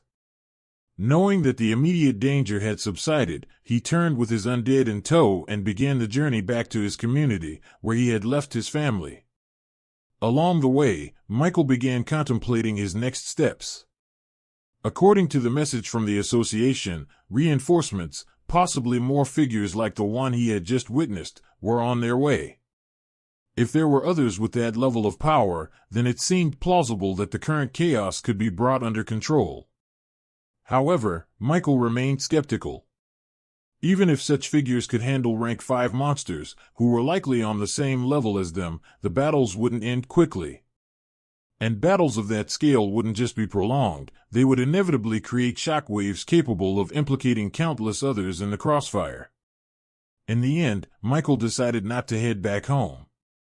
After gathering his nearby undead and dismissing them into the netherworld, he made his way to the Supers Association. The 3 looming level 5 cracks in the sky didn't seem likely to erupt anytime soon, so Michael wanted to use this brief window to gather as much information as possible before making his next move. Currently, the only person in the entire city who might have the answers he sought was Brian. From the threatening aura Michael could vaguely sense from Brian, even after his own advancement, and from the fact that during his last call with the association, the staff mentioned needing someone of higher authority and heading to Brian, it was clear to Michael that Brian wasn't just a regular figure within the Supers Association. Perhaps even within the Federation as a whole, Brian's position was far from ordinary. Michael decided to try his luck and see if he could learn more about the current situation. There were a lot of things he wanted to understand if time allowed. The status of the demonic supernaturals, the association's plans for handling the level 5 cracks, and details about the demon remains the demonic cultivators had used before the chaos began. Though it was a stretch to call Brian an acquaintance, they were at least familiar with each other. Michael didn't think he'd be turned away outright. As he sped toward the association, Michael hoped nothing had happened to Brian and that he'd still be present there. Even while moving at high speed, Michael couldn't help but take in the destruction surrounding him. The city was in ruins. That was all Michael could see, aside from the scattered bodies of both monsters and humans. Despite his growing numbness to such scenes, Michael found himself frowning. The demonic supernaturals had truly dealt a devastating blow to humanity this time. Michael couldn't help but wonder how the Federation would address the public after such widespread destruction. This level of devastation was far too massive to conceal. With the Federation already beginning to release information about supernaturals, a part of Michael suspected this event might force them to reveal even more. It didn't take long for Michael to arrive at the association. There was no fighting at the moment, but the area was bustling with activity. With his heightened senses, Michael could tell most of the people around were supernaturals. Some were tending to corpses and the injured, while others stood motionless or moved about in a daze. Only the heavens knew what was going through their minds. Michael spared them a quick glance before making his way into the association building alongside a group of rushing supernaturals. Interestingly, from snippets of conversation he overheard, Michael learned that if he'd been closer to the association during the earlier battle, he could have received a free weapon and some potions. Even now, injured supernaturals could apply for treatment, and the process didn't seem too difficult. Fortunately, Michael didn't need any of this. As for the free equipment he had missed, he figured it wasn't much of a loss. Accepting it would have meant he had chosen to be near the association instead of ensuring his family's safety. Besides, what kind of equipment could the association realistically hand out in bulk, considering the scarcity of magical items? Even now, the association still owed him 12 hammers and 13 sets of armor. At most, the free weapons and armor would probably be slightly better than the first spear he had used. Once inside, Michael scanned the counters, trying to spot a familiar face. Unfortunately, Grace was nowhere to be seen. Knowing she wasn't there, he strode toward the trade center, hoping Brian might be there. Though he wanted to move faster, the crowded building made any sudden movements risky. Running or flashing through the crowd could lead to accidental collisions, and there was no urgent reason to rush for such close distance. It didn't take long for Michael to reach the trade center, but as he had half expected, Brian wasn't there. Instead, an unfamiliar face stood behind the counter, addressing several people at once. Disappointment flickered across Michael's face as he frowned. Just as he was about to turn and leave, a familiar voice echoed in his mind. What are you looking for, boy?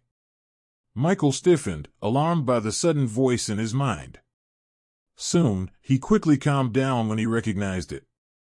Teacher Brian. What? What is this? Just a slightly advanced form of communication. This is only my second time using it, though. The first person I tried it on almost died. Seems like my control has improved this time. Michael froze, his good mood vanishing as a chill ran down his spine. Can you tell me where you are now? I have something I want to ask. Sure. Leave the association building. I'm outside. I sensed a familiar aura, so I knew you were here. Michael complied, heading out of the association building. As much as he wanted to yell at Brian to get his damned voice out of his mind, he held back. There were more important things to focus on. Once outside, Michael scanned the area but couldn't see any sign of Brian. Teacher Brian, he called out mentally, trying to replicate the connection. Fortunately, the call seemed to work. I'm coming, Brian replied, his tone casual. Just testing to see if this method would work. Yes. Come here. Michael frowned at the cryptic response, his confusion growing. Before he could question it further, his surroundings shifted in an instant. One moment, he was standing outside the association. He found himself high in the sky, the city far below him. A familiar voice spoke from behind him. The ways of the King Realm are truly mysterious. To think that idiot couldn't even beat me with all this. Michael turned quickly, spotting Brian hovering casually in midair, exuding an intense aura of power. What is it you want to ask me, boy? Brian asked, his tone calm yet commanding. The King Realm. To cultivators, this marked the true beginning of transcending mortality. With a lifespan of 2,000 years, it was considered near immortality by ordinary humans. Even to supernaturals below this realm, such longevity was almost incomprehensible. Though no one had yet lived to the end of this lifespan, Aurora's supernatural history spanned barely 300 years. The knowledge brought by the Awakeners from the land of origin and the Federation's own research provided a clear understanding of its possibilities. Since the first King Realm cultivators appeared, some of those who resided in areas where time moved significantly faster relative to the real world were still alive and thriving. This realm was truly something one couldn't fully grasp without stepping into it. Even for someone as powerful and knowledgeable as Brian, its intricacies were vast. As one of the rare cultivators capable of comprehending a law, and not just any law, but a powerful one and also being able to use it well, Brian had always stood out. Before his ascension, he could wield his law with mastery that rivaled those a rank above him. But upon finally ascending, the difference was astonishing. The most immediate and significant change was the energy his law seed began generating. This wasn't mana, it was something far greater. Law energy. The very essence of the world. At least, that's how it felt to Brian. Before reaching the King Realm, Brian had fueled his law with his life force and mana. But mana, though powerful, was still a lesser refined energy compared to law energy. This was why his flames, though terrifying, could still be extinguished or resisted by true rank 5 cultivators. Their superiority wasn't necessarily in the strength of their laws, but in the higher level at which those laws operated. Yet even with this disadvantage, Brian had always been an anomaly. His understanding and control over his law placed him in a league of his own. The technique he used to bring Michael into the sky was one that any seasoned rank 5 cultivator could employ, a skill that even the previous Brian had been capable of, though not as proficiently. Transportation through void nodes. Void nodes are naturally occurring points in space that connect the physical world to the vast, ethereal dimension known as the void. The void is a boundless, chaotic expanse existing between realms and dimensions, filled with immense energy but also extreme danger. Void nodes were also the entrance one used to enter the void. These nodes act as anchors, making it possible to access the void for various purposes such as instantaneous travel or even crossing into other realms. True realm traveling required delving deeper into the void, a perilous endeavor for those lacking sufficient strength. For Brian, such feats were now second nature. Connecting a void node beside him to the one behind Michael, Brian teleported to the latter's position before bringing them both back in a single motion. It was a technique he could use before his advancement, but unlike the focus it once required, now it was almost instinctive, accomplished with little more than a thought. "What's this?" Michael stammered, his voice trembling as he tried to make sense of what had just happened. The world around him was unfamiliar, and for a moment, his mind went blank, forgetting the question he had meant to ask.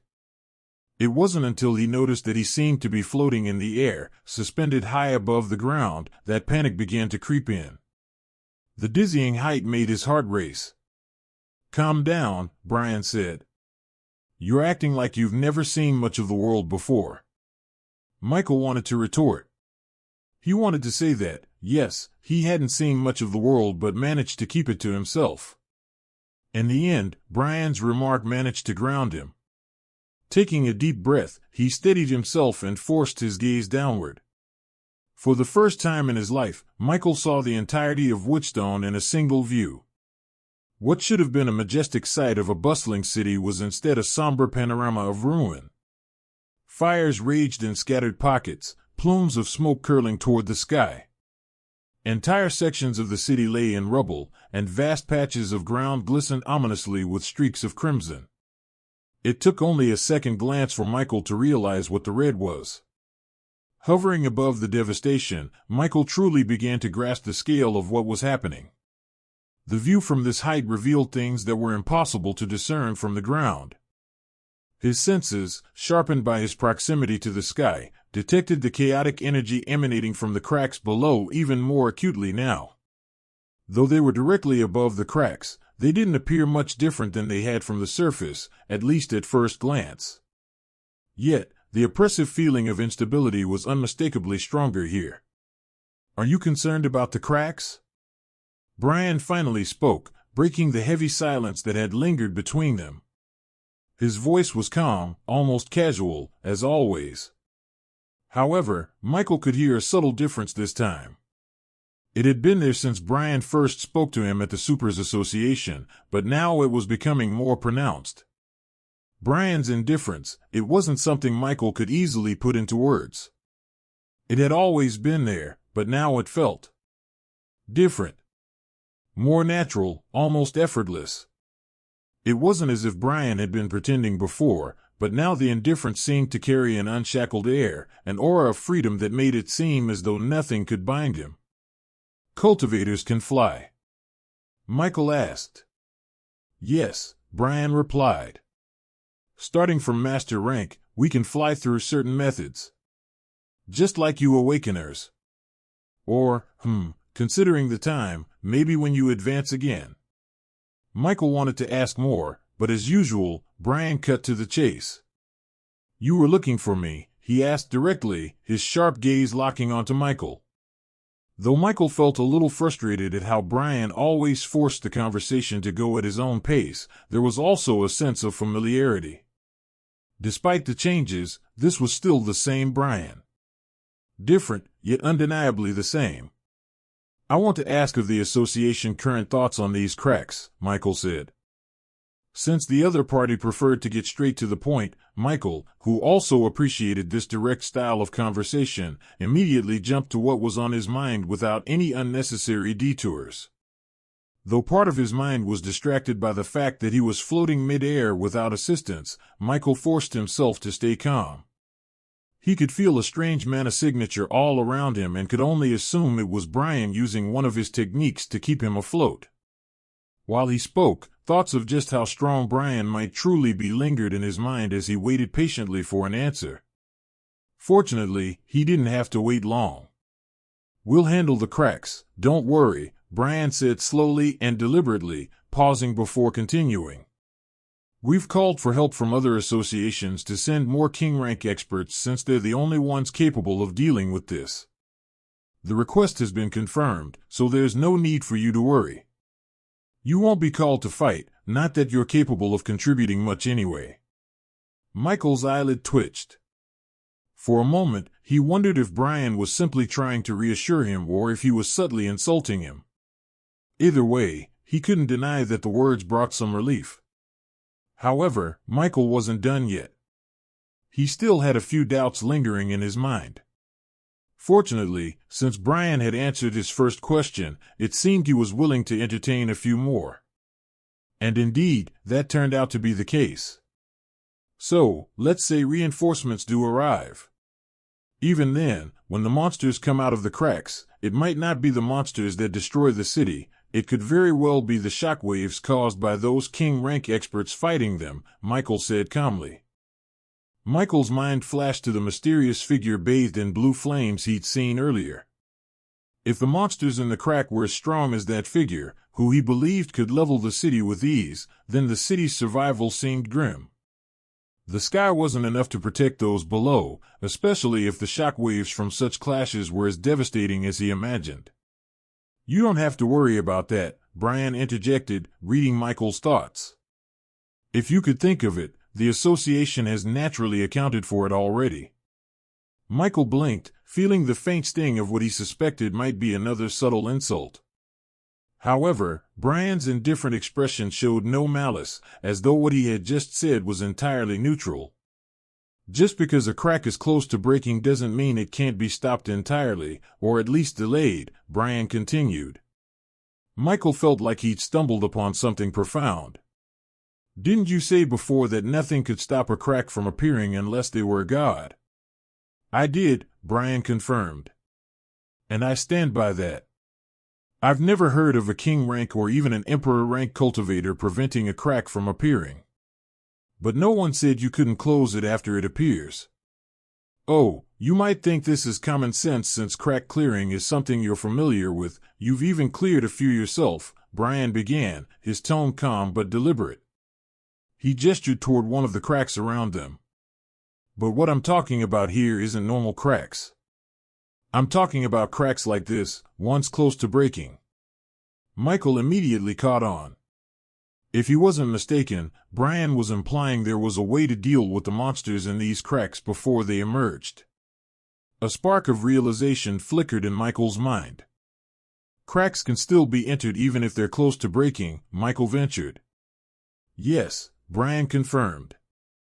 The issue isn't entering. The problem is the monsters inside. They aren't just more numerous than those in regular crack clears, they're also near the strength limit of the crack itself. However, since these cracks are somewhat artificially created, the monsters' numbers aren't overwhelming, and their strength is at the lower end of what this crack can handle. Hearing this explanation, the pieces finally fell into place for Michael. Without Brian needing to say more, he understood the association's plan, to deal with the cracks from the inside while minimizing the damage to the city below. Feeling slightly more at ease, Michael turned his attention to another curiosity. He hesitated, unsure if he should speak, but under Brian's gaze, he finally did. The scar on your face. It's gone. And not just that. Michael trailed off, glancing at Brian's hair, now jet black, and his youthful appearance. He wanted to ask when Brian had dyed his hair or why he seemed so much younger. Unfortunately, he didn't get the chance. All right, it's time for you to leave, Brian said abruptly, cutting him off. Some old fogies are already arriving. Old fogies? What do you mean? Before Michael could finish his sentence, he found himself standing in a dark alleyway. There was no sign of Brian anywhere. He really does things at his own pace, doesn't he? Michael muttered. There was something else Michael had noticed about Brian. The threatening aura Brian had always exuded seemed to have vanished. Back in midair, a man and a woman appeared before Brian. Both looked to be in their early 30s, but anyone familiar with them knew these two had centuries behind them. Being over 200 years old in Aurora didn't necessarily mean someone had lived through the start of the Dark Age. There were places in the universe where time moved faster. Take the void between realms, for example.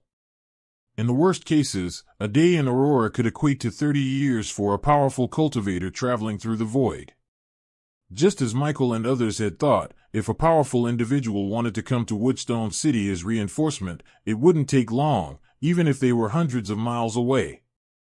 The real issue was whether the situation would deteriorate beyond saving before reinforcements could arrive.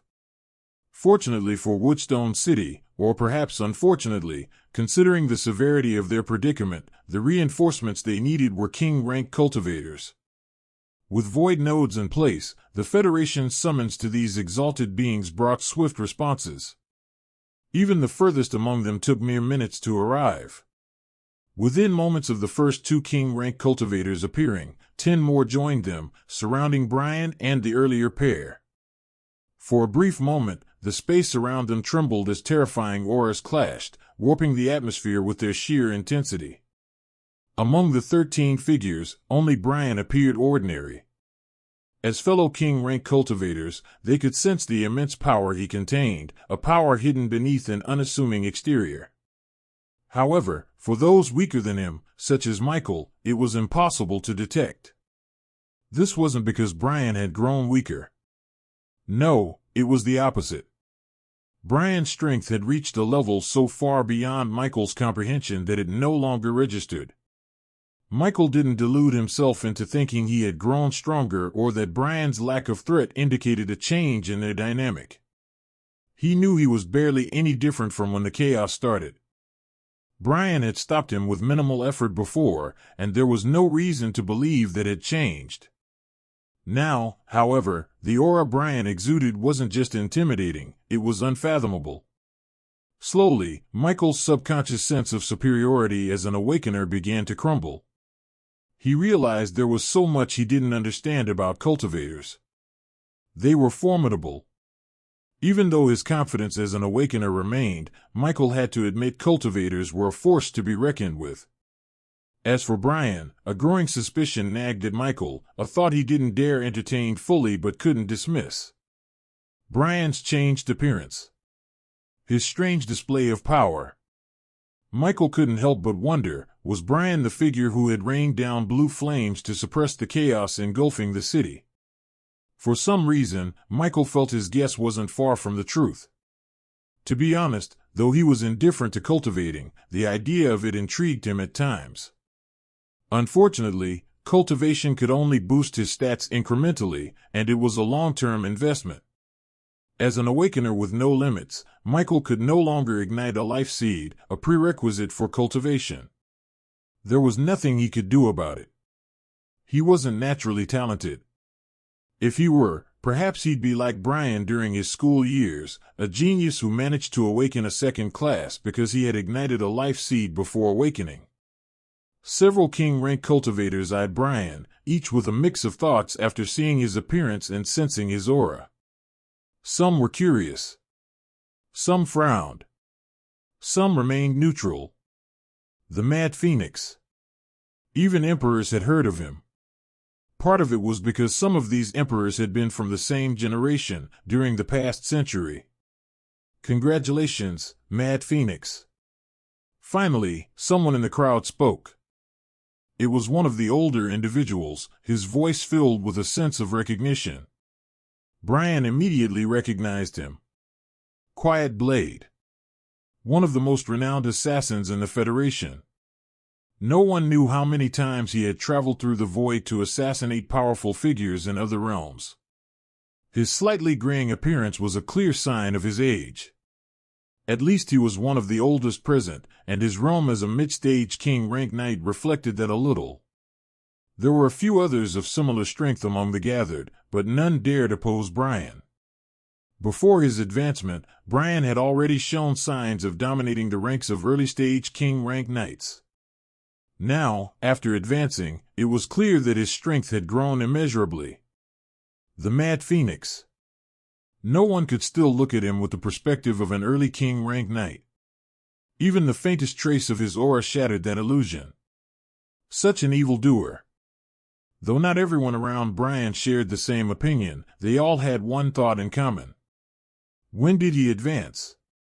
The Mad Phoenix had been stuck at the brink of a breakthrough for years, teetering on the edge but never quite crossing the threshold. So, what had changed now? At least that much piqued their curiosity. With Quiet Blade taking the lead, those who were interested moved forward to Brian.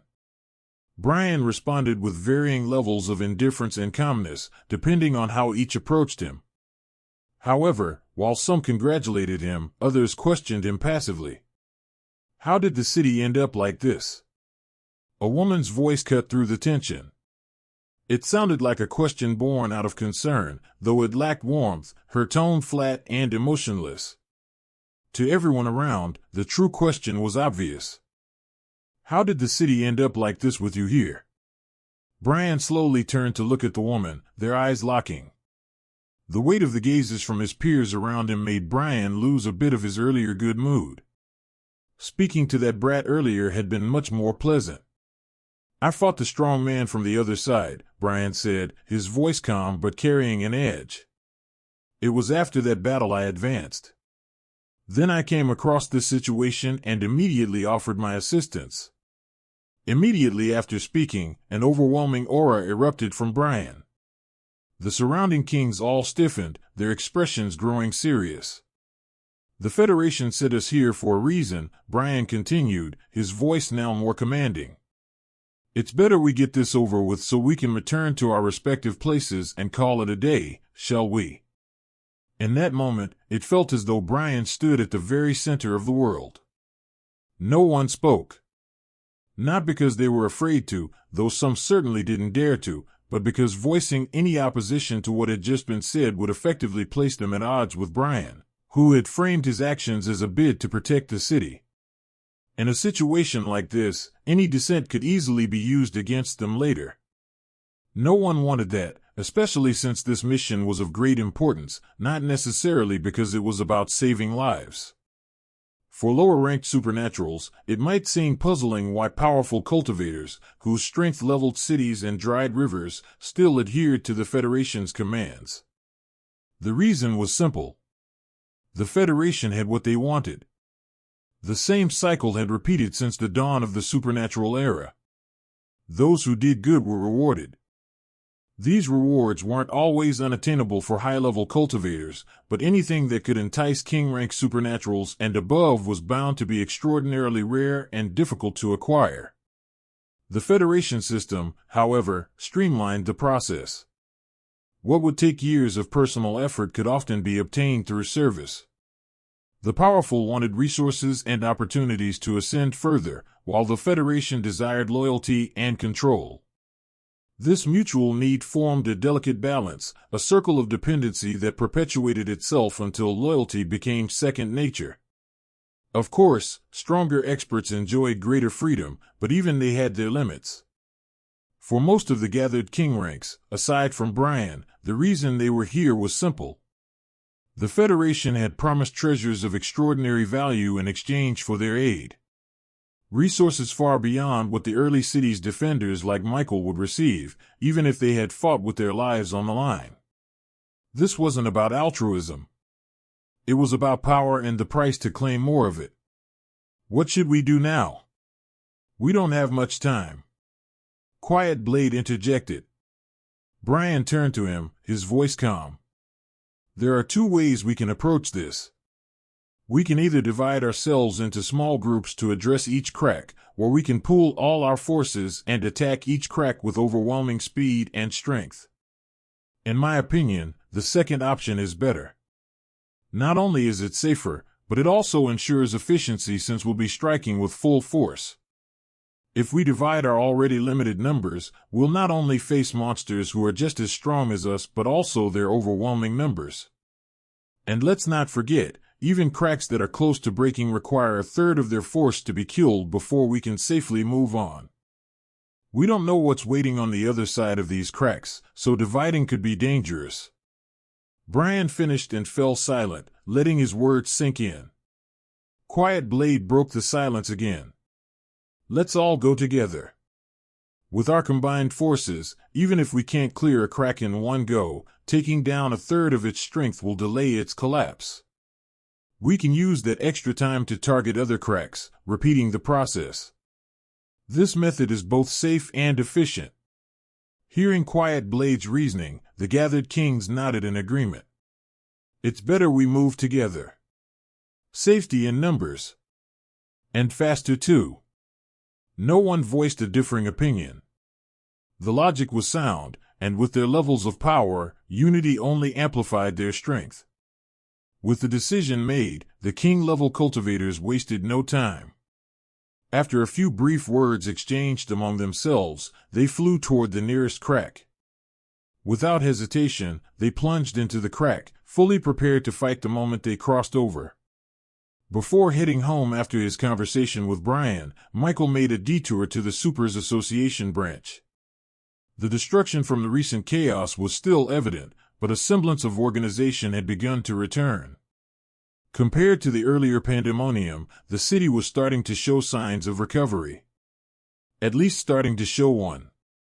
With his sharp hearing, Michael caught the blaring of ambulance sirens in the distance, signaling that some hospitals were operational. The sound reminded him of Old Man Lou, the supervisor of the first crack he had ever entered. Michael wondered if the old man had survived the incident. A part of him hoped he had. Considering the unique environment surrounding the corrupted Goblin World crack, Michael suspected that if many of the medical facilities in that area remained intact, the crack itself would likely be thriving soon. The amount of negative energy in the ruined city was likely a feast for cracks of all kinds. In fact, Michael figured that every crack in Woodstone City was now enjoying the abundance of negative energy if nothing had happened to them. The reason Michael had come to the association instead of heading straight home was simple: Lily's injury. Taking her to a hospital might have been a good idea, but given the current state of the city, she wouldn't be a priority. Besides, Michael didn't favor the idea. Also, such a case was somewhat too light to go to an hospital for. As a supernatural, he knew there were better ways to treat injuries of her level, especially since Lily was just an ordinary human. His solution: buy a health potion. Michael recalled his first experience with a health potion. Embarrassingly, it had been on his very first day in the land of origin. The injury he'd used it on had been far worse than Lily's foot, and the potion had worked wonders. Michael was confident that not even half a bottle would be needed to relieve her pain. Unfortunately, due to the chaos in the city, Michael was only able to purchase 5 basic-grade health potions. Still, that was more than enough. He didn't need higher-grade potions since they wouldn't be used on himself or his undead. Potions didn't work on creatures like them in the first place. As he left the trade center, holding the potions in his hand, Michael realized he had been slow to act when it came to relieving Lily's pain. It was only after buying the potions that he remembered something he had forgotten entirely. When he first prepared to enter the land of origin, he had bought more than 1 health potion. 3, to be exact. After his first injury, Michael had rarely found himself in dire need of a potion, not even during his near-death situation. As a result, he still had 2 unused potions left. Whatever, Michael muttered to himself. I bought more potions originally to help others in the community who might need them. The more, the better. Despite his enhanced mental faculties and high-speed thought processing, Michael was still human. Just a very powerful one. The moment Michael stepped into his community, he summoned all his undead from the netherworld to join those he had left earlier in the real world when he had gone out to hunt for more experience points under the guise of helping the public. Surveying the ruined community, Michael issued orders to his undead. The orcs were tasked with packing up the scattered monster corpses while dividing the human ones into a separate pile. A select few undead were instructed to stay on guard with Prince and the Verdant Wolf, while Lucky remained in its position, coiled around his fortified apartment. Michael glanced up at the sky, his expression contemplative. A few seconds earlier, he had noticed a subtle shift in the chaotic energy swirling in the air. It felt less intense. At least, part of it did. Seems like reinforcements have arrived, he muttered to himself. Though there was some uncertainty in his voice, a large part of him believed this was the case. He still recalled his brief conversation with Brian in the sky. Before returning Michael to the surface, Brian had mentioned that reinforcements were on the way. Michael had no way of knowing who exactly these reinforcements were, but considering Brian's prowess, anybody taken seriously by him, Michael figured they were likely important figures. In the current situation, important figures almost certainly meant king-rank experts. Still, Michael's heart wasn't entirely at ease. While part of him had decided to stay in Woodstone City, another part remained vigilant and ready to act if the situation suddenly worsened. He still kept a mental timer, counting down as he waited for any significant changes from the cracks in the sky. If the situation turned for the worse, he would prioritize his survival rather than relying on the Federation's protection. As these thoughts flashed through his mind, Michael instructed Lucky to loosen the vines wrapped around the entrance of his apartment, just enough for him to slip inside. He could have undone the entire fortification he had created around the building, but caution kept him from doing so. Michael doubted that any strong monsters had survived the rain of blue flames, nor did he believe any weaker monsters could bypass his undead guards to reach his apartment. However, monsters were not his main concern. It was the demonic supernaturals he was worried about. Compared to the possibility of a large number of monsters surviving, Michael was more inclined to believe that a significant number of demonic supernaturals had endured. If that figure from earlier truly had been Brian, and his words about not judging individuals solely based on their presence were sincere, it suggested that other demonic supernaturals might also be hiding in the city. Even if that figure hadn't been Brian, Michael doubted anyone who wasn't a demonic supernatural would resort to such indiscriminate slaughter. In any case, that individual's mere presence was a thorn in the side of the demonic supernaturals, one they couldn't do anything about. After all, with a king-rank expert in the city, the demonic supernaturals would need someone of equivalent power on their side to retaliate. And unless they had such an individual, Michael could only respect those bold enough to raise their heads. Michael didn't bother about the people in the vine domes for now. After entering his apartment, Michael mentally commanded Lucky to close the entrance outside again. Without delay, he headed straight to his apartment door. Knock, knock. No one answered. The entire building was eerily quiet. It had been silent even before Michael knocked, and the sound of his action seemed unusually loud against the stillness. Despite the lack of noise, Michael's sharp senses picked up faint movements inside the apartment. "It's me, Aunt Mia," Michael said, his voice calm. For a second, silence reigned on the other side of the door. Just as he was about to say more, or even command beginning, who was inside with his family, he heard hurried footsteps approaching. A moment later, the door clicked open, and a familiar face appeared.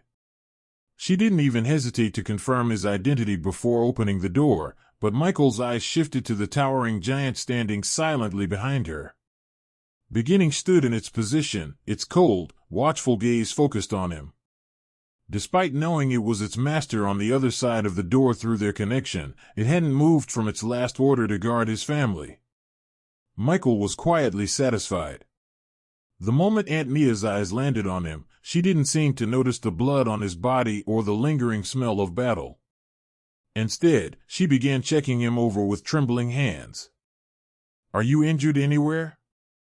This isn't your B-blood, right?"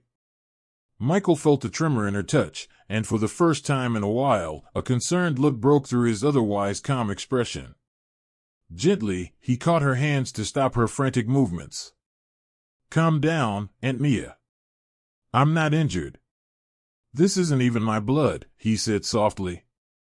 For a moment, it seemed his words had the opposite effect. He felt her hands tremble even more. Sensing that continuing would only worsen her distress, Michael quickly changed the subject. "Are you okay, Aunt Mia? Nothing happened while I was gone, right? How's Lily?" His words seemed to help. Michael noticed her trembling ease slightly as she spoke. "And nothing happened. Lily fell asleep. Oh. There were screams from the neighbors while you were gone. I think something must have happened." Perhaps reassured by his presence, Aunt Mia steadied herself as she finished speaking. But Michael's attention was caught on something else. A scream. Did I miss a monster that got inside? A scream. The first thought that came to Michael was that a monster might be in the building. Immediately, his expression became serious. Michael heightened his senses to their maximum, but he noticed nothing unusual. No. He did notice something.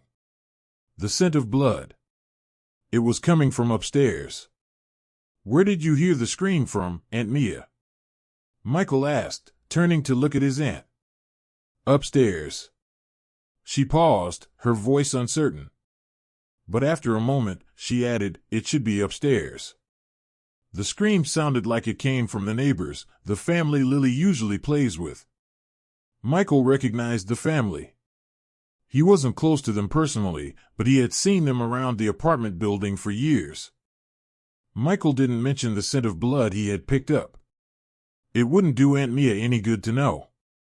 Instead, he said, "I'll check it out in a minute, Aunt Mia. Let me see Lily first." Aunt Mia nodded in a daze, not giving it much thought. By now, she was beginning to understand that this nephew of hers was very different from before.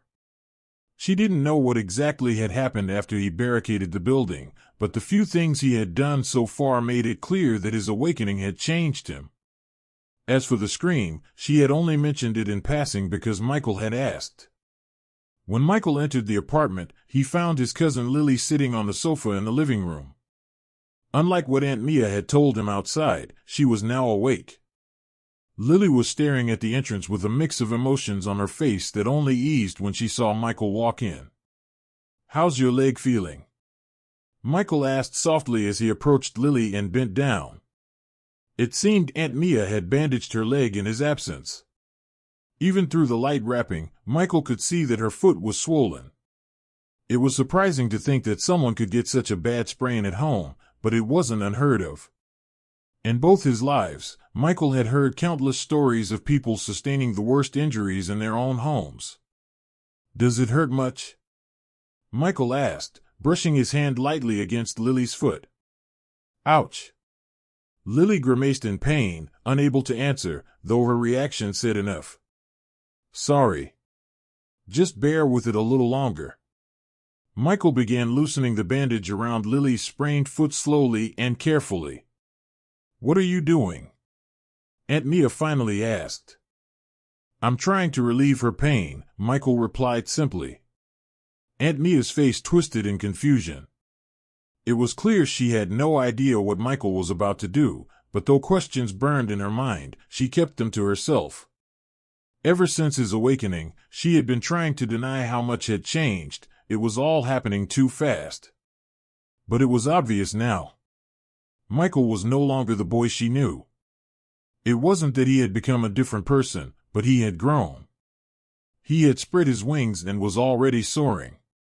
She wasn't in a position to question him like she used to. Her boy was now a man of his own. Even so, concern lingered on Aunt Mia's face as she watched Michael carefully remove the last bit of bandage from Lily's swollen leg. Lily let out a sigh of relief as his hand left the swollen area, which hurt whenever there was pressure on it. After he finished removing the bandage, under the astonished eyes of his cousin and Aunt Mia, Michael brought out a health potion from his storage space. To the two people, who had only seen supernatural feats performed on the internet, and even then, mostly displays of immense strength, Michael's act of pulling something out of thin air left them in awe.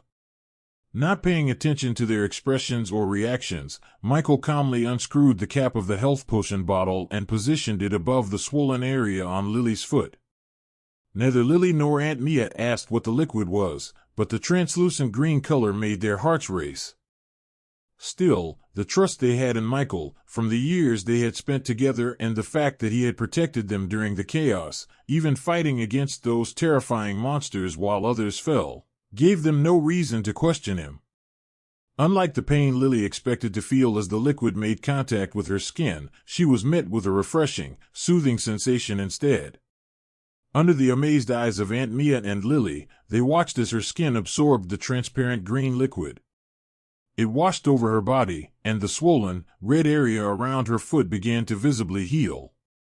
When Michael saw the skin on her foot return to a healthy color, he stopped pouring the health potion and carefully replaced the bottle's cap. Just as he had expected, the potion had barely been used. Less than a quarter of its contents had been consumed to treat Lily's injury. As for having Lily drink the potion, Michael saw no need. She wasn't in the same situation he had been in back in the land of origin. She only had external injuries. There was no reason to waste the potion on something that was already healed. "How do you feel?" Michael asked as he placed the health potion back into his storage space. Though in awe of everything that was happening, Lily was still able to formulate a response. "Gee, good. It's not pee-paining anymore." As she spoke, she stood up on her feet, and truly, she felt no pain. Everything just felt like. Happy that she was no longer in pain, Michael turned to look at his aunt, who was staring at the scene in amazement, and spoke, bringing her out of her daze. Michael didn't ask Aunt Mia any complicated questions, just if she herself had also been injured anywhere. Thankfully, she wasn't, aside from being exhausted, which she didn't say, though Michael didn't need to hear it to know. Unfortunately, there wasn't much he could do about that. After saying a few more words to both his cousin and aunt and repeating his last command from before, Michael made his way outside of the apartment. It was finally time to deal with the issue his aunt had pointed out. The scream. As he made his way through the apartment building at a moderate pace, Michael's footsteps created faint echoes. With his sharp senses, he could feel the presence of people in some of the apartments. However, what they all had in common was the silence coming from the other side. The residents couldn't escape Michael's heightened senses, but from the way they all tried to suppress their presence as much as possible, Michael wondered for a moment if it had been like this when the cracks first appeared in Aurora. The apocalypse. To ordinary people, from their perspective, it truly felt like the end of the world at that moment. As Michael continued moving forward, he couldn't help but wonder what the future of the city would look like. How would the world react to this? Surely, the Federation couldn't keep such a massive incident hidden, right? If Michael had known that Woodstone City wasn't the only one under attack, he would have realized the true gravity of the current situation. Even if the government wanted to keep things under wraps, they wouldn't be able to. Even now, the news was already spreading. Soon, Michael reached the third floor of the apartment building. A moment later, he stood before a door. "It's heavy," Michael muttered, frowning slightly. Beyond the door, the scent of blood was stronger than it had been downstairs. Not only was it easier to sense, but there also seemed to be a lot of it. However, through his senses, he could detect something odd. Though he couldn't see through the door, he could tell there was a living being on the other side. The issue, however, was, there's no monster. There wasn't a monster beyond the door. It was amazing what heightened senses could achieve when pushed to a terrifying degree. At some point, one no longer needed eyes to see. Though he wouldn't call himself a master, Michael's days spent surrounded by monsters had subconsciously sharpened his ability to distinguish between monsters and humans based on their sense and breathing alone at close range. Humans gave off a unique scent, and so did monsters. Michael could hear the breathing of the other party behind the door. For one thing, a monster, at least a normal one, wouldn't suppress its breathing to avoid detection by a human, especially if it came from a crack. Such creatures were consumed by madness. It could only mean one thing. There was a human beyond the closed door. And it was someone who clearly didn't want to be discovered. Unfortunately for them, Michael was curious about the situation. Not only that, but he also needed to ensure that nothing strange was happening in the apartment building while his family was still inside. Knock knock. Michael rapped on the door, the sound echoing loudly through the quiet building. Beyond the door, he could sense the breathing of the person inside. Suppressed yet quickened. But no response came. Silence reigned once again. Knock, knock. He knocked a second time, and like before, no answer came. Knock, knock. Michael knocked a third time.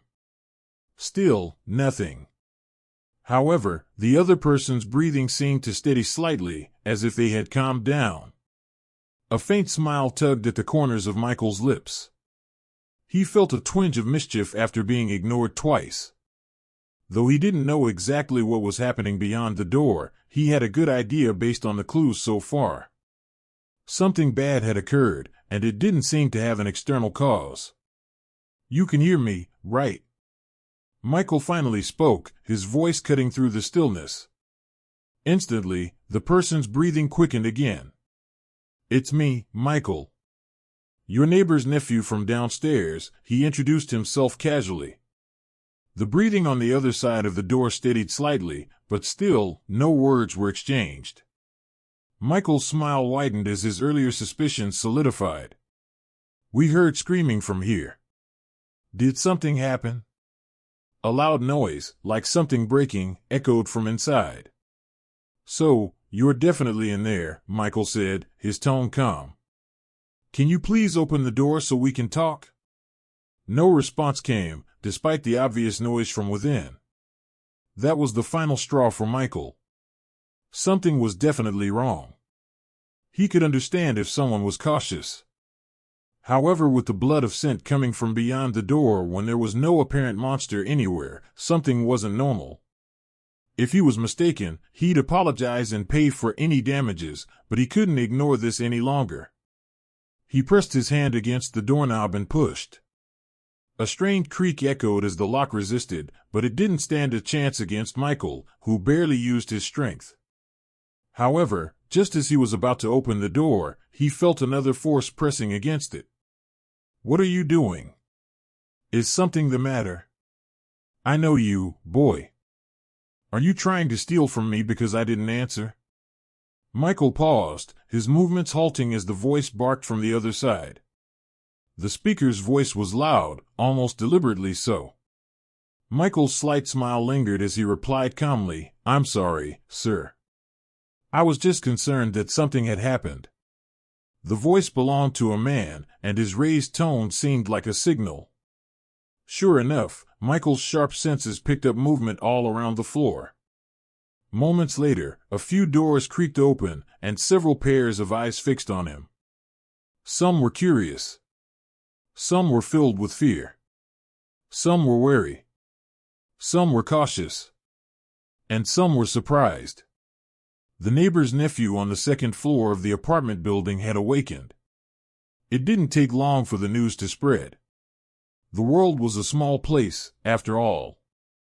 Michael wasn't the only one attending Woodstone Public High School No. 3, and as one of the rare individuals to awaken each year, his anonymity had quickly become a thing of the past. Even students from other schools knew about him, whether they had seen him in person or not.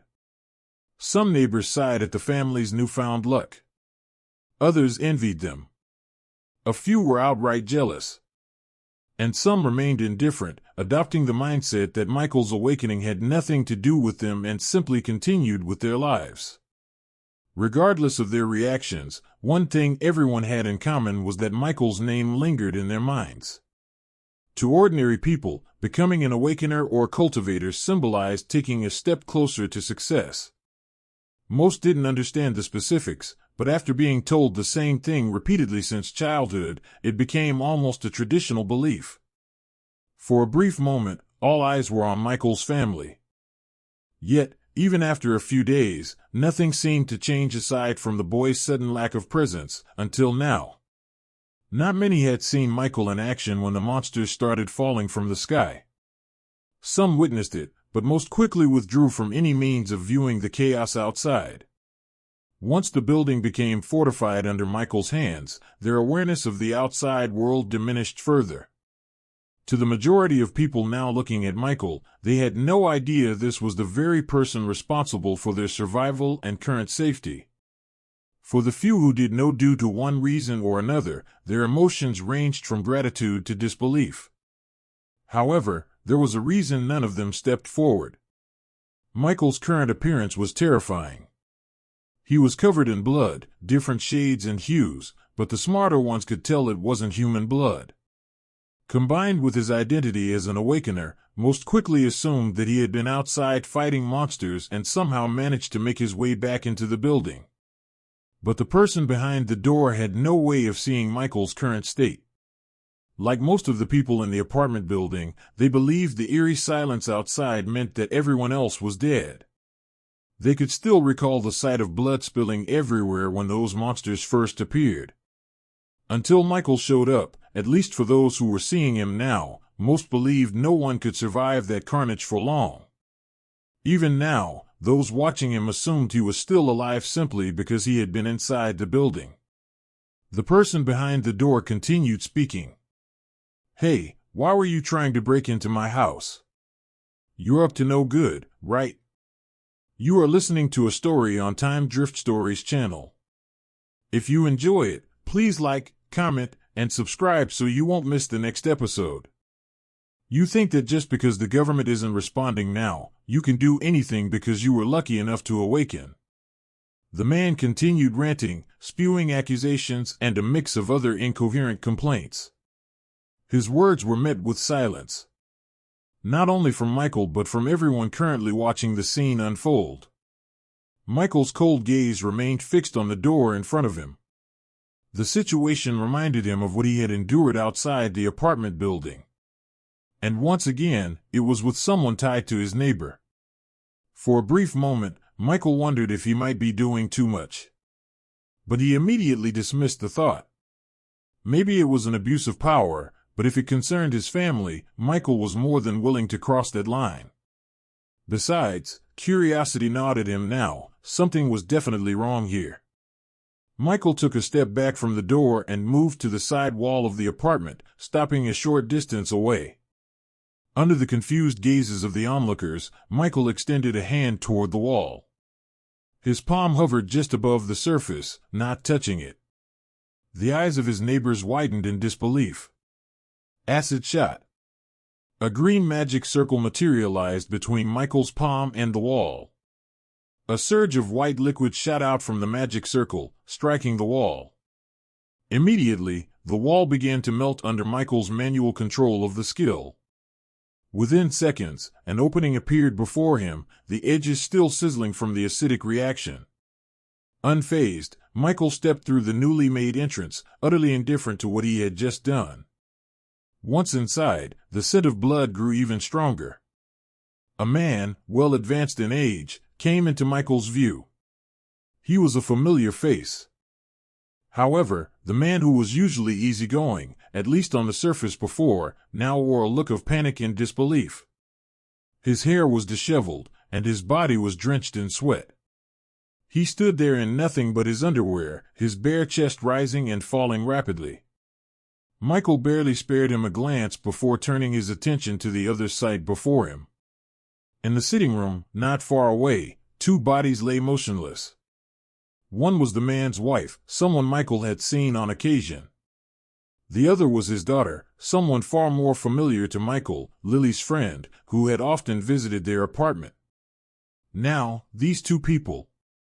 They were dead. Their naked bodies lying on the floor hinted at a deeper, more sinister occurrence. He despised his wife.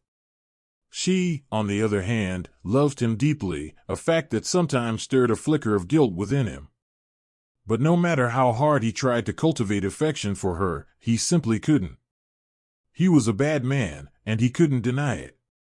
In his youth, driven by his lack of success and unwillingness to endure a poor life, he had seduced a lonely, sweet, and wealthy woman, a slightly chubby lady whose innocence made her an easy target.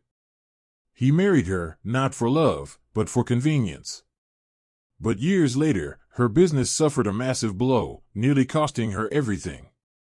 To make matters worse, she had been pregnant at the time. Though he'd always harbored disdain for her, it was during this period that his hatred grew deeper. He could only console himself with the thought that, at least, she had a hot body and a pretty face. Even then, she was nothing more than a means to satisfy his desires in his eyes. Not even the birth of their daughter could change that. He was incapable of loving her.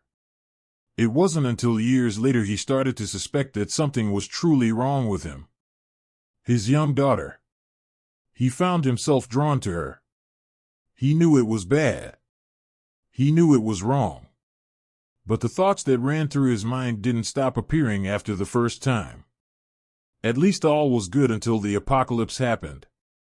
The monsters arrived, but fortunately, none reached them.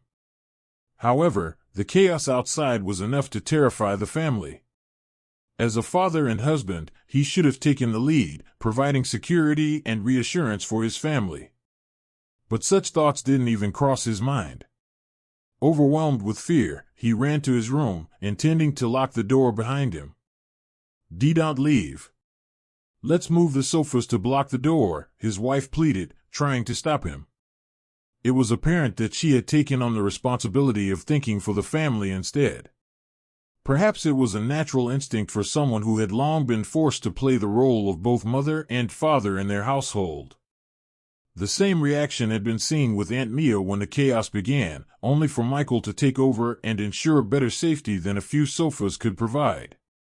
Unfortunately, her words didn't bring him to his senses or awaken any semblance of responsibility. Chaos and panic had stripped him of reason. In anger, he shoved his wife away. "Leave me." But while the sight of blood and monsters had filled him with fear, it seemed to have emboldened her. Refusing to let him abandon them, she held on firmly. "Don't leave." Before she could finish, he grabbed her head and slammed it into the wall. This wasn't the first time he had resorted to violence against her, but it was the first time fear had driven him to such extremes. The force he used was far greater than he intended. Worse, the section of the wall her head struck had sharp edges. Blood flowed. No, no, no. Her fall was joined by a scream of fear from his daughter. Hearing her cry jolted him back to some semblance of awareness. The weight of his actions hit him like a brick. The civilized thoughts one might have in such a moment of horror filled his mind. Nobody could find out. Driven by panic, he turned toward his daughter, who had begun retreating in shock and fear. They fell to the floor, her small body pinned beneath his. "It wasn't on purpose. I didn't mean to do it. I swear I didn't mean to do it," he mumbled in broken sentences, his trembling hands covering her mouth to stifle her screams. But adrenaline can do strange things to a person. His body acted on instinct while his mind lagged behind. By the time he realized it, his daughter had stopped moving. He had suffocated her. In just a few short moments, for the first time in his life, he had taken not one but 2 lives. Panic consumed him. Then came the screams outside, jolting him from his spiraling thoughts. He moved to close the window. The scene outside was a nightmare brought to life, blood pooling on the streets, monsters roaming, people screaming, and the ominous red cracks in the sky splitting the heavens. "It's the end of the world," he whispered, trembling. Then he began to laugh, a hollow, broken sound. "Ha ha. It's the end of the world and I killed someone. I killed someone." The rapid series of events, the overwhelming guilt, and the terror of the apocalypse all conspired to shatter his mind. In his madness, he closed the window, locked the door, and collapsed onto the floor, tears streaming down his face. "It's the end. It's the end. It's the end." He kept repeating, his eyes fixed on the lifeless bodies of his daughter and wife. The nighttime setting and the fact that they were in their own home meant they were dressed in little clothing. As he gazed at his daughter's exposed skin and his wife's matured body, her head still bleeding, a maniacal smile spread across his face. "The world is going to end anyway. Even if the government steps in, they'll arrest me. They'll arrest me. Let me go all out then, ha ha. Ha ha." Michael frowned at the sight, struggling to comprehend the scene before him. For one of the few times in his life, he failed to understand the thought process that led to an outcome. How could one do this to their family? He couldn't fathom it. Michael was rarely ever a hypocrite. He acknowledged that he had started to see things differently since his awakening, but he believed this change was a natural consequence of his newfound power. He knew he was starting to feel distant from his family, but he never thought it would lead to forgetting about them. At least, he didn't think he'd ever reach that extent. If anything, he felt distant in the sense that he no longer saw the need to be in close proximity to them. Separation was inevitable as he continued to grow, and it seemed it was his turn. But that didn't mean he'd forget his family. He had plans for them, establishing a business for his aunt and providing resources for his cousin to aid her cultivation.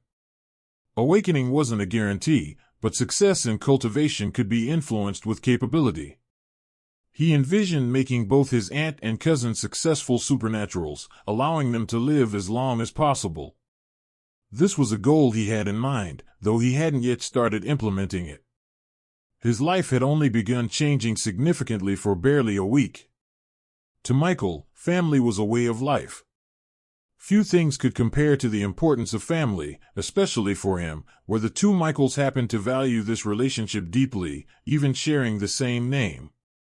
This couldn't help him understand what he was seeing in front of him. Instead, he felt angry. The man seemed to tremble in rage and fear. Michael could feel he was the cause of both, or at least a significant part of it. "You bastard," slow curse. The man's movements froze. He couldn't even widen his eyes in surprise. Michael's cold eyes looked at the beast in front of him. Though he felt anger towards the man, he didn't know what to do. To be honest, hunting monsters was an easier task. Michael stared at the motionless man in front of him as he recovered from his emotions. "The city is in chaos now. I don't know why you did this, nor do I care to know since I see no justifiable reason for it." "Letting you off is impossible," Michael said slowly. What he didn't say was that it wasn't just him who didn't want to let the man go. His family didn't either. Michael didn't know why, but ever since his first encounter with demonic supernaturals, and the countless human deaths he had witnessed over the past few hours, his interaction with death had shifted. Something told him that if he had the means, he could revive something amazingly different from these corpses, not the corpses themselves but something else entirely. Unfortunately, he lacked the means. However, even without the ability to act, Michael could feel the presence of death around him. It almost seemed to speak. And right now, the two bodies in the room seemed to be screaming at him to punish the man in front of him. The daughter's body, in particular, radiated an ominous energy. It was the most potent, giving off an incredible sensation that Michael could extract something from her. Unfortunately, all he could do was feel, he couldn't act. Moments like this made Michael long for an opportunity to join an organization like an academy, where he could expand his knowledge base. An academy, an organization. In his free time, Michael had often pondered the purpose of an Awakener's Academy. He could see the logic in cultivators having academies, as their progress was steady and structured. But when it came to Awakeners, the concept of learning things in structured terms didn't quite sit right. Sure, knowledge was important. However, teaching a group of people who relied on a system of various advantages, while beneficial, didn't seem entirely necessary to Michael. That was when it hit him. Awakeners' academies were probably more like guilds, supernatural associations. Perhaps even cultivation academies operated the same way. Regardless of the details, Michael believed such organizations likely held a much deeper understanding of the supernatural world than anything he could find on forums. While he couldn't help but feel he was missing out on something valuable, fate had its plans. For now, his attention was on the issue at hand. In the end, Michael realized that his options were limited. While there were many things he could do, few of them felt appropriate, especially since some of his thoughts might lead to complications later. However, just as Michael had said earlier, he couldn't simply let the man go. Only after a few seconds of thought did Michael figure out what to do. Under the horrified gaze of the man, Michael walked closer and grabbed his hand. Slow Curse was still active. When manually controlled, the skill had no cooldown, but the mana consumption increased, and the control became less refined. One upside, though, was that proficiency points increased faster. This will hurt, but you should be able to manage it. Michael didn't let the man process his words before breaking his right arm. Sweat poured from the man's pores, but under the effects of slow curse, he couldn't even scream. Michael didn't stop there. He helped the man lie flat and continued. Crack. Crack. Crack. I think that's okay, Michael muttered, uncertain, as he looked at the man on the ground. His limbs were twisted at strange angles. The man had fallen unconscious from the pain, but under the effect of slow curse, his eyes remained wide open. Michael didn't feel disgusted by the sight. He felt this way because he figured such injuries wouldn't be a difficult issue to resolve with the technology of this world. At the very least, this would stop the man from escaping. When he was done, Michael released his skill's effect. Then he turned to look at the bodies in the sitting room. After restraining the man, Michael immediately felt a shift in the death energy radiating from the two corpses. The daughter's ominous energy felt calmer now, and the mother's did too, though hers felt sad. To anyone else, perhaps even another awakened, the situation might have seemed creepy, but to Michael, it was simply intriguing. Can they see me? He wondered. The thought felt absurd since there were no signs of life from the two, but his senses didn't seem to be wrong. The idea felt far-fetched, but given the supernatural phenomena of this world, the existence of ghosts seemed almost normal compared to gods. After pondering for a moment, Michael entered one of the rooms in the apartment, which turned out to be the couple's bedroom. He grabbed a bedsheet and returned to the living room, where he used it to cover the bodies of the mother and daughter. Again, Michael felt a shift in the death energy. It grew even calmer. Michael paused, then spoke aloud. You two can rest now. He'll pay for what he's done. I promise. He'd just been following his instincts, but what happened next completely surprised him. You have brought peace to a common level 1 lingering ghost. You've gained 15 experience points. You have brought peace to a common level 1 lingering ghost. You've gained 13 experience points. Michael was taken aback by the sudden appearance of the panel in front of him. He had known from the start that the situation was strange. Based on his limited experience, death energy was something that accumulated over time. A freshly deceased corpse would have some, but it wouldn't be as intense as that of a corpse that had been decaying for a year. This was already odd about the two corpses, but for them to develop into ghosts was something he hadn't expected, let alone gaining experience points from them. Immediately, Michael turned to carefully sense the energy in the air. After advancing to rank 1, it was easy for him to sense the mana around him. Usually, it was peaceful, making one feel whole yet overwhelmed by its omnipresence. However, as Michael focused, he noticed a distinct change almost immediately. The mana in the air felt chaotic. It also felt somewhat familiar to him. After thinking about it for a while, he figured out why it felt familiar. For a moment, it felt like he was standing at the entrance of a crack, a lesser version. Did the cracks do more than just unleash monsters across the city? Michael wondered. He felt it wouldn't be surprising. If cracks, filled with chaotic energy and covering the entire city while spewing out monsters, were their only destructive impact, it would feel almost like a win. However, the mana now feeling so akin to a crack suggested that if this was indeed from one, strange things might soon emerge if left untreated. It's not up to me to think about. If anything happens, let the association deal with it.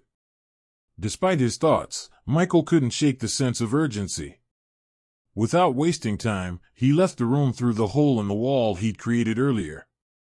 Outside, some of his neighbors were peeking from their doors. Michael ignored them and made his way to the stairs. The moment his foot stepped on the first stair, his figure vanished in a small gust of wind. Seeing that Michael was no longer in sight, the neighbors hesitated to approach and check inside the apartment. They had, just like Aunt Mia, heard the scream from the building. The sound was even more apparent to them since they lived on the same floor, fueling their curiosity. They were also scared, as the voice of the man who had been speaking in a darker tone had suddenly gone silent, leading to several thoughts. In the end, a few men nodded at each other and decided to check the apartment together. They needed to know what was happening in their building during these strange times, or they wouldn't feel safe. A few brave women joined them as well. A few seconds later, a chorus of curses and a scream akin to a goat being slaughtered and beaten simultaneously echoed through the building. Michael didn't immediately return to his apartment. He went out of the building itself. After a few seconds of looking at the sky, he let out a sigh of relief. King rank cultivators are really something. He couldn't stop himself from expressing his relief. The 3 level 5 cracks in the air, though still present, emitted far less chaotic energy than before. Before, they would have likely collapsed within an hour, but now, before Michael's eyes, the cracks appeared less red. They still existed, but it seemed like they were on the verge of breaking rather than already in the process. So cracks can indeed be stopped. Though it seems more like a reversal. Michael absorbed this new knowledge. In any case, the cracks didn't seem likely to break or disappear anytime soon. At least, for now, there was no need to worry about his family's safety. That's what Michael thought at first, until a new thought crossed his mind. There should still be demonic supernaturals in the city, right? With the urgent need to protect his family no longer pressing, especially with Lucky and the others by their side, Michael began to entertain different thoughts. His mind wandered, and a familiar greed resurfaced. He was still shocked by the thought even now, but something within him told him it wasn't wrong. Michael wanted a human corpse, but he couldn't bring himself to touch an ordinary human's body, even though there were more than enough around. He wanted one that didn't challenge his sense of morals, one he could still recognize as acceptable. And somehow, he didn't really include demonic supernaturals in that category. For a moment, thoughts of how a human undead might evolve filled his mind. After a short internal struggle, he finally gave up. No, it wasn't the thought he gave up on. It was the hesitation. I'm not even sure I'll be able to do that to a fellow human. But stealing a demonic supernatural's corpse isn't bad, right? That's what Michael decided. He knew what he would have to do if he encountered a living demonic supernatural, but when it came to acquiring the body of one that was already dead, he didn't feel as guilty. In fact, the thought of it didn't make him feel guilty at all. In the end, Michael summoned 2 orcs who were assisting with the cleanup of the community. Clad in black armor, they appeared as tall figures, and if one didn't see their faces or skin, they could easily be mistaken for armored humans. Michael gave them a quick glance. Both were at high levels, level 18, to be exact. This wasn't just the highest level among his undead who had killed monsters from the cracks, it also represented the upper end of his undead's overall level range. The weakest undead, in terms of level, was level 16, a huge improvement compared to before the chaos, when they had all been at level 11. After a brief look, Michael decided to call Prince over. He then dismissed Prince to the netherworld and began making his way out of the community. Though he had initially planned to go alone, he changed his mind, realizing he might need more assistance in terms of numbers or strength. Prince, with his appearance, could easily be mistaken for a monster. If a strong person were to attack, mistaking him for an escaped monster or a demonic cultivator, things could turn dangerous.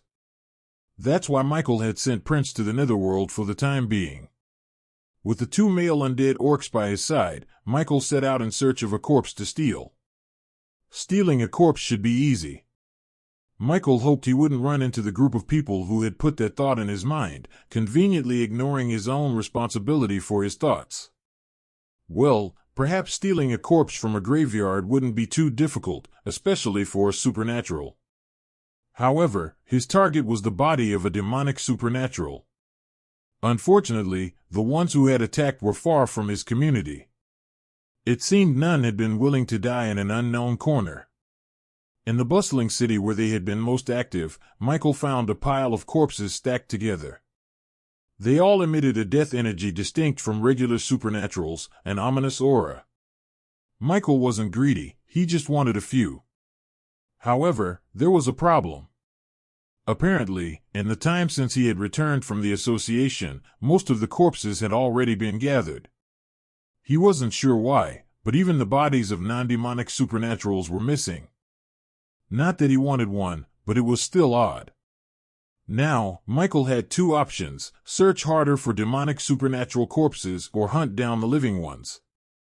The latter was tricky. Some might have fled the city after the rain of blue flames, either because they were caught in it or because they ran in fear.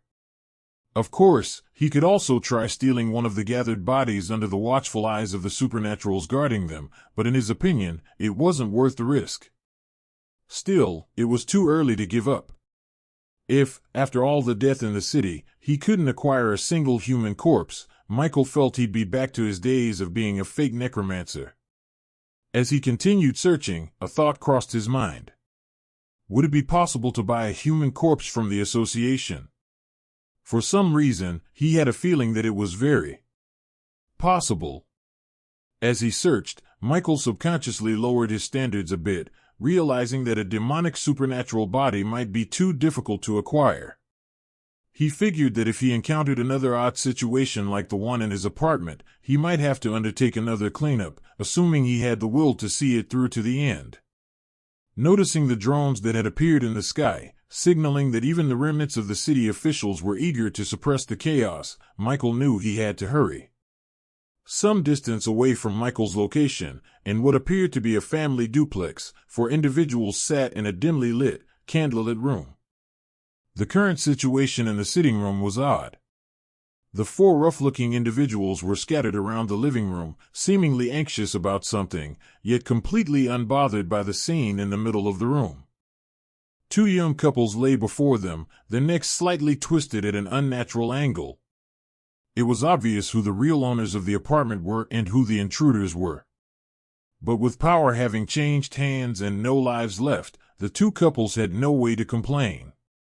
One of the men in the room, who had been sitting on a sofa close to the corpses, let out a sigh and turned to look at the corpses with a slightly regretful expression.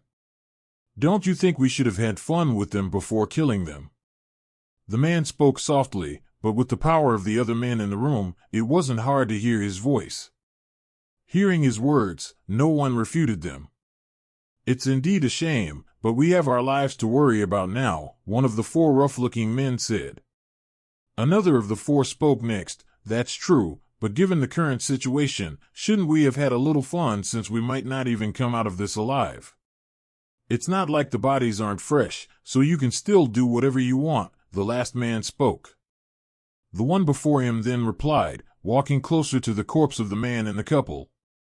"A body will do, but I would have loved to feel his struggle, even if we still would have had to destroy his vocal cords. It would have been great to see his expression when he was being." He trailed off into laughter, as the others, lost in their own thoughts, paid him no mind, while the sound of grunts filled the room. From the way they interacted, it was obvious they were familiar with each other. At least, compared to the two cultivators Michael had met at the hotel, these four interacted closely, which they were. The four also possessed considerable power among ordinary people, as they were all on the verge of becoming official cultivators. It was also partly due to this reason they joined the dark side. How did the demonic side fill their numbers while remaining hidden for years? Through breeding. Partly, but no. They filled their numbers with people from the Federation. Even demonic supernaturals led normal lives if they chose to, and some were even advised to do so. These four were included in this group. The four were originally a small group of extreme drug dealers. Yes, even in another world, lawlessness was a thing, and so was the police. Just because there was magic and technology in this world didn't mean there was no way to commit crimes. While not the crimes common on Earth, Aurora had its own unique types. The police here weren't called police but public officers. Their tasks were differentiated by the departments within the system. departments like traffic control and so on. They were also needed in this world. After all, one couldn't expect a supernatural to be in charge of petty tasks or crimes. That was overkill. The demonic side mainly used two methods to increase their ranks: persuasion and threats. For this four-man group, it had been a bit of both. Even in the other world, there was a saying, one should never provoke a stranger, for you never know what they're going through. The four-man group experienced the cause and effect of this saying on the day their lives began to change. It was supposed to be a usual quick harassment of a lady in a corner. However, they messed with the wrong woman. Initially, they had been a group of 5, not 4, but the one who had done the most to the woman was the first to die. Though she later reversed their fate by using them as tools for pleasure, the experience with her was filled with terror. It was also the day they became her underlings and truly began to understand the real state of the world around them. At first, they had been forced to work for that powerful woman, but lured by her promise of resources for greater power, they willingly joined her cause to satiate their hunger. After agreeing, they received the method by which they could get their power easily. It was a method that shocked them, yet also one that fitted their line of business extremely well, using the blood of living things, preferably intelligent beings, as a cultivation resource to grow stronger. In barely 2 weeks after acquiring the method, they were now close to becoming rank 1 cultivators. According to the woman, after advancing, they would gain greater power and live a better life. However, if they wanted more opportunities to grow stronger and advance further, they could make grand contributions. And she said the opportunity to contribute was coming soon.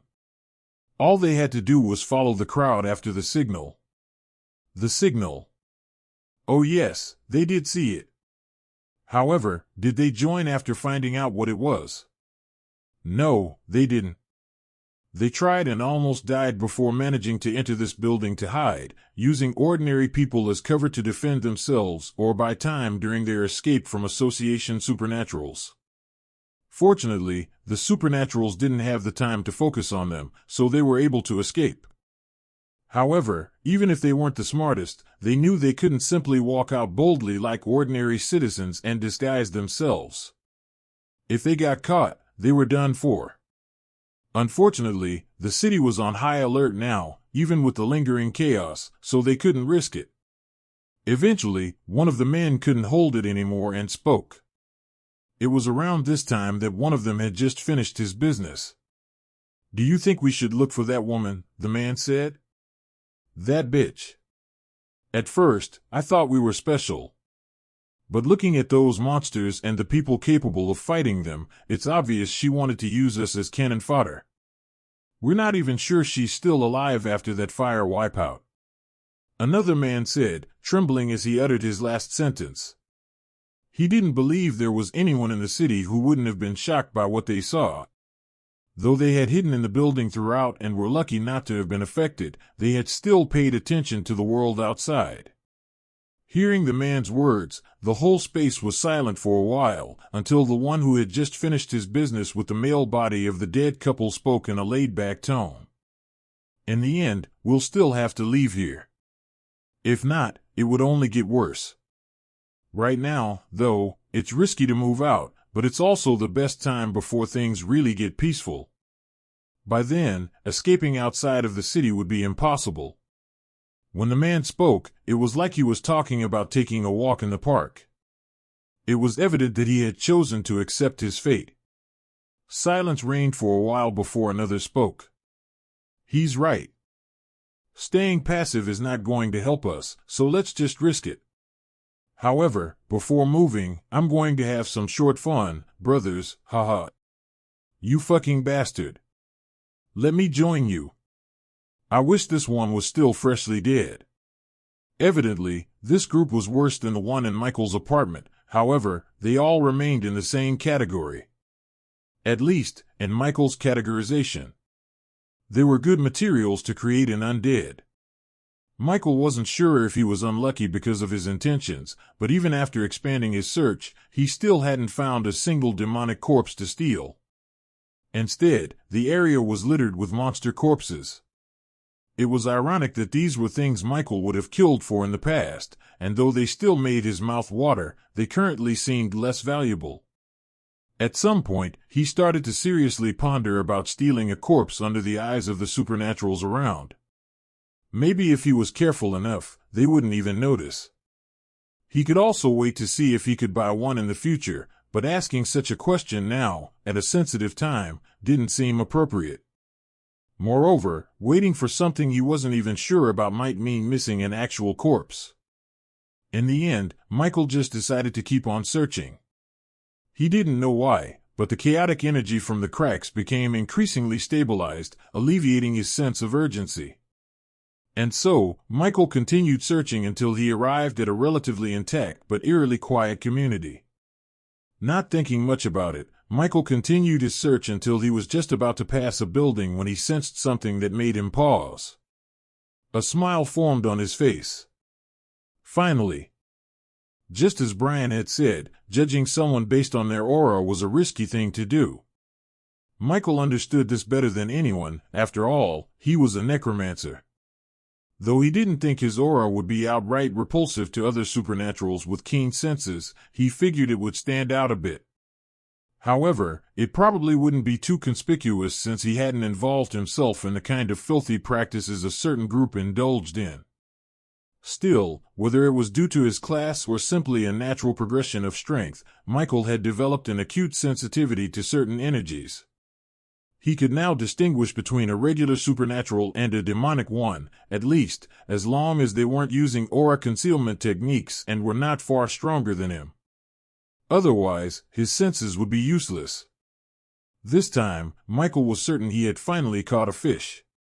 However, whether it was a big one or not remained to be seen. The community was eerily quiet, its ruins scattered with monster and human corpses, though in noticeably lower numbers than in other places he had visited. It seemed that any survivors had already been transported elsewhere. Yet, as he passed a particular building, Michael felt a surge of ominous negative energy. What was strange, though, was that while his senses clearly detected the presence of such energy, he couldn't pick up any signs of life. Such impressive concealment. That was the only thought that crossed his mind. Unfortunately for the hidden individual, some energies coating them weren't as easy to suppress. Their cries. Michael wasn't sure he should call them that. He could hear them. At the very least, this suggested that the other party wasn't strong enough to completely erase everything from Michael's perception. Even so, Michael wasn't about to take any chances. As for whether there was a living person behind that wall. At that moment, the thought didn't even cross his mind. The moment Michael paused, the other party noticed, but they weren't willing to take any chances. Just as Michael got ready to summon Prince, while also wanting to order the 2 male orc undead by his side to get ready, the wall of the building he had his eyes on burst open. Immediately a figure in black appeared right on the street and started running. Slow curse. Michael's mind reacted immediately, and he cast a skill on the figure. The feedback he felt immediately allowed him to know that he had underestimated a bit. The demonic supernatural. It was a powerful one. Just as Slow Curse struggled to hold the fugitive, Michael was already casting another spell. Undead summoning. Immediately, a huge magic circle appeared in front of him, and the figure of a wolf started emerging from it at a rapid speed. At the same time, Michael mentally commanded the 2 orcs beside him to rush at the figure. All this happened in a flash, yet the figure was also able to react. Michael watched as they cast a spell even while semi-motionless. A magic circle appeared right beneath their feet, and an earth dome formed against them. The 2 hammer-wielding orcs sent a string of attacks at the dome, causing dust to fly everywhere. Suddenly, Michael's expression twitched. "Come back." As he screamed the command while sending it to the 2 orcs mentally, Michael watched as 2 magic circles appeared in midair above the dome, and 2 huge fire spears shot out from them. Unfortunately, the orcs had just started retreating when the fire spears appeared in front of them. Fortunately, their instincts kicked in, and their bodies moved to strike their hammers at the fire spears. An explosion echoed as the two undead flew past Michael due to the shockwave. In a matter of 2 seconds, a few blows had already been exchanged, and from them, Michael immediately realized that he had encountered not only a strong opponent but one with good battle experience. However, Michael didn't give up or retreat immediately. He might be lacking in experience, but not in firepower. Prince, who had already emerged from the netherworld, wasted no time in attacking immediately. Thick vines erupted from the ground and charged at the earth dome ahead when it suddenly broke off, revealing the figure in black and a huge red magic circle in front of them. Michael didn't need to know what it was. He sensed a huge threat from it, and that was enough. Leaving Prince to deal with the situation however he liked, Michael immediately dashed away from the place. And just as he had expected, the magic circle was indeed bad news. A wide stream of hot flames appeared from the magic circle, charging at Prince, who immediately set up a vine wall around itself. Unfortunately, plants just happened to be the worst counter for fire. It only fueled the flames more. However, it still did its work of stopping the flames. Unfortunately, the magic circle didn't seem to be a stagnant one. For the first time, Michael was able to see what a cultivator could do if they went all out in a residential space in a fight. It was destructive. In just a few seconds, flames filled the whole area. One could only imagine how it would have been if people had actually been around. Perhaps the presence of other people was not within Michael and his opponent's current considerations. The moment the magic on the magic circle ran out was the moment Michael was able to strike back. Well, not him exactly, but his undead. At this point, Michael realized that it was a mage he was up against. Really, the firepower that they could output was a lot. No wonder they were even considered rare in the class classification system. Even in the cultivator power system, Michael hadn't met a lot of mages. However, while powerful, Michael knew that mages had one great weakness: their physique. It was weak. Just as the magic circle that caused the stream of fire disappeared and another one started to appear, the shadow of Prince appeared right behind the mage, and with a claw, it sent the mage flying. Bang! Bang! Bang! The mage flew through multiple buildings in a flash. Not willing to give their opponent a moment's rest, Michael and his undead chased after the figure. A moment later, they found the mage trying to get up from the ground with their body trembling a lot. Obviously, Michael wasn't going to allow this to happen. With a mental command, he ordered Prince to strike again. On the roof of a building, Michael also made a move. However, it seemed that while his actions were right, they had still given the mage enough time. 2 magic circles appeared around the mage. Strangely, the 2 weren't directed at Prince's flashing figure, with one directed at Michael's location. Michael didn't even think about it and immediately dashed to another location. Unfortunately, though the mage had managed to stop Michael from casting a spell, it was too much to think a single attack spell could hold Prince in place. Out of Michael's sight, who due to his haste had blasted himself into a building, Prince with its huge claw slammed the body of the mage to the ground. Beneath the mage's body, a crater formed on the ground. However, the mage still had a bit of life in them. It was evident from the event that even as a mage, though they had the weakest physique among most professions, they were still strong and had great vitality. All this, however, had no bearing on Prince. Wasting no time, Prince gave another claw attack. The crater in the ground got a bit deeper. Yet another attack. Yet another attack to the mage on the ground. Just as it was about to deliver another attack to finally end the life of the mage, a sudden scream echoed. Prince's attack halted immediately. From a certain building, Michael shot up and charged at the mage's body on the ground. Finally close, a spear materialized in his hand, and without hesitation, he struck down. "You have killed A." Michael didn't even turn to look at the notifications that appeared, nor did he reflect on what he had just done, and immediately placed the body in his storage space. Dismissing all his undead, he immediately charged out of the location. A few seconds later, a few figures appeared in the sky. One might imagine that a battle between figures akin to gods in the eyes of ordinary humans would be a long and devastating clash. Devastating. Yes. Only if both sides were evenly matched. In a fight where power was unequal from the very start, even a god could fall in an instant. Of course, the force capable of erasing such a being in the blink of an eye had to be just as terrifying. Had the battle between the mage and Michael been a one-on-one duel, Michael would have lost easily. Battle experience. A vast arsenal of spells. Michael had none of these, at least, not compared to that mage. However, a one-on-one fight was never an option for Michael.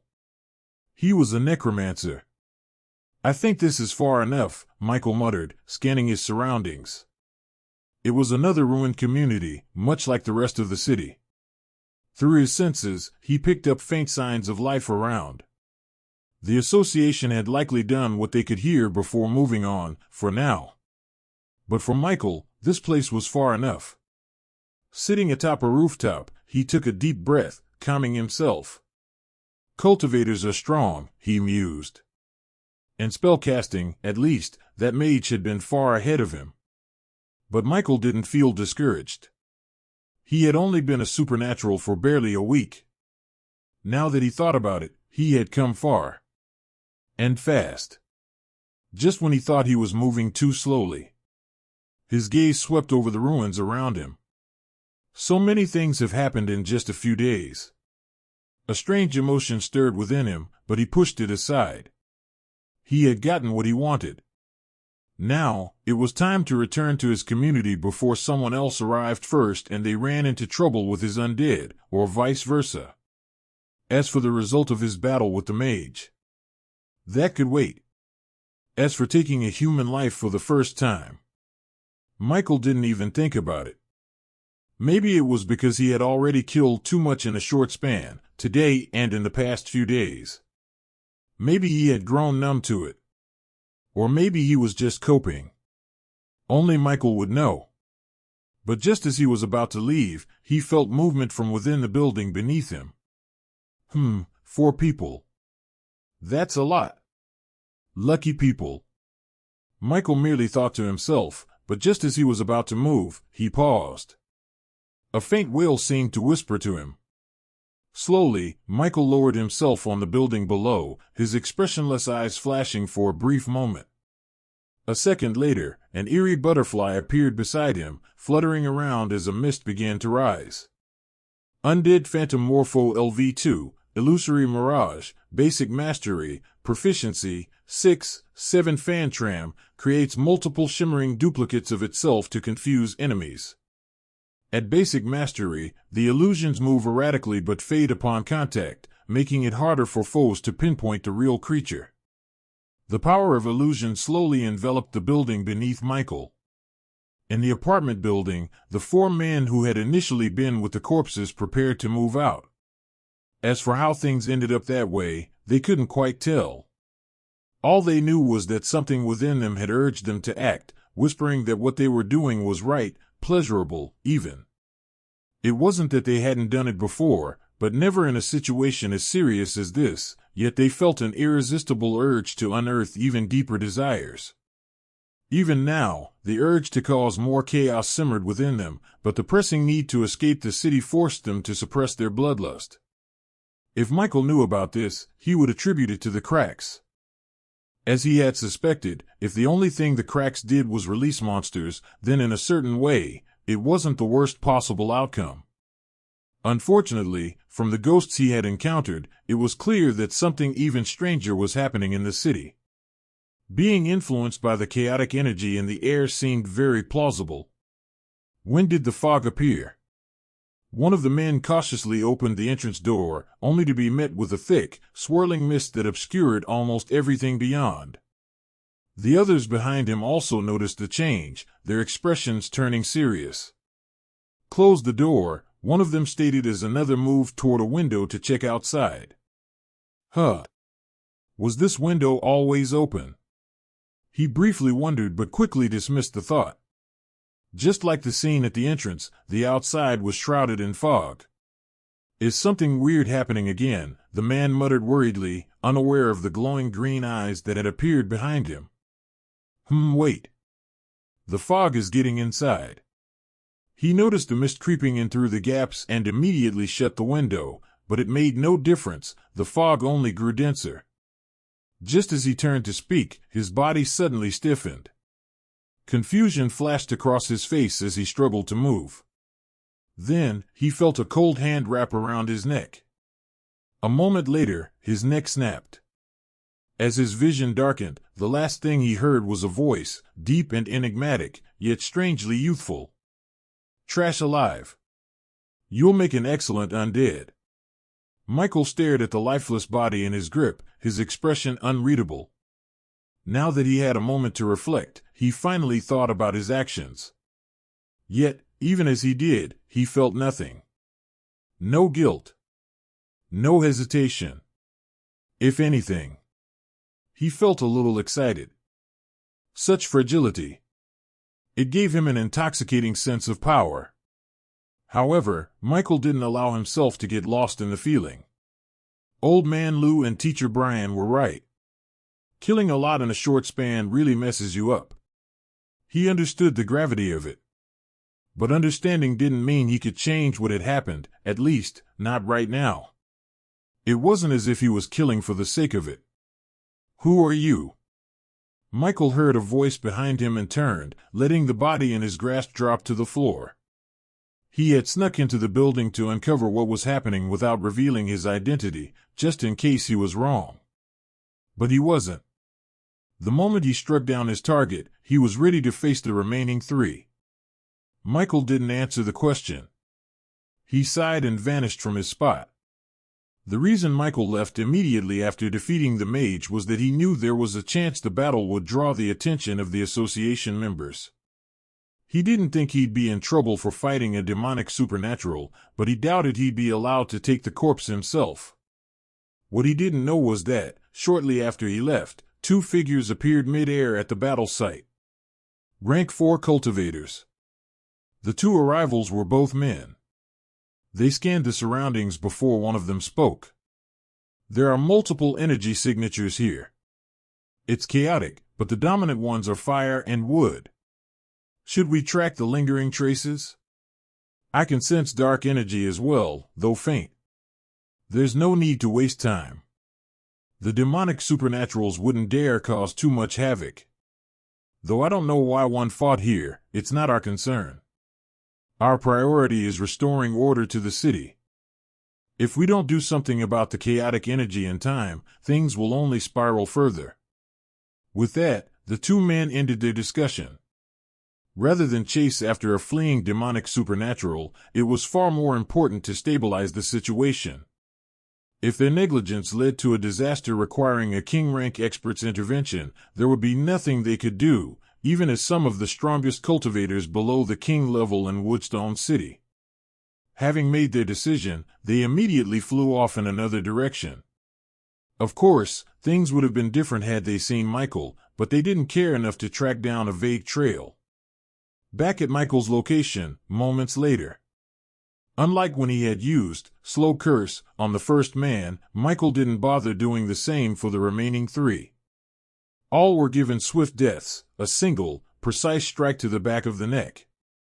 After finishing off the last one, Michael paused briefly before storing the 4 bodies in his storage space, recalling his undead phantom morpho as well. Though he felt a moment of unexpected discomfort, it quickly faded, replaced by growing excitement. Initially, he had worried that due to the Supers Association intervening, preventing him from obtaining a demonic supernatural's corpse, he'd return home empty-handed. Yet not only had he secured the body of a strong supernatural, he had also acquired 4 ordinary corpses. Michael was quite satisfied with the outcome. Of course, he wished he could revive one immediately and begin the process of evolving it, but he wasn't in the right situation to indulge in such desires. The city was still unstable, and he had a community to protect. Besides, though physically unharmed, he was mentally exhausted. Some proper rest wouldn't be a bad idea. Just as he was about to leave, a series of notifications appeared before him, a familiar sight. You have brought peace to a common level 3 lingering ghost. You have gained 33 experience points. You have brought peace to a common level 4 lingering ghost.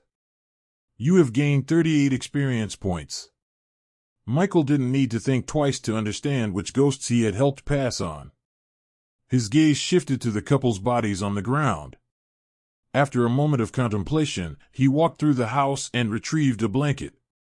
Just as he had done for the mother and daughter back in his apartment, Michael covered the couple's bodies as well. Unlike before, this didn't cause a further drop in negative energy. It had already been diminishing from the moment the ghosts had been put to rest. Necromancer. Necromancy. There's still a lot I don't understand, he muttered. But that was fine. Michael loved that he had things to look forward to. Whatever. Let's get back home. With that, he stepped out of the building, greeted by a slightly brighter atmosphere. After a long night of fighting, it seemed the sun was finally preparing to rise over this ruined city. As Michael flashed from his spot, moments later, high in the sky, a group of people emerged from the crack. Though they tried to contain it, their aura still leaked, causing the space around them to tremble. It was evident who these people were, the king-rank cultivators sent to resolve the level 5 cracks in Woodstone City. However, these supposedly dignified figures looked like a mess. Setting aside their strange armor and weapons, most were drenched in blood, some from the monsters they had battled within the cracks, and some their own. One had even lost an arm, yet his expression remained indifferent, as if such an injury was trivial. Among them, only a few remained relatively unscathed, aside from exhaustion. One was Quiet Blade. The other, both an expected and unexpected presence, was Brian, the newly ascended king-rank cultivator, the Mad Phoenix. Though he was grouped alongside Quiet Blade, it wasn't due to a lack of contribution that he was unscathed. On the contrary, he had shown faint signs of matching the strongest among them. The gazes directed at him were now more serious, caution, respect, and something else. Yet, Brian himself seemed unconcerned with their stares. Sensing the crack he had just exited and those still remaining, he spoke. We've cleared a third of each crack twice.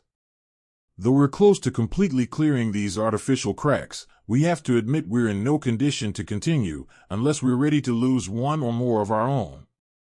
The other kings remained silent, but their expressions showed agreement. Right on cue, Quiet Blade added, a lot is bound to change after this. But for now, let's return and rest. With the cracks in their current state, we can afford to delay clearing them. The king-rank cultivators retreated to recover wherever they could. As they had decided, it wasn't too late to resume clearing the cracks since the immediate danger had been dealt with. They could afford to take their time. Pushing themselves beyond their limits now would only increase the risk of death, a risk none of them were willing to take. No matter how precious the rewards were, they weren't worth the centuries of life they still had ahead of them. One by one, the king-rank cultivators left. Brian also flashed back to the Supers Association, but instead of making his presence known, he teleported straight into the office of the people in charge. At that moment, the branch manager of the Supers Association and Deputy Manager Leo were deep in discussion about the current state of the city. The situation isn't looking good, Deputy Manager Leo stated grimly. The branch manager, a mid-rank rank 4 knight, and Leo, a late-stage rank 3 knight, were among the most powerful figures in Woodstone City, especially now, after the chaos had claimed even some of the city's strongest defenders. Though not the most powerful, Deputy Manager Leo's organizational skills were unmatched. There were stronger individuals who could take his position, but very few who could handle it as efficiently as he did. And while Aurora was a world where strength reigned supreme, talent and leadership couldn't be ignored. And Leo was far from weak. Just tell me how bad it is, the branch manager sighed, rubbing his temples in exhaustion. And sit down, will you? Watching you stand there is making me dizzy. Leo hesitated. He wasn't used to sitting in front of his superiors. But after a brief moment of consideration, he took the seat opposite the manager. Even for him, the night's events had been exhausting. Just as Deputy Manager Leo was about to speak, a figure suddenly appeared in the office, startling both him and the branch manager. Their instincts kicked in immediately, but before they could react, an overwhelming pressure crashed down on them. Their bodies refused to move. A suffocating weight bore down on their shoulders, leaving them frozen in place, sweat trickling down their backs as they stared in awe. "You two should relax." "I'm just here to talk," Brian said calmly, withdrawing the oppressive force he had released. "Sorry about that, by the way." "It's okay, Your Honor," the branch manager quickly responded, forcing a polite smile. Deputy Manager Leo nodded stiffly in agreement. Starting from the 4th rank of cultivation, the master rank, cultivators were given titles of respect. Back when Brian was still a master rank cultivator, he had been addressed as Master Brian, a sign of both recognition and respect. Now that he had stepped into the king rank, he was referred to as Your Honor. At Emperor rank, he would be called Your Highness. And at demigod rank, he would earn the title of Lord. At a certain point, even the Federation, which had tried its best not to create a strength-based hierarchy, had to acknowledge the inevitable reality. Power alone dictated status. Seeing that Deputy Manager Leo was about to stand up and offer his seat, Brian immediately spoke to stop him. "There's no need for you to stand up," he said. "Just tell me the current state of the city." Deputy Manager Leo didn't like the idea of sitting while the other party stood, but he could tell from Brian's tone that his words were absolute. Respecting the decision, he did not argue. However, he also chose not to sit. Instead, he remained standing to address Brian. Seeing this, the branch manager, who had originally planned to remain seated, felt uncomfortable. In the end, he stood as well. Brian noticed their actions but couldn't be bothered to care about them. His focus was on the report. "The city is in a dire state," Deputy Manager Leo began. "The population has dropped by a staggering 45 fantram, and it's estimated to decline even further due to the lack of proper medical care. Fortunately, the branch manager of the other branch can perform healing arts, but her spells are only rank 1. After fighting for so long, she is reaching her limit. However, based on estimates, she can still save around 20 fantram of the expected casualties." He paused for a moment, allowing his words to sink in. Then, he continued, "The next issue, one just as concerning as the cracks in the sky, is the chaotic energy spreading through the city. Due to its influence, people are becoming more prone to negative actions. Those who engage in violence or crime feel an even stronger urge to continue. So far, it hasn't affected supernaturals, but its presence still causes serious issues. While the energy is gradually dissipating, thanks to Your Honor and the other king rank cultivators, it still lingers, and we fear it may breed something unnatural." Leo took another breath before delivering the next grim report. "We've also lost a significant number of supernaturals. Based on our data, and additional reports from the other branch, we've lost at least half of the registered supernaturals. Most of the casualties are rank 2 elite cultivators and below. We've also lost a few commander rank supernaturals. Master rank casualties are minimal." Leo's voice grew heavier. "Also, due to the reversal of the level 5 cracks, they are now permanent. Unlike before, when these cracks would eventually disappear, they are now as stable as natural cracks. This means they will never disappear. Because of this, we may have no choice but to evaluate the entire city. It's one thing to have cracks hidden away, but it's another to see them every day, looming over us. And beyond that, the city itself is simply too damaged to remain livable. There was a reason why cracks were usually sealed within specialized containers. Unfortunately, level 5 cracks had already surpassed what most containers could handle. Though the cracks wouldn't break now, or for a very long time, for several reasons, this level of crack weren't exactly the best places to live near for ordinary humans. And that was just from the perspective of supernaturals.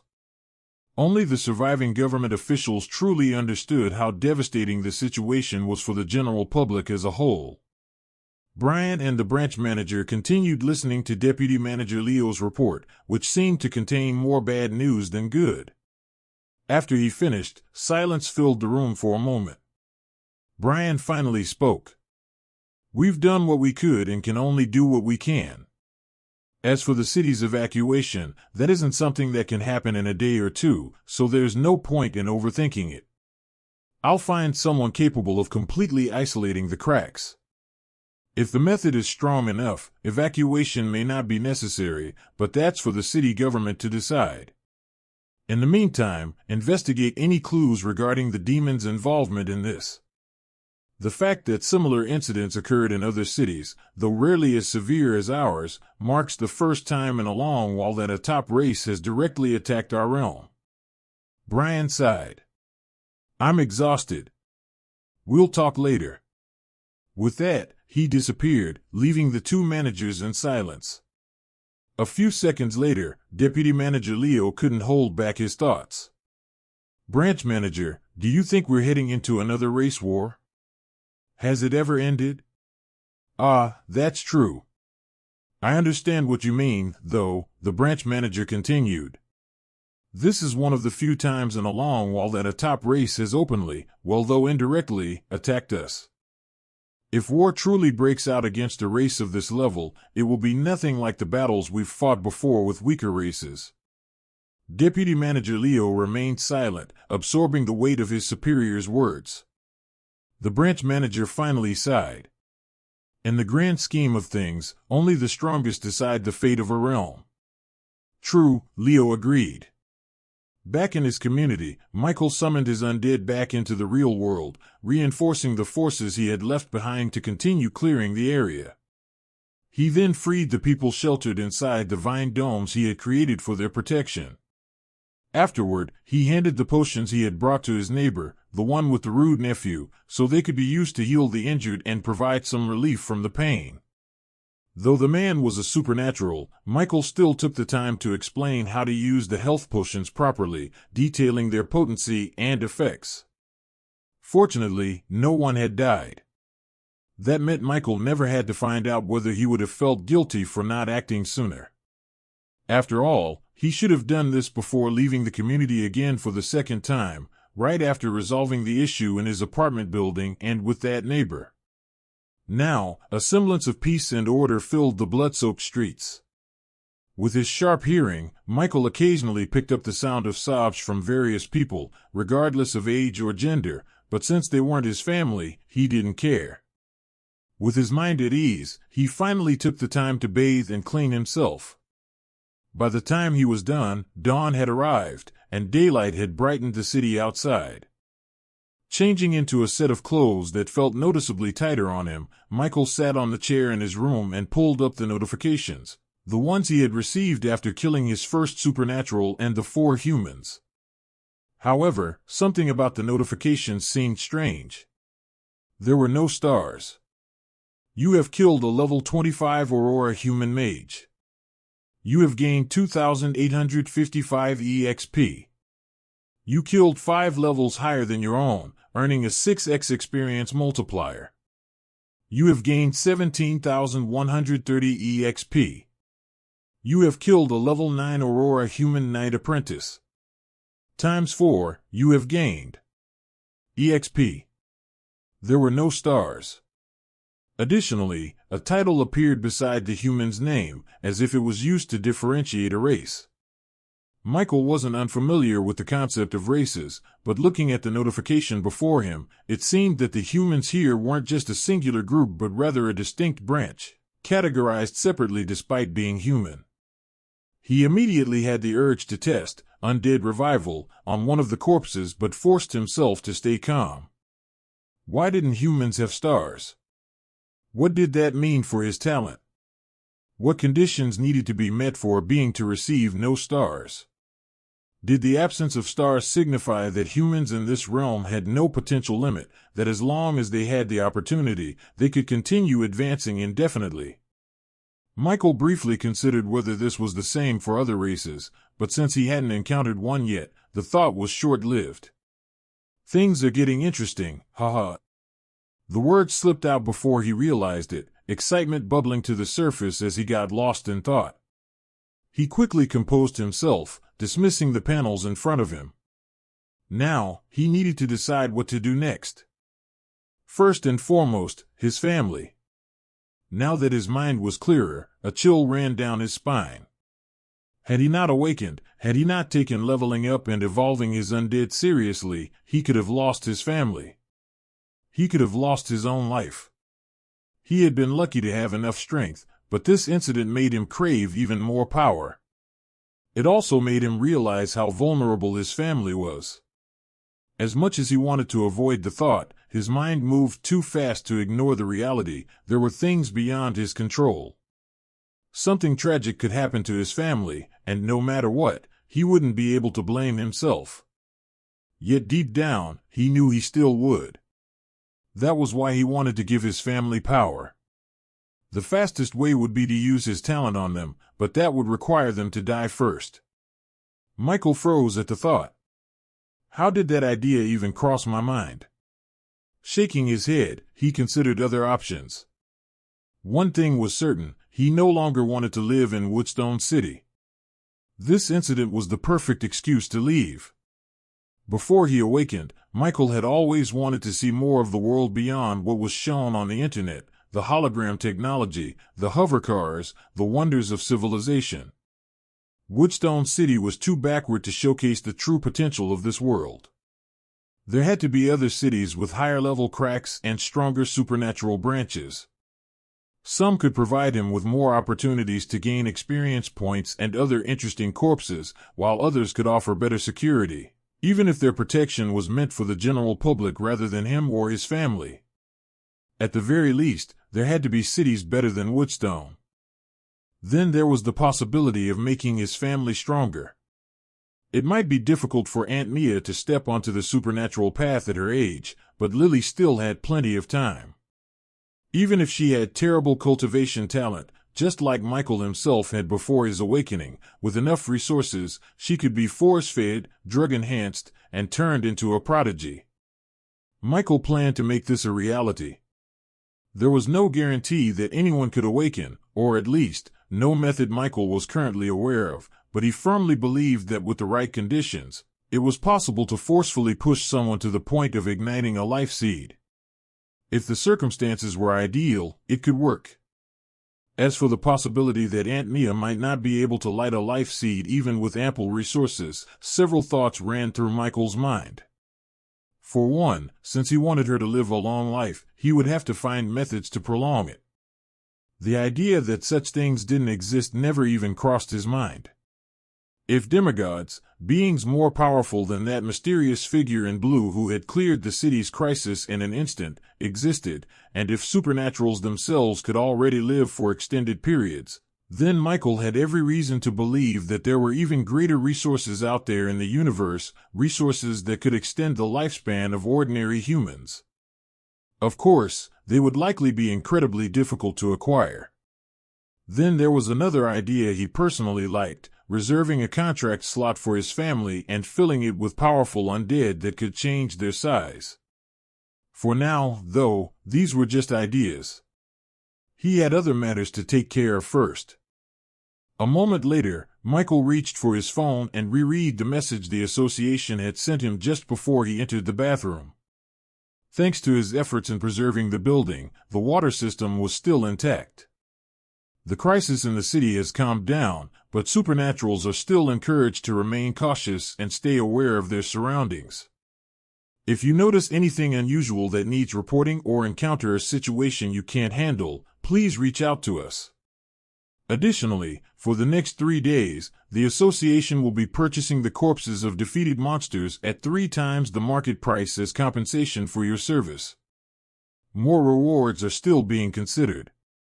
Thank you all for your support. May the will of Aurora prevail for 1,000,000 years. Michael's gaze lingered on the last sentence. May the will of Aurora prevail for 1,000,000 years. Even now, he felt a strange sensation whenever he read those words. But after seeing them repeatedly, he was beginning to think they weren't just a simple motto. May the will of Aurora prevail for 1,000,000 years. Will of Aurora. Was that the key part of the phrase? Michael wasn't sure, nor did he dwell on it too much. But after seeing it again, right after noticing how the system panel addressed the bodies in his storage space, it made him pause and think just a little deeper. Michael skimmed through the first few paragraphs of the message, already familiar with most of the content. However, one particular section made him smile. For a moment, he could almost see millions grinning at him. For the next 3 days, the association will be purchasing the corpses of defeated monsters at 3 times the market price as compensation for your service. You are listening to a story on Time Drift Stories channel. If you enjoy it, please like, comment, and subscribe so you won't miss the next episode. Michael couldn't even count how many corpses he and his undead had killed, but it was definitely in the thousands, perhaps close to 2,000 or even slightly above. And the best part. Some of those corpses came from monsters and higher-level cracks, meaning even greater profits. No, even if all the cracks had been low-level, tripling the standard price per corpse still made this an incredibly lucrative opportunity. Of course, stronger corpses from higher-level cracks would fetch even more, and Michael was more than happy with his haul. This method is actually quite good. It ensures the association directly compensates those who truly fought, rather than mistakenly rewarding some supernatural who just claims to have protected the public. Naturally, there were still plenty of loopholes that could be exploited depending on how the association handled things, but overall, Michael saw this as a decent way to address the issue of rewarding supernaturals. The fact that additional rewards might still be given later on made him feel slightly less resentful toward the Federation. Only slightly. However, in the end, if the benefits were good enough, even a terrible parent could be loved. Feeling refreshed, Michael exchanged a few words with his family before heading out of his apartment. His goal: to retrieve the corpses he had accumulated outside the community. Even mosquito meat is still meat, and I happen to like meat. With the help of 2 strong undead orcs, Michael got to work again, though the process ended up dirtying his fresh outfit once more. Hours passed, and most people had begun to accept and adapt to the situation. In fact, some, especially teenagers, were already back on their phones. However, they weren't scrolling through reels or watching entertainment. Everything they were doing was still related to the crisis. After reconnecting with the outside world, the residents of Woodstone City discovered that the situation was far more serious than they had initially thought. Their city hadn't been the only one that had gone through an apocalyptic event. Supernaturals within Woodstone City, along with its general populace, soon learned the shocking truth: 20 cities across Aurora had suffered the same catastrophe. One thought ran through the minds of most people. What was happening in the Federation? Unfortunately, no officials had come forward to address the situation. Instead, the world was left to rely on the words, thoughts, and speculations of various news channels, local networks being the most prominent, as well as commentary from celebrities. Michael only learned about this after accidentally eavesdropping on a conversation. The news shocked him, but he quickly calmed himself. At the end of the day, whether it was in the land of origin or the real world, he needed one thing: strength. To put it simply, strength was almost everything. Strength was everything. Absorbed in their tasks, a few hours unknowingly passed. Before Michael realized it, more people had already entered his community. Some were survivors from other areas, assessing the city's damage. Others were workers sent to wash the blood off buildings and streets. And then there were the supernaturals, freely using their powers in broad daylight under the watchful eyes of ordinary people. Well, Michael himself had used his powers more than once during this time. It suddenly felt like the hidden society the Federation had worked so hard to build for the supernatural world had collapsed in an instant. Now, the world was more aware of the supernatural than ever before. Michael frowned as a few cameras flashed past him. Some belonged to local news crews, while others were just regular people taking photos and videos with their phones. Regardless of their identity, their goal was the same: to share what they had captured. However, it wasn't Michael they were focused on. Their attention was on his undead. Michael, who had been unable to send them back to the netherworld before that camera harassment began, had no choice but to call them his summons whenever questioned. Fortunately, his two largest undead, Lucky and Prince, hadn't been seen by the public. Otherwise, he would have faced even more questions. For a brief moment, Michael felt he understood what celebrities went through. The worst part: he wasn't even in a crowd. Unfortunately, he still couldn't dismiss his undead. They still had work to do, helping him load his claimed corpses into the hover trucks belonging to the Supernatural Association. It was Michael's first time seeing one in person. With a staff member handling communication and negotiations, Michael, who wasn't interested in haggling, established a pleasant relationship with him.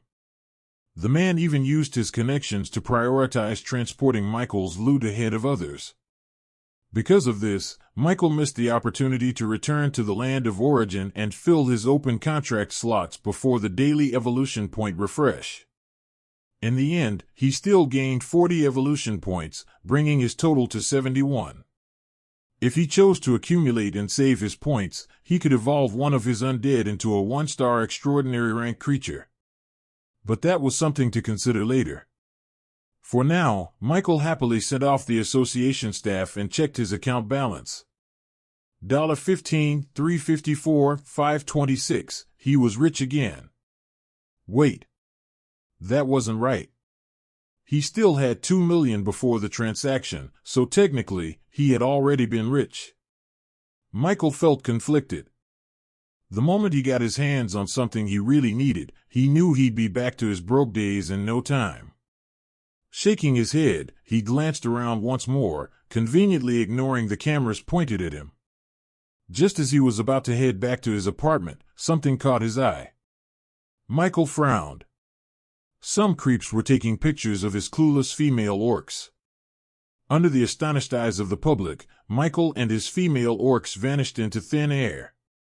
The latter because he had summoned them back to the netherworld, and the former because he had bolted straight for his apartment. Back at home, the scent of freshly cooked food filled the air. With his sharp hearing, Michael could pick up the whispers of his aunt and cousin.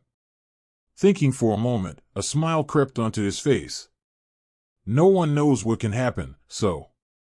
$15, $354, $526. Michael checked his account balance. To be honest, it should have been more, but the taxes had been insane. Very, very crazy. Michael conveniently ignored it, just like he had done for his previous big income. Apparently, taxes weren't a thing for any transaction under $10 million if related to the association, but once you went over that, it seemed like you also paid for unknown, owed corpses too. $14, $354, $526. With a mischievous smile, Michael wondered what his family's reaction would be when they found out what he had just done.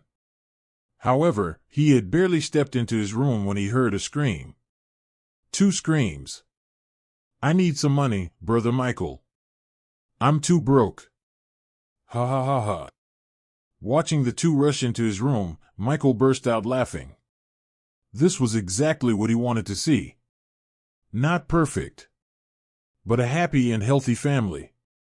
In the end, after chasing down Aunt Mia, who once again thought he was sending too much, and Lily, who had somehow instantly recovered from her depression and started listing everything they needed, Michael found himself exhausted.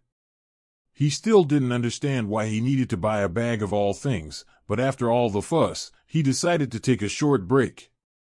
That short break quickly turned into a deep sleep. By the time Michael woke up, it was already getting dark. "The body is really amazing," Michael muttered in frustration. Despite his strength, he couldn't even control a little sleep, especially when he hadn't overexerted himself in the morning's battle. Whatever. I feel more refreshed now. As he stood up, he could sense his family and Undead's presence in the apartment, all moving around in the same area. Curious, he used share senses with his Undead to see what was happening. Immediately, Michael was taken aback. His Undead was cleaning.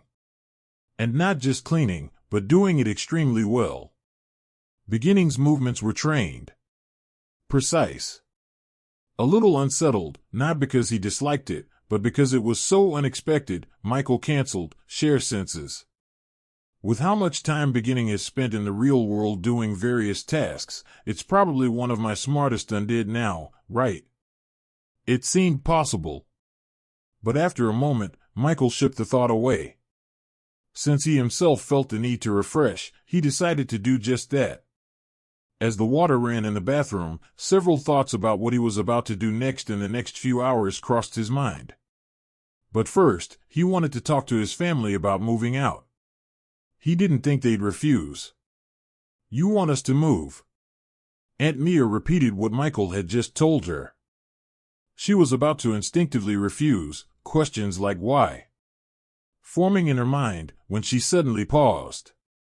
Though she hadn't left the house, preferring to stay indoors, which seemed to satisfy Michael, she had still seen what lay outside. The view from their apartment windows, the news, and the internet all painted the same picture: chaos. In a way, this place no longer seemed livable. How would the supermarket function when it wasn't even in proper shape? How was Lily supposed to go to school?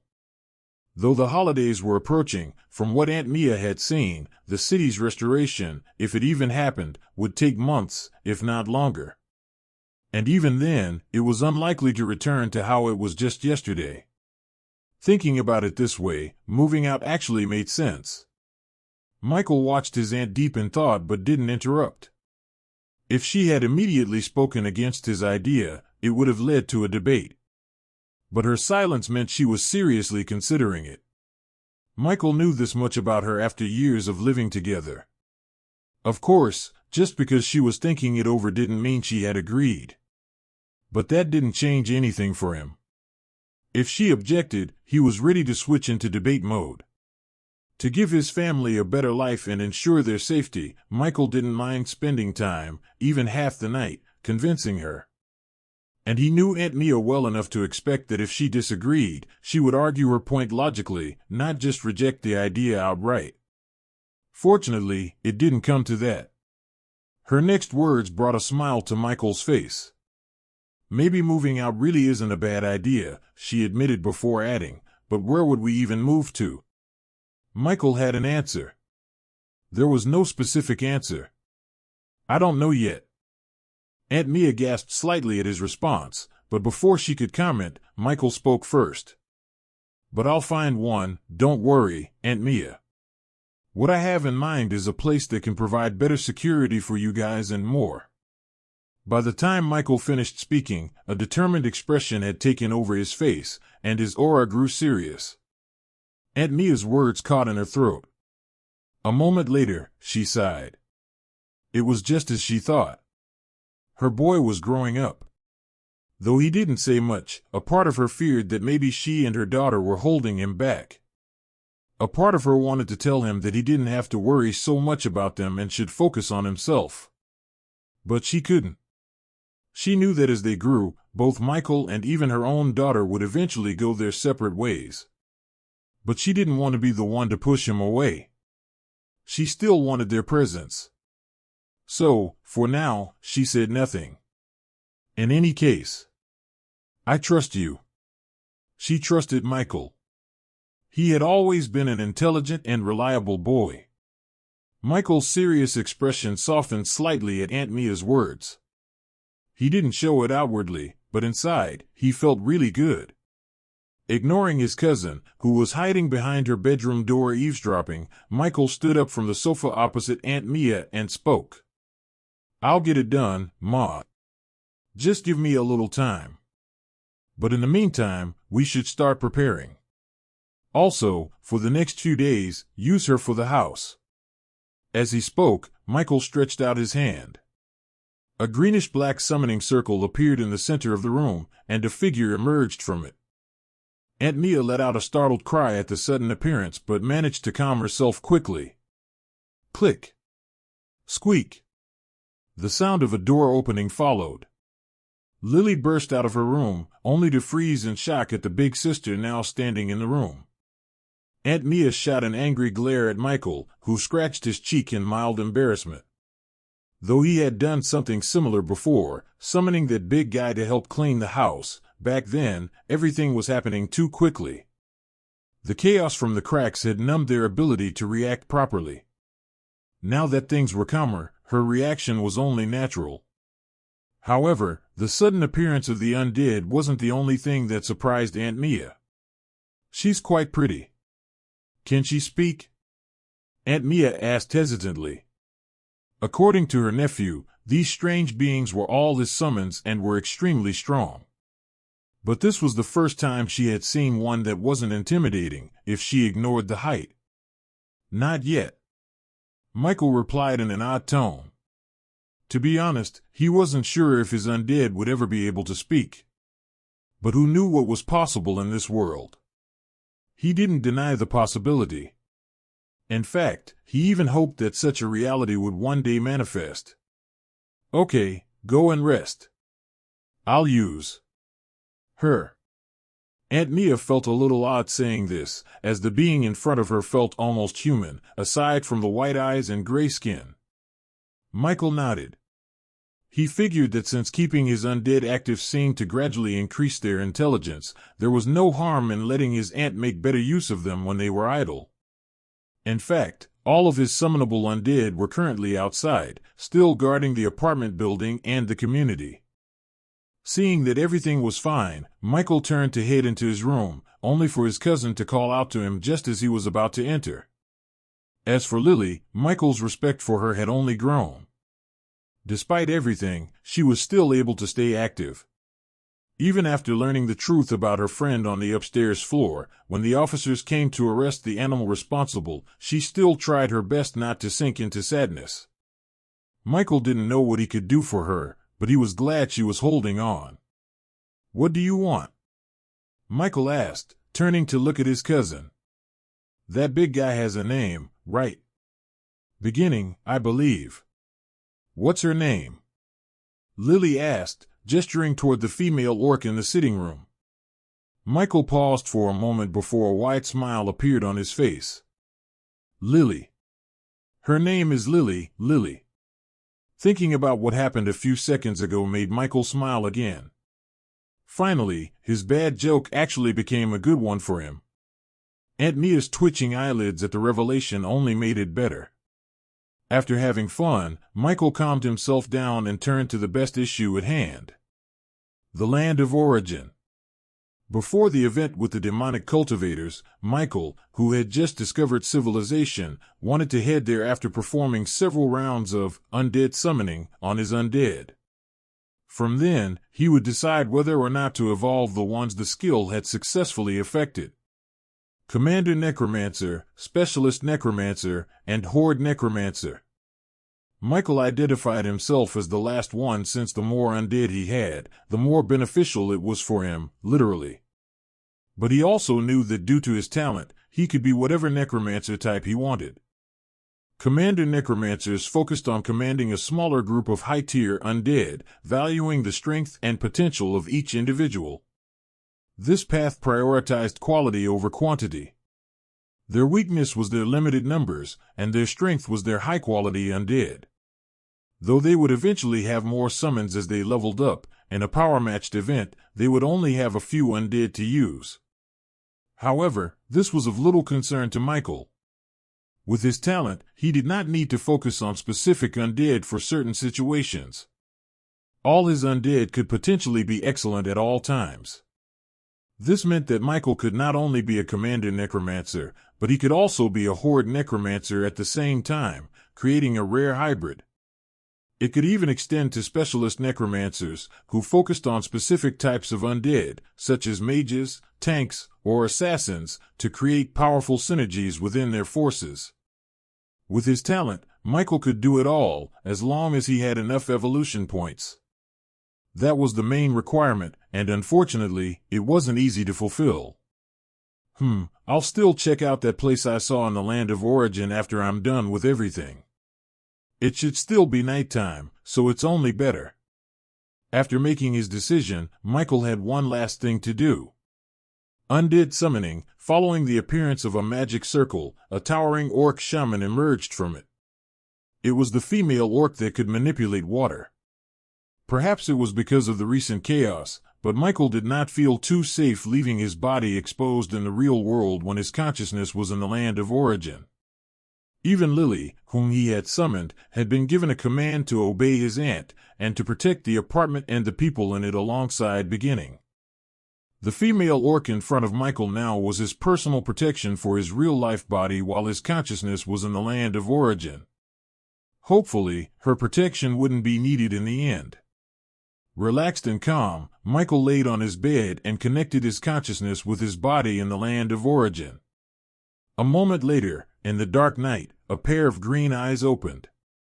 "I'm back," Michael muttered as he stretched his body. The fresh air of the forest rushed past his face immediately.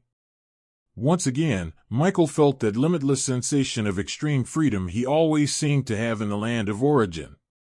With his senses spread out, he felt the presence of his other undead and walked out of the cave, where he was met with corpses. They belonged to the ones he had killed from the cracks, which he planned to revive soon. There were some pretty interesting ones Michael was very optimistic about, and he looked forward to adding them to his undead army. But for now, he had something else in mind to focus on, even if there was a griffin corpse not too far away. Before doing anything else, Michael released Lucky and Prince from the netherworld and had them stay around his cave dwelling. Then, he used share senses on multiple undead to get a better understanding of his surroundings. Fortunately, nothing had changed much, aside from the smell coming off the corpses, which was still unable to mask the fresh, earthy scent of the forest, oddly blending at times. Of course, it could also mean that Michael's body, having stayed close to these corpses, whether there was a consciousness controlling it or not, had simply gotten used to the smell, as it was a living thing itself. After confirming that his surroundings were more or less the same as before he left and were safe, Michael excitedly brought something out from his storage space and placed it in front of him. It was yet another corpse, but different from the ones around him. It was the corpse of a human. One of his first. Michael was excited for so many reasons. At first, it had just been an extreme curiosity about what a human undead would look like and how it would evolve. Then, it became about what its evolution could be, seeing as it didn't have star ratings. Eventually, it turned into an experiment, one that could determine what he himself or any other person would be like if, by some chance, he could evolve such thing in the future. Talents worked in different ways. Some could be used beyond their common features, and some even evolved or advanced to say. It had only been a few days, and Michael barely knew anything about his talent. All he knew was that as long as something was connected to his soul, he could use it. So, was there a reason his body, being the container of his soul, wasn't part of the things he could evolve? And could his talent itself grow stronger than it already was? Michael didn't know the answer to any of these questions. For the latter, he figured it might be best to simply accumulate evolution points and see if a change would happen. However, all of that was for the future him to handle and figure out. For the current Michael, there was only one thing on his mind. Human Knight Apprentice, a human knight apprentice from the Aurora realm. It had no visible race, rank, or star rating. The description that appeared when Michael used detect on a corpse for the first time was also quite interesting. Aurora realm. I wonder what the other realms look like. Is there an elven realm? A dragon realm filled with dragons.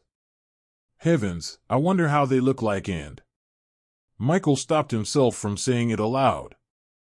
But deep inside, he couldn't help but wonder, what would the evolution forms of races he hadn't even seen yet look like?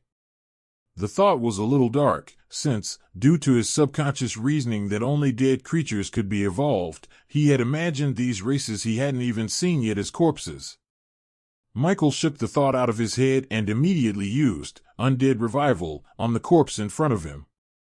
As a rank 1 necromancer, far stronger than the corpse could ever be, it only took a single try to turn it into an undead. Fortunately, it worked on the first attempt. Nothing was ever guaranteed, of course, but his rank gave him a high success rate. This was also why Michael hadn't tried reviving the level 25 human mage corpse he had. Due to its strength, the chance of failure was much higher. Still, he was glad he had been able to find 4 more human corpses. It increased his chances of having at least one human undead. After the revival, Michael commanded the undead to stand up and examined its appearance. The rough-looking man now appeared much paler, his once lively eyes now completely white, but overall, he still looked very human. It made sense, he was originally a human, unlike Beginning and Lily, who were orcs evolved from goblins. After a quick glance at the undead human before him, Michael turned his focus to his main goal. However, the moment he checked his talent section to evolve the undead, he was stunned by what he saw. "I can't evolve it." Michael frowned. He had expected something unusual to happen, considering there were no star ratings or other indicators, but he had assumed it would just cost more evolution points. Yet instead, he was met with insufficient evolution points. 71 evolution points aren't enough to evolve it. Then how many do I need? Michael didn't believe it was simply because humans were an inherently formidable race.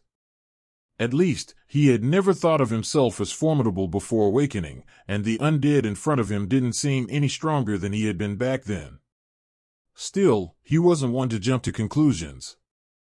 Michael proceeded to revive the other 3 human corpses, only to end up in the same situation. Unless he wanted to assume that all 4 just happened to be special cases, it had to be because of their race. But even then, he didn't believe this was because humans were uniquely powerful. There had to be another explanation, something similar to how evolving through stars and ranks required 5 times the previous amount of evolution points. In the end, there was nothing he could do for now. Michael decided to wait and accumulate more evolution points to see if anything changed. Yes, he was willing to be patient, at least until he had enough to evolve an extraordinary creature. If he still couldn't evolve his human undead then, he would just evolve Prince instead, pushing the beast not only to its peak but beyond it, into a higher rank altogether. 2 days at most, and I'll have my answer. At level 20 from level 15, Michael had gained 10 open slots for contracts. Now, having used 4, he only had 6 left. 1 was reserved for the griffin, and another for the undead human mage. The remaining 4 would be divided among other undead materials he had in mind. For one, he wanted to reserve a spot for the sand scorpion and a long-armed monkey. That left only 2 more open slots, which he could use however he liked. Since he already had specific targets in mind, Michael immediately began attempting to contract them with the limited corpses he had at hand. Of course, he didn't start with the difficult ones, the griffin and the human mage, due to their strength and the limited number of corpses, especially in the latter's case. If worst came to worst, he could try buying a few monster corpses from the association, but he wasn't sure if human corpses were something they even sold. Perhaps if they knew his class, they might consider it. Maybe they'd even be willing to sell one after some deliberation. But that was all speculation. If it were up to him, Michael didn't want to go to the association out of desperation. If he ever sought out the association for a corpse, it would be because he was simply trying his luck, not because he was forced to. He also didn't want to risk losing the almost rank 2 corpse he had. Michael had a strong suspicion that if he managed to turn that corpse into an undead, it would stay with him for a very, very long time. With these thoughts running through his head, Michael turned his focus back to the corpses in front of him. Under the illumination of the bright full moon, shrouded by the dark of the night, he began his attempt at contracting a long-armed monkey and a sand scorpion. In the real world, Deputy Manager Leo and the branch manager sat with their hands on their heads, rubbing their foreheads as if trying to suppress a terrible headache. "So, you're saying all the previous cracks in the entire city have disappeared?" The branch manager asked again, his tone heavy with disbelief. "Yes," Leo confirmed. "The news came about 10 minutes ago. That's why I'm here now." The branch manager exhaled sharply. "I suppose this should be expected. You rarely find different cracks side by side. There's no infinite spot for negative energy, after all. Even after appearing, negative energy isn't needed anymore. They just help speed up the regeneration process." He leaned back, his fingers tapping the desk. "We have 3 level 5 cracks above this city now. If anything," he muttered, "now that I think about it, it would actually be surprising if nothing happened to the previous cracks." Though he understood the reasoning, it didn't make him feel any better. These cracks, they were the livelihood of the Supers Association branches in the city. Their workers, their funding, and the trade of the materials extracted from the cracks, they all depended on them. And now, they were all gone. "Damn those bastards," Deputy Manager Leo muttered, his ever-composed demeanor cracking as he let out a rare curse. There were many who suffered in the recent chaos, but there were also those who benefited, the Awakeners. If any group grew stronger the fastest due to the chaos, it was them. However, a significant number also fell during the chaos due to their lack of initial strength. After all, not every Awakener was as power and money hungry as Michael, Mira, and Lillian that started hunting monsters early on. These 3, however, had grown considerably stronger thanks to the chaos. There was no need to mention Michael, his growth was relentless, increasing by the moment. As for Mira and Lillian, both had managed to advance to rank 1 during the chaos. However, their quest completion results were far less impressive than Michael's. They had done the bare minimum to advance, which meant they reaped fewer benefits. Even so, reaching rank 1 made them significantly stronger compared to when they were still unranked. Thanks to the cracks, they had also leveled up a few times, though they were still far from reaching Michael's current height of level 20, both were still level 15, his previous level. "He has new undead." Myra's voice broke the silence as she stood behind Lillian, who was calmly watching the local news on her phone. On the screen, a familiar face appeared, Michael. He looked slightly dirty, but completely unharmed. The news had spent minutes interviewing the survivors Michael had protected, before turning to question Michael himself and his unique summons. Watching how Michael barely responded made Mira sneer. "He truly isn't one to talk, huh?" She hadn't forgotten. That man had completely ignored her message, and was still ignoring it now. She had sent him another message after the chaos settled, yet he hadn't replied. Annoyed, she debated whether she should just block his number. Yet, despite her frustration, she found herself feeling relieved that he was okay. "I saw his undead carrying a griffin onto one of those hover trucks from the association." Lillian's sudden words made Mira turn to her. "Do you think he's the one who killed it?" Though she already knew the likely answer, she still asked. "Most likely," Lillian replied without hesitation. "It shouldn't have been anyone else, and those griffins even move in groups. He was the only one defending his community." A brief silence followed. From everything they had seen, it was obvious Michael was strong. Extremely strong. And only getting stronger. Last time, he could easily handle rank 1 monsters. Now, he was dealing with rank 2 monsters. His growth was evident. And frighteningly fast. Both girls assumed his strength and rapid progression were due to an opportunity he received in the land of origin. But regardless of whether that was true or not, one thing remained clear: their classmate was becoming terrifyingly powerful. Even Mira, who had once been confident in her own special class and talent, now found herself doubting. How can I get the recipe for a bigger bomb? Contracting the long-armed monkey and sand scorpions went smoothly for Michael. Since he was already familiar with their skills after fighting them, he wasn't particularly excited about contracting them, though he was still satisfied with the result. When it came time to evolve them, however, that was when he expected to feel truly excited. The good news was that, thanks to their high levels, once they evolved into 1-star rare rank, they would likely approach max level, and after reaching 3-star rare rank, they should surely enter rank 2. With that done, Michael turned his eyes toward the two biggest prizes in the room: the griffin and the human mage. Between the two, Michael ultimately chose to start with the human mage. Though powerful, the mage was still, at the end of the day, a rank 1 creature. From what he had seen of Brian's ability to fly and the fact that level 4 creatures seemed to be rank 2, Michael began to notice a pattern. Level 4 appeared to be a turning point in the cultivation system. A level 25 cultivator was probably just a peak rank 1 being, and stepping into the master rank likely made them a true rank 2 being in the eyes of an awakener. Michael also recalled Brian's words about rank 2 awakeners gaining the ability to fly. However, he had sensed uncertainty in Brian's tone, so he wasn't entirely convinced. Still, the possibility excited him. Regardless of whether it was true or not, Michael felt that rank 2 must be an important milestone for awakeners as well.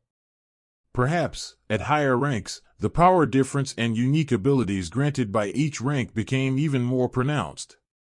There had to be a reason why Awakener Academies only accepted rank 2 students.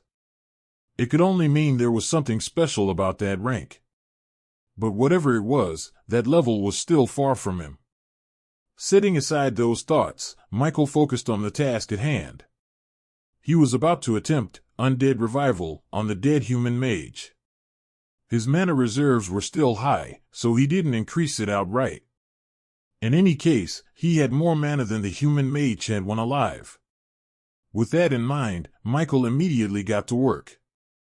After taking a deep breath to calm his nerves, he began Undead Revival. Immediately, Michael felt a massive surge of mana being drawn from his mana pool, far more than he had ever experienced with any of the monsters he had revived before. Well, it made sense. This human mage was the strongest undead material he had ever attempted to revive. Unfortunately, and somewhat expectedly, Michael failed. His heart pounded rapidly at the realization that he only had one of this corpse. But after a brief moment of panic, he managed to calm himself down again. Undead Revival. Michael didn't know why fate loved to play tricks on him, but he succeeded. Barely, on the last attempt, and it wasn't even because of mana. He almost lost a chance. However, since he had succeeded in the end, Michael was quite happy. Aurora Human Disciple Rank Mage LV, 25, Max, Name, None, EXP, 563,345 Fan 1,021,752, Skills, Earth Dome, Intermediate Mastery, Fire Spear, Intermediate Mastery, Fire Jet, Intermediate Mastery, Earth Wall, Intermediate Mastery, Earth Spike, Intermediate Mastery, Fireball, Intermediate Mastery. Master, Michael Norman. Michael was momentarily blinded by the panel. The first thing he noticed was the sheer range of skills the human mage possessed. Though none had reached advanced mastery, there was a wide array of intermediate and basic mastery spells. Should I say, as expected of a commander rank mage.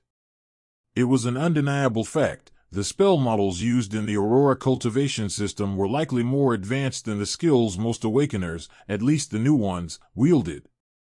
After all, an awakener didn't need to study magic to grow stronger. Their skills naturally progressed alongside their mana, evolving in quality over time. But this was a brute force method. Magic circles. They were the formulas that structured spells, the foundation of true magic. And those formulas, they had advanced versions. A rank 1 mage in Aurora's system could use rank 1 fireball spell, and so could a rank 2 mage, but even with precise manual control, there were still limitations. However, with greater knowledge, one could modify the spell model, the magic circle, to cast the same fireball spell but in a far more powerful form. Awakeners could do this too. In truth, the skills Michael had were all basic versions. If he could learn how to modify them, his system panel would automatically update them, allowing him to cast both the old and new versions at will. It was like upgrading a framework. The more knowledge he accumulated and the stronger he became, the more he began to understand the fundamental differences between awakeners and cultivators. Cultivators were incredibly powerful, and in some ways, they felt like supernaturals operating under heavier restrictions, as if their lives were set on hard mode compared to awakeners. Ironically, that very limitation was also their greatest strength. But one thing puzzled Michael. Disciple rank. He felt as though he had stumbled upon a hidden truth about his own world. To be honest, there were many things that confused him about the cultivation system of the real world and the awakening system, but he had always assumed the answer was simple. Aurora's supernaturals had customized their power system. After the recent chaos, Michael was even more convinced. In fact, the cultivation system of Aurora and the Awakener system were strikingly similar, except the former had more divisions. Why did level 4 cracks start spawning rank 2 monsters? Why were master rank cultivators considered rank 2? The common factor was clear: both had significant power upgrades and uniqueness once they reached level 4. Levels 1 to 3 seemed to correspond to rank 1 in the Awakener system, while everything beyond level 4 better aligned with the higher ranks of Awakeners. Did this mean that rank 1 to rank 3 cultivators weren't actually weak, but only seemed so because they had been divided into separate tiers when they were supposed to be grouped together as a single realm? And did this also mean that level 1 to 3 cracks were merely rank 1 cracks that had been further divided to match the cultivation system? Instead of calling them separate cracks, wouldn't it make more sense to label them as low, mid, and high rank 1 cracks? Michael felt like he was onto something, but regardless, he wasn't in the land of origin to ponder history. It seems that while there's no race rank, this undead still follows the rank system, though with fewer restrictions. He narrowed his eyes. Does this mean it can be leveled up infinitely? Michael's eyes widened in shock at the thought, but he quickly forced himself to calm down. Is this what it means to have no race rank? Or is this what it truly means to be a race? The human corpses he had obtained today had opened up an entirely new avenue of thought for him. Michael turned to look at the undead mage. Its tattered robes were dirty and damaged, its pale skin marred with battle scars. Yet, despite everything, not even the prince's last beating, nothing had managed to cripple it. As Michael stared at the corpse, which looked eerily similar to a living human if you took away its white eyes, a sudden thought struck him. Who am I? Michael asked the undead, his heart pounding in his chest. This was different. Unlike monsters, the mage had once been an intelligent being before it died. Would it remember anything? Could it still speak? Though its body was dead, the energy responsible for its reanimation also sustained it. Michael's heartbeat quickened. Then, suddenly, through their connection, he felt a wave of confusion from the undead. The corpse tilted its head. And as Michael felt its gaze settle on him, a chill ran down his spine. That's a lot of movement for a question, Michael muttered, his tone serious. In this situation, it translated to the uniqueness of his new undead. Then, under Michael's widened eyes. M-Master. Why, you are my M-Master. Yes, you are my master. The voice was dry and raspy, but unmistakably real. Michael's body trembled slightly. Just moments ago, in the real world, he had wished for an undead that could communicate. He just never expected to get one this soon. Michael didn't know how to react at first, but just as he was starting to wrap his head around the situation, a sudden thought entered his mind. He immediately turned to look at the 4 human undead not far from him. These four had been the ones who committed terrible acts against their couple before hiding in their house to avoid being caught by the association, only to end up in Michael's hands. They were humans just like this one. The only difference is that they're much weaker, so. Michael looked thoughtfully at the four human undead. After a quick consideration, he sent them the same mental message as before. Who am I? The second passed. Then another. Soon, several reactions appeared. Michael felt waves of confusion through their connection before each undead finally responded. M. Master. M.I.L. Lord. Moss Master. Michael's smile grew wider with each response, until the last one. His face darkened. Who's your daddy? Michael barked at the certain undead. What he hadn't expected, however, was an actual response. You, Daddy. Michael's expression darkened even further. He wanted to say more, but he forced himself to calm down. Once he did, he reflected on what had just happened. They all seemed to have independent thought, but their knowledge is shattered, he noted. From the way they spoke, haltingly at first, then more fluidly later, it was clear that their memories were fragmented.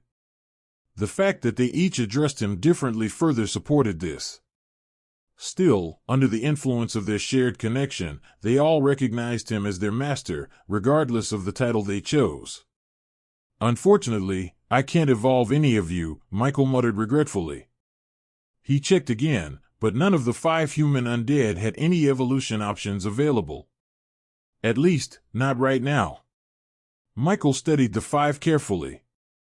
He usually didn't name his undead unless they could enter the netherworld, but looking at how normal these human undead appeared, several ideas surfaced in his mind. If they had something to cover their eyes, like glasses, they could walk in public during broad daylight. Their human size also made them easy to transport between realms. If a purpose arises, these 5 could be useful both in the land of origin and in real life, Michael thought.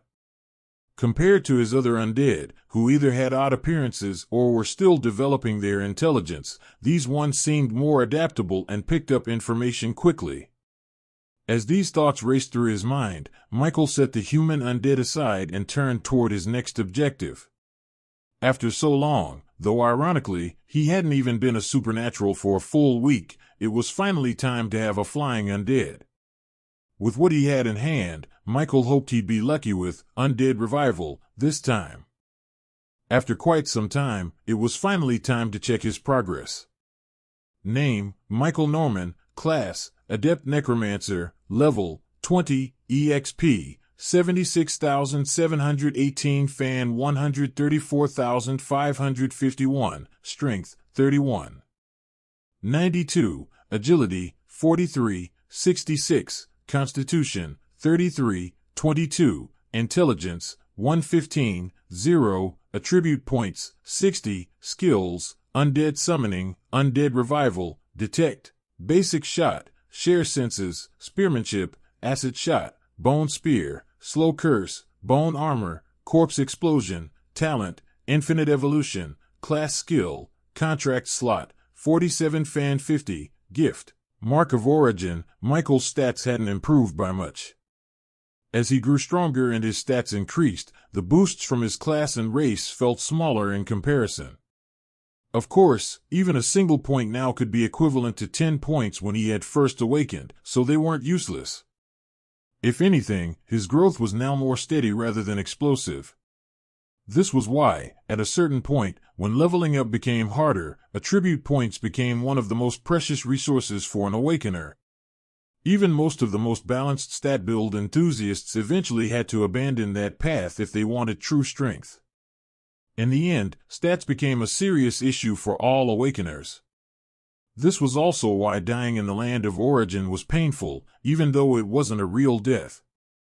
Even someone like Michael, who was still among the weaker awakeners with lesser stats than the strongest, dying and losing 10 fan tram of his stats permanently would be a devastating blow. Since the body in the land of origin synced with the real-world body, dying meant losing strength in both. However, all of this was only beginning to be relevant to Michael. For now, when he looked at his stats, he was simply satisfied. At level 20, Michael had 50 contract slots, and after contracting all the human corpses, an impulsive decision that ironically turned out well, he had only 3 slots left. Now, Michael wanted to use one of those slots to contract a black griffin. But considering it was a rank 2 creature, likely far stronger than him in raw stats, this wouldn't be easy. The mana required to attempt even a single contract was a major concern. This was why he called up his status panel. It was finally time to use his attribute points. Michael glanced at his most important stat as a mage. Intelligence, 115, 0, attribute points, 60. I only need 5 points to reach 120 intelligence, which gives me a chance to gain a skill. For every 20-point increase in a major stat, depending on the class, there was a chance to gain a new skill. However, even though the probability was as high as 50 fan tram, it didn't guarantee a skill every 40-point increase. Take Michael, for example. Most of his skills came as rewards from his advancement quests or were ones he actively learned.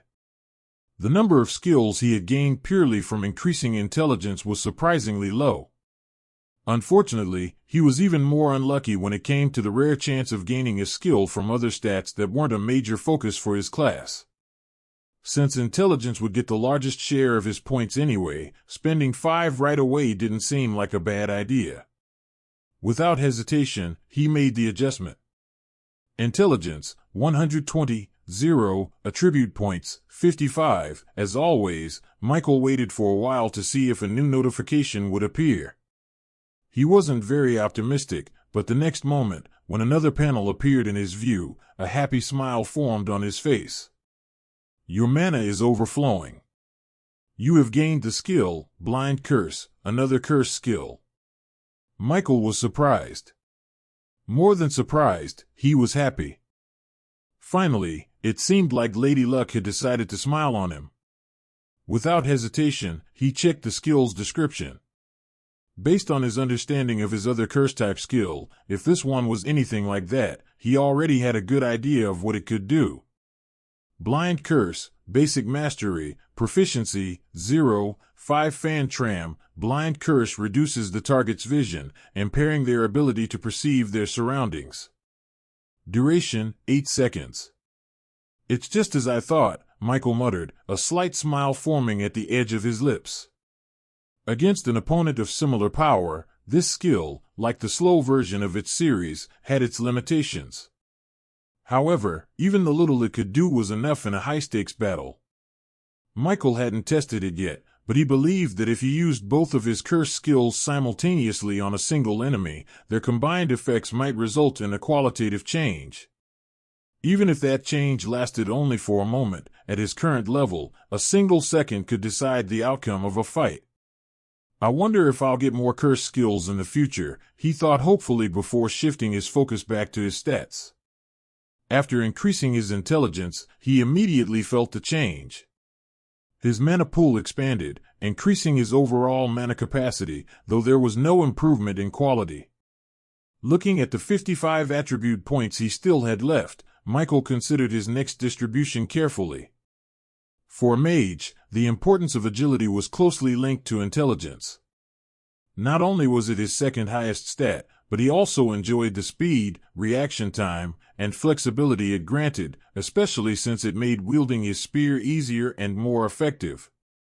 With that in mind, he allocated 5 points to agility, bringing it up to 47. To avoid losing control over his body from previous experiences, he didn't add all 5 at once. Instead, he did it gradually, adjusting to the increasing changes. The method wasn't perfect, but it had its merits. After moving his limbs for a short while, he quickly regained full control over his body. With 10 attribute points spent, he now had 50 remaining. Michael didn't hesitate and added more into intelligence. The previous 5 points were too little to significantly boost his mana pool enough to revive a rank 2 creature. Although he didn't know exactly how much mana he needed, he was certain it would be a lot. The possibility of failure and having to restart the revival process also meant he needed enough mana to attempt it at least twice in a row. Right now he wasn't quite confident he could do all 3 tries on a corpse. With this thought in mind, Michael went all out, adding 30 points to his intelligence stat. Like before, he did it gradually, this time in larger increments, starting with 5 points, then 4, then 6, and so on. A little while later, he was done.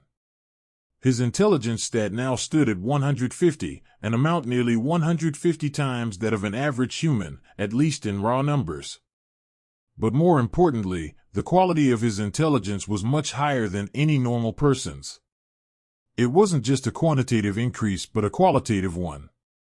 Feeling the abundance of mana surging through his body, Michael couldn't help but smile. The feeling of getting stronger was intoxicating. He turned his gaze toward the last 20 attribute points he had left. After a brief moment of consideration, he decided to keep them. He could have gone all out and added 10 more points to push his intelligence to 160, but he didn't. His current mana felt enough. Michael also didn't want to admit that part of the reason was his reluctance to face another failed chance at gaining a skill. Just when he thought Lady Luck was finally smiling at him, after hitting 140 intelligence and waiting second after second for another notification, he realized he had been too hopeful. Lady Luck wasn't smiling at him today. She had only pitied him for a brief moment before forgetting about him entirely. This should be enough to try Undead Revival 3 times in a row, right? Michael wasn't entirely confident about reviving one of the 3 black griffin corpses in front of him, and rightfully so. However, having 3 corpses meant 3 chances to finally gain a flying undead. He just hoped he wasn't too unlucky. His heart pounded with anxiety. Taking a moment to calm himself, lest his emotions affect the revival process, Michael steadied his breath. After finally settling down, he locked eyes on the massive black griffin corpse in front of him. Without hesitation, he activated Undead Revival. The moment he did, an alarming amount of mana surged out of his body. Michael was shocked at how quickly his mana was being drained. The rate at which his mana was being consumed by the skill was something the revival process of the commander rank human mage he revived a while ago couldn't even compare to. Though he had been alarmed back then, it wasn't as significant as it was now. However, fortunately, he had more mana now. Judging by how things were going, it seemed like he could even attempt more than 1 corpse and still have enough left to make a few tries on another griffin corpse, even if he failed. Of course, Michael wasn't hoping to fail, but as expected, not everything always went as one wished. Rank 2 creatures are truly something, Michael muttered bitterly as he stared at the lifeless black griffin corpse in front of him. As expected, he had failed his first attempt. No surprise there, ironically. However, this was only the first. And with more mana still left in his mana pool, Michael immediately went for his second attempt. As he activated the skill, a thought crossed his mind. What if his 2 undead-related skills had advanced spell models? Aside from rituals that boosted success rates, this method also didn't seem too bad. Michael concentrated on what he was doing. As more mana drained from him and it seemed like he was about to lose another attempt at successfully reviving this rank 2 flying unit, it succeeded. Michael couldn't help but clench his fists in excitement as he saw his contracted slot number increase from 47 to 48. Checking his panel wasn't even necessary. Due to the new connection he could now feel with the black griffin that stood before him, shaking its body. Michael didn't need a system notification to tell him he had succeeded. It was right in front of his eyes. Still buzzing with excitement, Michael then went to check out the status of his new undead. Black Griffin LV. 27, rank, rare, name, none, EXP, 799,345 fan 3,448,414, skills, wind manipulation, intermediate mastery, wind slash, intermediate mastery, air spike, intermediate mastery, air bullet, intermediate mastery, master, Michael Norman. Though he hadn't had access to the status of the griffin before it became his undead, Michael, who had already fought with more than one of them more than once in the real world, felt the status was familiar. The black griffin, though it had a less impressive skill set than his level 25 human mage, was undoubtedly stronger. All its skills, too, were at intermediate mastery. Unlike his female orc shamans that also had an elemental manipulation skill, the black griffin actually complemented its main skill with elemental skills, rather than just throwing the element around. After calming down, Michael's eyes shined as he stared at the flying undead. A question he had surprisingly not thought about before popped up on his mind. It being dead, does that take away its flying ability, right? To be honest, Michael felt this wasn't likely, but he couldn't help but think about it. Fly. He immediately commanded the black griffin mentally. Though they were in a forest, it wasn't one dense with trees and had quite a few open areas around that could even comfortably accommodate the huge bodies of the griffin like the one in front of him.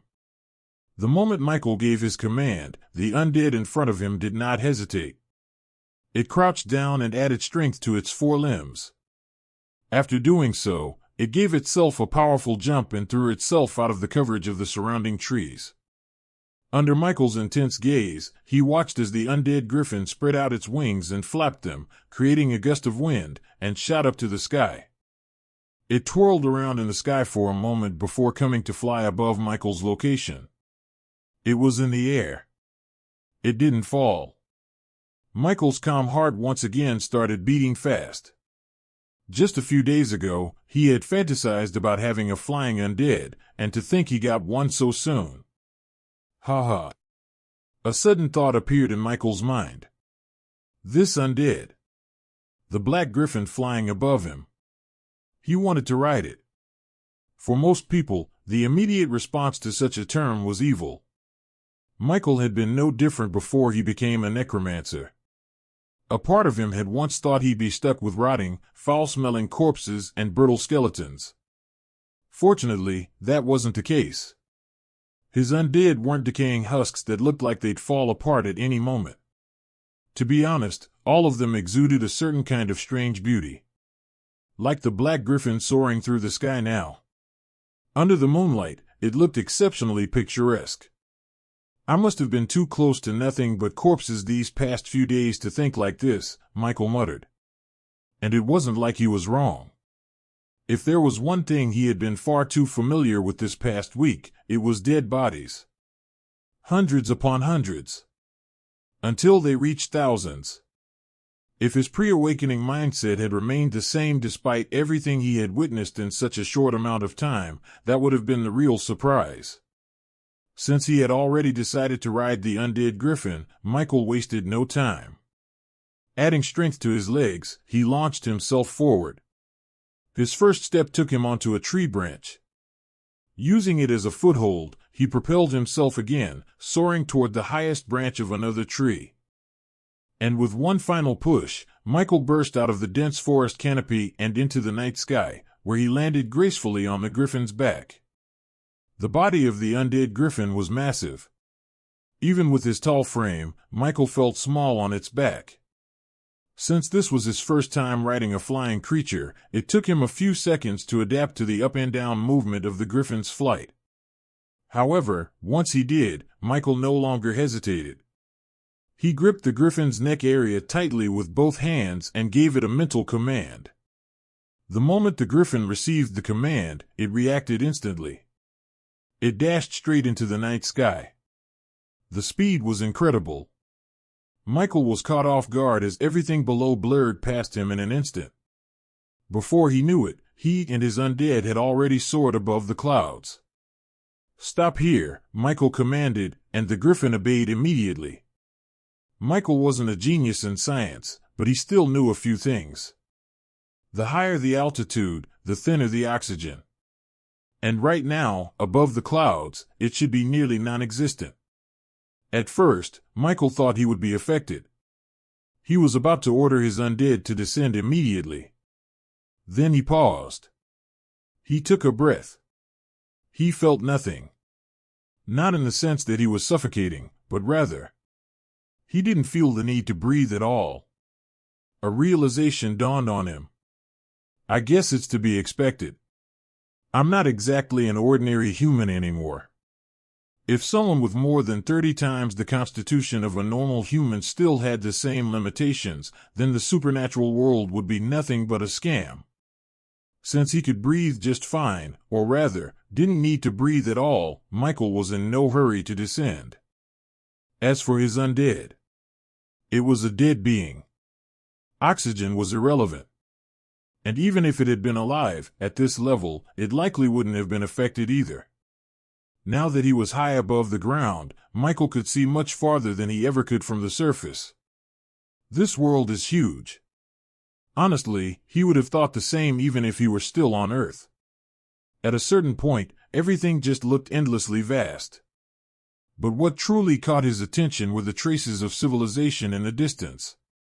Beyond the wall gathering near where he had left his undead, he could now see even more settlements. Clearly, he was no longer outside of civilization. He was heading deeper into it.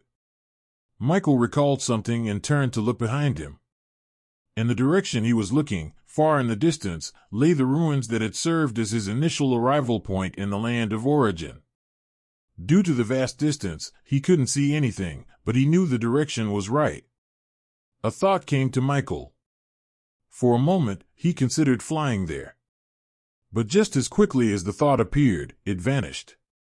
It seems I might have gotten myself a heart demon. Michael called it that because it felt like the perfect term for his situation, rather than PTSD. There were 2 times Michael had felt the presence of death since he became an awakener. And surprisingly, both had been in the land of origin. The first was his very first battle. The second was his encounter with the corrupted being in the Black Tower. The latter had left a much deeper impact. Because unlike the first, even his system had warned him that he would truly die. Several system panels, which were usually calm blue, had turned blood red, signaling imminent death. That incident had left a mark on Michael. And it wasn't until now that he realized what he thought he had moved past was merely forgotten. Perhaps this was his way of coping. Then again, it had only been a day since the incident. If he had truly been unaffected, that would have been remarkable. But the fact that he wasn't, it simply meant he wasn't that mentally strong. It doesn't matter if I have to do it scared. I will do it. For personal reasons, Michael knew he would have to face that monster one day. Unfortunately, he was too weak right now. But not for long. At first, he hadn't been sure if that corrupted monster was truly a rank 2 creature. But after witnessing the strength of a king-rank cultivator in the real world, who was said to be comparable to a rank 3 awakener, Michael was now certain. That monster was rank 2. What he didn't know was how strong it was within that rank. But in the end, that didn't matter. Because Michael had never stopped growing stronger. And he had no intention of slowing down now. Michael thought for a while and didn't immediately command his undead to descend from the sky. Up here, there were a few things he could and wanted to do. He hadn't had his fill of flying yet. Though Michael found himself trembling slightly whenever he saw the distance between him and the ground, he still enjoyed the feeling of cutting through the wind. Fly a little lower, Michael commanded his undead, guiding it toward the sky above the settlement he had planned to enter the previous day. Though he couldn't see everything clearly from this height, Michael could still make out a few details. It's quite huge, was his first impression. The entire settlement was walled off in an almost, but not quite, perfect circle. Several stone buildings stood alongside residential structures. Based on its territorial size, Michael estimated this place was probably a town. As for the number of people living inside, that was something he didn't bother guessing. Even though it was late at night, several buildings still had light coming from their windows. Some streets were also lit up. As he observed the town below, he made sure to keep his distance and not go any lower. Only the heavens knew if they had weapons capable of shooting him down. This was his first interaction with civilization in the land of origin, so he remained cautious. Fortunately, the griffin he rode just happened to have a dark appearance. Even if some people noticed him, the distance between them ensured that he and his undead would likely appear no larger than a bird. Not to mention, the dark night sky helped conceal them even further. After flying several laps around the town, Michael finally ordered his undead to return to the surface. Landing near where his other undead were, Michael reluctantly got off the griffin. He gazed at it, a small smile forming at the edge of his lips. "I won't even bother using undead summoning on you right now and ruin my mood." Michael had never been a fan of his luck. Given that his mana was limited, unless he miraculously succeeded on his first attempt, he doubted he could manage more than 2 tries at best. Rather than risk failure, it was better to find another corpse to revive and fill all his contract slots for more evolution points. As for evolving the undead griffin, it wasn't that Michael wasn't tempted. At level 27, the griffin was just 1 level away from reaching the maximum level its potential allowed. Thanks to his experiment with Prince, Michael knew that if he evolved the griffin now, the increase in strength would be massive. That was one of the reasons why he held back. Aside from the fact that he was saving evolution points for tomorrow, when he would receive more and attempt to evolve one of his human undead, there were other reasons as well. For one, a stronger undead would only mean an even lower success rate when trying to use undead summoning on it. And more importantly, Michael worried that evolving the griffin would drastically increase its size, which would make things highly inconvenient. One particular concern stood out. While the black griffin was already huge, it could still barely squeeze into his storage space. That meant he could bring it into the real world if needed. But if it grew any larger, that option would be completely cut off. Sure, he would gain more strength as a necromancer if his undead got stronger, but right now, Michael was in no dire need of power. If he was, none of these reasons would have stopped him. For now, aside from wanting to fill his last 2 contract slots, Michael was also considering what to do with the rest of the corpses around him. The situation in the real world didn't seem like the best time to be buying and selling corpses like it was a normal day, and Michael wasn't interested in doing that anyway. Unfortunately, he still hadn't thought of a better way to store and preserve them. If only the space in my mark of origin was bigger. If that were the case, it would be the best solution. The time freeze effect inside the mark storage only made it even more ideal. Unfortunately, Michael also didn't have an undead with powers that could preserve corpses. Even if he did, would he just leave them out in the open? Never thought I would think so much about corpse-related matters, aside from how they're buried. Michael muttered absent-mindedly, lost in thought, before coming to a halt. He turned his gaze downward, staring at the cold soil beneath his feet, then bent down to scoop up a handful. That was expected. Monster corpses, though, start to rot after a while. But if I bury them deep enough, not only will they be hidden, they'll also be preserved for a bit, right? The thought wouldn't leave his mind, it just made sense. Corpses were meant to be buried, and when needed, unearthed. A wry smile tugged at Michael's lips as he spoke softly. My old image of necromancers had them digging up coffins. To think I'd be the one creating them. Once again, Michael felt like a fake necromancer. Though he wasn't certain if this method would actually work, he still wanted to try it. At worst, the bodies would rot slightly and start to smell, but once they were turned into undead, the process of decay would halt due to the necromantic energy sustaining them, keeping them in a functioning state. I should have thought of this sooner, Michael sighed in mild frustration. Even if he wanted to test this method, there was something he needed to do first, fill up all his contract slots. With 2 contract slots left to fill, Michael didn't really have a lot of freedom to choose randomly. Currently, he had 4 types of corpses to choose from: the hobgoblins he had taken from the real world, the long-armed monkeys and sand scorpions he had also collected from the same place, and the black griffin. Among these 4 types, Michael still had at least 3 of each, but only 2 black griffins. It was this particular group that Michael wasn't exactly excited to try. Just because he succeeded with the first griffin didn't blind Michael. Putting luck aside, experience told him he might very well just waste his time using Undead Revival, resting to recover mana, and still fail at reviving even one of the two undead. Moreover, though the successful revival of a black griffin would give him more undead with rank 2 prowess, that was just it. At rank 1, he didn't think he'd be able to successfully use undead summoning on them, which also meant he would have to hold off evolving them, as that would only make things harder. And though rank 2 prowess was powerful, Michael wasn't lacking it. Lucky and Prince, either of them, could compete against early-stage rank 2 creatures and still win. Also, with his other high-leveled undead, thanks to the chaos that happened in the real world, with a little bit of evolution points to spend, he have several 3-star, rare rank undead with rank 2 prowess. To be honest, for Michael, the greatest attraction the Black Griffins had for him was their ability to fly, and he wasn't sure how long that attraction would last. This was because of the words he had heard from Brian before they separated and the sight of the man flying itself.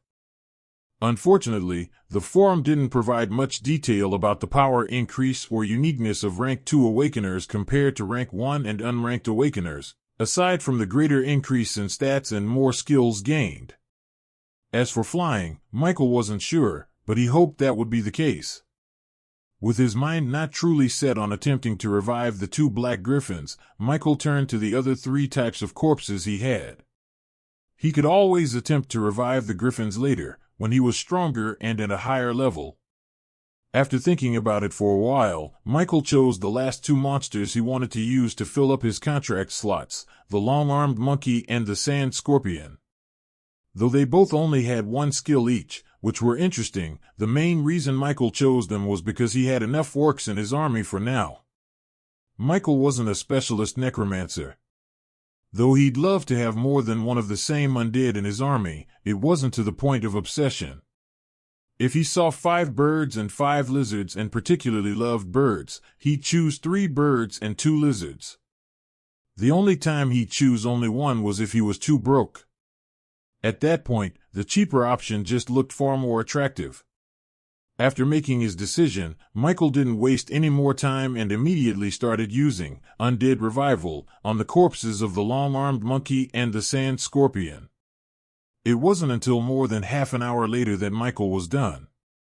For the long-armed monkeys, he succeeded with his 3rd corpse on the 2nd attempt out of the 3 chances he had, and for the sand scorpions, he succeeded on the 3rd attempt with the 1st corpse. You are listening to a story on Time Drift Stories channel. If you enjoy it, please like, comment, and subscribe so you won't miss the next episode. Though he ended up filling his contract slots, Michael wasn't satisfied with the success rate. Have I killed too much? Have I accumulated some bad energy? Remembering the ghost he brought peace to, Michael didn't feel his thoughts were impossible. Remembering the ghost he had apparently brought peace to without seeing them also made Michael ponder. For one, it seemed a class and a panel with the ability to level up wasn't all there was to an awakener. Though the world resembled a game to them, it obviously operated beyond typical game mechanics. The limitations that games had didn't exist in this supernatural universe. Ghosts, huh? I wonder if it's possible to contract one in the future. Michael felt his thoughts were a bit ambitious, but perhaps it shouldn't be impossible. With a class that dealt with death, his inability to do it at rank 1 didn't mean it was impossible at higher stages. With the matter of his contract slots finally filled, Michael then moved to the next task, preserving his corpse collection. Well, rather than calling it preserving, in its barest form, he just wanted to bury them. Fortunately, he had the perfect undead for the job, a female orc shaman with earth manipulation skills. With her abilities, Michael saw the possibility of this task being much easier. Since the earth shaman wasn't one he could summon at any time from the netherworld, Michael tugged on his connection with her and commanded her to come to his location. When she did, they immediately got to work. The ground vibrated, and a hole slowly appeared. Just as Michael had thought, with his earth shaman, burying the corpses became much easier. With the undead orc by his side, Michael started to bury his corpse collection one by one. Due to their monster vitality, monsters didn't rot that fast, but that was only true for higher-level monsters. For lower-level ones, decay was merely slow at best. At least Michael could already start to smell some odd scent from some of the corpses when he moved them into the earth holes his earth shaman made. Hopefully, their bodies are able to stay relatively complete, Michael muttered as he stared at his surroundings. With a little effort to clear traces of his earth shaman's undead magic use, one wouldn't even know there were monster corpses buried underneath. At least for the purpose of storing corpses, burying them was a successful method. As for worrying about the completeness of the corpses when he needed them, Michael wasn't really concerned. For one, the transformation into an undead, especially a flesh undead, healed the body a little, which was why the stitched monster corpses he brought from the association had no issues. And if his suspicion about his talent healing his undead through evolution was true, he only needed materials for creating undead, not necessarily complete ones, as long as the process worked. Phew, I guess it's finally that time. With anything related to unused corpses out of the way, only one thing remained: entering civilization for the first time in the land of origin. Michael stared at his outfit. Aside from looking a little dirty, he still looked presentable, at least to him. The black leather coat he wore also made him look quite in place, assuming the fashion style of the part of the land of origin he was in was the medieval era. So, all in all, Michael didn't have any issues with himself. However, when it came to his undead, things became a little tricky. I could have the human mage follow me, as he looks more human than any of my other undead, but unfortunately, he himself is not presentable. Unfortunately, Michael hadn't brought a lot of disguise cloth. The human mage's leather armor and robe were not only dirty-looking but also in tatters, thanks to Prince's handling. Just because he couldn't bring the undead in public with him didn't mean he couldn't do it secretly. However, Michael only planned to bring the human mage and the undead griffin on his trip to the settlement not far from him, using his storage space. He planned to let his other undead hide here for the meantime. As for his protection, he felt he was strong enough. However, Michael was not cocky. Even if he needed protection beyond what he could give himself, he had powerful undead available, the human mage and undead griffin who had fought with him in the real world, plus Lucky and Prince whom he could summon from the netherworld. The rest of the undead he left in this world, however, were lacking. Since he knew what he was going to do, Michael did just that. Gathering all his undead in one spot, the cave he had used for his temporary residence, and leaving a few instructions, Michael dashed out of the forest alone. After running at a leisurely pace for a while, Michael finally came out of the forest and was face to face with the walls of a not-so-distant settlement. Taking a deep breath, Michael started making his way to the settlement, but not on the main road. From his location, he could tell the gates were closed, so Michael planned to sneak in. The Lionheart Kingdom. One of the three most powerful kingdoms in the Dragon Empire. Rumors had been circulating that the old king was preparing to step down from the throne, causing a ripple of uncertainty and speculation throughout the kingdom and even the empire as a whole. Why was the king retiring? It was the question on everyone's mind, nobles and commoners alike. Yet, no clear answer could be found. One thing was certain: a period of unrest had begun to take hold of the kingdom. Amidst this uncertainty, another major announcement shook the realm. The king's brother, the Duke of Evermoon, had declared an upcoming competition, open to the men of the kingdom and beyond. However, the entry requirements were said to be extremely strict, making it clear that only the most exceptional individuals could participate. But when one considered the grand prize, it became clear why the competition demanded only the best. Treasures so valuable they could leave even the empire's most powerful figures and all were rumored to be among the rewards. Yet, the true prize lay elsewhere. The winner would not only gain riches but also marry the Duke's precious daughter, securing a noble title of at least Viscount within the Lionheart Kingdom. For a time, all eyes turned toward Lionheart, as the kingdom became the center of attention across the empire. Blackstone Town. Though night had fallen, in some places, the day had only just begun. Inside a bustling bar and in Blackstone Town, a female server flashed a playful smile at the young man before her. "Handsome, care for a drink?" "I'm broke. I don't have any money." "Then why are you here?" "For the atmosphere." A brief conversation was exchanged between the two. The youth was none other than Michael. After leaping over the rooftops and avoiding the guards stationed along the town walls, he had been anxious at first. But two things quickly reassured him. First, his attire didn't seem out of place. Second, there was no language barrier, not because the locals spoke English, but thanks to another perk of being an awakener, the ability to understand and speak all languages.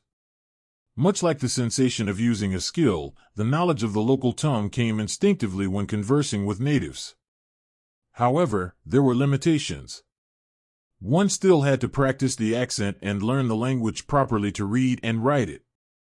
Awakener perks didn't cover literacy. So, in a way, most awakeners were illiterate at first. It wasn't all sunshine in the land of origin. After wandering through the streets and exchanging a few words with locals to confirm that he could, in fact, communicate here, Michael took a deep breath and stepped into a nearby establishment to gather information. To be honest, Michael's decision was influenced by the entertainment he had consumed on Earth. Whenever a character arrived at a new location in a medieval-themed world, they would often head straight to a bar or inn to gather information. The female server's expression twitched. It wasn't that she was shocked by Michael's words, just a little taken aback by his blunt honesty. Plenty of people in the bar weren't actually there to buy drinks. Some came just to chat, gossip, or freeload from others. In a way, they weren't too different from Michael. The difference: most wouldn't outright admit they were broke. Instead, they would say they simply weren't in the mood for a drink yet.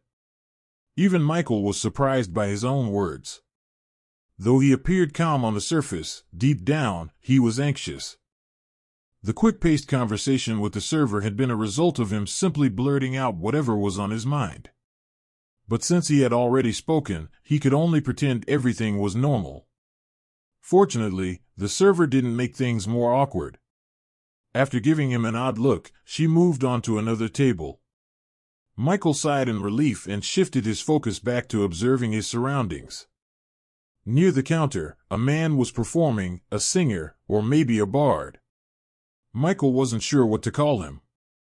The man strummed a guitar-like instrument, his voice carrying over the lively chatter of the bar. Michael had to admit, the song, though a little strange, sounded surprisingly good. But this wasn't what Michael had come for. His goal was information. A bar was the perfect place for people to let loose and spill all sorts of things. If he was lucky, he'd be able to figure out exactly where in the land of origin he had arrived or what was at least going on in his current location. Every new awakener had to go through this challenge. Michael had read about it on the forums. Even those who appeared near civilized areas struggled during their first entry into this world. And sometimes, things could be even worse. Rarely, but not impossibly, an awakener's first arrival could end in death, all because they had landed in the wrong place at the wrong time. All of this meant one thing: integrating into the land of origin depended almost entirely on an awakener's abilities. And right now, Michael was undergoing his own trial. In a way, this feels like real transmigration, appearing in an unknown location, trying to figure out what's going on, what to do next, and how not to expose yourself. Michael couldn't help but think that his situation mirrored some of the entertainment he consumed back on Earth. As several thoughts flashed through his mind, he pieced together what he could from the people around him. "My wife cheated on me today, brothers." "Ah, what did you do?" "I told her I wanted in too." "I now understand the type of man you are." "No, you all don't understand. She cheated on me with another woman. Apparently, I haven't been giving her attention because of you brothers, so she cheated. But now I want to give her all my love so we can both cheat together with the same woman. She's hot. Most of the conversations around him were like this. The atmosphere was unfamiliar and a bit uncomfortable for Michael. Not only was this awkward for Michael from Aurora, but also for the Michael from Earth. Neither of them were extroverts who went out all the time, especially to places with this kind of vibe. This was his first time. But after going through a lot these past few days, far more than this, Michael found that a little discomfort wasn't so bad. He quickly adapted. Fortunately, not all the conversations around him were useless. Some were quite interesting and informative. Do you guys know the latest news? Michael's senses sharpened as he caught onto a conversation at a nearby table. Tell us, what is it? They say a group of knights from the kingdom arrived yesterday and entered the Everlong forest. I'm not sure, but I heard a terrible monster has appeared in the forest. Wait. Doesn't that mean we're not safe? The Everlong forest is practically just outside the town walls. No need to panic. Don't you trust the kingdom's knights? They're incredibly powerful. You're right. I just can't help but worry a little. Hopefully, the goddess continues to bless us. Michael took mental notes while his ears caught another conversation. They say the application for the Duke's competition is closing soon. Ah, how I wish I could have joined. You pervert. I'm pretty sure you're old enough to be the princess's father. I'm old, but I'm not that old. Whatever. Even if you weren't too old, what would you even do in the competition? If someone throws a fireball at you, are you going to lick it? Laughter followed that statement. Then another voice spoke. I've decided to travel to the big city, brother. I don't want to die a farmer. I want to be an adventurer. I want to join the Adventurers Guild, hunt monsters, and create a story that bards will sing for centuries. The last speaker sounded young, drunk, and full of dreams. Kingdom Knights. The Duke's competition. The Adventurers Guild. Michael absorbed every piece of information. However, out of everything he had heard, what concerned him the most was the first conversation. They're not talking about that monster from the ruins. Right. He wasn't sure, but something told him it was probably the case. There were many possibilities. For one, the monster could have left its original location. Another possibility was that the battle in the ruins, his fight alongside Lucky, combined with Prince's desperate last struggle, might have drawn attention. The mana usage had been immense, after all. But as much as the thought worried Michael, there was nothing he could do about it. Against that monster, he was still too weak. Even if he had a strong undead by his side, Michael knew that he needed to grow stronger personally too. After all, he had nearly died to a monster that had barely been conscious. I wonder how strong these Kingdom Knights are and if they can actually kill that monster. Michael was naturally curious. Unfortunately, there was no one he could ask currently. Questions like the power system of the place he was in, the history, and so on were things that could easily make him suspicious. For now, he had to take it slow. And if those knights actually managed to take down that monster, Michael could only hope they left some materials for him to take into the real world and sell.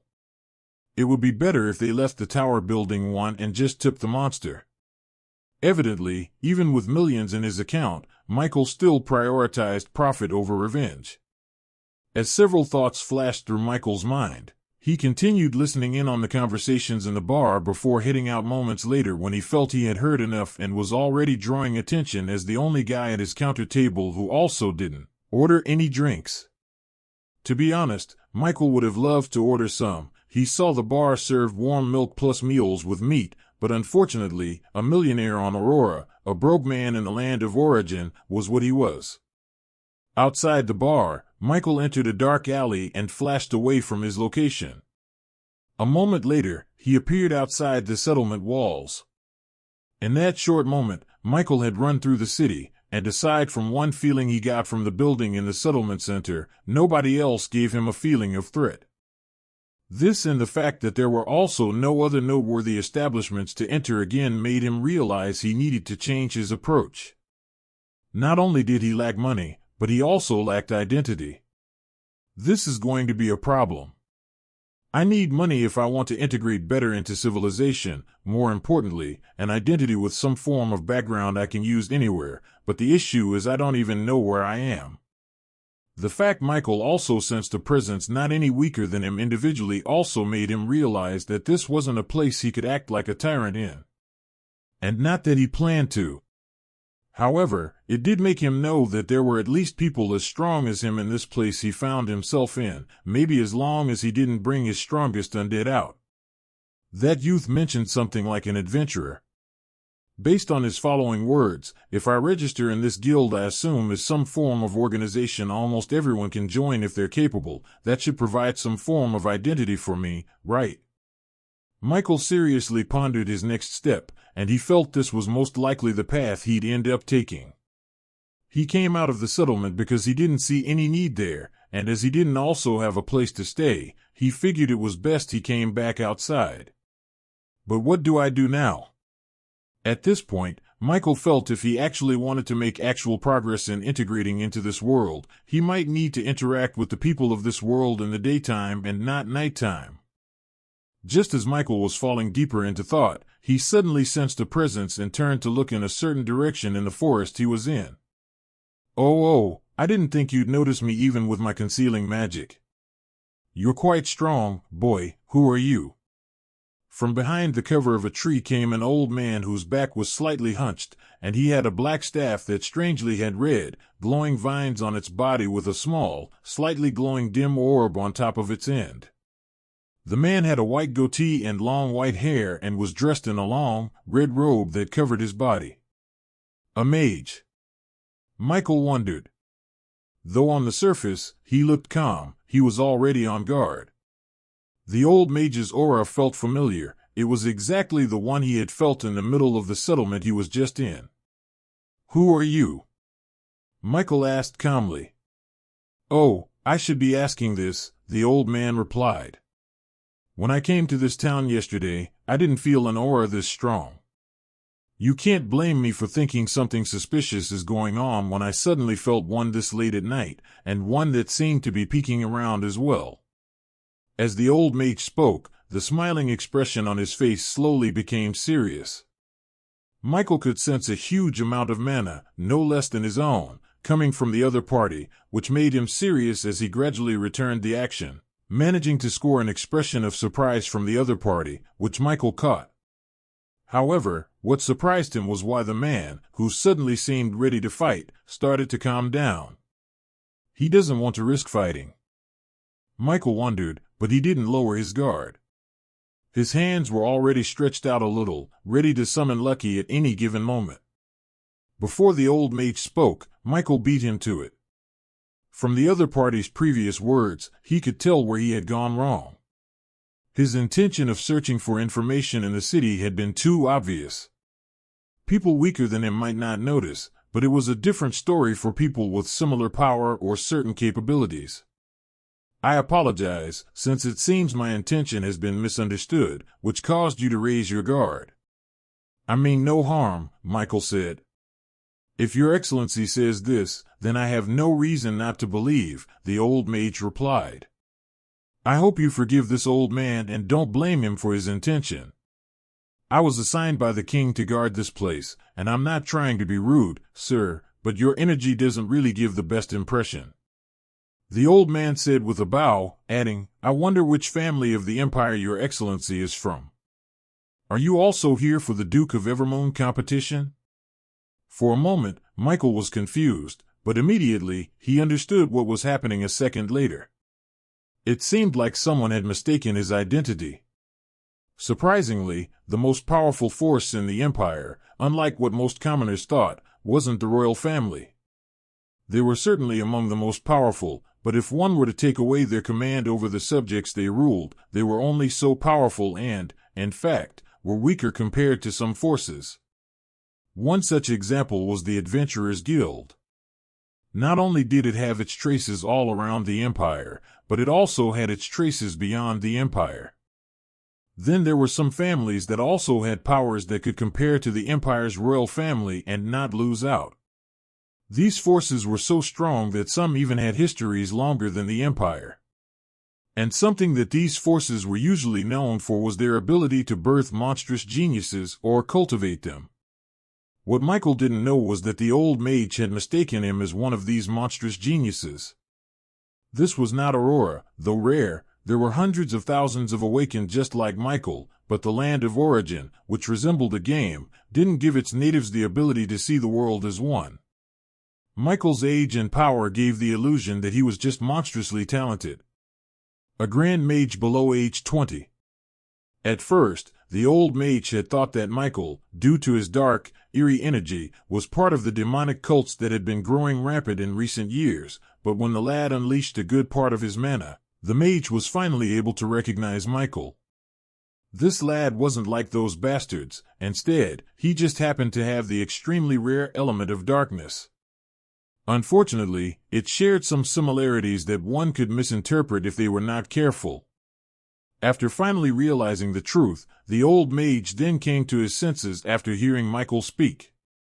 Though his accent sounded weird, his power, which didn't match his age, made the mage immediately realize that he was talking to someone important.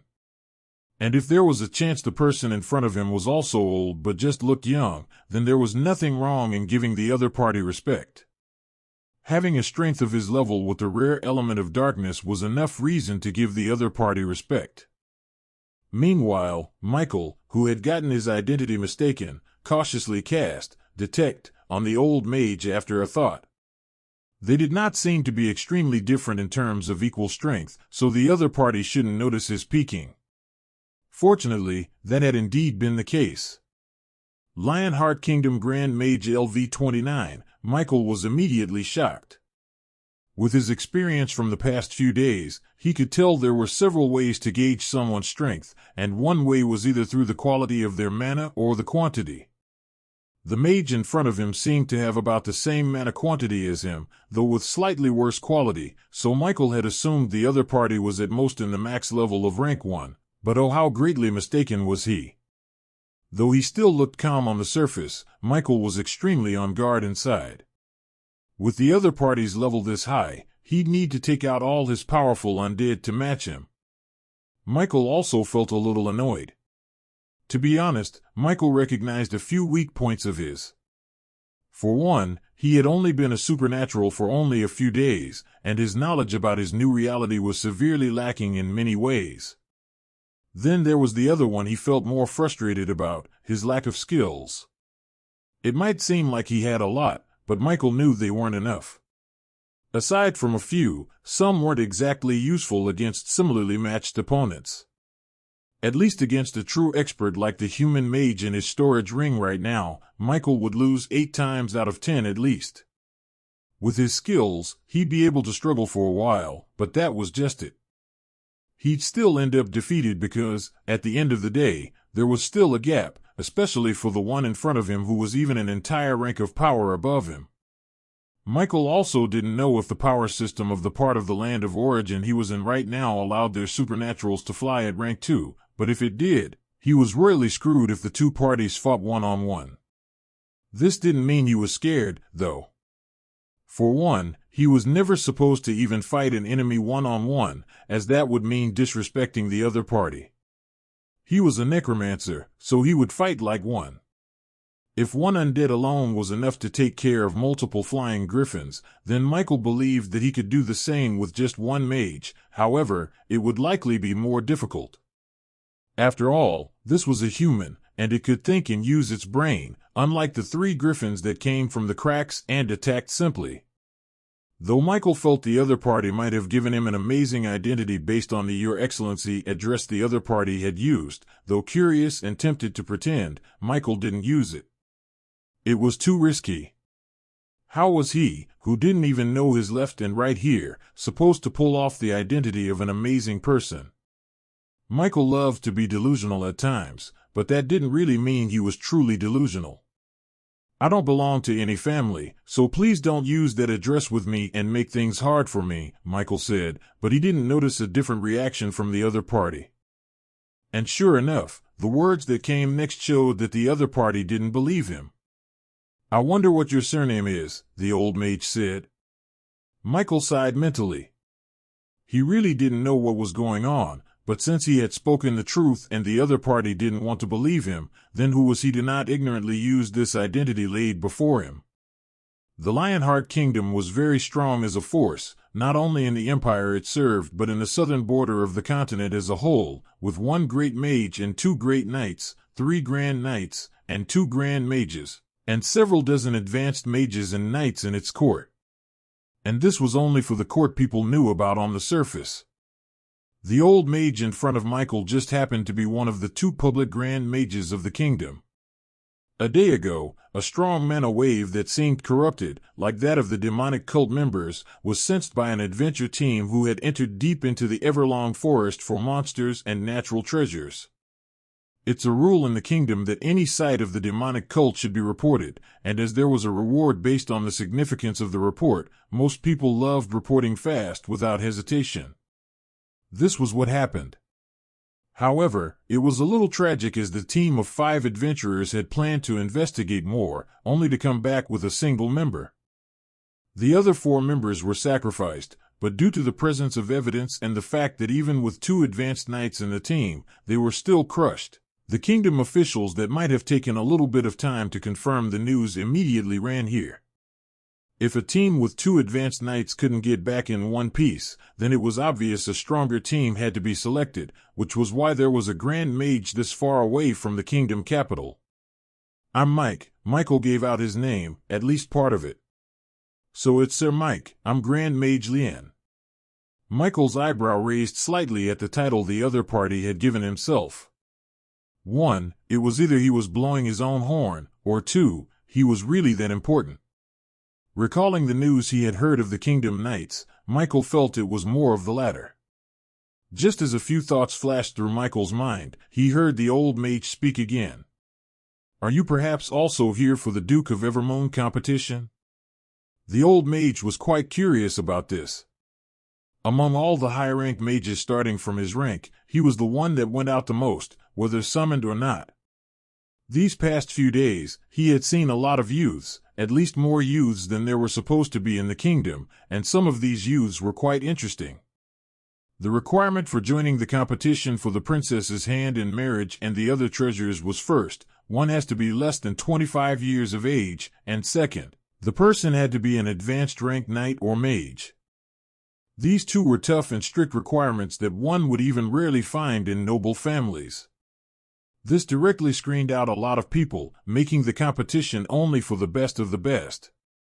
It was evident the Duke cared about his reputation, or perhaps it was his daughter he cared for, or maybe both, and it could also be for an ulterior motive. However, the youth in front of the old mage was one of the very few extremely powerful youths among all those he had seen in the past few days. The Duke was shrewd. As one of the 2 most powerful dukes of the kingdom who wanted more power now that the king was stepping down, he wanted to use this opportunity to gain more power for his family. Which ordinary power can raise a knight or mage below 25 years old to such a rank?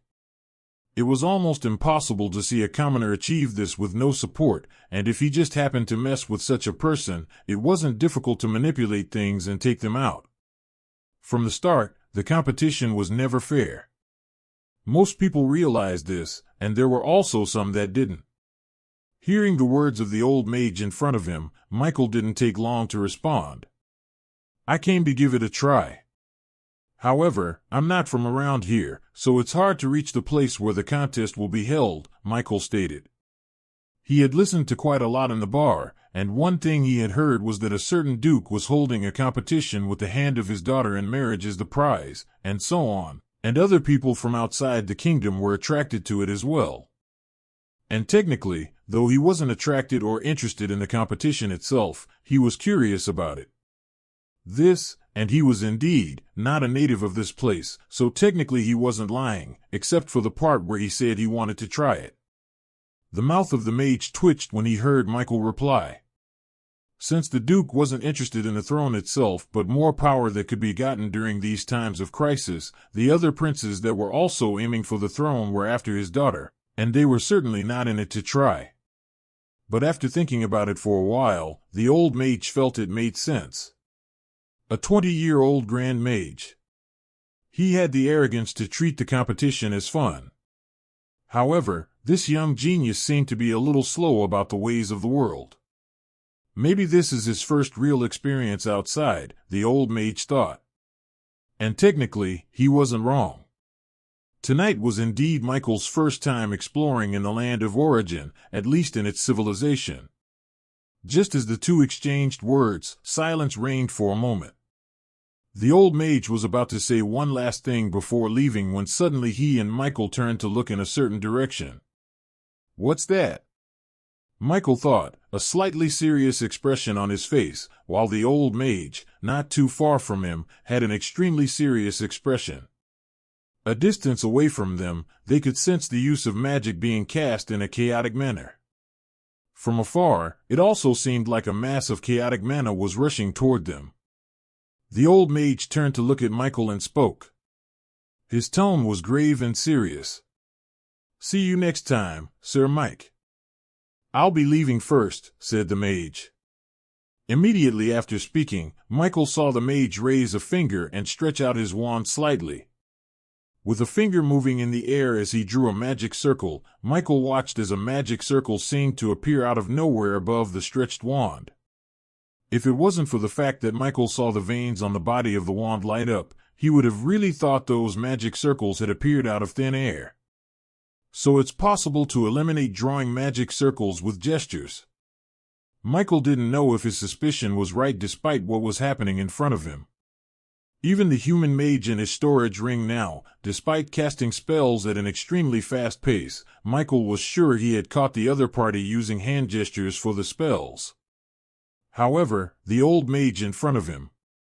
For one, the mage was still using a hand, but on the other hand, the magic circles that appeared in midair formed faster than the blurring movements of the old mage's hand. Doesn't this mean that there's a chance that drawing magic circles by hand will not exist in the future? Then what will be the use of agility to a mage? Just to dodge. Michael felt his suspicion might be spot on. Perhaps at the start, agility did help in spell casting, but in later stages, it contributed more to the survivability of a mage. Though mages dealt heavy damage, even the fast spell casting of the mage in front of him at his stage still took at least a second. A lot could happen in a second at a certain stage.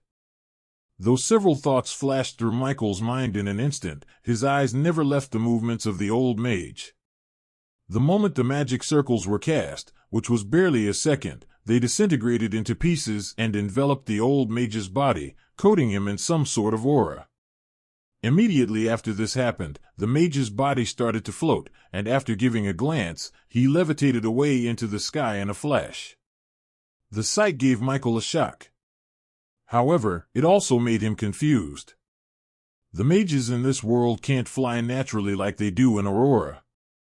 Michael wondered.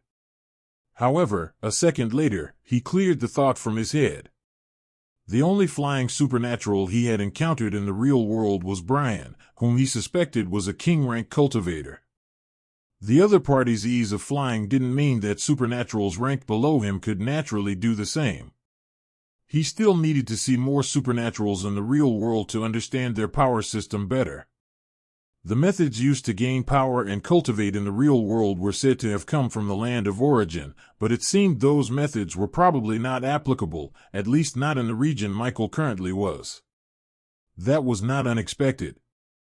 The land of origin was vast, and it was said that there were several continents, each with their own practices and history. Two people could know themselves extremely well for years in the real world, yet be nowhere close to each other in the land of origin. At least, that's what Michael had read in the land of origin, but a part of him believed it to a certain extent. Seeing the old mage flash further and further away in the air from his location, Michael only thought for a brief moment before his curiosity took over. With the mindset of "I'll just check it out and then leave," Michael ran after the mage, or rather, trailed behind the old mage as they both headed in the direction of the mass of chaotic energy and magic. As he trailed behind the mage, Michael made sure to keep himself hidden and not blatantly expose himself. He didn't think this would escape the senses of the old mage, as he wasn't using any profound art to mask his presence. It was merely a subconscious action one did when they knew they were doing something they probably shouldn't be doing. As for why Michael didn't fly alongside the mage, there was a reason for that. Though he couldn't fly yet, Michael had an undead that could, but it was exactly because of the identity of the undead that he was unwilling to reveal it outside to the old mage. For one, the other party seemed to have become acquainted with him, and Michael wasn't willing to lose that. It was especially significant to him because this was his first contact in the land of origin, and one that would probably fasten his integration into this world. With his lack of knowledge of how this part of the land of origin might perceive undead, Michael wasn't willing to risk it. To a man with great senses like the old mage, who had even sensed the uniqueness of his aura without him unleashing it at first, it was a stupid act to think the appearance of this undead would be able to hide the signs of their lack of life in their body.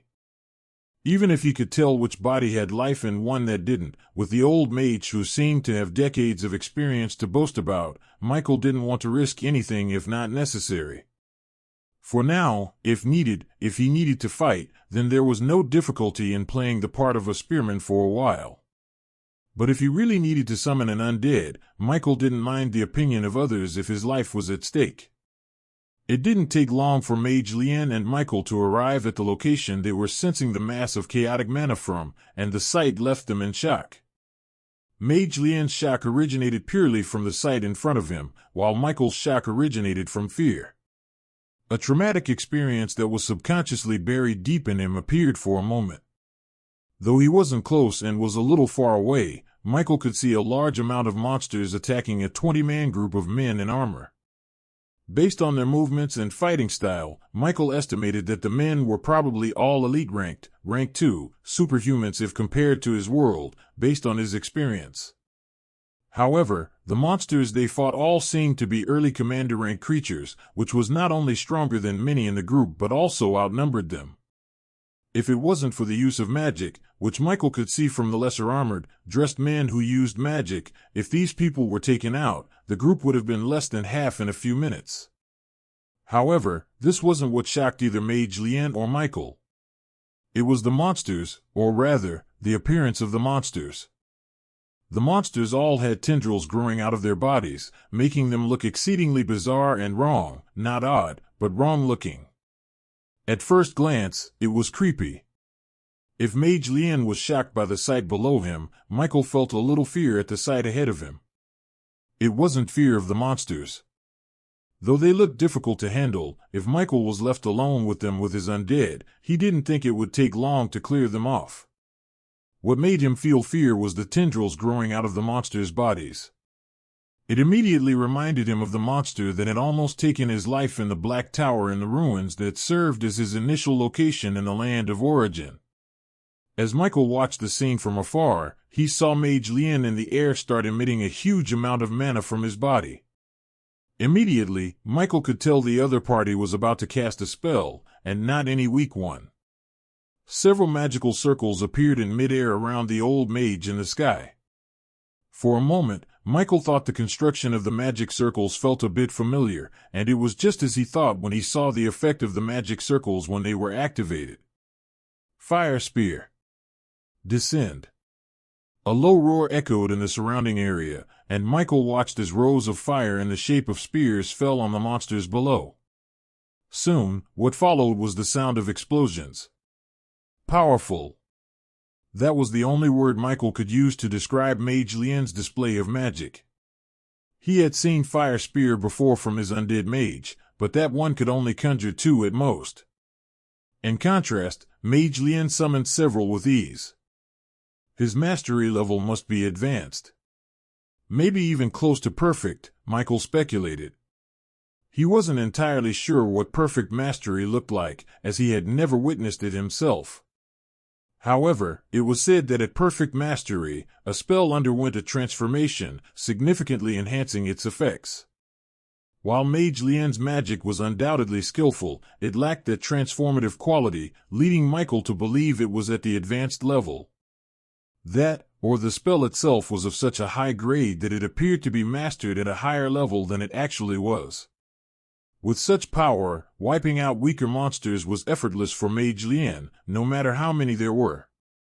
However, his magic took a toll on the forest, leaving destruction in its wake. As Mage Lien slowly descended from the air, Michael hesitated for a moment before stepping out of hiding.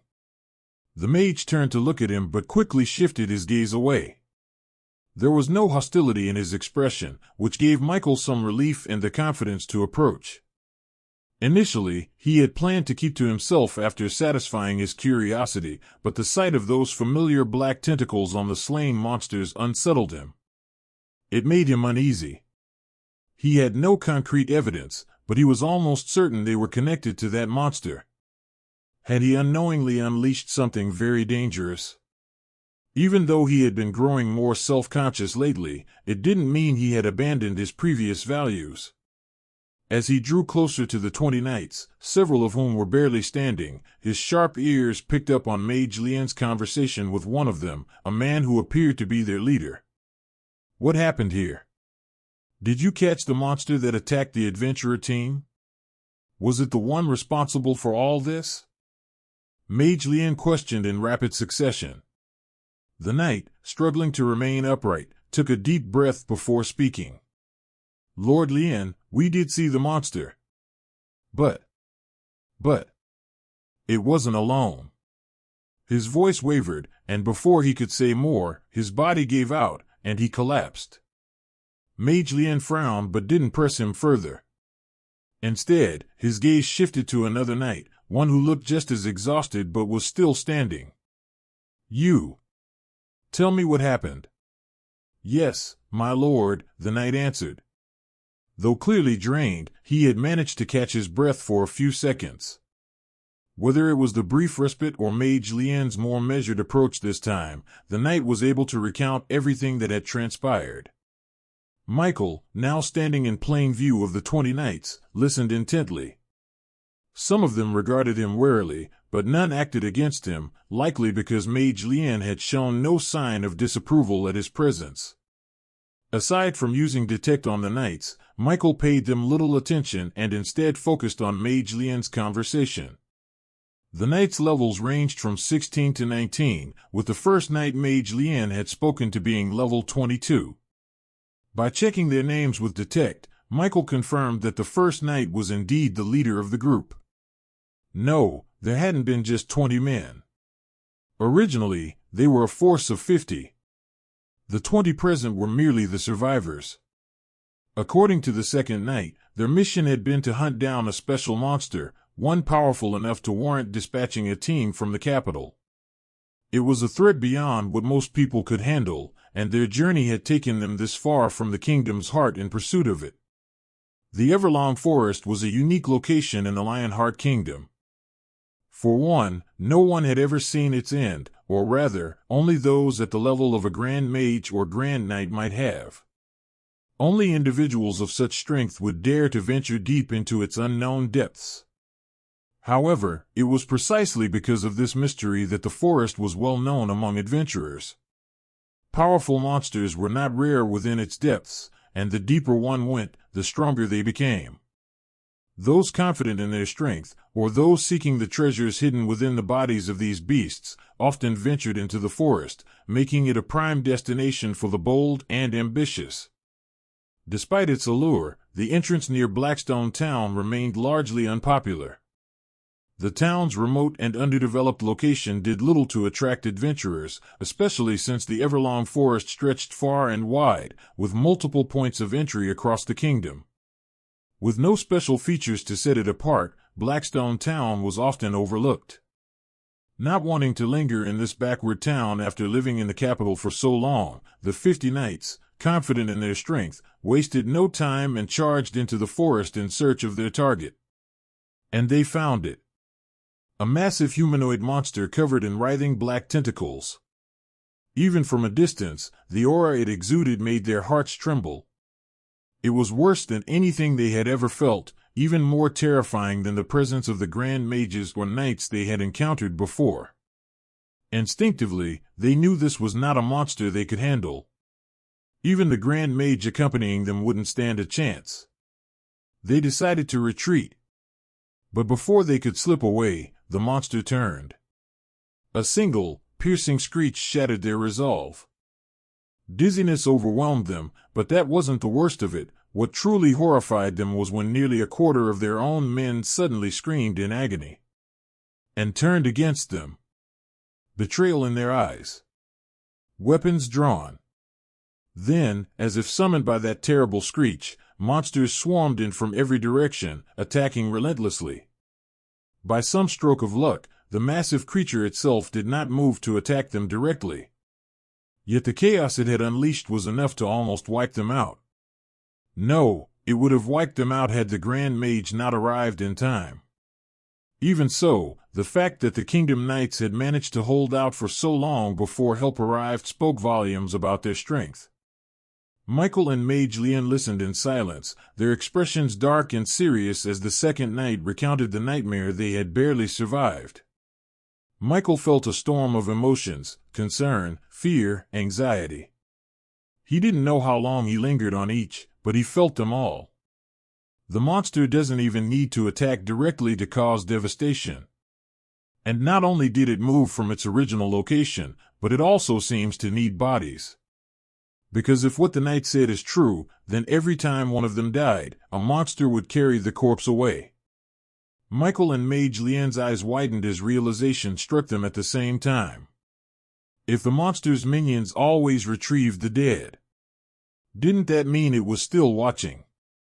Even from afar, it knew exactly what was happening here.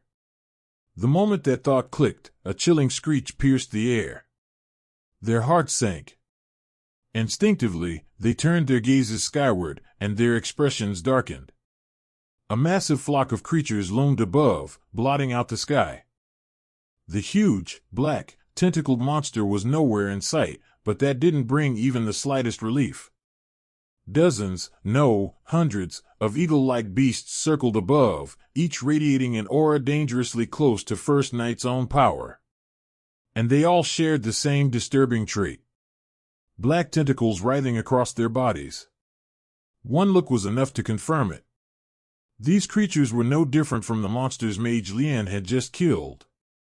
Mage Lian's urgent voice snapped Michael out of his shock. Please assist me in bringing these men out of the forest. I assure you, the kingdom will reward you heavily. His grave tone carried weight, but what truly surprised the exhausted knights was the fact that he had asked Michael for help in the first place. Though they could tell Michael wasn't ordinary, they struggled to understand why someone younger than them, by at least half a decade to a full one, would be asked to assist in such a dire situation. After all, Michael hadn't shown any obvious display of power. Michael was about to mentally refuse when he hesitated. Isn't this an opportunity to integrate myself into this world? There was no better way to build trust than by helping people in their time of need. His experience in the real world after the chaos, and even before, had taught him that much. But was it worth risking his life for these people? There was no sign of the true monster controlling these creatures, but that didn't mean it wasn't nearby. From his previous experience, Michael knew that thing could truly kill him. He hesitated, weighing his options. However, the monsters above made the decision for him. With a screech, the eagle-like monsters in the air all started to attack. In fast movements, they dived down at the people below. Since they were too far away, Michael couldn't use detect on the eagle-like creatures. But from the aura they gave off, he could tell they were all still rank 1 monsters, none were close to rank 2. Individually, they didn't seem difficult to kill, but with hundreds of them in the sky, the sight was terrifying. Like they say, even ants can kill a lion, let alone a swarm of magical beasts. At that moment, Michael made his decision. Wasn't it just about keeping most of them alive while ensuring his own survival? Then he'd do it, but that was as far as he was willing to go. However, if he truly wanted to save these people, there was one thing he needed to do. and that was to summon part of his undead for assistance. Alone, he'd only be putting himself at risk. But with his undead, he wouldn't have to take direct action. Still, a question lingered: what would be the reaction of the people around him when they saw his undead? Michael only hesitated for a moment before making his decision. If their reaction was bad, it was better to find out now while he was still on the outskirts of civilization rather than later, when he was deep inside it. If he ever found himself surrounded by powerful figures and forced to use necromancy, which was forbidden in this region, then Michael knew he'd be looking at a permanent 10 fan-tram reduction in his stats in the future. Since he had made the decision to show a bit more about himself while taking the effort to make this group of people feel something, at least even if it was just gratitude towards him, Michael went all out at the start and summoned Lucky, his strongest undead. A magic circle appeared in front of Michael, and the huge appearance of Lucky emerged from it. Following its appearance, several huge green vines erupted from the ground, charging at the black eagles descending from the air. With the instructions given by its master upon summoning, Lucky made sure to avoid any harm reaching the group of people around it, including its master. The sudden appearance of the green vines erupting from the ground shocked the group of 20 knights who still had their consciousness, including Mage Lien. Immediately, they all turned to look at Michael's location. No, rather, they all turned to stare at the monster closer to Michael, whose presence made their hearts squeeze in fear.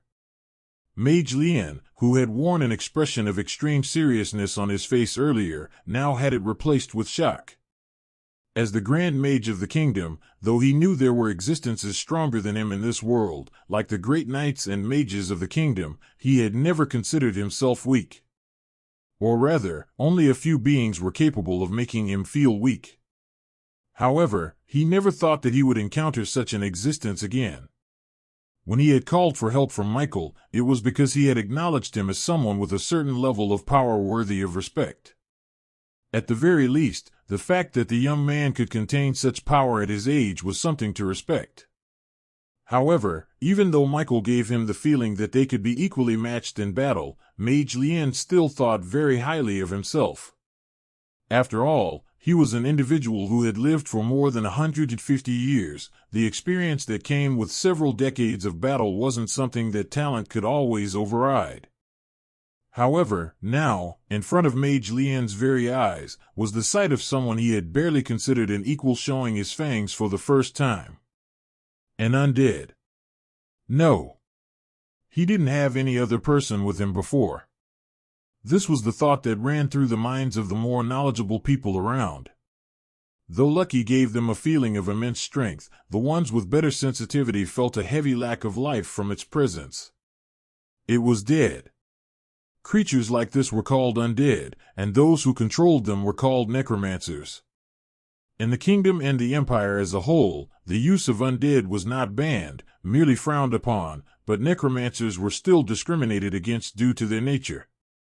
However, what all necromancers had in common was that they always kept their undead close. That was the issue. Michael had always been alone, so where did the undead come from? He's a summoner, was the second thought that ran through their minds. There was no better way to explain this, nor was there time to consider it, as they were all currently in the midst of danger. The first side to suffer a loss at the start were the monsters. The black eagles that were at the front were the first to die from Lucky's vines. However, to Michael's surprise, who had expected the black eagles to continue charging forward even at the sight of their fellow monsters' deaths, just like the monsters that emerged from the cracks in the real world, all of these ones actually stopped and flew upward. Though not all of them were able to escape from the range of Lucky's skill, a good number of them still managed to. For a moment, both monsters and humans stayed still and did nothing. That was until Michael spoke, snapping the people on his side out of their shock. "Are you going to stay there and do nothing?" The loudness and tone of his voice jolted the knight group and Mage Lien out of their daze. Finally recovering, Mage Lien immediately took control again. "For the ones that are able to walk and have strength, carry those that cannot or have fallen unconscious. We leave no comrade behind, we leave." The commanding voice seemed to ignite a new surge of strength within the group of knights, who immediately followed the order. All of this played out under the watchful eyes of Michael, who still had his attention locked on the monsters in the sky. Those are black eagles. Advanced level monsters whose attacks are purely physical. They live in large groups. If your summon can hold them off, we should be able to escape the forest. At some point, Mage Lien had appeared close to Michael and started speaking to him about the characteristics of the monsters above. Advanced level. Summon. Michael was unable to fully grasp the implication of these two terms until a moment later. Advanced level. Is this a way of classifying the strength of creatures in this part of the world? And summon. They think lucky is a summon. This much was what Michael could gather from the two words Mage Lien had just spoken. However, he was uncertain whether his assumptions were correct. Unfortunately, this wasn't the time to ponder these things, so after giving a nod and a hum to Mage Lien's words, Michael continued keeping his eyes on the monsters above. Strangely, after their first loss, the group of monsters didn't immediately attack, they just hovered in the sky, glaring at the group of people below. They also did nothing, even when Michael and the group of 20 knights, plus Mage Lien, began to retreat. They simply maintained their stance in the sky. However, what made Michael nervous was that he could constantly feel some sort of gaze on him, one that made him feel very uncomfortable. He felt he was being paranoid, but something told him that that monster was probably staring at him right now, even though there was no sign of its body in the environment. All of this made Michael want to leave the forest quickly. Fortunately, this was the same feeling the others had, as they all hurried their retreat. Like before, the group of beings in the sky did nothing but stare at them as they retreated. It wasn't until the group had moved a little further away that the monsters dived down again. However, this time, it wasn't for Michael and the people around him, but for the monster corpses on the ground. Using their claws, they swooped down, grabbed the bodies of their fallen companions, and then flew back into the sky, retreating deeper into the forest. All of this played out before the eyes of Michael, who was retreating with the group of knights and Mage Lien, with Lucky beside him. Though there was no evidence, Michael was certain these monsters were taking the bodies of their fallen companions to that monster. In a way, it proved that the mysterious monsters seemed to be in need of bodies. For what reason, they did not know. However, regardless of what it was, at least they were able to escape, and that was what mattered most. The moment the group emerged from the forest, Michael unsummoned Lucky, sending him back into the netherworld. However, no one stopped, and they continued moving toward the walled settlement. Michael could have separated from the group, but wouldn't that defeat the entire purpose of saving them? With an attitude like he was one of them, Michael simply tagged along. It didn't take long for the group to reach the center of the settlement. This was Michael's second time here and also the place where he had his first interaction with Mage Lien. Not only was the central section of the settlement better maintained, but it also housed several important establishments, like the one standing right in front of Michael. The town mayor's manor. Among all the buildings in town, it was one of the largest and most luxurious. When he first laid eyes on it, Michael hadn't expected that its owner would end up serving him this very night. Truly, some things just happen. Looking at the group of injured knights, who had left strong but returned confused, the mayor of Blackstone Town didn't hesitate to mobilize all available staff to attend to the kingdom's knights. Serving Mage Lien was a given, an honor, even. However, what conflicted the mayor was Michael. He had never seen this man before, nor did he know anything about him.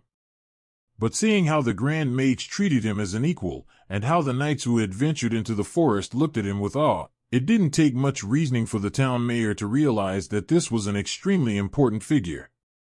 What he didn't know, and would have never guessed, was that while Michael was indeed highly regarded by Mage Lien, it wasn't because he was the son of some noble family. It was because he was just as strong as some of the most powerful individuals in the kingdom. Of course, the mayor couldn't be blamed for reaching his conclusion. Even Mage Lien still believed Michael came from a noble lineage, as his current strength wouldn't make sense without strong backing. Unfortunately, this was Mage Lien's first encounter with an Awakener. Had he met Michael's peers, those who were capable and had awakened 2 years earlier, he would have been even more shocked. Since there were no mages capable of healing magic, but a few health potions were available, the injured knights could only roughly bandage themselves, stabilizing their condition and removing themselves from immediate crisis. However, to fully recover, they would need to return to the capital. After this, only a few would continue serving as knights, making the casualties even more significant for the kingdom. Though there were other knight teams like this one, cultivating these 50 strong men wasn't cheap. Aside from this, we might need to report this to the great knights and mages of the kingdom, Grand Mage Lien.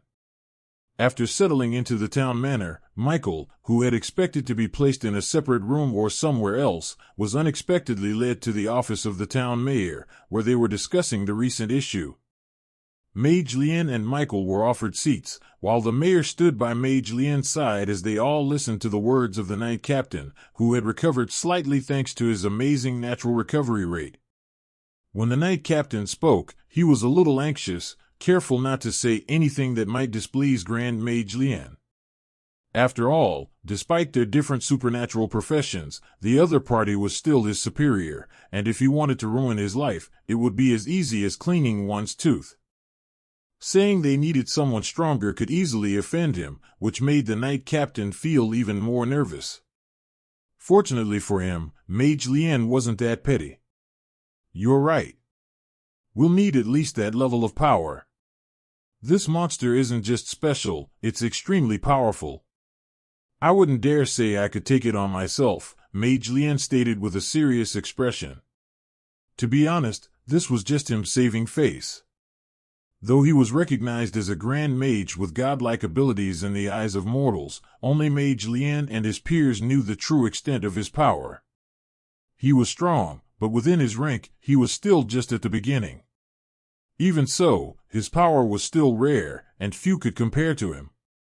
However, had it not been for the young man beside him, though Mage Lien was confident he could have survived, he didn't dare say things would have ended as perfectly as they had, thanks to the young man's assistance. Thinking of this, Mage Lien turned to look at the youth seated beside him, who had a contemplative expression on his face. If this man truly joins the Duke of Evermoon competition, he will either win easily, or if there are people capable of stopping him, the entire kingdom, and even beyond, should prepare for the year of their lives. Mage Lien couldn't help but think back to the wolf the youth had summoned. He had no doubt that creature was at least as powerful as him. No, it was far more powerful than him. If Michael were to hear Mage Lien's thoughts, he wouldn't be surprised. Though Lucky wasn't yet a rank 2 existence like Mage Lien, as an extraordinary ranked creature, it was just as strong as 1. If Mage Lien could match Lucky's undead prowess at his level, it only meant the other party was special in his own right. With his vast experience, Mage Lien could tell that the energy radiating from both Michael and Lucky felt a lot like necromancy. Yet, despite living for over a century, he had never seen a necromancer summon their undead from nowhere. They always carried them everywhere. However, he was aware of special undead existences that had nothing to do with necromancers. Having one as a summon was the most plausible explanation he could deduce from what he had seen. In any case, whether the youth had ties to necromancy or not, one thing was certain, he was undoubtedly strong. "Is there anything Sir Mike would like to input?" Immediately, all eyes turned to Michael at Mage Lien's words. Among them, the one most curious about Michael was the town mayor. As someone who had secured his position through connections, he prided himself on knowing of every noble, even those he had never met and likely never would. But this Sir Mike, who was he, to be treated on the same level as Mage Lien? It wasn't only the mayor who was interested in Michael's identity. In fact, all the knights Michael had saved were interested in this mysterious youth's identity. Unfortunately, as warriors of the kingdom, they were even more doomed not to know Michael's identity. In fact, anyone was doomed the moment they thought Michael had an identity. Michael raised an eyebrow in surprise. He hadn't expected to be included in the conversation. In fact, he was surprised they even allowed him to listen in the first place. Though he had been the one to rescue them, given the nature of the situation, it wouldn't have been odd if they had excluded him entirely. But they hadn't. Though confused, Michael was naturally pleased. This gave him a chance to familiarize himself with the people of this world and integrate better. What concerned him, however, was the identity they seemed to be assigning him. From his observations, it was a fitting one, but also one that could turn against him later. And for some reason, Michael had a strong suspicion that it would. Still, since he had already stepped onto this path, there was no turning back. In any case, he had told them from the beginning that he was no exalted figure, yet they refused to believe him. That wasn't his fault, was it? "Thank you for considering me," Michael said, his tone even. "But this is an important matter best left to those in charge."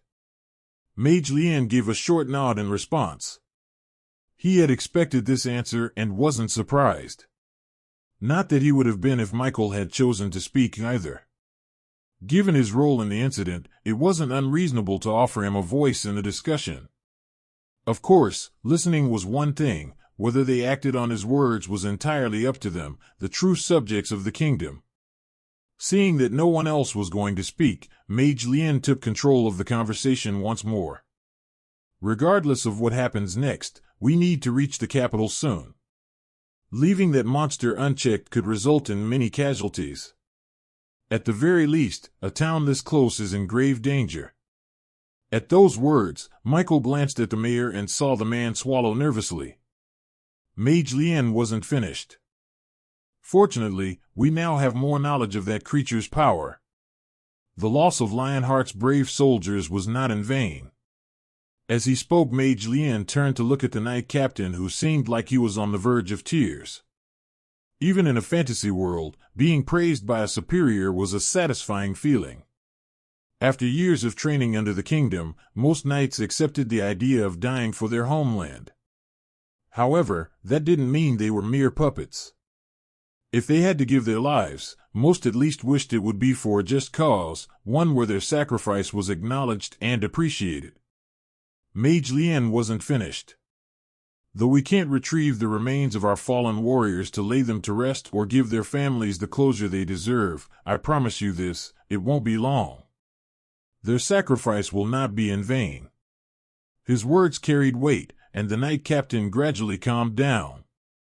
He straightened his posture before giving a salute, a small smile forming on his face. "It's our duty to die for the kingdom if needed, sir. I'm sure my brothers up there would agree with me, haha." Mage Lien gave a firm nod. Return and rest up. Try to calm your other teammates. We leave at daybreak tomorrow, so use this time to recover your strength." To be honest, Mage Lien would have preferred to leave immediately. However, it was already deep into the night, and if any unexpected variables arose during the journey, it could lead to unnecessary complications. It was safer to rest, regain strength, and travel at first light. After dismissing the knight captain, Mage Lien turned to the mayor, who was now standing respectfully with his head slightly lowered. "You are listening to a story on Time Drift Stories channel. If you enjoy it, please like, comment, and subscribe so you won't miss the next episode." Grand Mage, the mayor hesitated as if unsure how to continue. Mage Lien cut him off before he could speak further. "No need to say more. You're worried about the monster being too close to this town, aren't you? But there's no need for concern. That creature won't leave the forest. At least, not anytime soon. Still, make sure to stay on guard." Truthfully, Mage Lien was merely speculating. However, based on his own observations and the knight's reports, the monster didn't seem interested in leaving the forest. Or perhaps, it couldn't leave the inner regions of the Everlong Forest. Whatever the case, it was good news, not just for him, since he had no confidence in confronting that creature, but also for the townspeople. That said, there was no guarantee the monster wouldn't leave the forest eventually. There was also the possibility that it might send its minions to attack instead. Either way, staying vigilant was the only logical course of action. The mayor, knowing there was little he could do about the situation, could only nod in acceptance. With the conversation at an end, he offered to escort both Mage Lien and Michael to their rooms for the night. Michael didn't refuse. Unless he wanted to head back into the forest, which he definitely didn't, staying within the mayor's residence was the best option. There were several strong individuals stationed there, making it a much safer place to rest. As for his undead left behind in the forest, Michael planned to resolve that issue during daybreak in the land of origin. For now, he had no intention of heading out into the night, even if his vision far surpassed that of regular people. Upon entering the room assigned to him and thanking the mayor, who repeatedly insisted it was his honor, Michael closed the door. The room was one of the many guest chambers in the mayor's residence. Given the mayor's status, anyone allowed to stay under his roof had to be someone of importance, and the room's design reflected that. The bed was far wider than anything Michael had back in the real world, though its comfort level remained unknown. However, he didn't immediately lie down, perhaps because of his current, dirted appearance or for some other reason. Instead, he opted to sit on the chair in the room, gathering his thoughts as he recounted the events of the last few hours. For one, he was finally in a civilized settlement within the land of origin. No more barbarian-style survival for him. However, his biggest obstacle now was his lack of knowledge. The absence of a language barrier wasn't enough to integrate seamlessly into this world. But fortunately, it seemed he was on the right path. Then there was the monster deep within the forest. Though Michael hadn't faced it one-on-one yet, and had no desire to, given his current strength, he was almost certain that the creature responsible for the deaths of the night squad was the same entity he had encountered in that ruin. It seems I've unleashed something terrible. But at least we can confirm a few things about it. He began listing what he knew so far. It was a massive creature, tainted with the same eerie tentacles he had seen on the controlled monsters. It had the ability to control monsters, no, not just monsters, but also humans. And this control wasn't just a means of manipulation, it also appeared to be one of its primary ways of killing. Then came the real questions. What exactly is it? What was its history, and what connection did it have to that ruin? What are the limits of its mental control? How powerful did someone need to be to resist it? And just how many creatures could it control at once? Michael recalled his first encounter with the controlled beast and then the hundreds of monsters floating in the air under its influence. Even if there was a limit, it was definitely not a low one. For someone like Mage Lien, these two questions were crucial, one because of his duty to the kingdom, and the other because of the potential threat to its people. For Michael, it was far more personal. Then there was another question. Can that monster leave the forest? For Mage Lien, the answer determined whether the nearby settlements would suffer catastrophic losses. For Michael, unlike the apocalypse in the outside world, something beyond his control, this disaster was entirely his doing. To a significant extent, he was responsible for the deaths caused by this creature. After all, it wouldn't have been released from the tower if not for him. Michael felt a sense of responsibility, and a pang of guilt. Aside from his personal issues with the monster, he wanted it dealt with as soon as possible. If only I could know that monster's level without having to risk my life. Knowing its strength would give him a much-needed advantage. For one, it would allow him to prepare more thoroughly, minimizing any potential gaps in his plan. But beyond that, another thought had struck him back in the mayor's office, one that could provide him with a surefire way to have more strength. His talent's evolution ability was directly tied to the strength of the creatures he evolved. The stronger a creature was before evolving, the more significant the transformation. Michael had a theory: what if he evolved creatures only at their peak of their potential? For example, he could take a goblin, something he could summon and dismiss at will, and evolve it into a hobgoblin. Then, by raising it to level 14, the upper limit for common rank creatures, he could evolve it again into a rare rank being. That alone might push it to the limits of a 1-star rare rank creature. Another evolution after that, and Michael was almost certain it would reach the mid-stages of rank 2. If he repeated the process, evolving the creature again, it could potentially push it to the very peak of rank 2. Michael couldn't help but feel that he had been using his talent inefficiently. But then again, he was still learning. It was only natural that he'd take time to grasp its full potential. At least this method seemed far more cost-effective than trying to evolve Lucky, which required a staggering 625 evolution points. He had no idea how long it would take to accumulate that amount.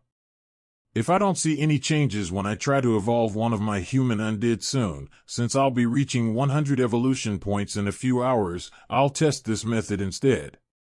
His mind buzzed. There were so many possibilities, but evolution points were always in short supply. If only I had treasures to increase my soul quality. Advancing ranks was said to bring drastic transformations, and from rank 2 onward, each breakthrough was supposedly more significant than the last. When I next visit the forum, I'll check for posts about the changes at rank 2. Even if I can only find scraps of information due to member level restrictions, anything is better than nothing. It would be even better if I could find specialized info on necromancers. Though he was still a newbie, experience was slowly molding him into something more. Michael organized his thoughts and planned out his next steps for the next few hours.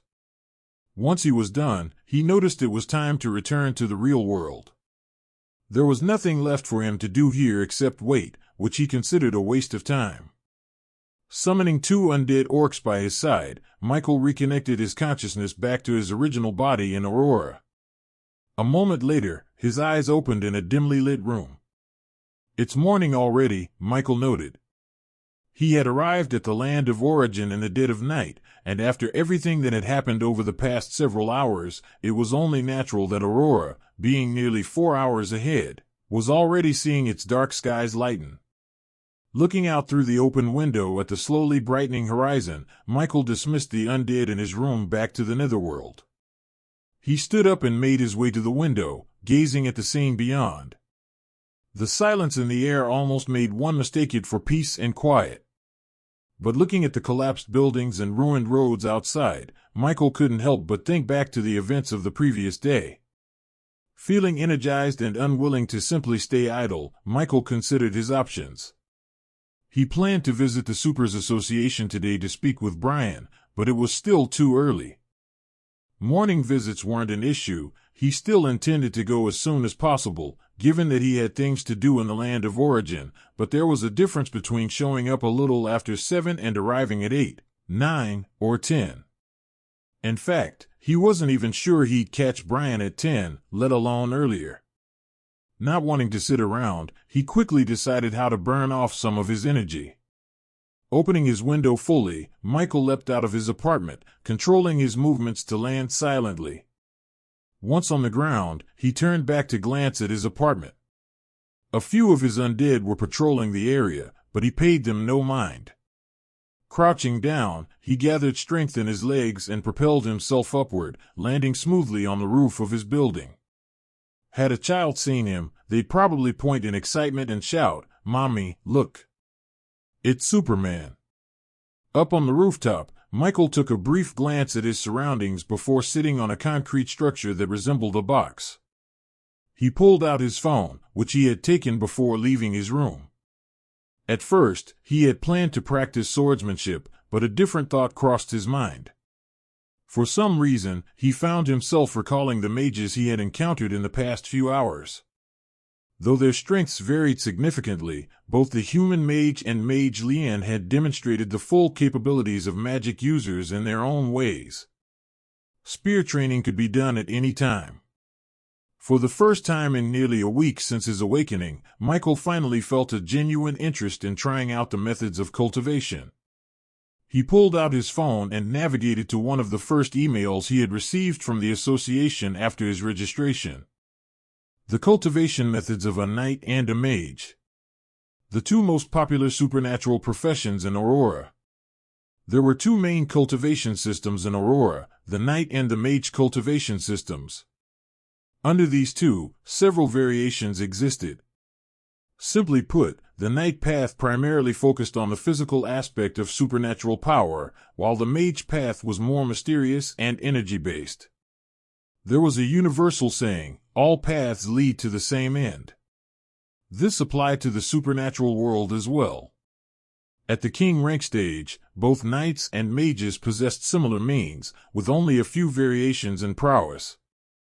A king rank knight had a stronger body, while a king rank mage, though physically weaker, had far greater energy reserves. This didn't mean one was inherently stronger than the other, each had its own strengths and weaknesses. The way of the mage system is indeed different. Compared to the knight system, which Michael was more familiar with, the mage system remained somewhat elusive to him, despite his own magic-based class. The apprentice stage, rank 1. For a knight, cultivation began with passively accumulating mana into the body through breathing techniques. As they lacked the ability to manipulate this mysterious energy directly at this stage, they focused on condensing a life seed. This life seed formed in the heart region, and the process of creating one led to the strengthening of the body as a result. Before officially becoming a knight, the movements and training forms that followed a knight breathing technique did little to guide their mana. However, once the life seed was established, it acted as a supernatural organ, just like the brain, serving as a focal point for all things magical. At this point, the previously ineffective movements now played a crucial role, helping channel the accumulated mana to open acupoints through the guidance of the life seed. Acupoints acted as the body's natural limits. The more acupoints a knight opened, the more mana they could draw into their body, just like a container expanding its capacity. The number, type, and location of acupoints opened directly influenced a knight's strength. Some knights were stronger, some were faster, and others had more resilient bodies. The breathing technique a knight practiced also determined their elemental affinity. Michael understood all of this after he became an awakener. Before his awakening, his knowledge of such advanced supernatural concepts had been limited. These were topics that weren't studied at his level in school. However, after awakening and gaining access to the supernatural forum, he had frequently come across posts about knights, unintentionally and intentionally deepening his understanding. The life seed was the foundation of a knight's power. It was also the key reason some talented individuals could awaken as knights as their second class when they became awakened as an awakener. Imagine this. If you had an organ designed to unlock the limit on the body that had always been part of you since birth, after awakening it becomes insignificant because awakeners, after all, could simply level up and allocate stats to grow stronger. As an awakener, you no longer have the limit of an ordinary man. However, for those with a life seed before awakening, the ability to unlock acupoints remained, allowing them to function like an awakener while still utilizing their innate method of power accumulation. Though different from the traditional path, this still resulted in significant strength. This was also why awakeners couldn't light up a life seed again. Though the acupoints still existed within their bodies, an awakener no longer had a defined physical or magical limit. Instead, they became something akin to a forever unofficial apprentice knight, capable of passively absorbing mana to enhance their physical abilities but unable to undergo the structured process of a true knight's cultivation. Without limits, the natural process of forming a life seed ceased to exist. Without a life seed, they also could not sense the location of these acupoints. This was the cultivation system of a knight, how they grew stronger and why one could also obtain it as a second class after awakening. Then, there was the mage cultivation system. Michael had later discovered that mages, like knights, could also be a second class obtained during an awakening ceremony. The difference was that while mages didn't need to ignite a life seed before awakening, they possessed something else that could carry over, a naturally opened acupoint. This was why it was often said that every mage could have been an excellent knight. Though rare, some individuals were born with an extraordinary affinity for mana. They didn't need to reach a higher rank to manipulate or sense it, their bodies instinctively gathered it from a young age. Through this passive cultivation, some lucky individuals naturally opened one of the most crucial acupoints an elite knight, rank 2 knight, needed to advance to commander rank. For knights, this acupoint allowed them to interact with mana directly and even cast spells like true mages. However, unlike knights, who opened acupoints that were spread throughout the body, a mage's defining acupoint was located in a far more delicate place, the brain. Mages naturally accumulated mana within their minds, but without a strong enough body and repeated advancements to reinforce their fragile internal organs, this made their path far more dangerous for others. Despite being as popular as the knight cultivation system, the number of people who originally started as mages was incredibly low. Even fewer knights ever switched to becoming mages after advancing to rank 3, as doing so meant abandoning their foundation entirely. Unless there was an exceptional reason, most wouldn't make the change. Mages possessed incredible versatility and numerous means to fight, but that didn't mean knights were weak. Knights had fewer techniques, but they were just as formidable in their own right. The acupoint that defined a mage, unlike a knight who had to open multiple acupoints to progress, was just a single, unique acupoint. Not all acupoints were the same. Some merely increased a supernatural's mana capacity. Others, however, were special, opening them granted abilities such as elemental affinity or elemental manipulation. These acupoints were incredibly difficult to open. For both mage apprentices and rank 2 knights, awakening this acupoint granted them access to their Sea of Consciousness, a unique internal realm that was often called the Sea of Consciousness, which housed their mana pool. Knights possessed mana reserves due to their life seed, but a mage's mana pool was exactly as its name implied. An advantage mages had over knights was that they weren't limited to a single affinity. This didn't mean they could wield all affinities, but unlike the knight cultivation system, where one's breathing method most times determined a fixed elemental path, pure mages could interact with multiple affinities as long as they had even a slight natural connection to them. The mage cultivation system provided by the association wasn't one that was created for the purpose to become a mage. After all, mages were either born with the talent or switched to after advancing to rank 3. Instead, what the association provided was a visualization method, a technique to enter the Sea of Consciousness, and the method to draw mana into it to expand one's mana pool. This tied into another reason why awakeners were considered special individuals. Even without opening the special acupoint, from the moment one awakens, the awakening of their Sea of Consciousness follows. This is also the reason why all awakeners can cast spells regardless of their class. It was clear that the association had modified the cultivation manuals they sent to awakeners. After all, most traditional cultivators had no use for this information. Michael's eyes lit up as he read further. It felt as if a new world had been opened to him. Suddenly, several things started making sense. After reading a bit more, he set his phone aside, a contemplative expression on his face. The Sea of Consciousness is a magical realm where a mage or rank 3 knight can absorb mana from the external world and cast spells. In this space, as long as one's rank allows it, they can store spell models, pre-constructed spells that require no casting time. However, this method is highly mana-intensive, consuming reserves far faster than externally casting a spell using a bit of mana from the surrounding atmosphere. The more Michael organized his thoughts, the brighter his eyes became. Is this why awakeners only need a thought to activate a skill? Could it be that our skills actually exist within our Sea of Consciousness? Michael wasn't entirely sure about this theory. After all, he still needed hand movements to cast spells, unlike the instantaneous casting described in the email. Maybe. I simply don't have any spell models in my Sea of Consciousness. Michael recalled how the Awakener skill system functioned, how it always seemed to guide them. The instant casting described in the email reminded him of how spells worked in games. A single click, and the spell appeared. Curious about his suspicion, Michael didn't immediately attempt to check his Sea of Consciousness. Instead, he pulled out his phone once again, navigated to the Supers Association forum, and typed something he hadn't searched for before. Is there a difference between skills and spells for awakeners? When Michael saw the search results, he wasn't too surprised. He had been slightly certain of his suspicion. As expected, directly seeking specific knowledge is far better than randomly gathering bits and pieces.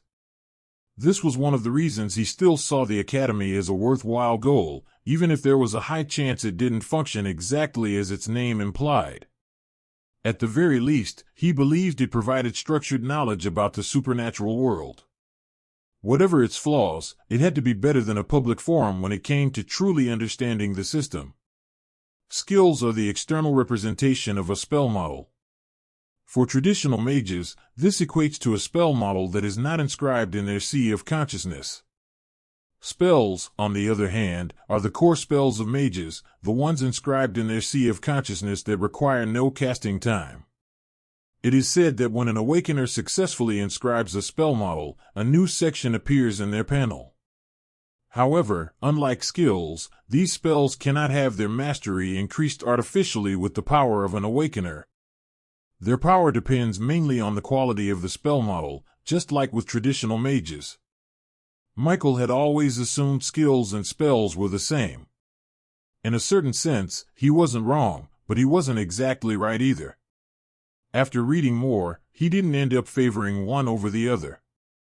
Both had their own strengths and weaknesses. For one, skills could be influenced by an awakener's stats, allowing them to improve with their overall growth. However, spells were purely dependent on the quality of the spell model and the properties of the caster's mana. Then there was the biggest advantage spells had over skills: instantaneous casting.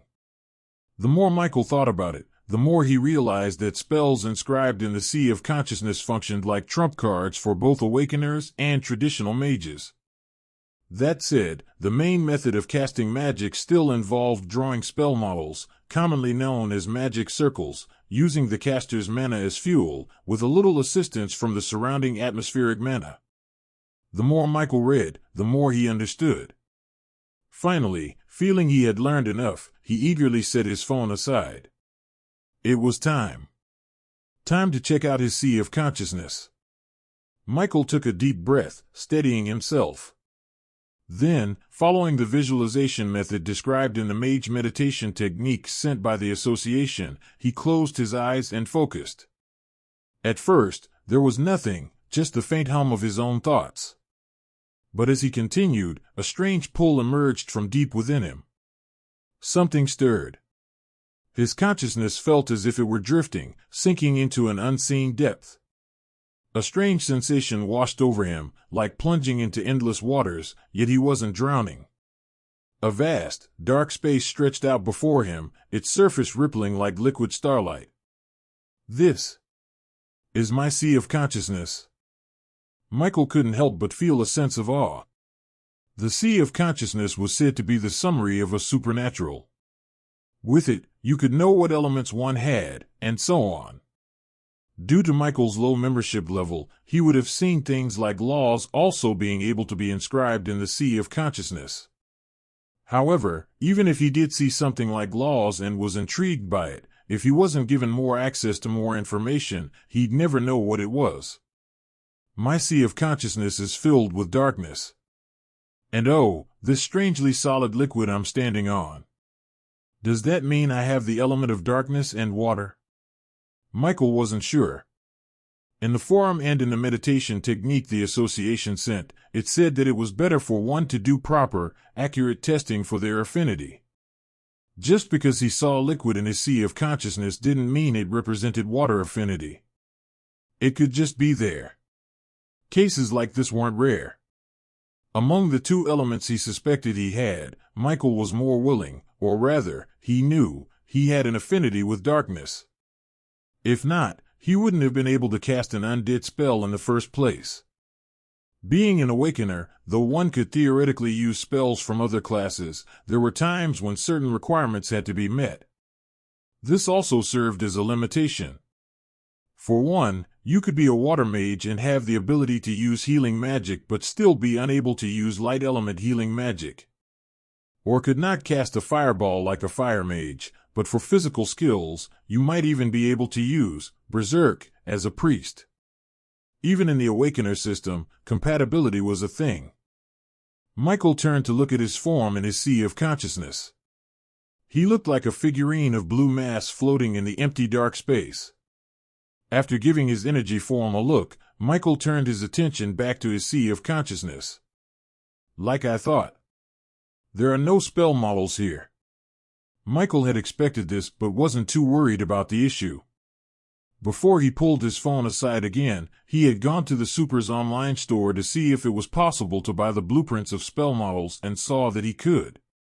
Though they were mostly basic, it was still something. After all, it wasn't only knights or awakeners in the forum. There were also mage apprentices and above that needed resources and information. Though Michael would very much like to start filling up this space with spell models, he wanted to try out the meditation method to increase his mana pool. The one the association had given was a no-attribute meditation technique that, though slow in increasing the mana pool in the sea of consciousness, which in turn strengthened and enlarged it, was a steady way for any mage with any affinity to start with or use. In the outside world and in the sea of consciousness, both Michael sat in a lotus position and started using the meditation technique. As Michael sank deeper into meditation, he followed the breathing pattern outlined in the meditation technique. A slow inhale. A steady exhale. Again and again, he repeated the process, allowing his focus to drift entirely into his sea of consciousness. At first, there was nothing, just the same darkness and the strangely solid liquid beneath him. Then, something changed. A subtle pull. Michael barely had time to register it before mana from the outside world began to flow toward him. It had no color. Just a formless, weightless force that slowly seeped into his sea of consciousness. The sensation was refreshing. Like taking a deep breath of cool, crisp air after being in a stuffy room for too long.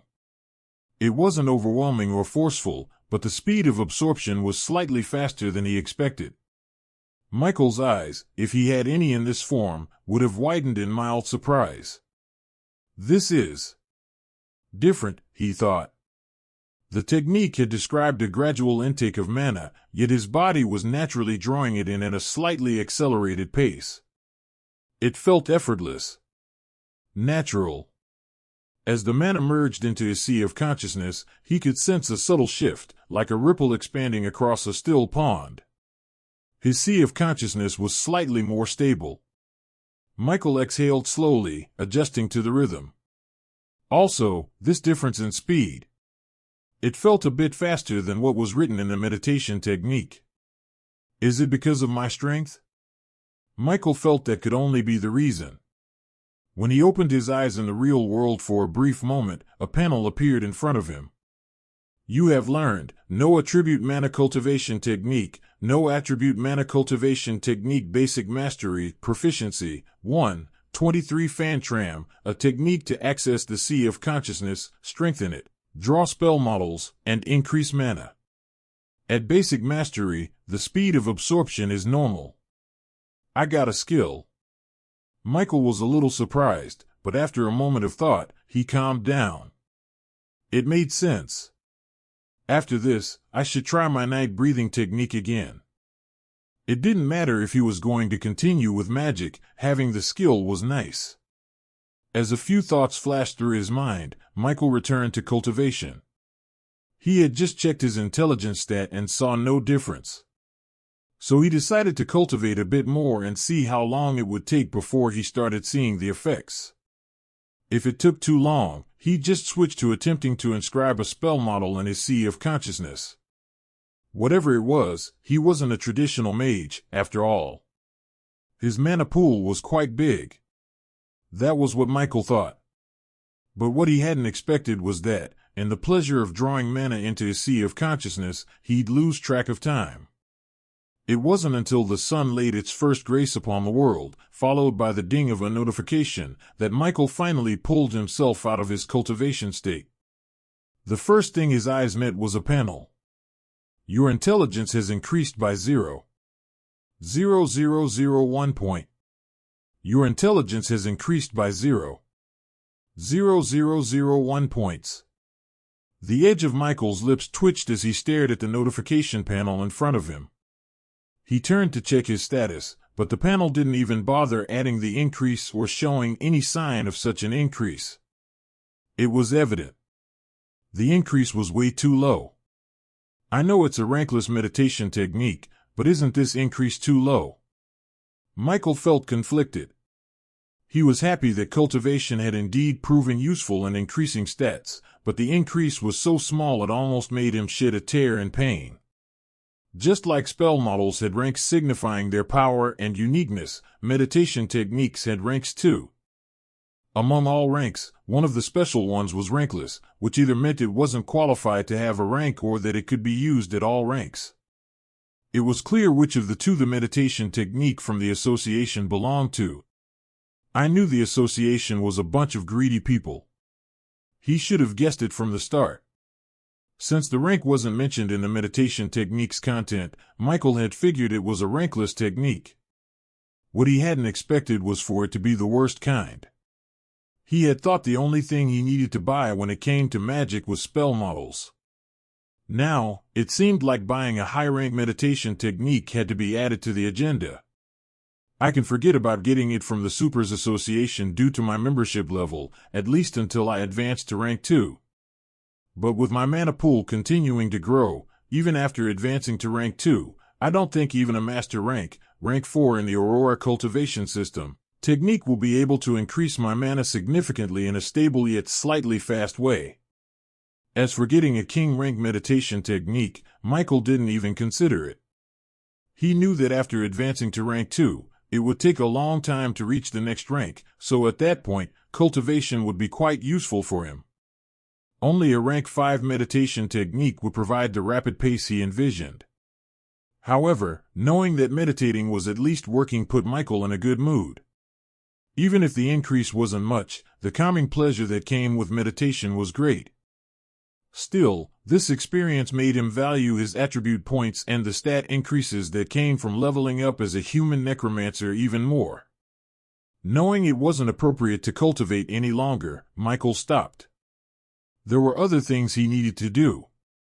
One was meeting up with Brian to see if there was any information he could gather, and the other was handling matters in the land of origin. However, due to getting carried away with cultivation, going to the association branch had to be put aside temporarily. The same went for discussing moving out with Aunt Mia. What Michael hadn't expected, however, was that when he returned to his room, Aunt Mia would coincidentally knock on his door, looking to have a conversation with him. The conversation was simple and short. Perhaps it was because Aunt Mia sensed that Michael seemed in a rush to do something. She had come to discuss possible places they could move to and wanted to know if Michael had any specific requirements. Michael was more than happy to give his input. Not only did he trust Aunt Mia, but since he would still be the one choosing from the available options, it was better to leave the initial selection to someone like her. His requirements were quite simple: big city, big house, and so on. After saying what he had to say and sending Aunt Mia off with a few words, Michael excitedly closed the door to his room. He then went to sit on his chair and summoned the female undead he had previously summoned during his last visit to the land of origin. Giving the same command as before, he simultaneously used his senses to check on the other two undead in the house. Not bothering to check what they were doing or thinking about freshening up first, Michael connected his consciousness to his body in the land of origin. A moment later, a pair of green eyes opened. The immersion was seamless. Then, a knock sounded at the door of his room. "Come in," Michael said as he dismissed the undead in his room to the netherworld. He had already used his senses to check what was beyond the door. Though he couldn't physically see what was on the other side, he could sense the vitality and mana of the person standing there. They were ordinary. Soon, the door opened, and a young lady in maid's clothing entered the room. "Good morning, my lord." "Good morning." Though his face remained relatively expressionless, Michael mentally sighed in relief. Had he been even a few seconds later, he might have missed the maid's call. It wouldn't have been a major issue, as he would have arrived only moments later, but he didn't want to draw any unnecessary attention to himself. It was still quite dark in the land of origin, so Michael was fairly certain this was the first knock on his door for the morning. Or at least, he hoped so. Sighing inwardly at the limitation of not being able to move in both Aurora and the land of origin simultaneously, he focused on what the maid was saying. "Sorry for disturbing your rest, my lord, but the mayor asked me to come and inquire if you'd like to take your bath soon so my colleagues and I can assist you." As the maid finished her sentence, Michael thought he might have seen wrong when he noticed a faint blush on her face. However, he was more focused on something else.